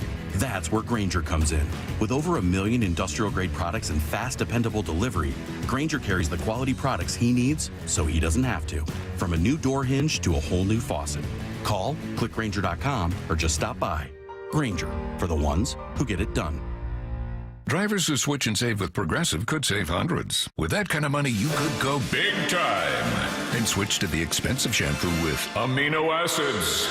Sure, you don't know what those are or why you need them, but it sounds very impressive. And if you switch and save hundreds, you can massage it into your scalp every day. Now, if only you can get people to lean toward your head to smell those aminos. Switch to Progressive and you could save big time. For shampoo. Progressive Casualty Insurance Company and affiliates, not available in all states. Potential savings will vary. This is the story of the one. As a maintenance specialist for university housing, he knows college students can major in wear and tear. Plus, housing so many students doesn't leave a lot of room to house all the supplies he needs. That's where Grainger comes in. With over 1 million industrial-grade products and fast, dependable delivery, Grainger carries the quality products he needs so he doesn't have to. From a new door hinge to a whole new faucet. Call, click Grainger.com, or just stop by. Grainger, for the ones who get it done. go! This is Seattle Sports. Streaming through the Seattle Sports app. KIRO AM Seattle. KIRO FM HD2 Tacoma. Home of the Seahawks, Mariners, and everything Seattle sports. Seattle Sports Snapshot. Congratulations to Bills running back James Cook, Patriots quarterback Drake May, and Seahawks wide receiver Jackson Smith-Njigba. All three have been named to the Pro Bowl as replacements. Also named to the Pro Bowl as a replacement, Steelers quarterback Russell Wilson. Snapshot, brought to you by Miller Lite. When it's game time, it's Miller time. This hour is brought to you by Mazda of Everett. From the Quantum Fiber Studio. This is Bump and Stacy on Seattle Sports. Streaming through the Seattle Sports app and at seattlesports.com. Now, here are your hosts, Michael Bumpus and Stacy Ross. Here we go now. The latest from MLB.com's Mike Petriello starts like this. Ask a dozen baseball fans which stadium they think created the most extreme park effects in 2024, and invariably most or all will give you the same answer, Coors Field. They'd be wrong. The most impactful ball field in 2024, as it turns out, wasn't a mile high. It was at an elevation all of 10 feet above sea level. You guys can guess what comes next. That park is T-Mobile Park, which suppressed offense by 11% as opposed to the 10% boost that Coors Field gave offense. Bump, I know that whenever we jump into this kind of conversation, whether you've talked about the batter's eye or we've talked about, like, should you bring the field in even more? Like, what should you do? There's, I think, a level of anger that still arises of, like, don't give them an excuse. Yeah. It's not an out. Mm-hmm. And I completely agree, but I also think that do whatever you can. Do whatever you can to boost your offense. And this is a fascinating example of what if part of your approach, in addition to adding bats, includes finding ways to fix your stadium conditions. Help a brother out. Come on, that's all we're saying. That's all we're asking. Goodness gracious. This guy's got to play there half of the time. And it's a great article, man. You guys have a chance to read it. Go for it, because if you are a skeptic, if you are a person that is saying stop giving these guys excuses, most people I know who love baseball are numbers guys, numbers women. So you go ahead and look at these numbers, and it is undeniable what the heck is going on in the Pacific Northwest. They said as far as suppressing runs, the Pacific Northwest is king. I don't want to be king of that. I don't either. I don't want to be first place there. Let somebody else do that. Mm-mm. Our guys got to play here, but there's a notable difference, man. It's harder to hit here. It's the atmosphere. It's the eye. There are things that you can do to try to adjust and make it easier on your players, but the Mariners don't want to do that. And in a way, I understand why they wouldn't want to do that, because it takes away your advantage when it comes to your rotation. Yeah, interesting article. If you have a chance, go ahead and check it out. And Demo says some good things in the article as well. It's a really, really good read. And I'm glad you mentioned the rotation, because any change that you make to the park to boost your offense, take from one hand, put it in the other. Like, you are taking from what makes your team a strength and what makes it so hard to, face your pitchers, particularly your righties at T-Mobile, is that it's exactly what makes it hard for your own offense. We're going to bring on Mike Petriello, who wrote up the article and looked at all the StatCast research. And the thing that I want to say before we bring on Mike is that Mike is not giving an excuse to the Mariners offense. And that also this is, as Bump said, he's a numbers guy. This is really well sourced. This is not, here's why the Mariners struggled. It's, hey, here's why almost every offense that was at T-Mobile has struggled. And is it possible for the Mariners to do anything? Is there any way for them to address it? And I think that, Bump, for me, this conversation has become more interesting as a result of the lack of moves the Mariners have made otherwise. Because now I'm just kind of like, oh, what could we do? It's almost what like, are my options? Like what, maybe 2.5, 3 years ago when we first started, it was a conversation. It was a whisper in the wind. Yeah. Like, oh, maybe it's the batter's eye. You know how it is. And it's early. It's the early. marine layer. Early. And then it's like, all right. And then you miss the playoffs. And then you miss the playoffs again. And Julio has a slow start. And guys are struggling. Now you're getting data. People are focusing on him. So the more time that goes along without anything happening and the hypothesis remaining true, it makes you have to buy into it and say, all right, it's hard to hit here. It helps the pitchers, but you're also not getting bats to kind of combat the atmosphere and all that good stuff, because you have seen good seasons. Ichiro was here, and he's one of the greatest hitters of all time, but he's one of the greatest hitters of all time. They hit wherever. He can hit a bottle cap from 100 feet away. That's just how good he is. You can't look at the greats and say, well, they did it, because you don't have great players on this roster. You have slightly above average to average guys on this roster. So what can you do to help those guys out if you're not going to go ahead and get the guys who are above average? Mike also answered a lot of the questions that I had about this, which is, do other parks have these same issues when it comes to the batter's eye? Are there other parks, what has T-Mobile tried so far? So we'll ask Mike all of that as he joins us right now. MLB.com's Mike Petriello on the Emerald Queen Casino Sportsbook Hotline. Mike, we were just talking about your article. It's a really phenomenal read. I have a lot of questions about it, but given that you're the one who did the research and I'm assuming learned so much about the park, what to you stood out most in terms of maybe a stat that just kind of hit you over the head when it comes to T-Mobile? Yeah, thanks for having me. And you're right. I did learn a lot about it. I think everybody knows it's been a hard hitters park, but it was really fun to learn that it's not just one thing, right? Everybody talks about if the angle of the batter's eye is tough, and it probably is, but it's also the wind, and it's also the sun, and it's also the cold. And I think that's why it's been so difficult for the team to actually make any improvements over the year, because it's not just one thing to fix. It might be to fix. I don't know if you even have the answer to this, Mike, but you would think the architects who designed this whole thing took the atmosphere into account. Is that true, or do you think that look, we got some land, let's just go ahead and build and do our best with this? Well, I mean, they probably, 30 years ago, they started thinking about, how to position this park. I'm sure they knew that it gets cold and rainy in Seattle. That's not exactly news. I'm not sure that they really understood what the, reflection of the sunlight off the batter's eye was going to be. And like I said, I do think if it was easy to fix it, it would have happened already. You can go back to 2002, 2003, you'll see Brett Boone, Edgar Martinez, all these guys from back in the day complaining about it at the time. And I honestly believe if you could just flip it and fix everything, it would have been done. So I'm trying to give the team a lot of credit here, because I don't think it's as easy as people think it is. One of the most common questions, we talked about your article a bit yesterday and then told people that we'd have you on today. So a question that I've already seen a few times yesterday and already during our interview with you right now is, well, then how did the Mariners win 116 in 2001? Which I'm sure, Mike, is a question that you thought yourself. What kind of rationale did you end up with there? Yeah, it's a great question, and there's a couple of things I think can be true at the same time. The first thing is we saw the effects of this even in 2001. The hitters were a little bit worse at home that year, and the pitchers were way, way better at home, 100 points of OPS better at home that year. So it's not like the effects didn't happen that year. The other thing I'd say is no matter what ballpark you call home in any year, if you're going to win 116 games, everything's going to have to go right.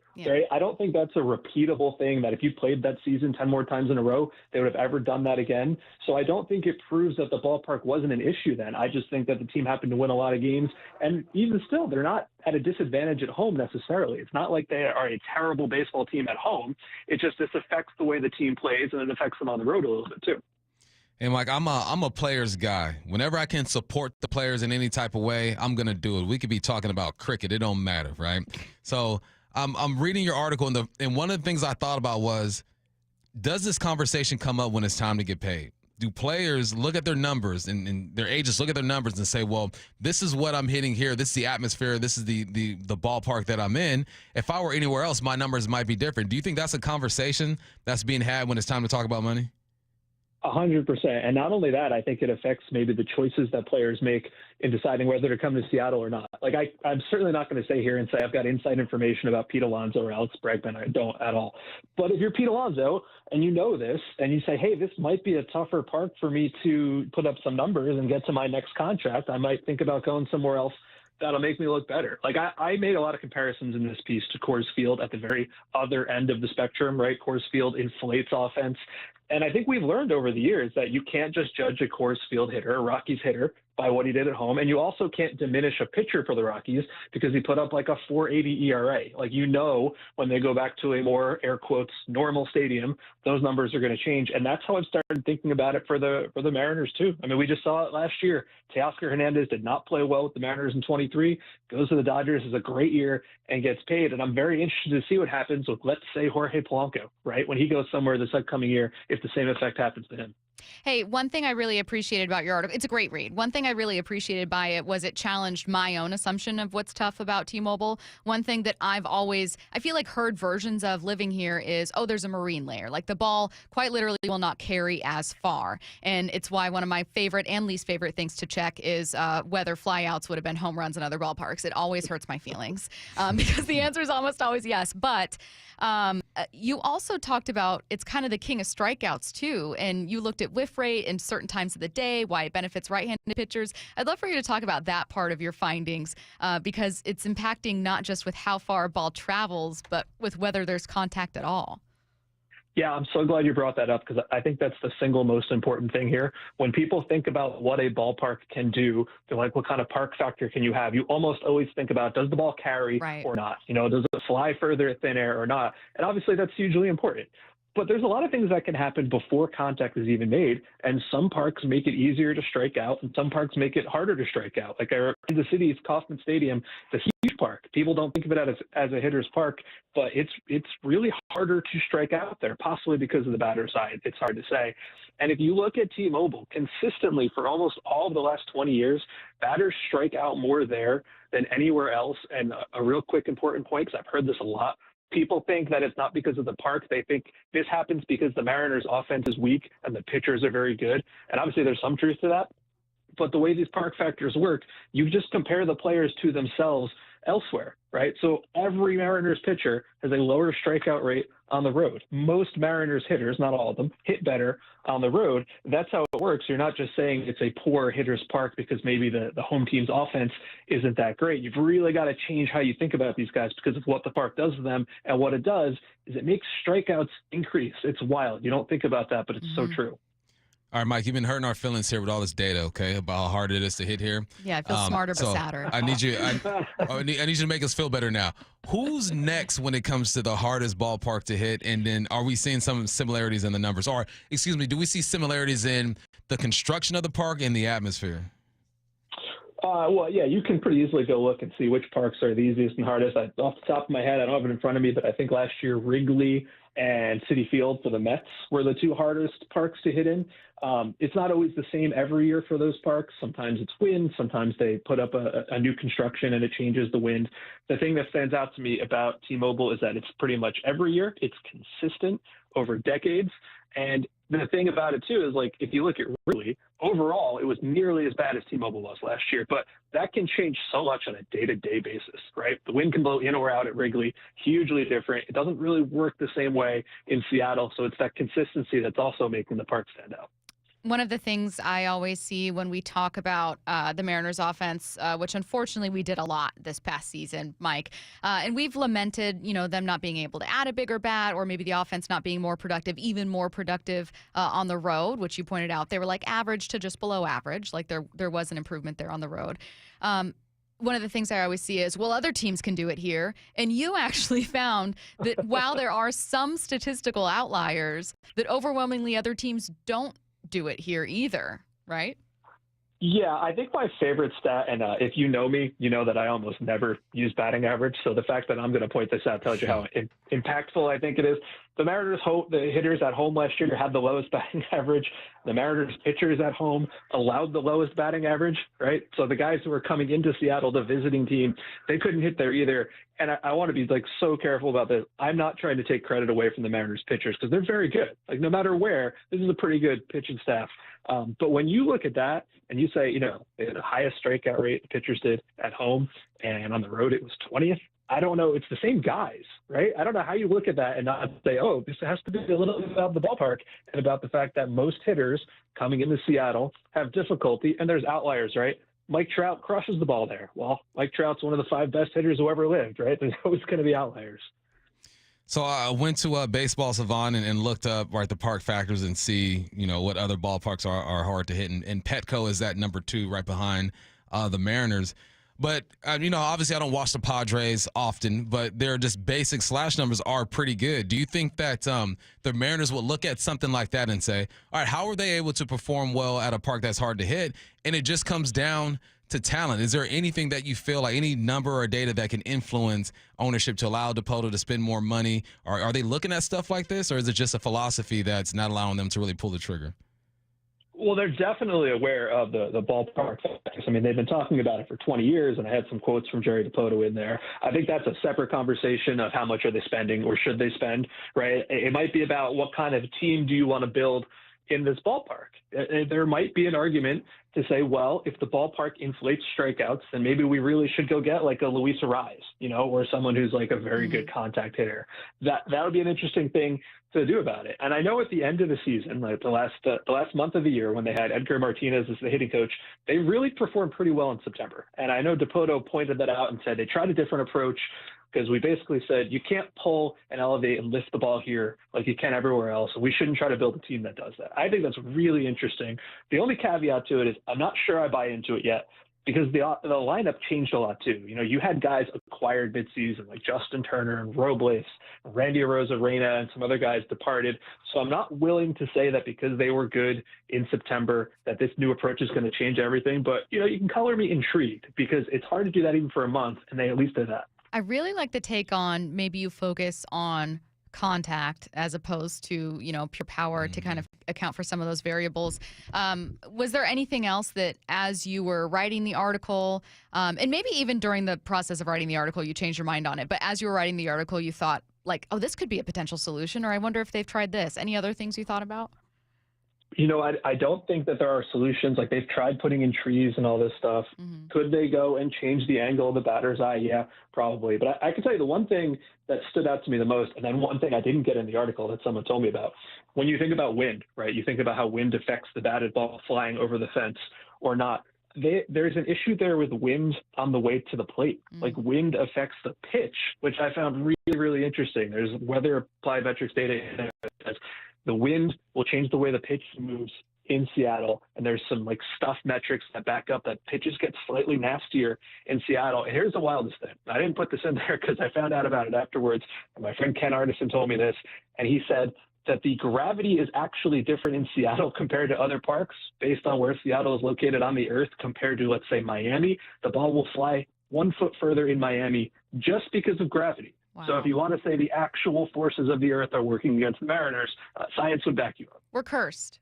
Yeah, right? I brought you on here, Mike, to tell me that. You started talking about the wind affecting the pitch, Mike, and I automatically thought about, my people around here know, putting at Chambers when the wind is blowing. And when the first time a caddy told me, hey, the wind is going to push the ball that way, I go, I'm putting, man. The ball's not going to push the ball that way. And it did exactly that. Are there any ballparks that have like the environmental factors? Because you just named a lot, bro. You started talking about gravity, the wind affecting the pitch. Like, are there other ballparks that face some of the similar things that we're dealing with? Or is it just because we're so unique tucked up here in the Northwest that you can't really compare any other ballpark? I think there's other ballparks that have wind effects for sure. San Francisco is, I think, pretty clearly a wind outlier. Kansas City is a surprising wind outlier. But Seattle, I think, has the largest forces upon it, because in Seattle, the ball doesn't carry that well there. I believe it's minus 6 feet, 6 feet less than average in terms of a hard hit fly ball. And then, like I said, it also affects the pitches on the way to the plate. And you can see that in action. If you go back, this isn't specific to the Mariners, but go back to the NLCS last year, the game that Walker Buehler pitched in New York, and it was really windy. And you can go back and look at the pitches and the movement data, and his slider was never as slidey as it was that day because of the wind. And you just never think about wind over 60 feet, 6 inches, but it can have a really large impact, and no more so than Seattle. It was an amazing read. Highly recommend everyone go check it out. Again, Mike isn't making excuses for, the Mariners not being able to build some World Series offense. What he's doing is saying, wow, the most extreme ballpark in 2024 was not, in fact, Coors Field. It was right here at home in Seattle with some really, really awesome stats in there. It's just an excellent read. Mike, what else do you have coming out soon on MLB.com? Oh, well, thanks for asking. And actually, since I dug up all the wind data, I'm going to show everybody the batted balls that were affected most by the wind. and you can actually watch them and say, oh, this would have been a home run or not. So I think that's going to be interesting. And then we just have a ton of StatCast stuff we're working on. Everybody wants to learn more about the bat tracking metrics, which curveballs missed the bat by the most and who's got the highest uppercut, swing paths, and all that. So we'll be rolling a ton of that out on Baseball Savant and MLB.com over the next couple weeks. Good stuff. Mike, thank you so much for your time, man. We appreciate it. Thanks, Mike. Thanks a lot. Take care. Before we get to what's on tonight, that was nerdy. That was fascinating. I loved it. Was I the only one thinking nerdy. of that stupid, wicked, defying gravity? Like, it immediately came to my head. I was like, defying gravity. And then I was like, Stacy, stop it. You're on the radio live in an interview. I'm like, gravity's affecting it. The wind is obviously the wind affecting it, but I didn't think it would be the spot where, or T-Mobile would be the part that's affected the most by the wind. Truly. Obviously, we know that the air is dense over here. And the frustrating part is that you still expect your athletes to perform, even though you got all this stuff going on. It's like in football, there's a reason why the Bills didn't build an indoor stadium, because they want people to have to deal with those factors. So I look at the Mariners in the same way. They're thinking the same thing. Like, look, we want people to have to deal with these factors too. We just have to get better at performing in it. And I also like the point where, all right, this is how you're going to build your team, which we felt like they've been trying to build the team that way, right? Because you bring in over guys who don't hit for power, they're hit for contact. We've heard that for the last 2 seasons, hit for contact, hit for contact, hit for contact, yet they're not doing it. No, I think that it's been like, we're going to hit for contact. We want to build a complementary team. And then the actual product we've seen with these lineups is a team that has sometimes successfully hit home runs, right? Like, you isolate, Curtis, what year am I thinking of? Was it 2 years ago when, like, if you isolated the second half of the year, they were like number 5 in home runs, and like they've kind of accidentally built teams that do depend on the home run, even though they've set out to not build those teams. Yeah. So I don't know what that was their idea. Exactly. I don't know what's happening there behind the scenes. Like, I don't know where the that's above my pay grade.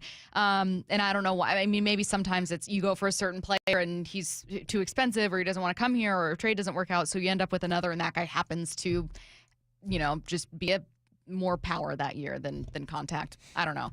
But I also, that was the part where, to me, like, immediately my eyebrows went up, and I thought, yeah, like, if you can't change your park, change the profile of the player. Well, that's what they told us they were trying to go after, though. That's what they told us. Why isn't it working? It's not. Where's So, Luis hey, so Ariz? Pete, stay home, dog. Don't worry about it, Alonzo. We good over here. I'll still take Pete. I'll absolutely take Pete. He'll just have fewer home runs. We'll take him, but he don't want us. That's the true, thing. and that hurts my feelings. No, but I agree. I loved the same parts of the interview. It was really fascinating. I don't know that I liked you asking him, hey, so you're making me sad. Are there other parks that struggle? And it sounds like the Royals. That's about it. Yeah, I don't know. I think it's clear. I did expect him to say, yeah, I really do think they should close the roof. And no one seemed to admit that, but I think they should. Question. Well, I think he would have, when we were like, what solutions? I think he would have been like, I don't know why they haven't done that. I think he was careful to be like, I don't think there are any. Yeah. In terms of making, like, your park will always, virtue of where you are geographically. He said you can change the batter's eye a bit. That was the only real solution. Which I think they should. And you've been advocating for that. All right, let's get to what's on tonight. What's on tonight with Bump and Stacy, brought to you by Caesars Sportsbook at Muckleshoot. Now, here's what's on tonight. Mariners Hot Stove airs from 7 to 9 p.m. tonight on Seattle Sports. Tonight's guests include Ryan Bliss and Colt Emerson. Seattle Sports, your home for Wyman and Bob. We got the great Paul Moyer in today. Weekdays 2 to 7. The Seahawks have finally landed on an offensive coordinator. So I'm excited they got the guy they wanted. They took their time. They were going to make sure of this one. Yeah, and this felt deliberate. This did not on any level feel rushed. No. I was on the other side going, okay, what are we doing? What's going on? Because I was worried one of the guys would get snatched up. So I'm glad they got what appears to be their guy in Clint Kubiak. On Seattle Sports and 97.3 FM HD2. Two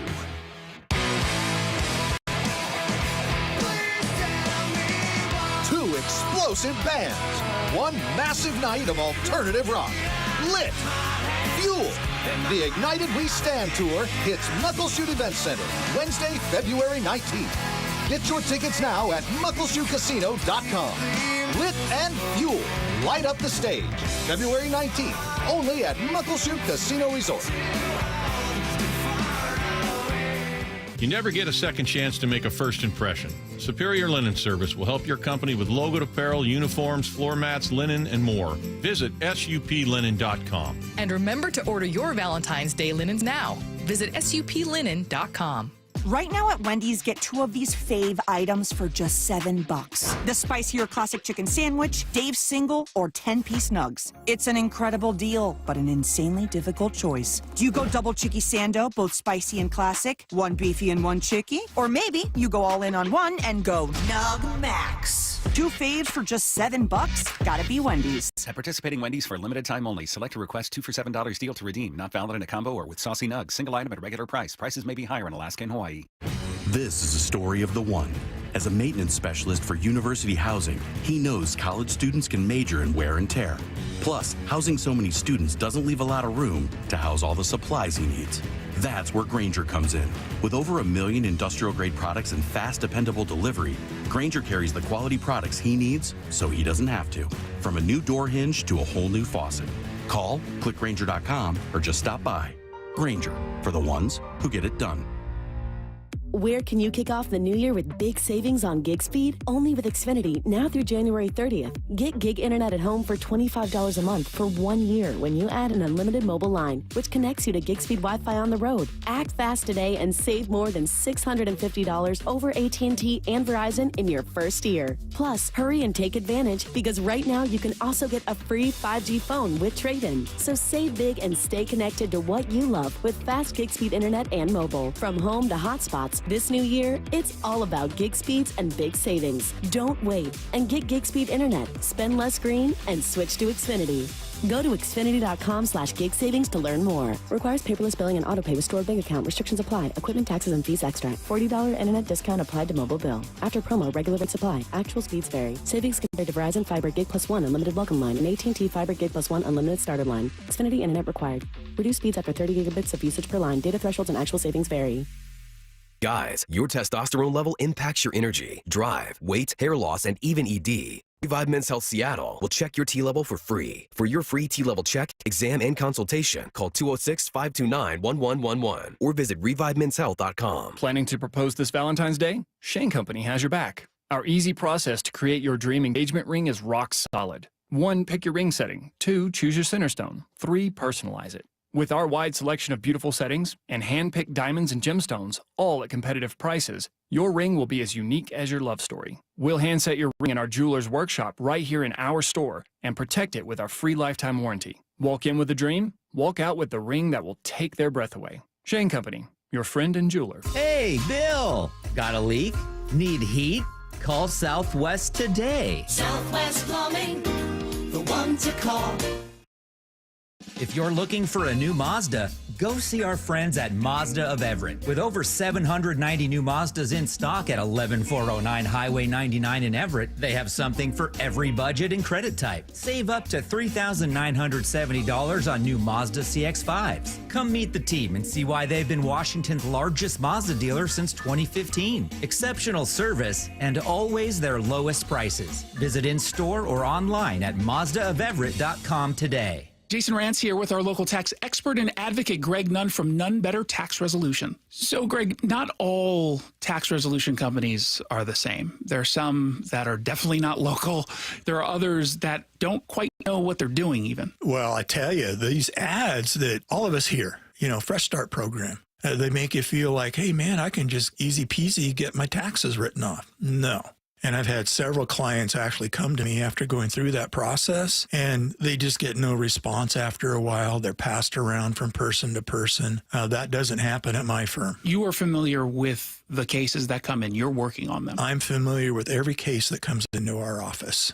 And I know what's going on and have the ability to really advise our taxpayers very well on what to do. If you're having trouble with the IRS, then call Greg Nunn. Nunn Better Tax Resolution, from stress to success with IRS Solutions. 425-947-1967 or Google NUNN. Nunn Better Tax Resolution. Take your game day experience to the next level with a Mariner Suite. Suites are perfect for birthdays, anniversaries, client meetings, and that company outing you've been trying to plan for months. Enjoy first-class catering, VIP parking, custom setups for 14 to 400 people, and more, all with the help of a dedicated Mariners. Suites start at $125 per person, and season ticket members get 15% off. Reserve now at Mariners.com/suites. Munoz strikes out the side, and the ball game is over. This hour is brought to you by Mazda of Everett. From the Quantum Fiber Studio. This is Bumpin' Stacy. Weekdays 10 to 2. On Seattle Sports and 97.3 FM HD2. Get your questions in for What I Need to Know. It's coming your way in 15 minutes. 866-979-3776. Get your questions in now. Right now, we'll head to the station for Hype Train. Kind of went away from the Seahawks. We've talked so much about it today. And there were just some stories around the NFL that were a bit interesting to me. So that's where I'm starting for Hype Train. And that is going to be in Dallas, where Brian Schottenheimer, according to Jerry Jones, his own boss, a career assistant, is now head coach of the Cowboys. I don't want to call it an uninspiring hire. Schottenheimer was solid here. I'll just say that when you're being linked to Deion Sanders, anyone else feels like a disappointment. Shotty gets the boys back to the offs. Let me say one thing. Shotty was more than just all right here. He's good. They broke franchise records. He just didn't do it the way Pete Carroll wanted him to do it. Pete wanted him to run the ball, right? All right, so get the boys to the offs. So away, they got obviously the Giants, Eagle, Commanders. You got the Bears, the Broncos, the Lions, the Raiders, the Jets, the Panthers. That doesn't seem like a tough away schedule. But we know who the Cowboys are. A team that looks great, and for 29 years, they've messed with your hearts, Cowboys fans. They got to the playoffs a few times, but nothing more than that. I think that this is going to be tough on Schottenheimer, and they're not going to go to the playoffs. I'm not on this train, letting it go by. Michael Parsons, he guaranteed a Super Bowl. Not sure about that. Dak Prescott's got to have himself a year. They have so much money tied up and so much money they have to spend. It's going to be rough. I'm not on this train. Schottenheimer gets the Cowboys back to the playoffs. Bump said, unfortunately, I cannot board this train. Best of luck to Brian, but this one isn't for me. Curtis, are you boarding? Shotty to the Yoffs? Shotty gets the boys to the Yoffs, bro. So, here's the thing about the NFC East. They haven't had a repeat champion in forever. And that even goes to the years between the Eagles' Super Bowl appearances. What was it, last year? They did not win the division. It was the Cowboys. I'm not saying the Eagles are going to fall off completely. I still think they're going to be a very solid team next year. But this division, for whatever reason, super unpredictable year in and year out. With that being said, no, I don't think Cowboys are going to make the playoffs next season. Oh, the twists not boarding and that train. turns. I think the Commanders are probably most likely to unseat the Eagles at this point, even though they got blown out in the NFC Championship. One thing I do think is interesting is I went into the NFC Conference Championship thinking, oh my God, the Eagles are really talented. None of their players are necessarily like aging out. Like they don't have like a ton of cap casualty. They're far more likely than the Commanders to be back. But the Commanders still have a lot of weapons to work with. Like they have holes to fill on their roster. That run defense was obviously much more sus in this game, and it was more apparent in this game than it was in the weeks prior. But you're right, Curtis. I think overall it's Commanders, Eagles, and then the Cowboys are now playing catch-up, which is interesting considering how recently they were a 12-win team. No one boarding this one. Next train into the station. The Jets have a new head coach, Aaron Glenn, as well as a new GM, and owner Woody Johnson said he's leaving the decision of whether or not to keep Aaron Rodgers up to the football guys. Aaron Rodgers will be a Jet in 2025. There's not much out there, man. Kirk Cousins is chilling. You can have Derek Carr if you want to, probably. You don't want that.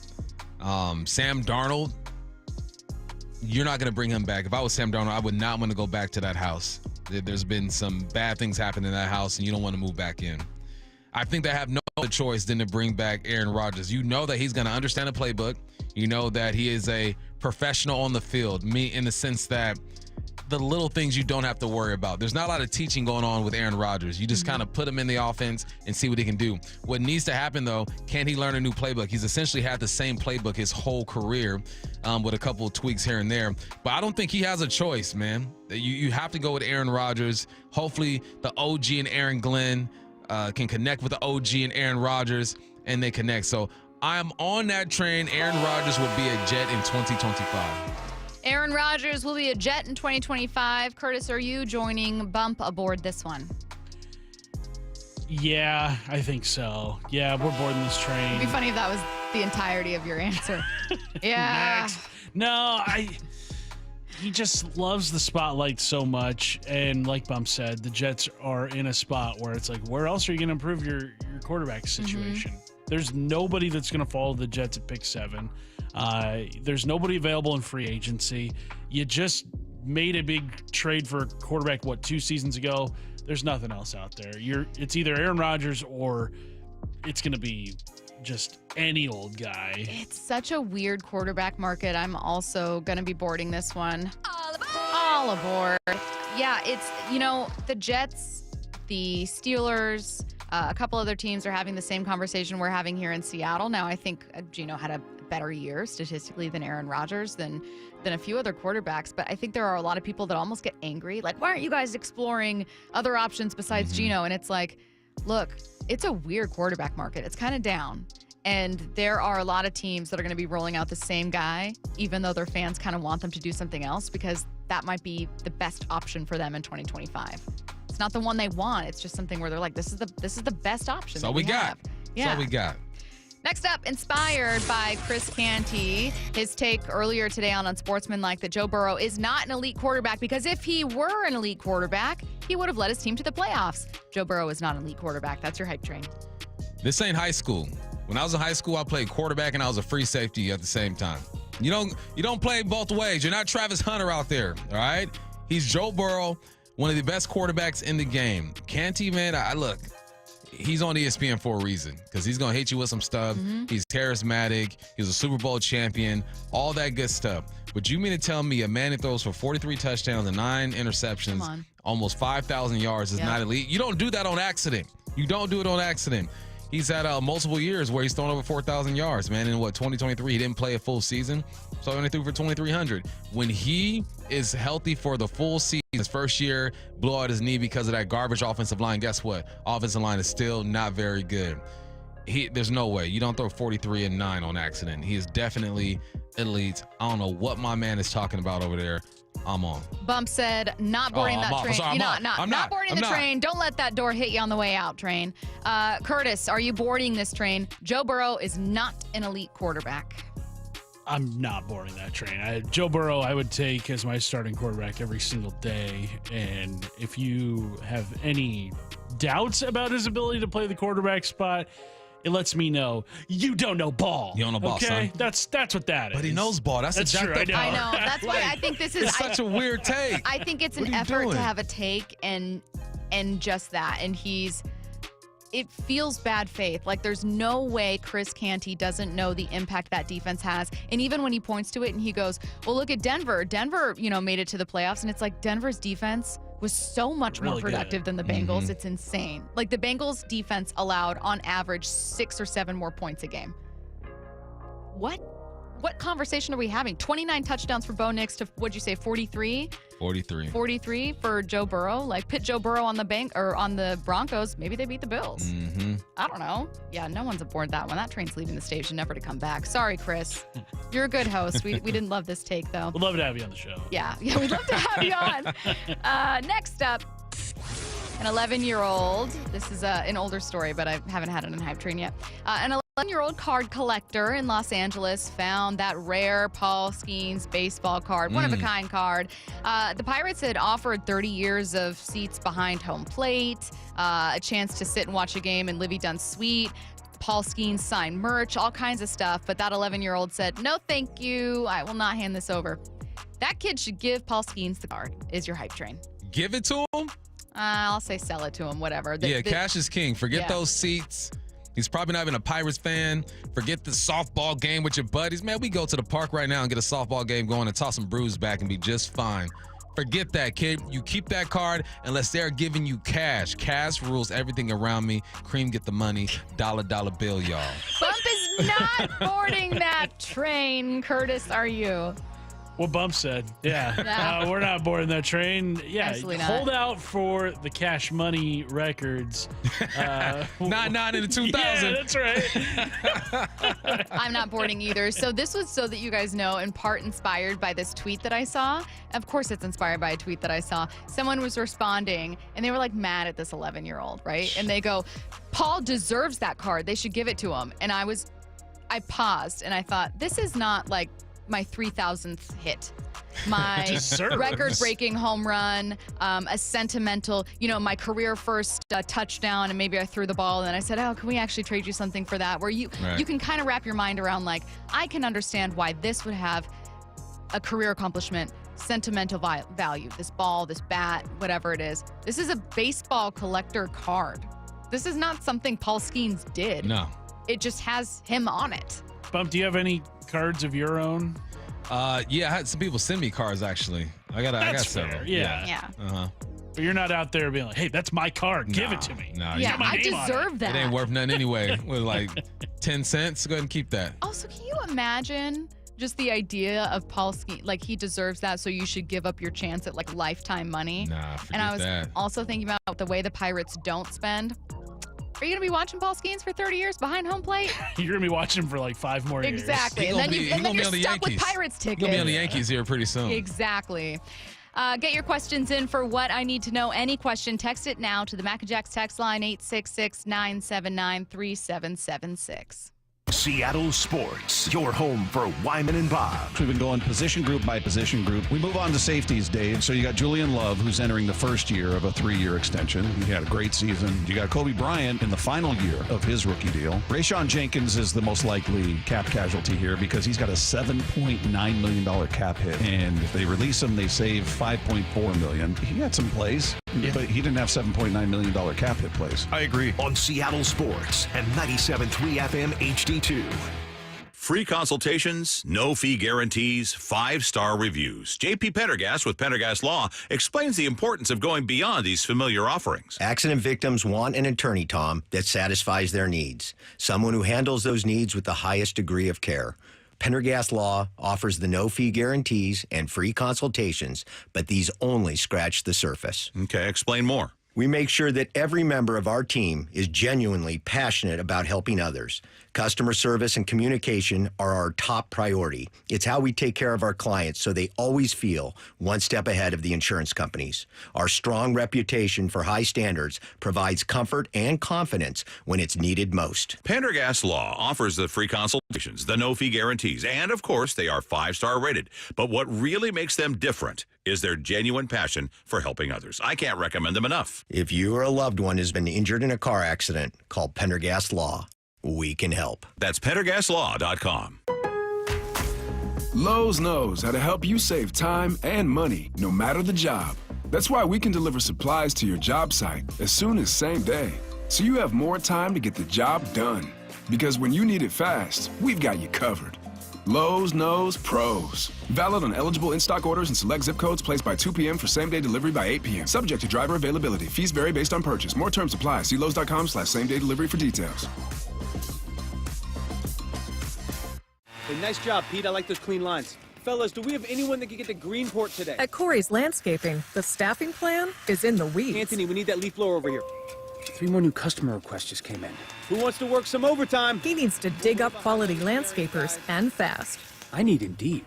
Indeed you do. When you sponsor a job on Indeed, it's easier for talented candidates to find it, which makes it easier for you to hire them. Visit Indeed.com/credit and get $75 towards your first sponsored job. Terms and conditions apply. Hey, it's Mike Salk here, and it's always fun to talk about what our teams in town need to do to get a little bit better. But what about us? I, just like everyone else listening, could always get a little better at something. Well, what if it's something as important as becoming healthier? I was in that position just a couple years ago when I first reached out to Eastside Weight Loss Clinic with a phone call. It only took 15 minutes, that's all. And during that phone call, I learned all about the Eastside Weight Loss Clinic plan and how it would help me not only lose weight, but keep it off. Well, what I found most interesting was the how. I'm not interested in pills or injection. That stuff just scares me. No, thank you. I was looking for a healthy plan which allowed me to lose weight naturally. Now, a big perk was I could still eat really good food and not have to exercise to make it happen. It worked for me, and I got a feeling it'll work for you as well. Take 15 minutes today and call Eastside Weight Loss Clinic and just find out.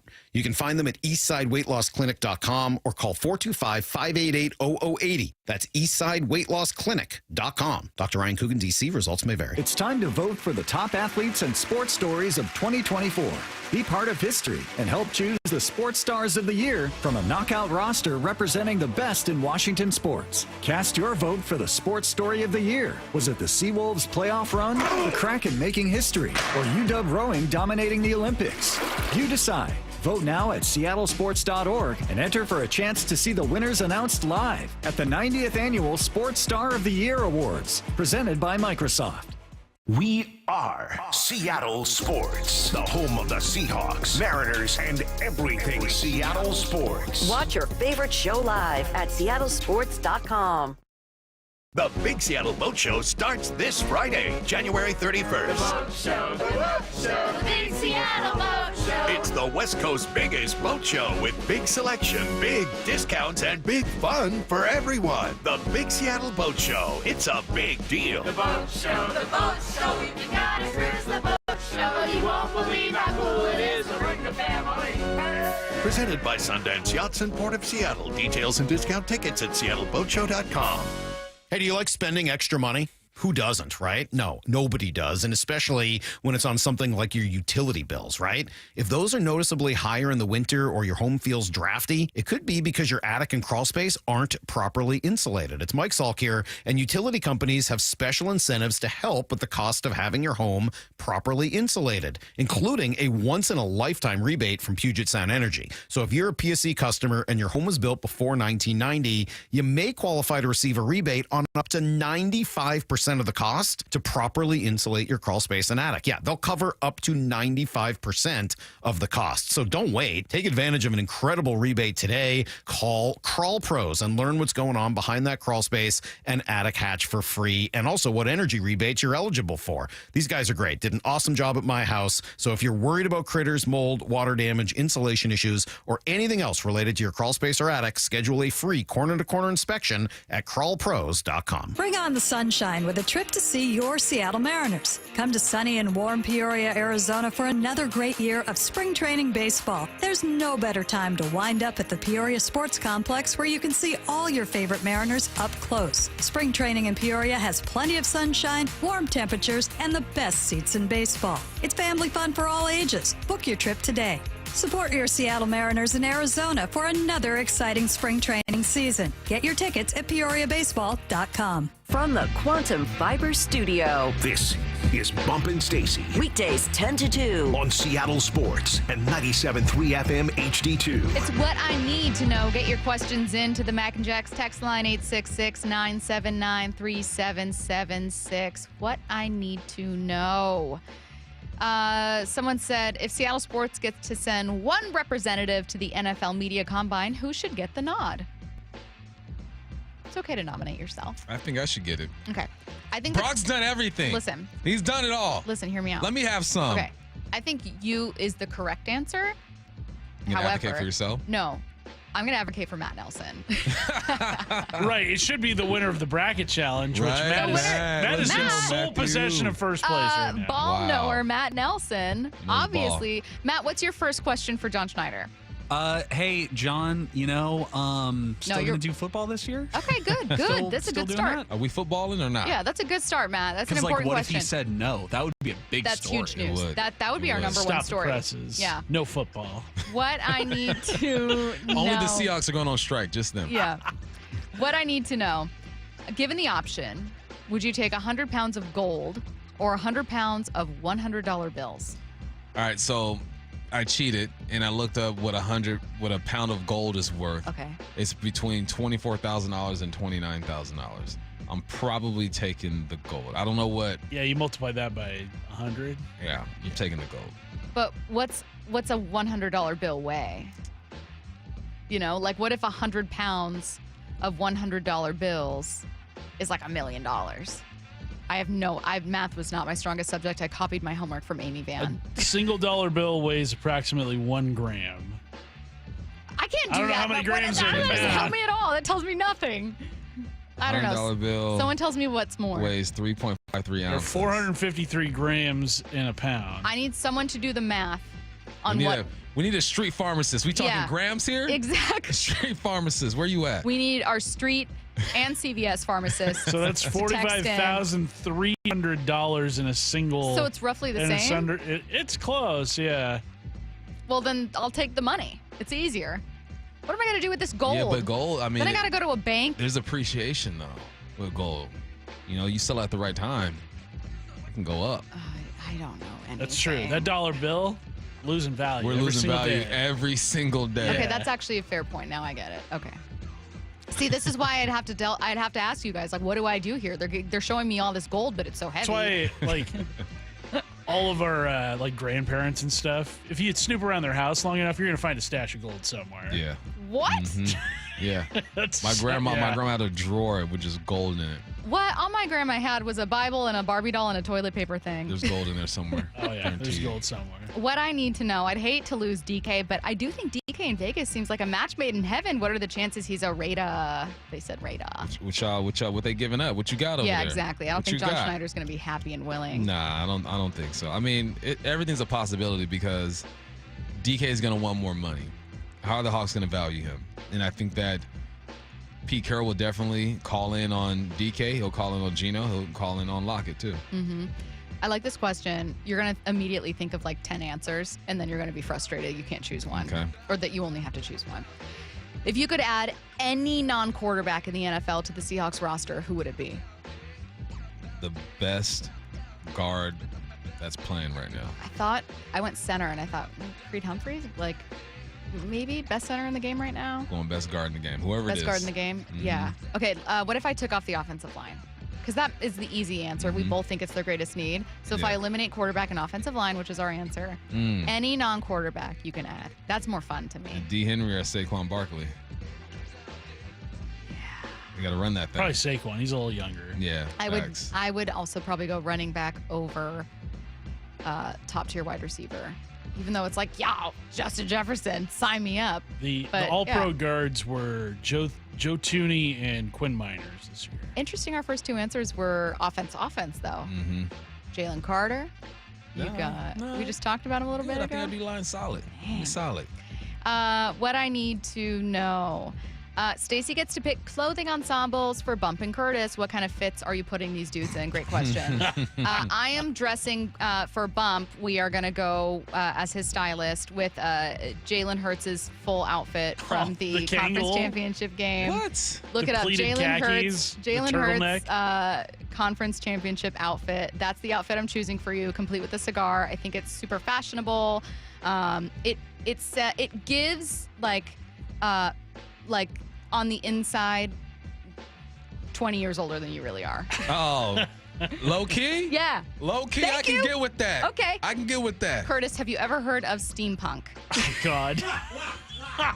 What is that? It's like people with top hats and goggles and like metal chains everywhere. Look up Key and Peele steampunk, and I'm putting you in Jordan Peele's outfit from that sketch. When my wife and I, steampunk. when we were looking at wedding venues, one of the venues we looked at had an album of like past weddings that they had there. Stop one right of now. them was a Stop steampunk it. wedding. No!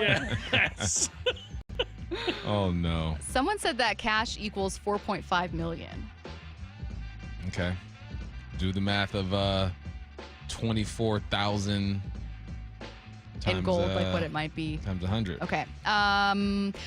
Loved the new Going to School with Professor Bump segment. I thought it was great, too. I can't wait to do that again. It made me think of the late professor, Mr. John Clayton, R.I.P., says this listener, from his old Wild Card segment. Oh, such a good one. What I need to know, if you could take any segment, past or present, from the other two shows, what would it be? For the morning show, do they have Answer the Question, Jerk? Yeah, they still bring it back. Yeah, I do that one. That's a good one. And then for the evening show, I like how they take our sound, right? Things we say in the morning and Best of the rest. midday. Yeah, Best of the Rest. And then just respond to it. I do that. See, I think that I would never do it, but I like when they do mean text. I think it's really funny. I like that too. It's really funny, and they're both good-humored about it and thick-skinned. I can't do that. Like, I would not handle that. I filled in for the evening show one time before I got Was into it on this. the mean text day? And I didn't know what mean text was, and people are just lighting me up. I'm like, dang, am I not good at this?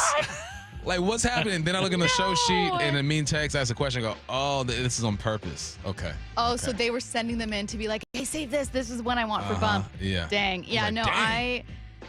Because the thing is, they have to filter through, and there probably are some where it's like, you know how some people just don't have a good sense of humor? Mm-hmm. And you're like, your version of a joke is just really mean? Yeah.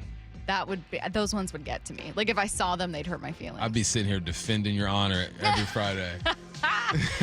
All right, you guys, that will do it for us. Thank you again to our guest today for joining the show, ESPN's Brady Henderson, MLB.com's Mike Petro.